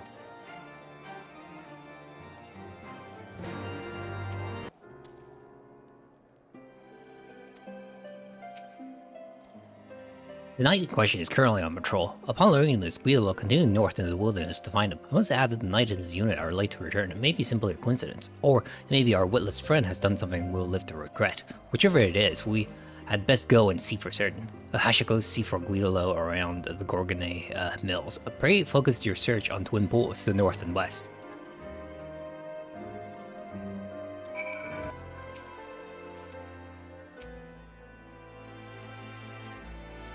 The situation here is under control, but there's plenty more fiends to go around. Why don't you try checking beyond and the rock to the north?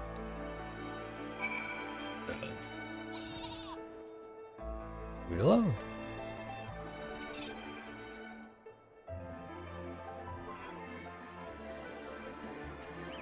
There's some big boys.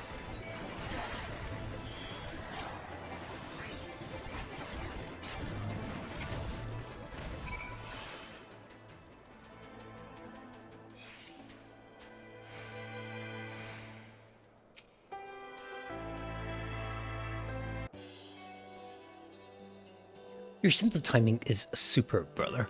Late enough to be stylish, but not too late to be useless.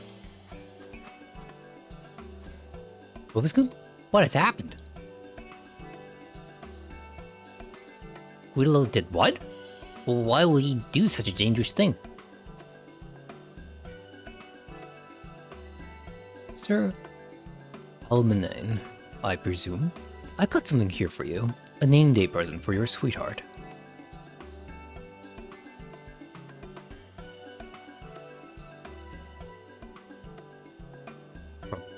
Abby? There's a message attached to it. Tis well and good to do your duty, but you mustn't forget who you're fighting for. After all, you're about to have an extra mouth to feed. My Abby is with child? Oh, alone be praised. I'm to be a father? From this moment on, I must live not only for duty, but for my family. Rushing out of the city, you joined the battle against fiends, it was all for the sake of delivering the present and message? Aye, something like that. At the tavern, I heard tell of a knight who's versed in traditional songs. I went to his sweetheart to ask about him, but that poor lass was damn near inconsolable, the way she was pining for her dearest Almanine. What was I to do but go and find the bloke? Not only did you bring me the gladiest tidings of my life, in coming to our aid, you must certainly saved it. Besides, I can never repay this debt, but it shall not be for want of effort. Whatever it is you wish to know, I should be glad to assist you. We are searching for a legendary song said to hold the power to bring battles to an end. The Ballad of Oblivion, it is called. Are you perchance familiar with it? I've heard rumors of a woman who sends souls unto the heavens with a song. Perhaps this is the song you seek? I shall look into it and send word should I learn something.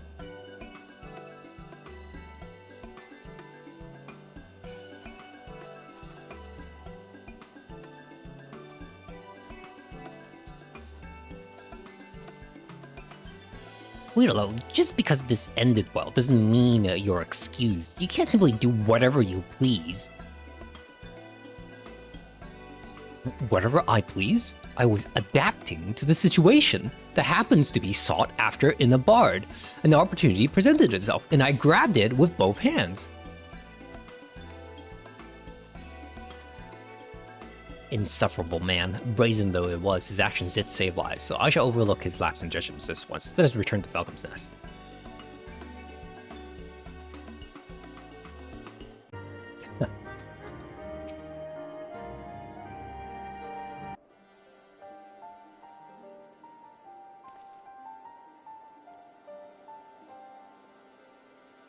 Least you forget, we are a fellowship. Members of a fellowship work together.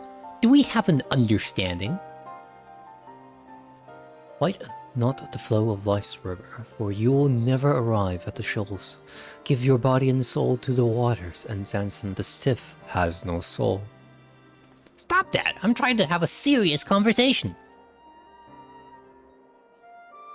You know nothing, Sansom the Stiff. A bard must compose when inspiration takes him. I was trying to capture the virtue of tranquility, and you rudely interrupted me. What about you, my friend? Have recent happenings kindled a verse within your heart?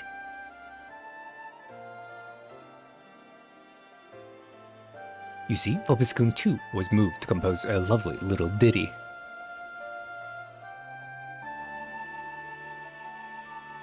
Yes, that was very beautiful, but I was talking about what it means to be a fellowship. We have much work to do, and I expect you to do your part, starting with our inquiries.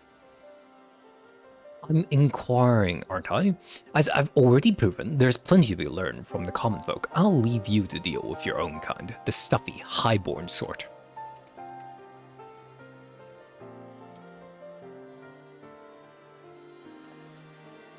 We haven't yet heard from Sir Almanane. Until such times as we do, I shall continue my own search for information. As before, pray keep up your strength for the journey ahead.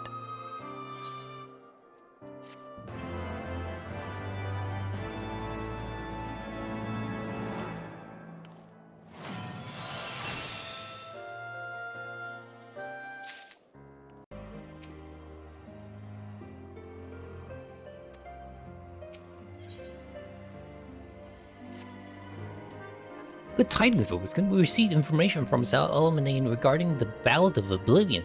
You recall the woman he mentioned, the one who sent souls unto the heavens with a song. She is apparently a soldier stationed at the Convictory. Let us go there at once. Wheelot, you're coming with us.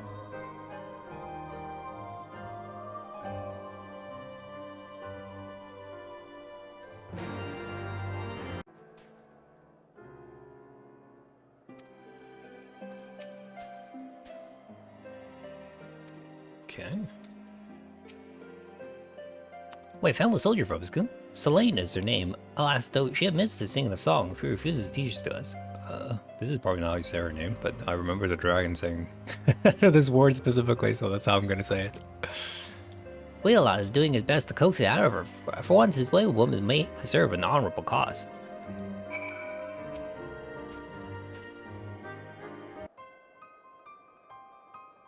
You won't sing for us? I don't have a problem with that, but could you at least tell us why?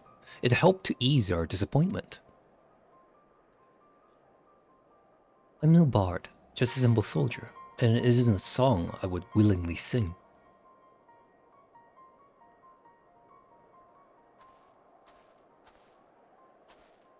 The lady has spoken. Seems to me there is nothing else we can do.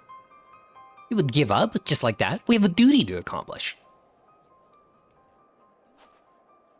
Begging your pardons, but your comrade gave me to understand that an operation is due to be conducted presently. Aye, dragons' numbers are on the rise, and we go to call them. If you are not averse, we would lend you our aid. The operation would be better for the extra hands, and should you have occasion to employ the song in battle, we would be able to hear it. Very well. You may join us, but on one condition. You're to provide our forces with support only. Alright, we have work to do. The operations will take place at Twin Pools, to the north and west. Let us present ourselves to the commander and offer him our aid.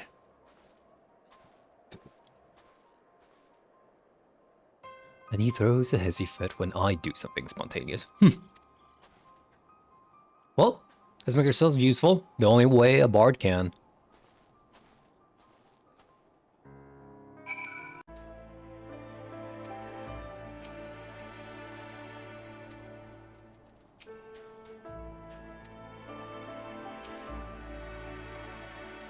You would join us in the call? The Holy Seas thanks you.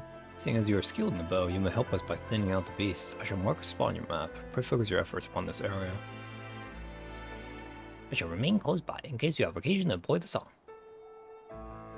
Do as you will. Just see that you do not overreach yourself.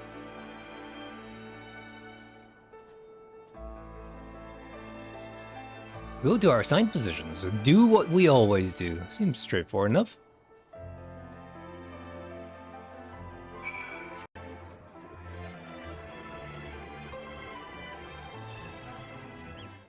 Boys.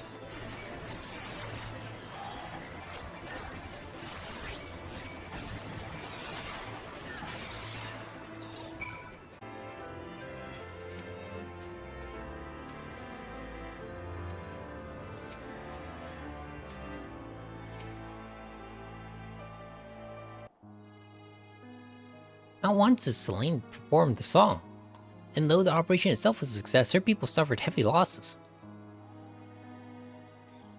Farewell, my friends. Your sacrifice will not be forgotten. Rest now, O valiant souls. Lay down your weary heads, go unto the bosom of the Fury, whose exalted name you bled. A requiem? The song sent souls unto the heavens. This is what it was.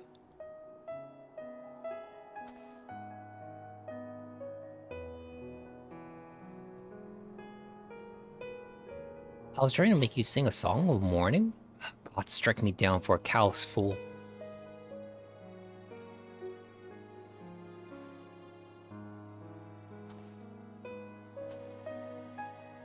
For once, Sanson has it right. Let's show our respects to Selene's fallen comrades.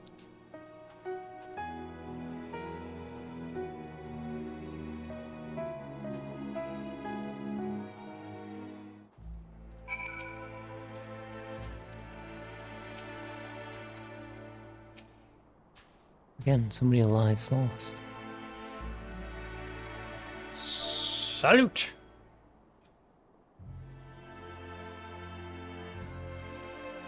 You need not feel bad. The fault is mine for not offering a proper explanation.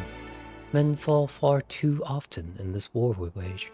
Wishing to spare myself the pain of loss, I've kept my comrades at a distance, yet I always find myself racked with regret that I didn't reach out to them before they were taken. Far better to taste pain than to live with regret. There's no need to deprive yourself of the joy of friendship. I won't. Not anymore. I shall learn to savor the time I have with my comrades, as should you. The two of you bicker like an old couple, but life is too short to waste squabbling with all your own. So cast aside your differences and have joy of each other's company while you still can. As for the requiem I sang, it was taught to me by a scholar of the Ishgardian's history. If there's a man alive who knows the song you seek, it will be he. Silvel is his name, and you will find him at Tailfeather. I suggest you pay him a visit. I take my leave of you.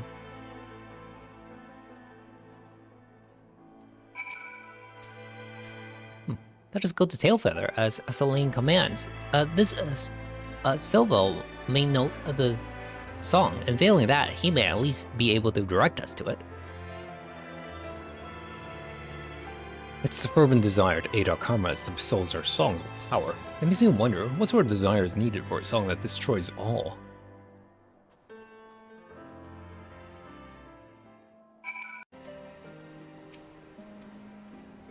It appears Silvel is presently afield on one of his surveys. We must wait his return. Tell me, Vobscum, what thoughts have you on Celane's inner struggles?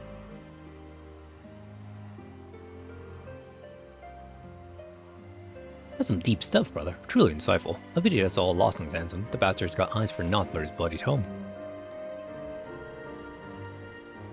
Our mission takes us into the ever more perilous territory. Pray see to it that you are fully prepared for the trials ahead.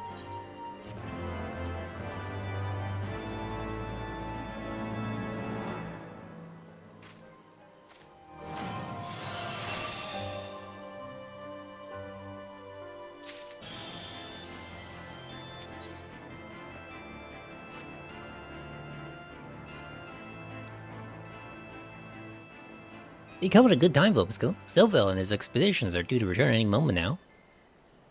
Help, for God's sakes! What?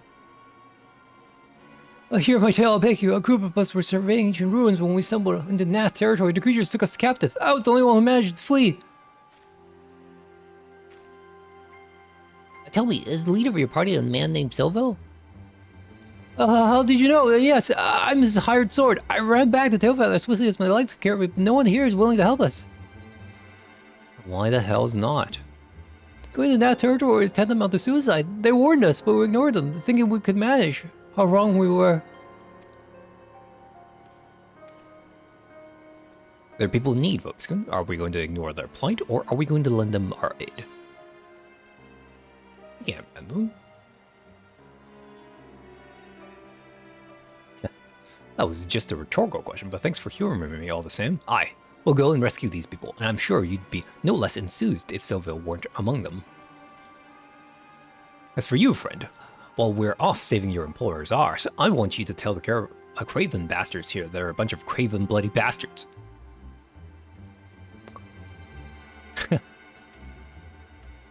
Needless to say, I'm coming as well. Let us begin by scouting an entrance to Loth Ast Nath.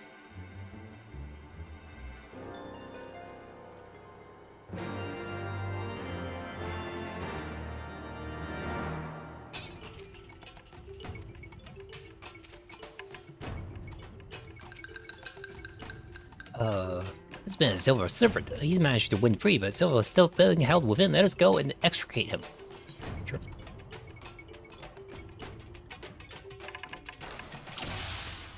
Alright, Tweedledee and Tweedledum, let's do it. Has no effect. Whoop.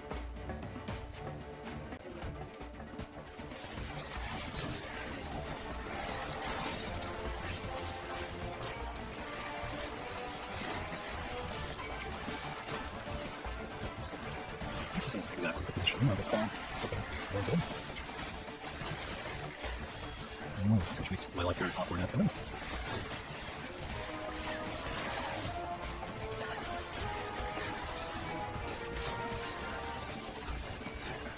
Great.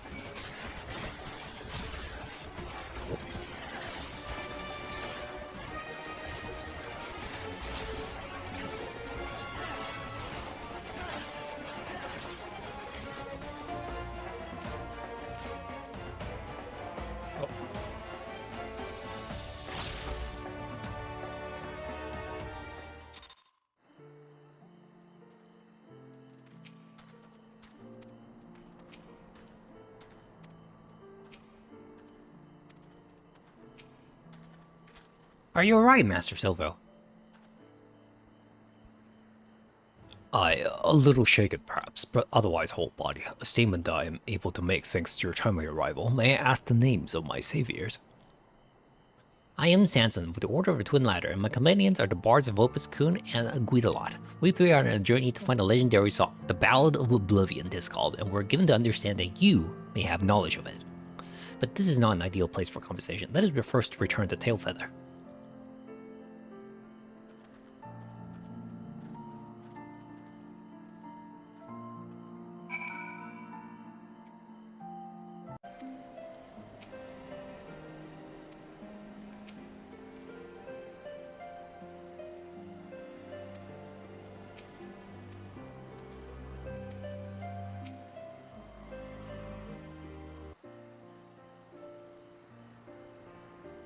This hunter here wishes a word with us. I won't keep you long. Just wanted to say thanks for waking us all, is all. Tales are made of folk who come seeking their fortune, you see, and such folk tend to put themselves first. But most of us were ashamed we didn't lift a finger to help them as we were in need, and we've determined to do better from now on. To be sure, getting called a craven bloody bastard stung at first, but after the grumbling died down, none of us could deny that was the truth, and that's all I wanted to say.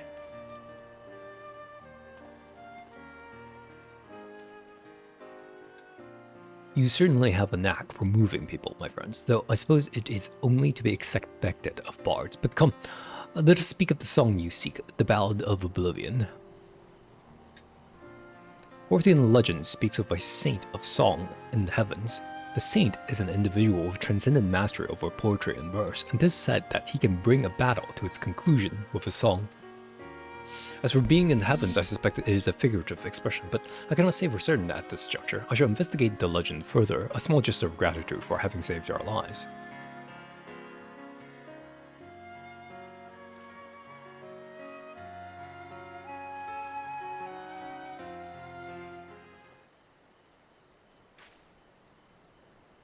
While we wait to hear from Master Silvo, let us conduct our own investigation. Orthan literature may yield us some clues. If you ask me, it sounds like naught but a fairy tale. I'd wager that heavens is just a metaphor for a natural phenomenon. We've hit a dead end. I say we return to Gridania for now and look for other avenues.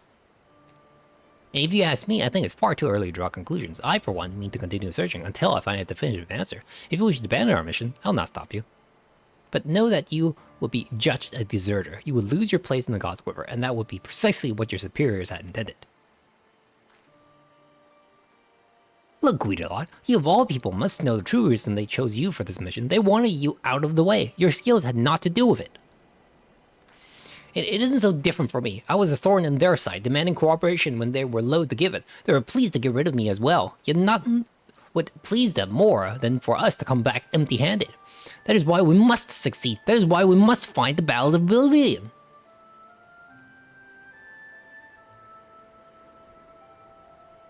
If you want to find the song so badly, you can bloody well find it yourself. I had a gutful. You are no bard. I doubt you even understand what gives a song its power. Yet here you are gallivanting about searching for one. To you, the Ballad of Oblivion is just a means to curry favor with the brass hats. Well, that's an insult to honest gods bards like me and Vopiscoon.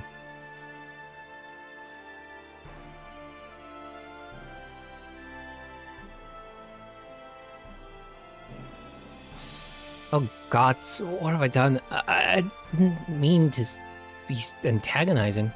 Oh, my pride won't let me tell him this. I know that Guidolot is truly exceptional bard. With his skills married to my unit composition, I hope that we might prove our detractors wrong. Alas, my words failed to convey that intent. Given time, I believe Guidolot will come around. I wait for him here. Meanwhile, I ask that you have patience with us.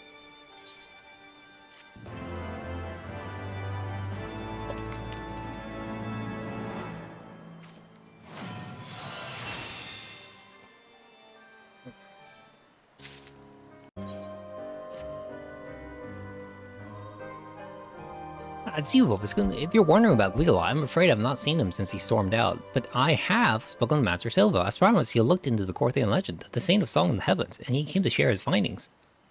Apparently, the heavens is a reference to a voice from the sky. It is most likely some form of natural phenomenon, such as thunder and lightning, which means that Guidolot was right. After all, what else could a voice from the sky be? It isn't as though there are people who dwell in the clouds and love to sing besides. Heh, heh, heh.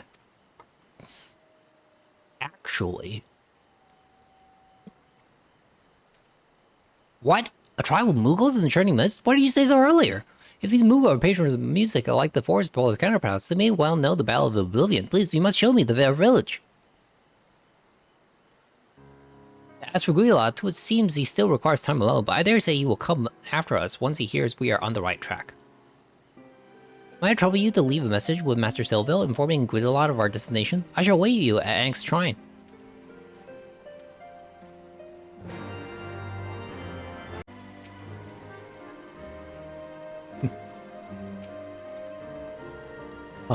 It was a bit of a matter of time before you found him, lest you wonder Guidolot has been watching you and sensing from afar. Several times did he come to ask what I've been discussing with his friend.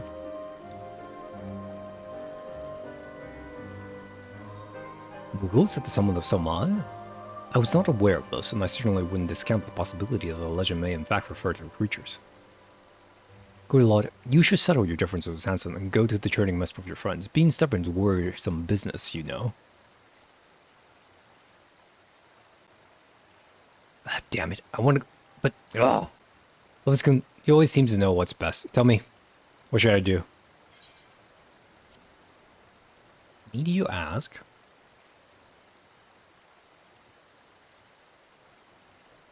You reckon I should go as well, eh? I'll think on it.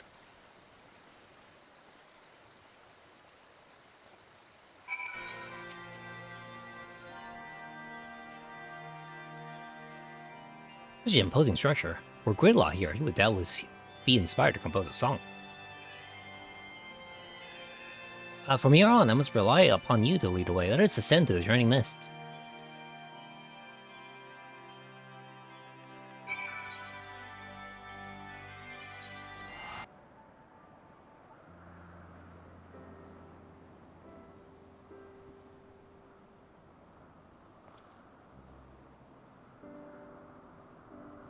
That's such a magnificent view. I have no gift for verse. I must commit this scene to memory, that I might convey it all to Guilala when next we meet. Now then, this only meet that we first present ourselves to the chieftain of Markham. Let us seek him out.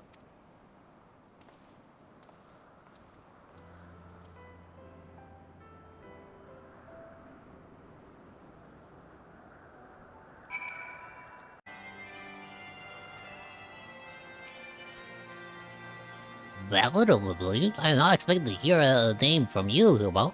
It's a terrible, terrible song. Hence, it is forbidden amongst movable kind. I just earlier gave one of our bards a dressing down simply for asking about it. Ah, young Magda, he was ever the inquisitive one. I hope he understands that I mean well. Lest you wander, after being scalded, you flew off skulking and headed north of Markholm. That's Magda, and to the north, Kubo. Folks, would you mind meeting up with me outside the village?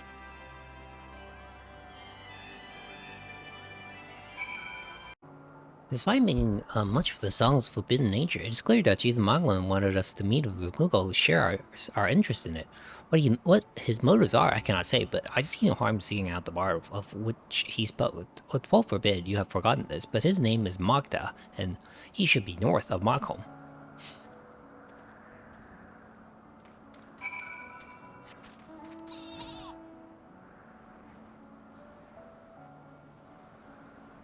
Of course, of course. Miscellaneous combat. Ooh, always two, right? Let's see.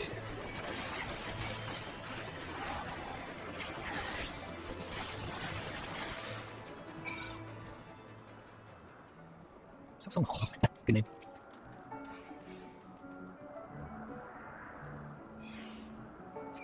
More, girl.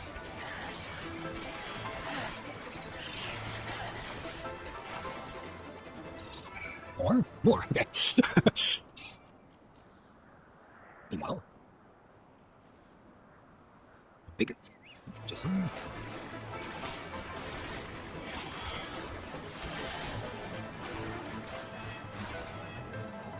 More? No more, okay, good.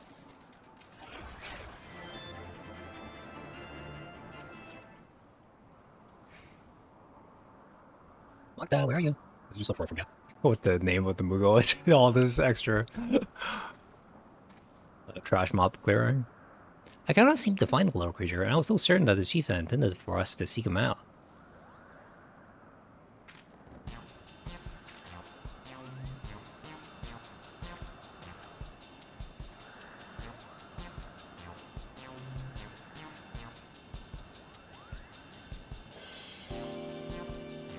Oh? Please don't eat me. I'm not nearly as sweet and succulent as I look. Have no fear, little one. I promise we won't hurt you. Might you be mocked out by any chance? You know my name? Who are you? You seek the Ballad of Oblivion? Why, I do believe we're looking for the same thing, Cobalt. Recently, I learned about the existence of a potent song. Legend says it resounds through the heavens and destroys all. Curious to know more, I went to the chieftain about it, but he told me off. It's beyond a single Moogle to seek, he said. I need friends with me whom I trust, otherwise it would be far too dangerous. Unfortunately, I have no friends.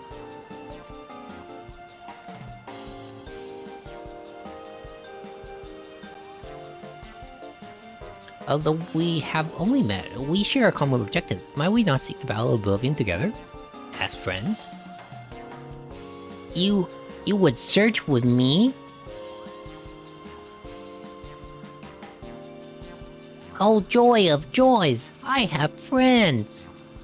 Let's return to Markham at once and have the chieftain tell us all about the song, Opal.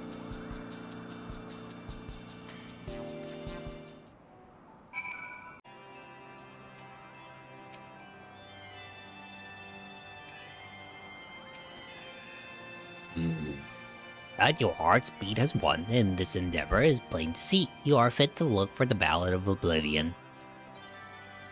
Is what I would say, except you're still missing a little something. A small but vital piece. I can't quite put a paw on it, but your fellowship is incomplete without it, Cobalt. Guidalot, he is our missing piece. I believe that he would come back, but it seems I was wrong. Is this true? You got sight of Guidalot here in the Churning Mist? This Guidalot fellow, does he love music, well? Aye, that he does. Like you, he is a bard, and he loves music with all his heart. Then it's settled. Once Guidalot joins us, we'll embark upon our journey. Our band will be all the merrier for his company. If he's nearby, we're bound to find him, so please cheer up. Until such times as your fellowship is whole, you may remain here as our guest.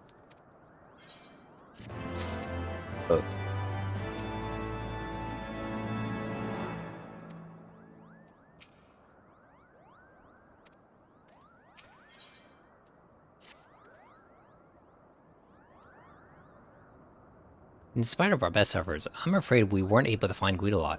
If he had any intention to return, he would have done so by now. It seems plain we cannot depend upon him anymore. But with or without him, we must continue our mission. I was so hoping to meet Guidalot, but I suppose the show must go on. Now the legend says that the Ballad of Oblivion can be found in the skies to the east. Is there another place like the Churning Mists in that direction, Robo?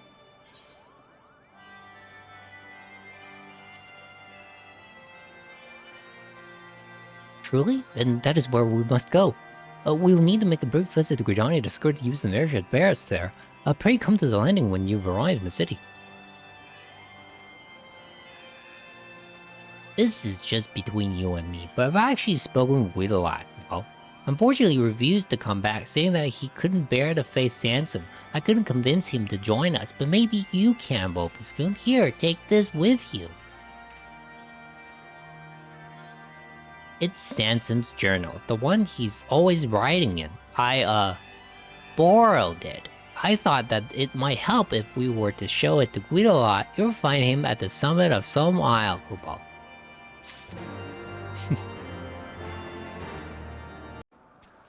Bah, Magda blabbed, didn't he?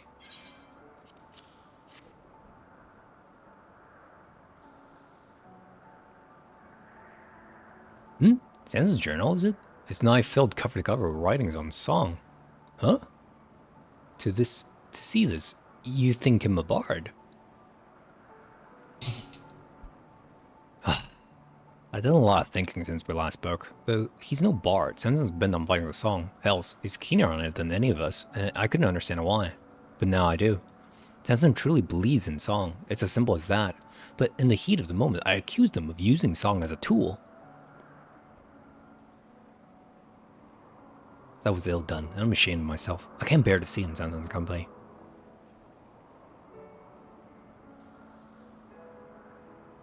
You're off to the Sea of Clouds? Then I wish you luck. I can't go with you. I don't have to write.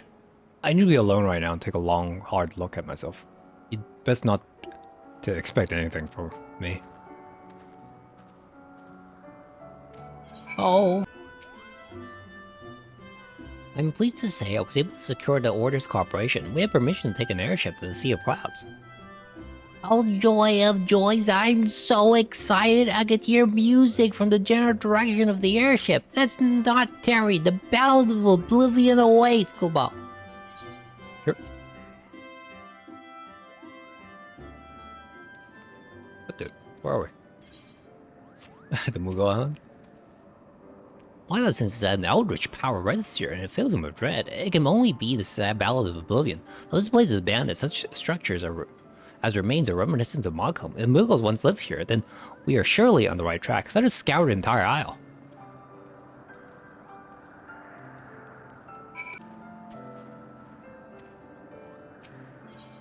Sure.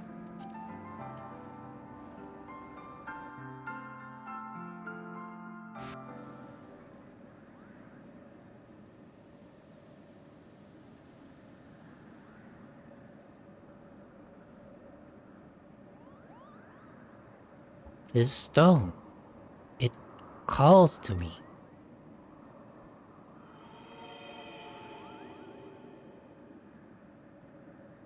The Ballad of Oblivion is here. I never felt so certain of anything in my life. Where have I seen such markings before, Kubo? I remember now, this is a sealing zone used to seal away baleful beings. You mustn't touch...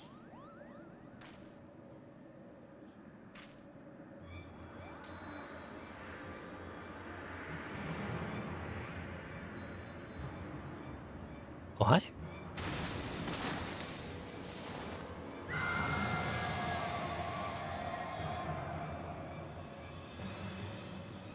Another version of Siren.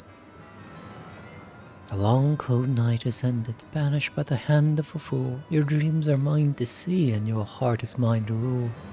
I sing a song of love, and such love I bear for you. With all my heart I give it, and know my heart is true. As I once loved the creatures who upon this land did dwell, but they cast aside my love, so I sent them all to hell.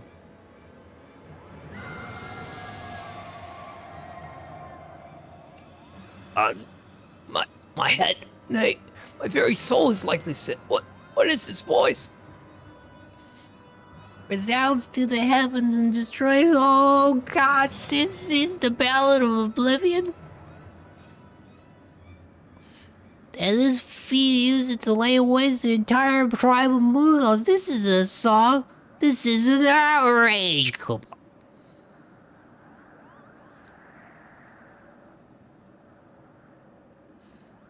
All this time, the thing I thought didn't even exist. It was I who released this medicine to the world. I will vanquish it, even if it costs me my life. Flee this place, the both of you.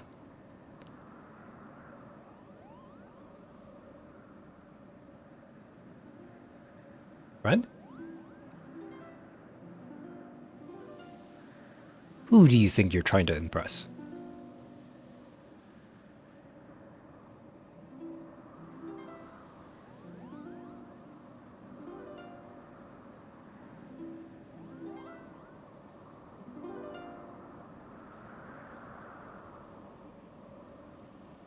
Both and Magda aren't running anywhere, and neither am I. We're in this together, to the bitter end. Guido, why are you here?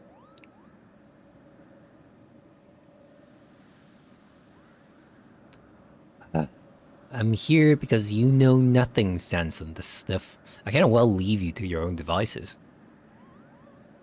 Prick up your ears, because I'm not gonna say this again. It's the fervent desire to aid our comrades that bestows our songs with power. And those songs have more power than those you compose yourself. If there's no Ballad of Oblivion to be had, we'll just have to create it.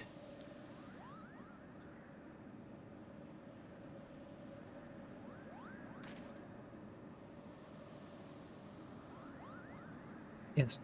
Yes, you have to write of it. Let ours be the song of triumph over a legendary fiend.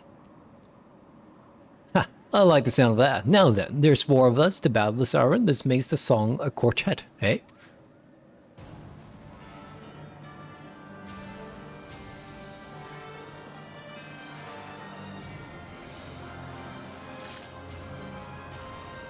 Music battle!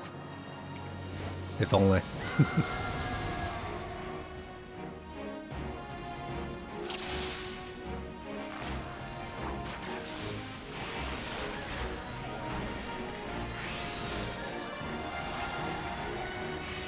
What weird mechanics do you have?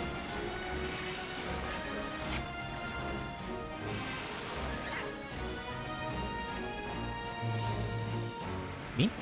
Well, I can't hit her, so... I have a bad feeling about this.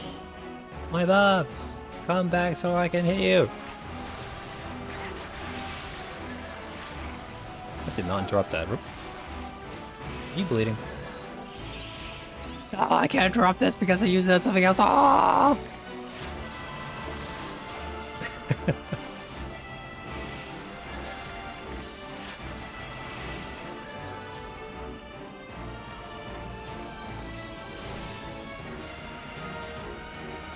Y'all got any of those interrupts? Oh, I was inside.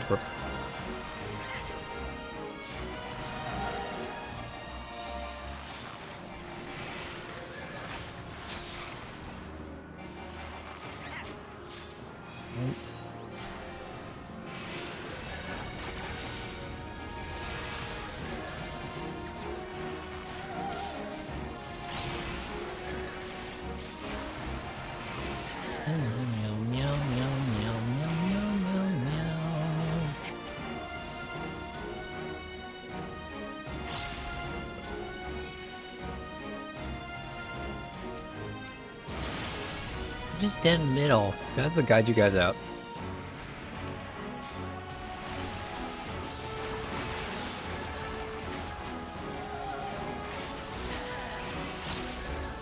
Stop running away.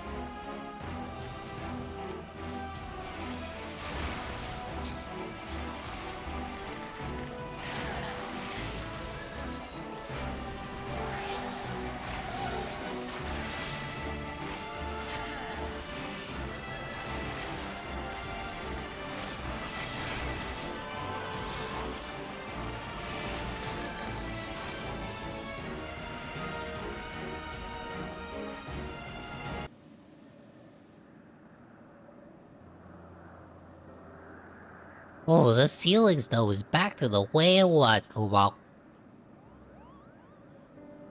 You were with us aboard the airship? But there's seriously any room to... Oh, never mind that now. Oh, wherever it was you were hiding, you made us all worry sick, do you know that? If I didn't know before, I certainly do now. I also know how hard you've been working, thanks to this. My journal, what did you give that back this instance? I need to write my report. Balls you do. You composed your own Ballad of Oblivion. That's all you need to write. Now that I think about it, my superiors would demand more tangible results. But of course, such abilities have Opus been mastered during the journey. They shall serve admirably. Bah, pick up your bloody mind. When I return to Mockholm, I'm going to tell everyone that we created our very own Ballad of Oblivion, Cobalt. Speaking of returning, I'd best get back to being a Quiverman, and who knows, I may even try to behave myself from now on, but whatever I might get up to, know that I won't rest until I surpass both Huntel and Vopskin. I look forward to the day that you do. Remember, my plans can't succeed without you. Please send me word when the unit is formed. I'll come and pay everyone a visit, Cobalt. You shall be the first to know, my friend. And on that note, let's go home.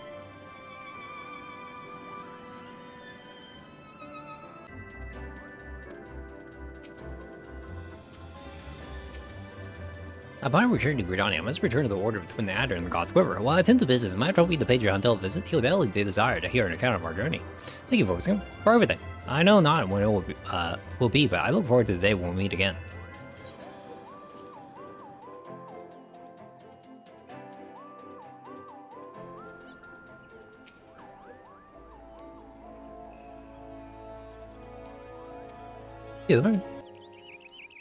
A rousing tale, friendship, in the face of adversity. I thank you for watching over Sanson and Guidalot. When Sanson's plans begin taking shape, he may count on me to aid him in whatever way I am able. As for you, my friend, it is plain that your experiences have raised you higher as a bard, as I had expected they would. I pray that you shall ever be a paragon of our art, enriching the hearts of men with song.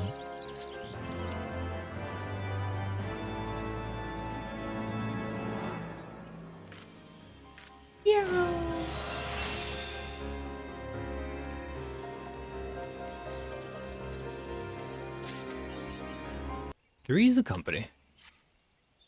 My friend Vopiskun, how good of you to pay me a visit, and a timely one at that. Our friend Sanson, with whom you journeyed. I met with him but recently, and it pleases me to say that his labors have finally borne fruit.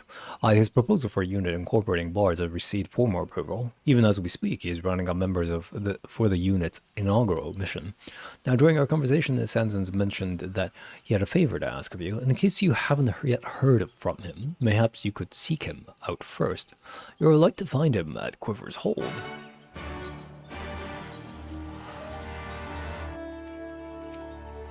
Volpscon, it's so good to see you. Our hard work has paid off, my friend. I've received permission to establish my bard unit. Moreover, we've been assigned our first mission. I couldn't be more pleased, save for one practical concern. Our new recruits yet lack the experience to embark on an honest-to-God's mission. In seeing that fail ranks, I immediately thought of you, Volpscon. You are an exemplary among bards, and I should be greatly heartened for your participation in our maiden outing. I have also taken the liberty of requesting Guidalot's transfer to the unit. With your combined experience and skill, we are bound to leave a splendid first impression. Now then, we'll go to receive my orders from Commander Hurrah. Hurrah? I can't do it. I assume that you will join me. May I say that I too have a vested interest in young Sanson's success. I should be personally grateful were you to lend him your aid, Vopskin.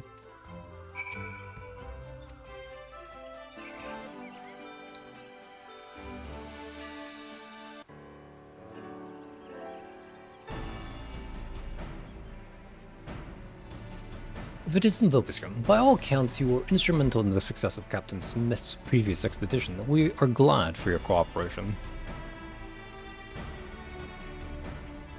Now then, allow me to brief you on the mission. Our order has received an anonymous letter, one that makes certain claims. We would have your unit verify the truth of it.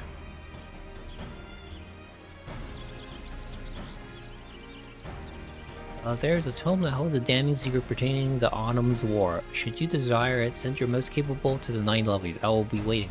The war between Gridania and Alamigo, but that ended 100 years ago. I labor to imagine what secret would exist that should be so damning if now. Might this not be an ill-conceived prank, Commander? Our leadership believes it likely, to be sure, but it is not a risk they're willing to take. Nay, not with the winds of public sentiment blowing as they are. You all know that our order is involved in the Alliance's relief efforts for the recently liberated Alamigo. While there are those among the citizenry that disapprove, a small but determined faction refuses to forget the wrongs of a century past. They still view Alamigo as the enemy and ardently oppose our reaching out of hand of succor.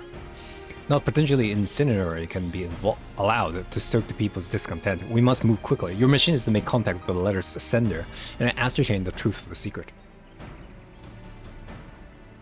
Call that a mission? A bloody errand, more like. Couldn't be ours to handle it yourself, so you foisted on the eager new unit.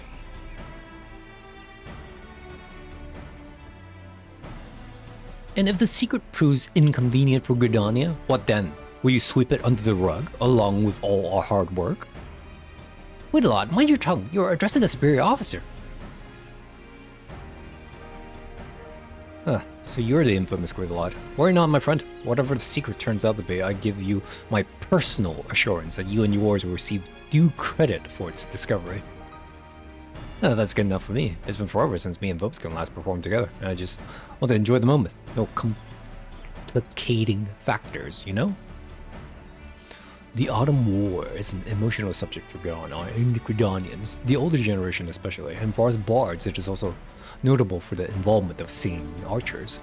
In the course of your mission, I dare say, there will be much to reflect upon and many opportunities to grow. I wish the three of you the best of luck.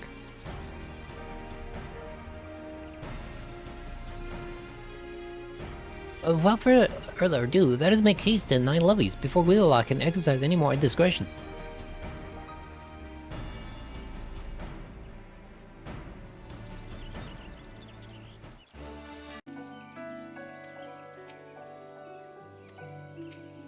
Simper?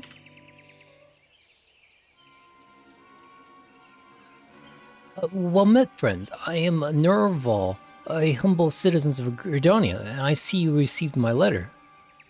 We've come as you bid, to Tome, if you will be so kind. But I never said that I had it, and to be clear, I do not. What? Then why did you summon us here? Patience, my friends. I will explain. You see, like many Gridonians have been ancestors who fought in the Autumn War, 'twas he who first learned of the tome in question after the fighting had ended. In turn, I learned from it from my parents, and since I've dreamed of poring over its pages, alas, as it lies deep within Alabigan territory, I was reassigned and never had the chance. But then the brave soldiers of the Alliance took Bowser's walls, and the way was made clear. When I heard the findings, the flames of my boyhood passion was rekindled. Finally, I can fulfill my dream. Or so I told myself before I thought better of it. I'm no soldier, you see, and the prospect of wandering war-ravaged lands in search for tomes is frankly unrealistic. That's why I decided to reach out to your order for cooperation. Based on my parents' account, I'm confident that I can track down the tome. I'll help you find it. I ask only that you take me with you. So what say you? I'm but a commoner and know little of the ways of nations, but it seems to me such secrets as the tomes conceals could be harmful up to diplomatic relations. This is not so? So, if we wish to find the tome, we must agree to your company. Quite a demand to make of your nation. You got stones, that's for sure. I like it.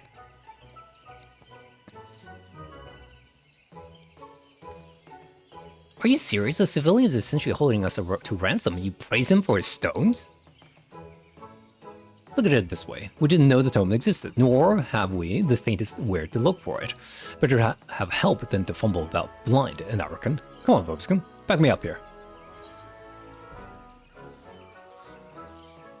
Something about stones. You too, Obscure? Our appearance is truly that important to a bard? Ugh. Setting aside the talk of stones for a moment, I'll not deny we will struggle without Norval's knowledge. Very well, we agreed to your terms, and here is ours. You must obey our orders at all times. To do the letter, sir, you shan't regret bringing me on. First, we will make for Castrum Orions, personally held by the Order of the Twin Adder. Thence, we shall make our way into the unknown.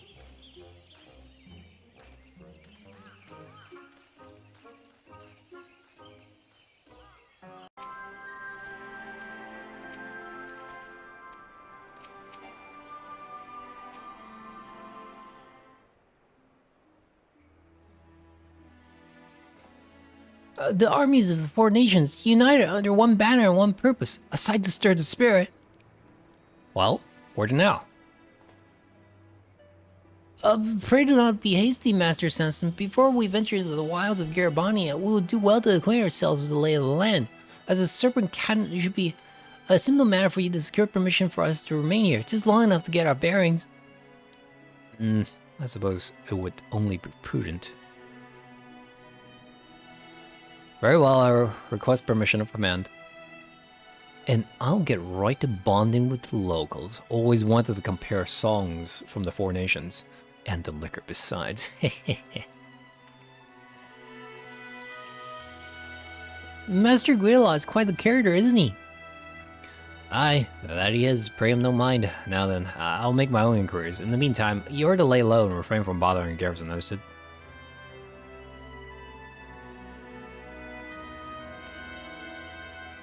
Obscon, Guidala and I shall tend to the business here. Pray take your ease until we are ready to depart.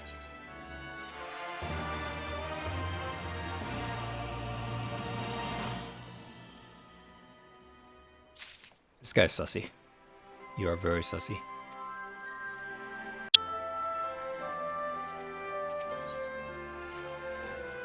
I can't believe I'm saying this, but no overall might be an even bigger pain than a Guidalot. Guidalo, right. Is it Guidalo? Yeah. Despite my express instructions to keep out of the garrison's way, what does he do but go and bother every single soldier about? And now everyone here look at us askance. I brought us home to record mission details, but instead of filling over the names of those to whom I must apologize. I'm sorry if I've caused trouble, but it's simply more efficient that I make the inquiries myself. What a man says amounts to only half the story, how he says it gives you the rest. Besides, I felt compelled to make up for Master Guillo. All he seemed to be doing was drinking and singing. Well, appearances can be deceiving with him. He has his own way of acquiring information. Speaking of which, I'm curious as to what he has learned. So, might I ask to look around for the castrum for him? I'll keep a close eye on Norval in the meantime.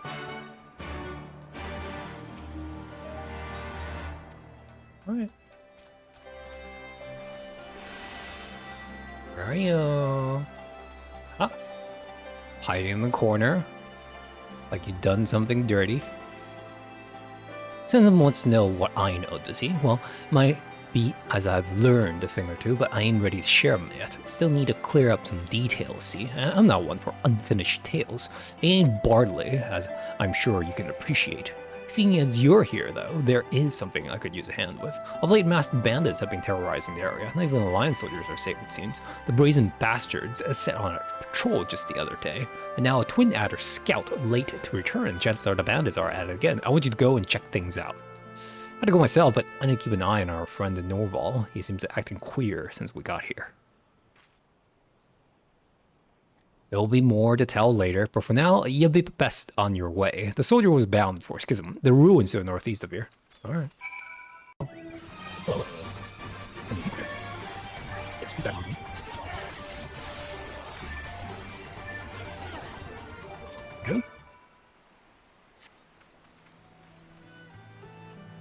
Good. Thank you. They fell upon me with narrow warning. They knew I was coming. We would alter our patrol routes on a regular basis. They knew. What's more, it was as though they were barring on my way. But now is not the time for speculation. I must take word back to my superiors. My thanks again, friend.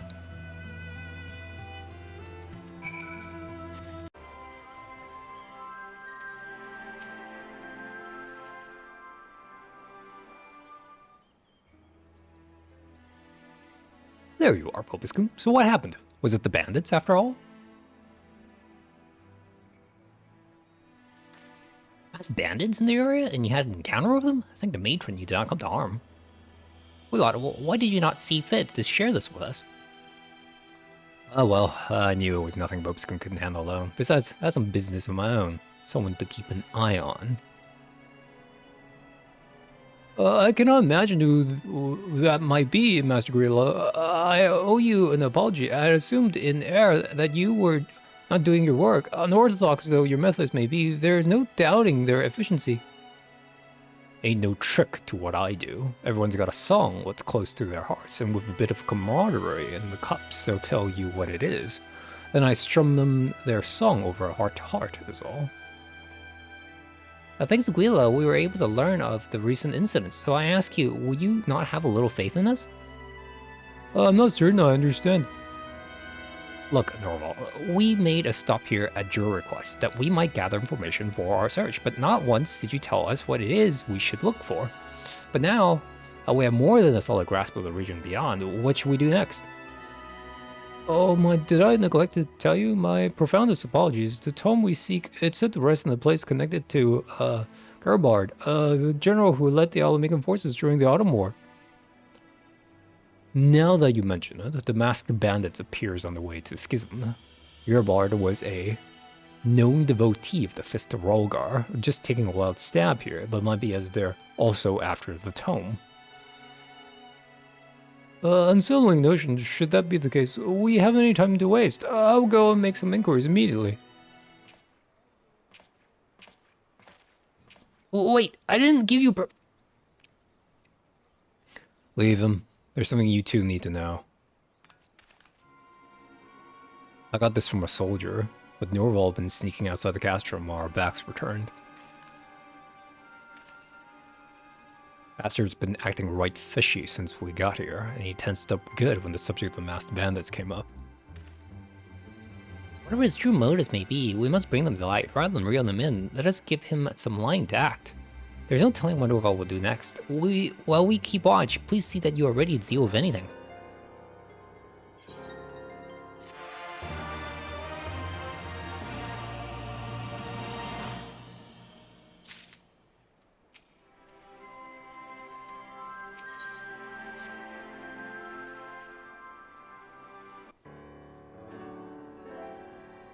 We'll continue our surveillance of Norval's activities, beyond a shadow of a doubt that he has an ulterior motive. In order to find his home, it's past time we took our search to the field, but always he finds an excuse to stall. Whenever I suggest investigating this room or that, he will inevitably claim we have enough information. This claim doesn't want us out there. Nay, bastards wants all the outside goodness for himself, but try as we might, we haven't been able to find out where he sneaks off to. Warrior than a bird, that one. Meanwhile, the masked bandits continue ambushing Alliance patrols, and they always know exactly where and when to strike. It's as though they have insider knowledge of patrol routes. The only explanation being there's a mole in the garrison leaking them intelligence. And who could that mole be, save for Norval? Every move on his marks him as the prime suspect. We know little or less of Norval's plot, but it can only lead to ill. We must bring it to light, and swiftly, before he can do any more harm. To that end, Guidolo and I have been keeping Norval close, allowing him no chance to act. By now, he will possibly itching to rendezvous with his accomplices. And this is where you come in, Bobuskin. We need you to feed Norval some false information. That I am in an alliance meeting, and Guidolo a drunken stupor. Our man will not pass the chance to sneak out, and he's likely to do so with the greatest haste than usual. This will afford us an opening to shadow him to his destination. Drunken stupor? Really? Not so flattering, I know, but you cannot deny that it's believable. Now then, Bobuskin, pray go to Norval and plant our misinformation. Once you have done so, come meet us outside the cast room.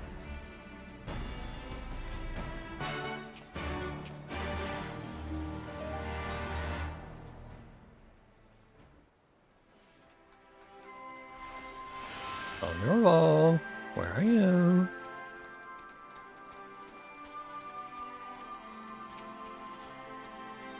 Both of them unavailable, and there I was ready to strike out on the trail of a promising lead. Well, disappointing though it is, the search will have to wait. Now, if you excuse me, I have some business to attend to.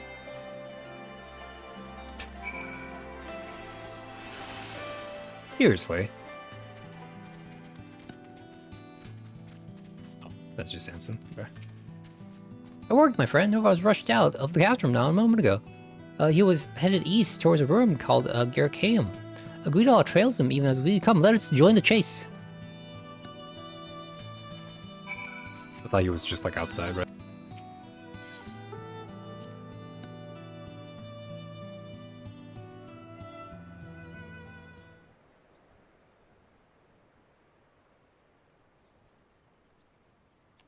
It's a good old-fashioned trust. Let's have us a peek, shall we?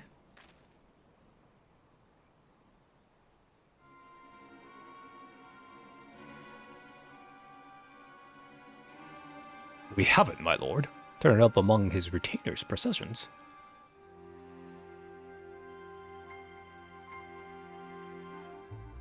Long last, Gilbart's journal, not a moment too soon.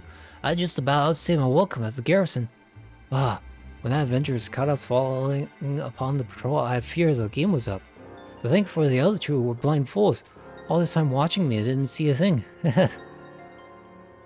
We only skimmed the tone, but it seems you were right about what happened to Lord Vichalon. Was there ever any doubt? Once we return to Gridania and make this knowledge public, none shall harbor so much as a shred of sympathy for Alamigo. That shall pave the way for us to propagate Lord Vichalon's will and advance our agenda.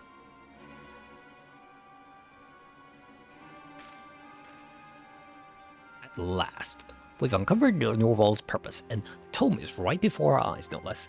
Commander Huilu spoke of a faction that vehemently opposes our aiding Almega. I dare say we have found them. And how did Norval come to lead such a crew? And what is the talk of Vichalon? What, the Gridiron Jennings sung about in nigh 100 songs who led our forces against Gilbard in the Autumn War? Only to die of illness before the fighting was over. Aye, the very same, having lost his leadership. We would have lost the war entirely had the other nations not come to our aid. Don't know about the rest of you, but it seems to me our damning little secret pertains to Vichalon. Vichalon? Vichalon? And Norval seeks to use it to stoke the fires of the anti-Alamigo sentiments to some sinister end. This cannot be borne. We cannot let them have the journal. Are you with me?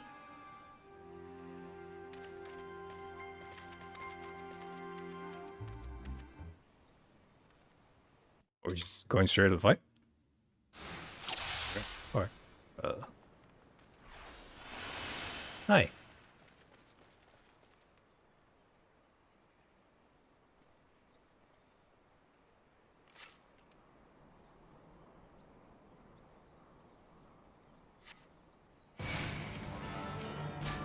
turn.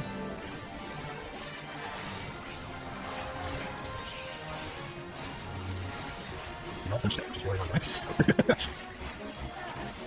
need to go.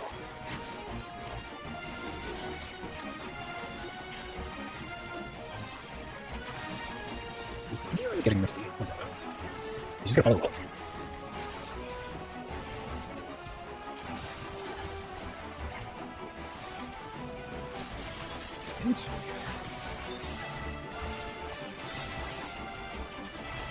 Not 4 minutes. I got it.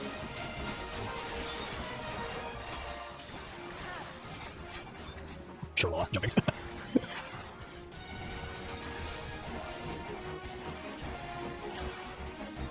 Something. There you go.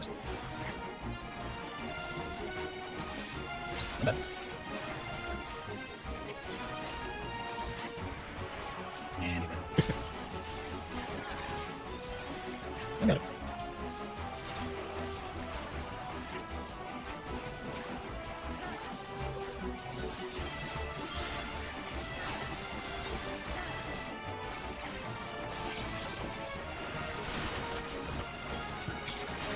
Let's see, close.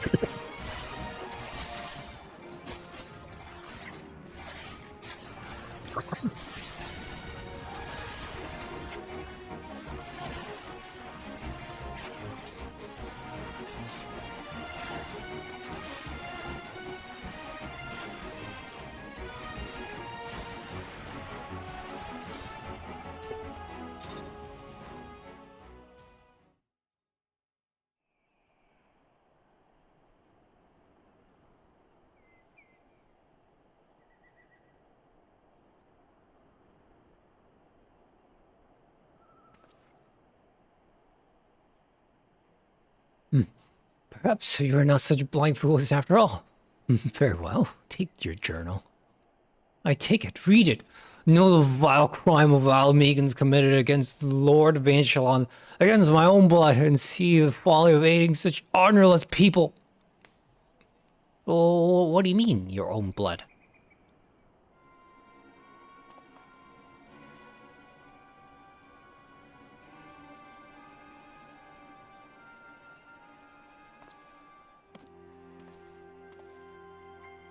I don't mishear. Did he just say Evangelon was his ancestor? Aye, that's what it sounded like. Vainchon, the folk hero loved by all, celebrated in countless songs, and that pain in the rears his descendant.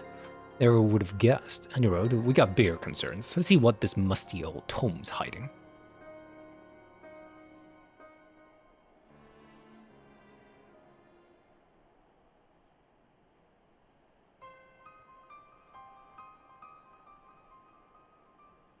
To Vanchelon, I extend invitation to negotiate peace. The meeting must be in secret. I explained, for all of my officers share my view. My opponent accepted and arrived at the appointed hour. Peace? Everyone knows there weren't no peace on offer. What the hell is this about?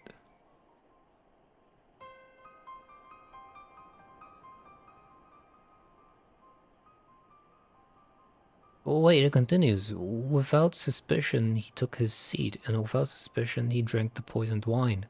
The effect was swift and sure, and within moments, the man lay dead at my feet.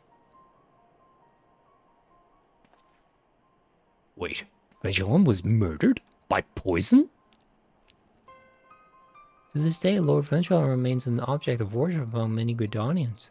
Were they to learn of this, it would pose a serious and ongoing impediment to diplomatic relations. There's no denying that some Alamegans did some terrible things in the past, but what Norval's trying to do ain't no better. Might be as he's after the truth, but nothing good will come out of this. And certainly not any decent songs. The truth? Tell me, Guillo, when we surrendered this journal to our superiors, what do you think they would do with the knowledge? Sea seers aside, I reckon the brass hats at the Adder's Nest would want to cover it up, bury it nice and deep, and pretend it never existed. would I put it past them to exploit the knowledge to gain leverage in dealing with Alamigo, but whatever they may do is none of our concern, is it? Duty compels us to hand the journal over to headquarters. You're the leader of our merry band, Sanson, and duty compels me to obey your orders. Shite, though they often are. You decide whether we hand over the journal or not.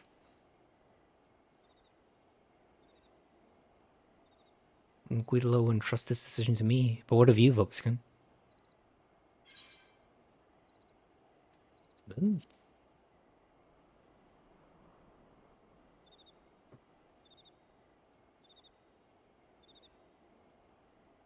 No. Forgive me this unseemly display. Guidolo has the right of it. As the leader, mine is the burden of decision. All right. I do not hate that decision. At any rate, this ain't the place for moral dilemmas. Let us ourselves back to the castrum before our witness mates decide they want to have another go.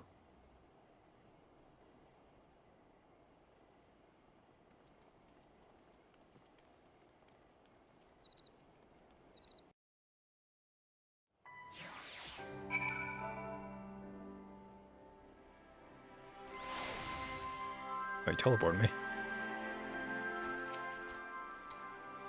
Guidolo has disappeared somewhere in the castrum, giving me the room to ponder matters. I shouldn't doubt. I've since read through Gilbard's journal, and I'm afraid there is no two ways about it. He summoned Vangel under the pretense of peace and then slew him with poison. However, one mystery remains. It appears one of Vigilant's sons was present at the fateful meeting.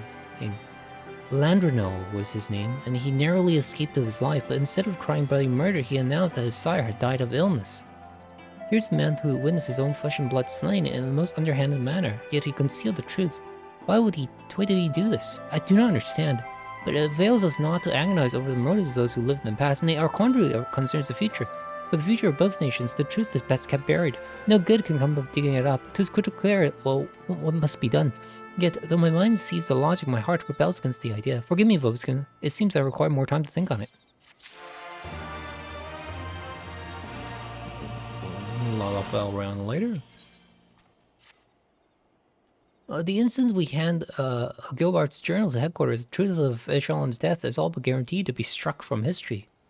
I've thought long and hard on the course of action, what we should do with this home. I believe I'm drawing closer to an answer. Before I make a decision, however, I would ask your honest opinion. Do you think the sort of truth of the Autumn World should be made public knowledge, even should it jeopardize our relationship with Alamigo?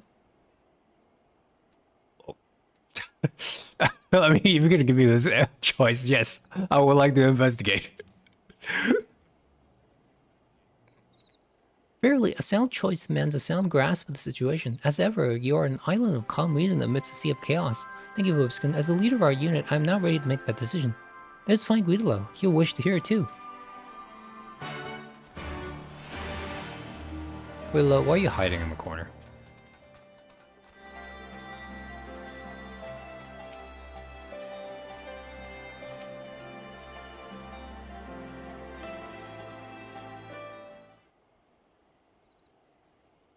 So, you made up your mind then? What to do with the truth?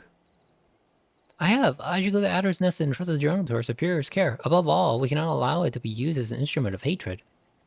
Having said that, neither will I stand for the truth to be erased. I will oppose any attempt to do so with all my being. I'm not sure I understand. What do you want to do exactly? I will hand over the journal on the condition that the truth be revealed one day when the people are ready to accept it. Call me indecisive, but I cannot bear to see the tome misused, nor the truth willfully buried.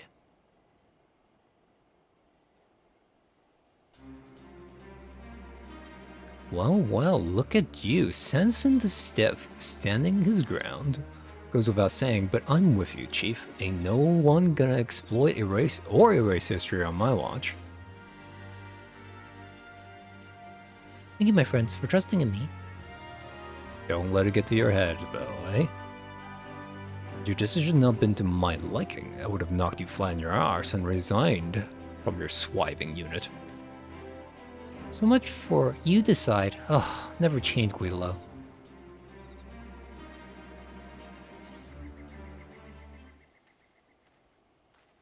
Captain Sanson, right? Some fellow asked me to pass this letter to you.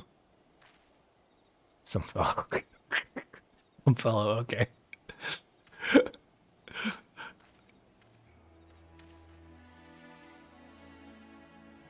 This is from Norval. The journal is yours to do as you wish, but ere you take it away, I would speak with Vopus-kun and Vopus-kun alone one last time. I'll watch you in Dimwald by the precipient one. No, this reeks. Tell me it don't. But if this is a trap, why would Norval ask for the strongest of all of us? He may truly have something important to say. Conversely, it will also offer us a chance to convey our intent. I'm loath to expose you to danger, my friend, but will you go to this meeting? I don't like the idea of you going alone, but that'll defeat the purpose of the meeting. At the first time danger, though, get out of there fast, alright?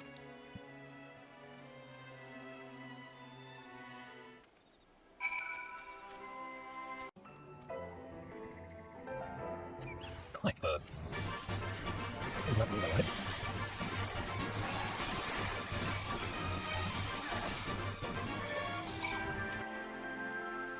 Oh, you're back, but where's Sanson?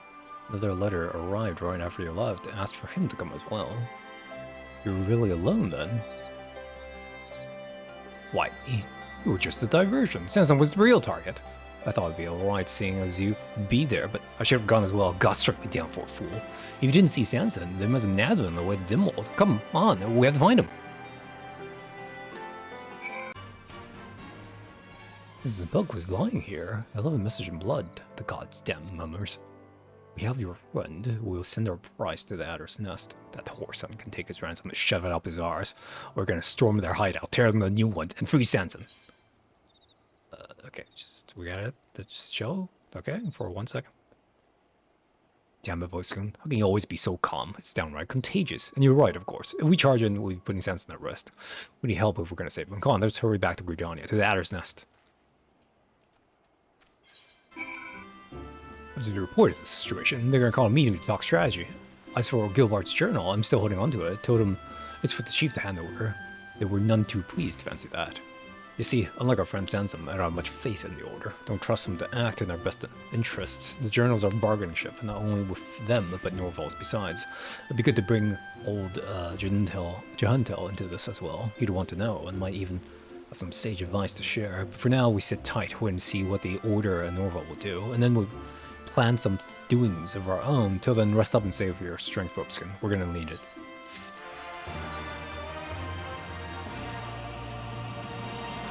Good timing, Vopus-kun. Norval's demands just arrived at the Adder's Nest. In exchange for Sanson's freedom, we're to release the contents of Gilbart's journal to the public. Bastards won't be satisfied until all Gridanians hate him. All Alamegans' guts. The brass hats are liberating a course of action, though, to speak. Not much we can do now, but wait.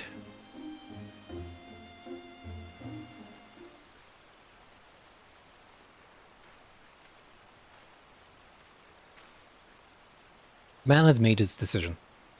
You will not wish to hear this, but the Order rejects Norval's demands. He and his band are to be summarily eliminated. What? Oh, hold on just a second. You won't even try to negotiate Sanson's release? As a nation, we cannot bow to acts of intimidation. I'm afraid negotiations was never an option, and here I must repeat the order for you to relinquish the journal at once. What you're saying is you're abandoning Sanson. You're gonna let him die. Here's the great of Echelon, hero to all Gridanians, but you won't even lend an ear to his descendant. Oh no, instead you choose the easy way out and just kill everyone, even your own man, wash away the bloody past with more blood. Just to be clear, I ain't citing Norval. There's no excusing his method, but there's no excusing yours either. It's bullshit. That's what it is.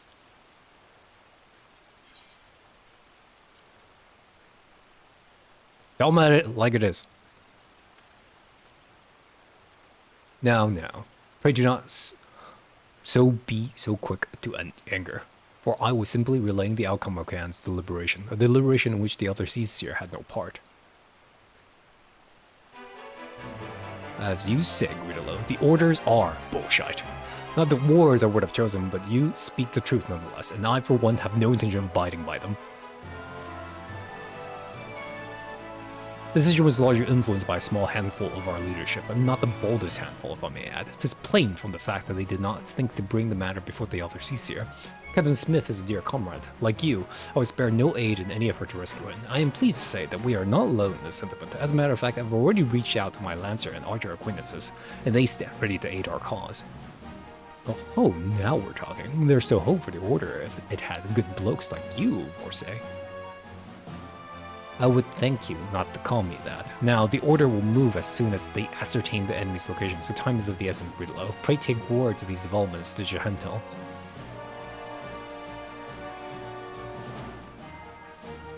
Meanwhile, Voskun, I need you to bear word to the Guildmasters, Luciana Ewain. Tell them that the time is nigh, and pray return here swiftly.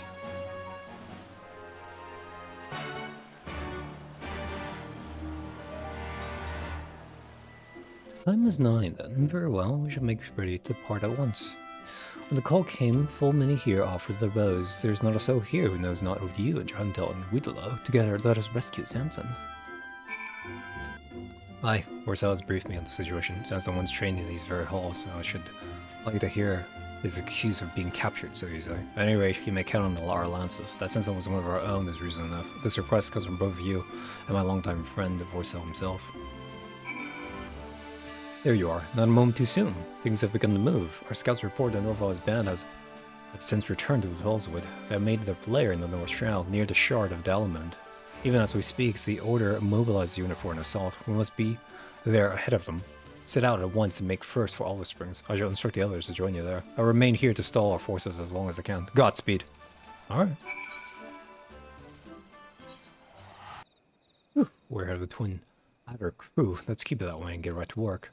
Our Garrett friends will take down the sentries and secure the arena. We're here to get close to Norval and give him the thrashing he deserves.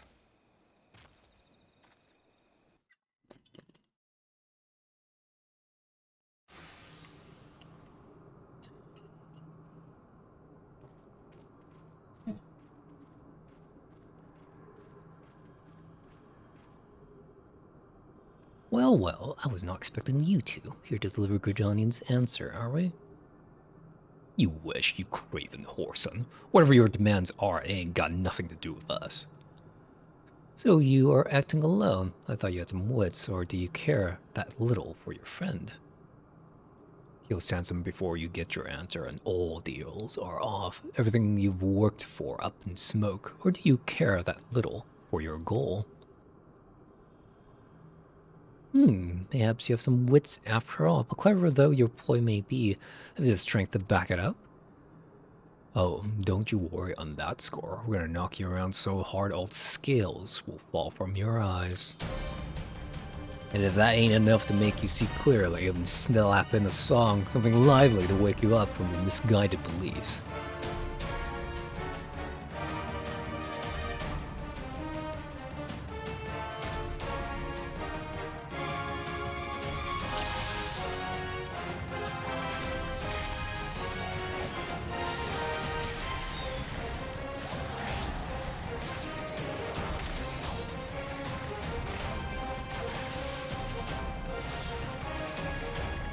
Gonna chase me. We're gonna go around. That does not work on him. Does it work on you?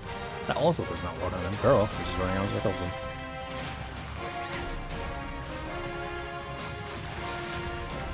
Guido, just stand in the middle. You silly group.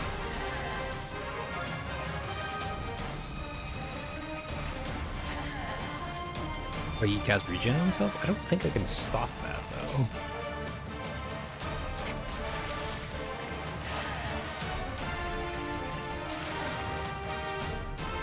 I can't target sensitive.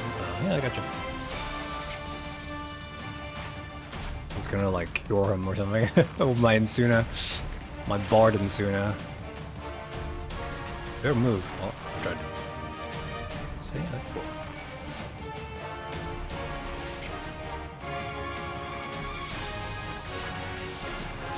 Not seeing us all.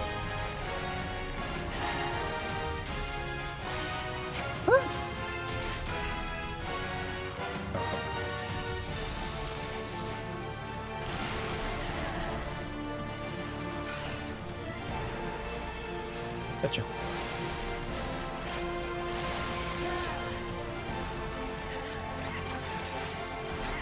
song's really good. Where's it from?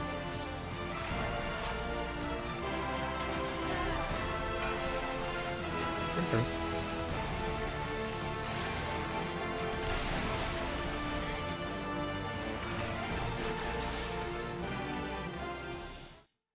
I kind of just want to start the fight to listen to the song. Oh, well, let's keep going.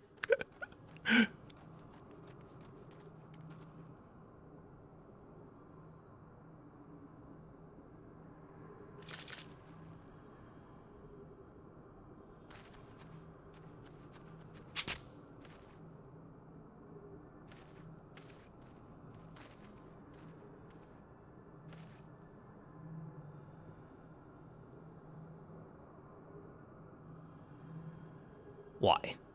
Why do you not understand? Why do you not see the Alamegans for the filth they are? Make good on his promise. Let each spear be thrust for everlasting peace. Let each arrow be loose for the forest and the trees. And the greatest rule of all for all men to embrace. That each life be lived for smiles on every face. That song, how do you know it?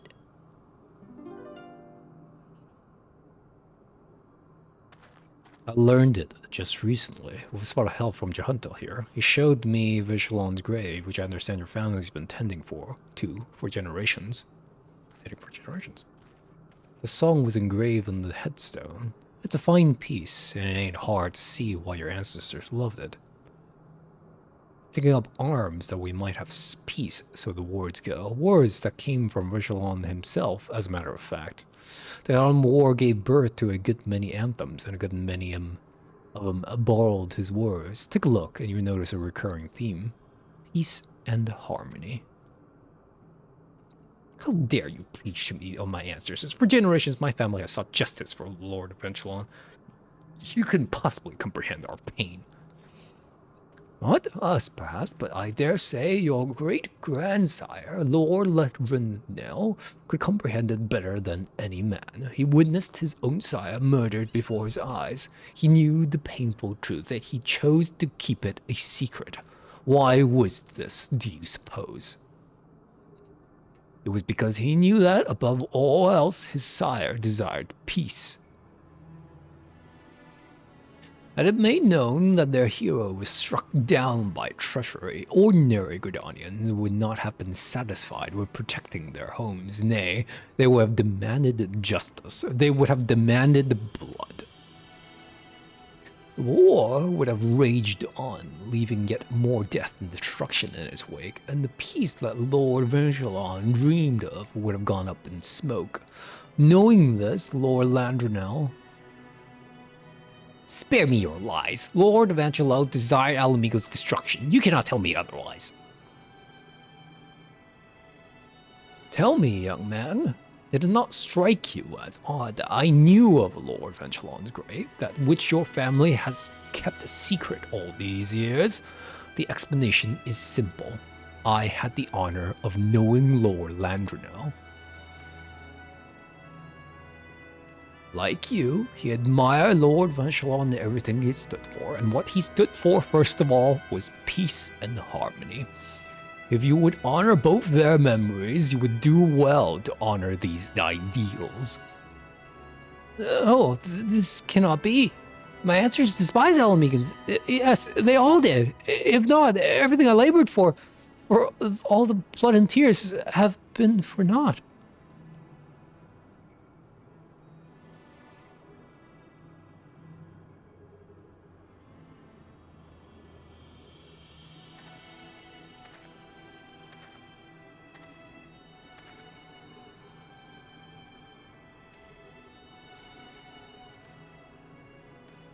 I ask that you forgive, but know that neither will we forget.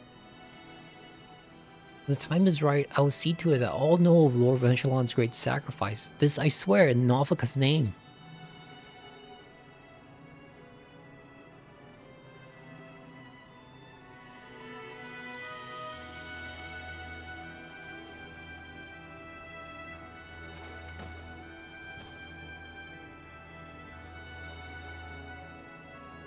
I ask Only that you believe, as your ancestor fervently did, in a brighter future, one of our own shaping, undarkened by shadows of the past.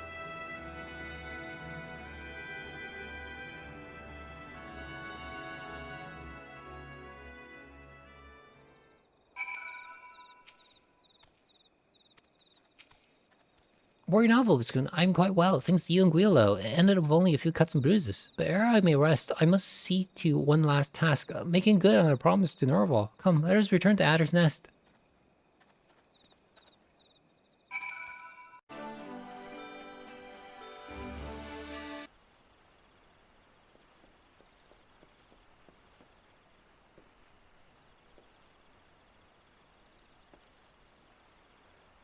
My apologies for keeping you waiting, Commander. I have Gilbard's journal with me, and I will surrender it on one condition. Once the veracity of the tome's contents are ascertained, the Order must make the truth public knowledge when the time is right.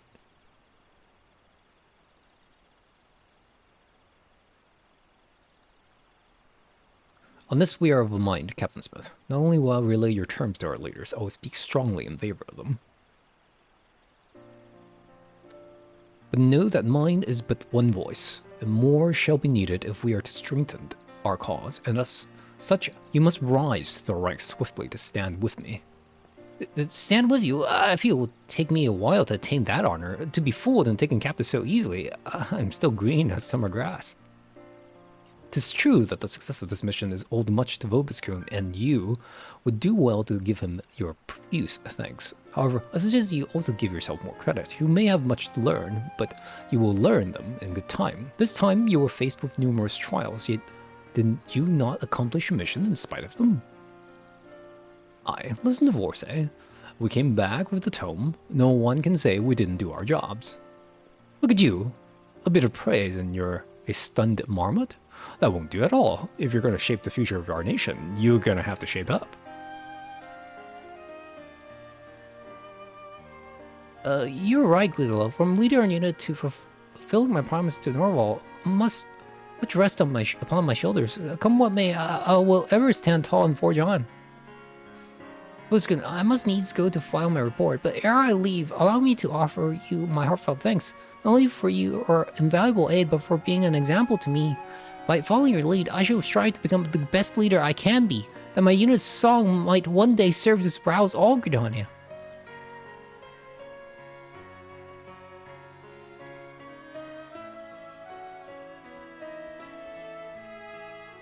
And off he goes. Good that he's hale and hearty at any rate. I'll stick with Sansom for a while, make sure he don't tear open any stitches. In the meantime, would you go and let Johanto know we've returned? I'll be along myself soon enough. But speaking of the old man, to think that he knew Vechelon's son. You don't get to that age and not rub shoulders with a legend or two, eh?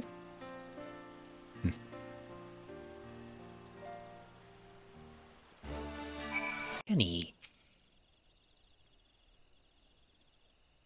I see. My thanks for bearing word. Though Sensen and Guilo may not have endeared themselves to the Twin Adder's leadership, they have found a stout ally in Commander Guilo. I must say, it truly stirs the spirit to see the younger generation blaze a new path, and I pray that Norval too will find his own path to walk, one that is paved not with hatred, but with hope, that leads to peace both in the world and in his heart. 'Tis what his ancestors would have wished. In him I see them, and it calls to my mind my days spent learning bow and song under his great-grandsire, a kindly old man who tirelessly tended his father's grave, never forgetting the ideals he stood for. Somewhere along Lord Vengelon's line, those ideals had faded away, but thanks to you and yours, they may yet be restored, and made bolder still by a true remembrance of the past, and the world shall be a better place for it.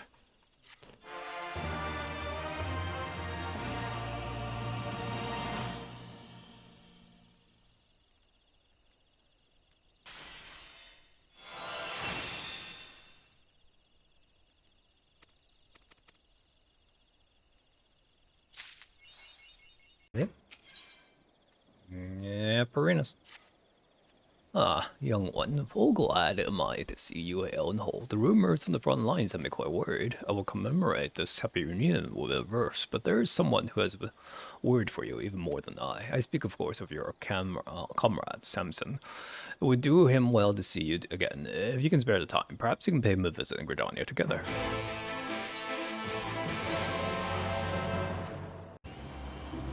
Lest you wonder, those men are Samson's bards and my former pupils.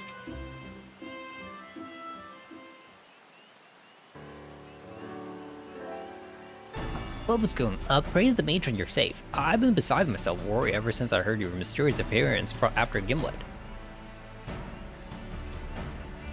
We fought the Empire too. My unit and I. Never had I experienced such a bloody battle. You have done well to return to us, all of you.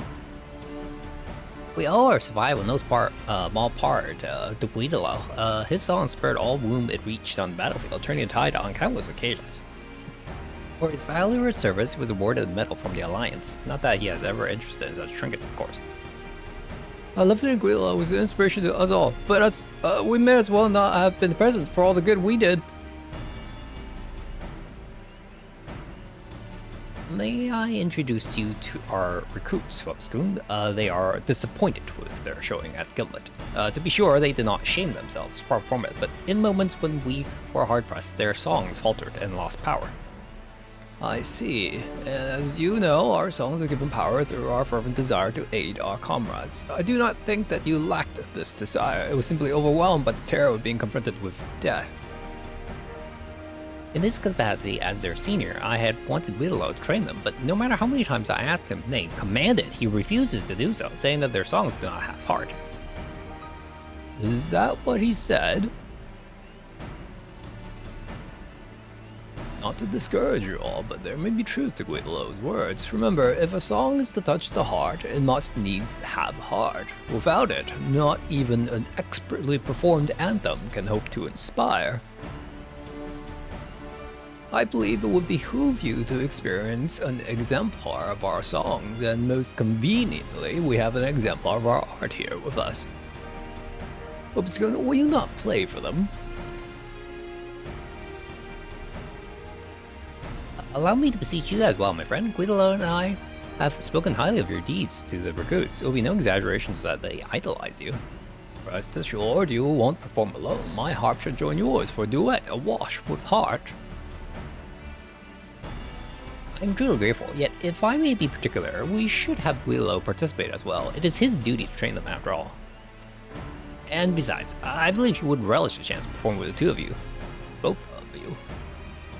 Very well, a trio it is. Pokey mentioned catching sight of Guidolo in the Stroud. Let us see if we can find him there.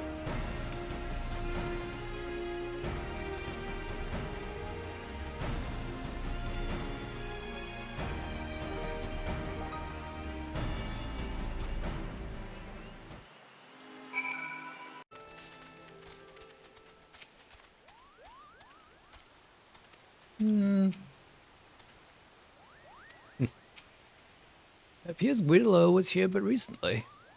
That's right, Gabo. He went deeper into the woods saying that Sans nags like a bloody fishwife. Guidolo respects you more than anyone, Bobascoon. Were you to call to him, I dare say he will answer. Chamo to say Guidolo to call for a comrade. Where we met, eh?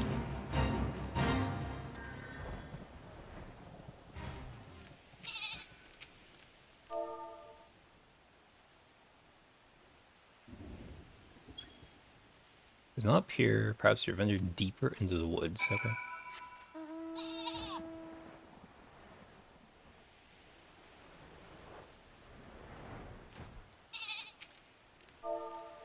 Actually, would you just do this? Yes. The helpful repeat function.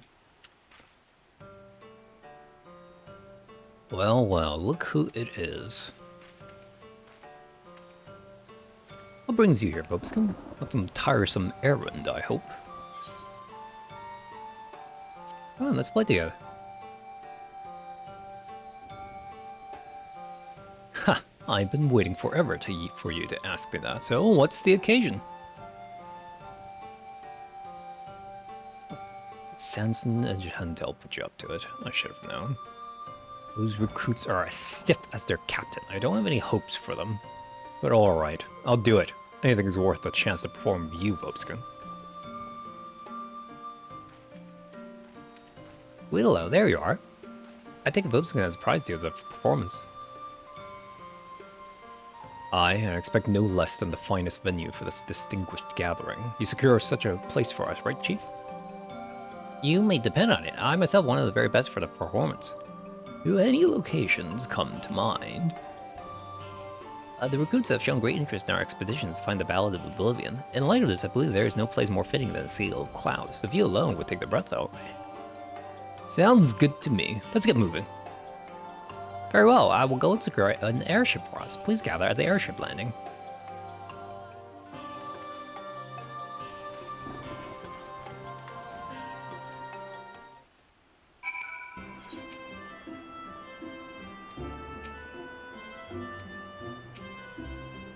My spirits raised to eyebrows when I mentioned another journey to the Sea of Clouds, but I managed to win them over to process another Song of Power. We have our airship. If everyone is ready, let us be away. The recruits have already boarded, keen as they are, and who wouldn't be keen for the coming performance?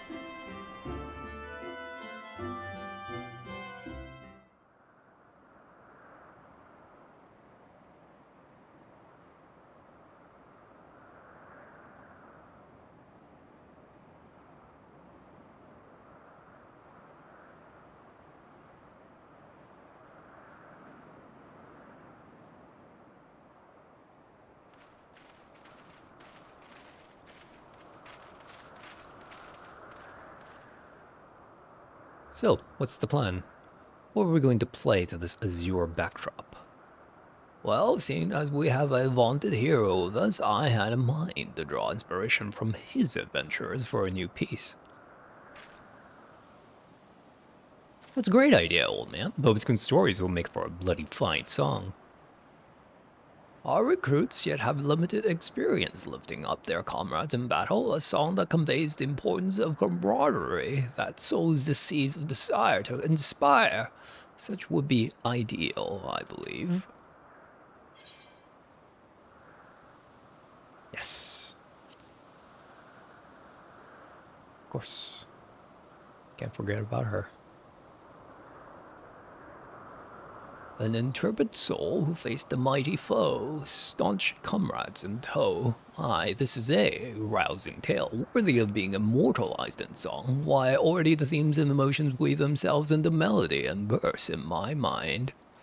Come, my friends, let us lift our voices together in heartfelt harmony.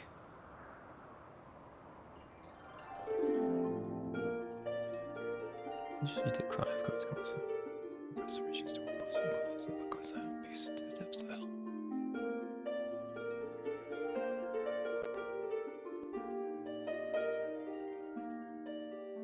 Just brave your created chase, those meant for seeking your newfound place. By your hands you wish the deed fulfilled, that the storm within may finally be stilled.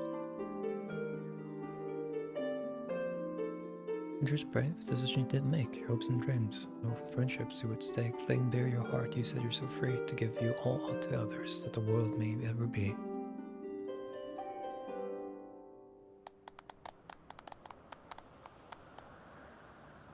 By the gods, so this is what it means to perform with all your heart. That was moving beyond words. I felt the lesson of the song with my whole being, the lesson that our understanding for one another is what opens the ways forward. Understanding, to think on it, I may have been too insistent in trying to press our recruits onto Guilo. I didn't try to understand his feelings. Guilo, this isn't an order, but a humble request. I ask not that you train our recruits, but that you simply get to know them. Through this, you'll come to understand each other's hearts, and forge a bond that will lend power to your songs. We should like that very much. Your song touched us to the very core, and we like nothing more than to be able to likewise touch others.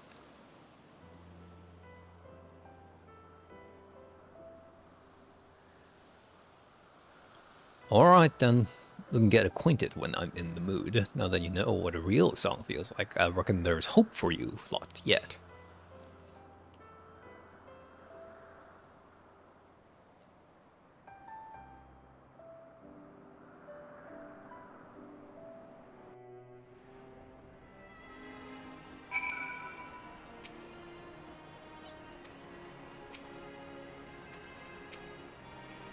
I cannot thank you enough, Vobskun. Our recruits are more motivated than ever before. No sooner did we arrive back in Grenania than they rushed off the train. I believe I'll go and join them. I'll continue what you Jahantel started and help them to become the finest parts they can be. Guido, you are coming too, yes? You did say you will get to know them? When I'm in the mood, which I am not right now, I need to reflect on my experience, let it really soak in, you know? So I'm going to spend some time alone with my harp. Oh, wait, if you're going to play the harp, at least let the recruits listen. Forgive me, folks, but I must away. Thank you for a wonderful performance. Passionate as they are, I doubt not that they will find their way. Allow me to thank you as well, Vobskun. Truth be told, I too had longed to perform with you for quite some time. It was a truly sublime experience, as if our music had floated to the heavens and rained down upon all creation. The music of that rain, I believe, reached the souls of the fallen, my departed comrades of the gods' quiver. As it reached the heart of an old man who has long lived in quiet penance, it woke memories of the passion I had in my youth when I yet stood on the field of battle. All of this because of a single song, young one, a song born of your tale. Generations hence, full certain am I that the song will be sung, awakening passions in countless more souls. It gives me great pride to know that I was a part of its creation.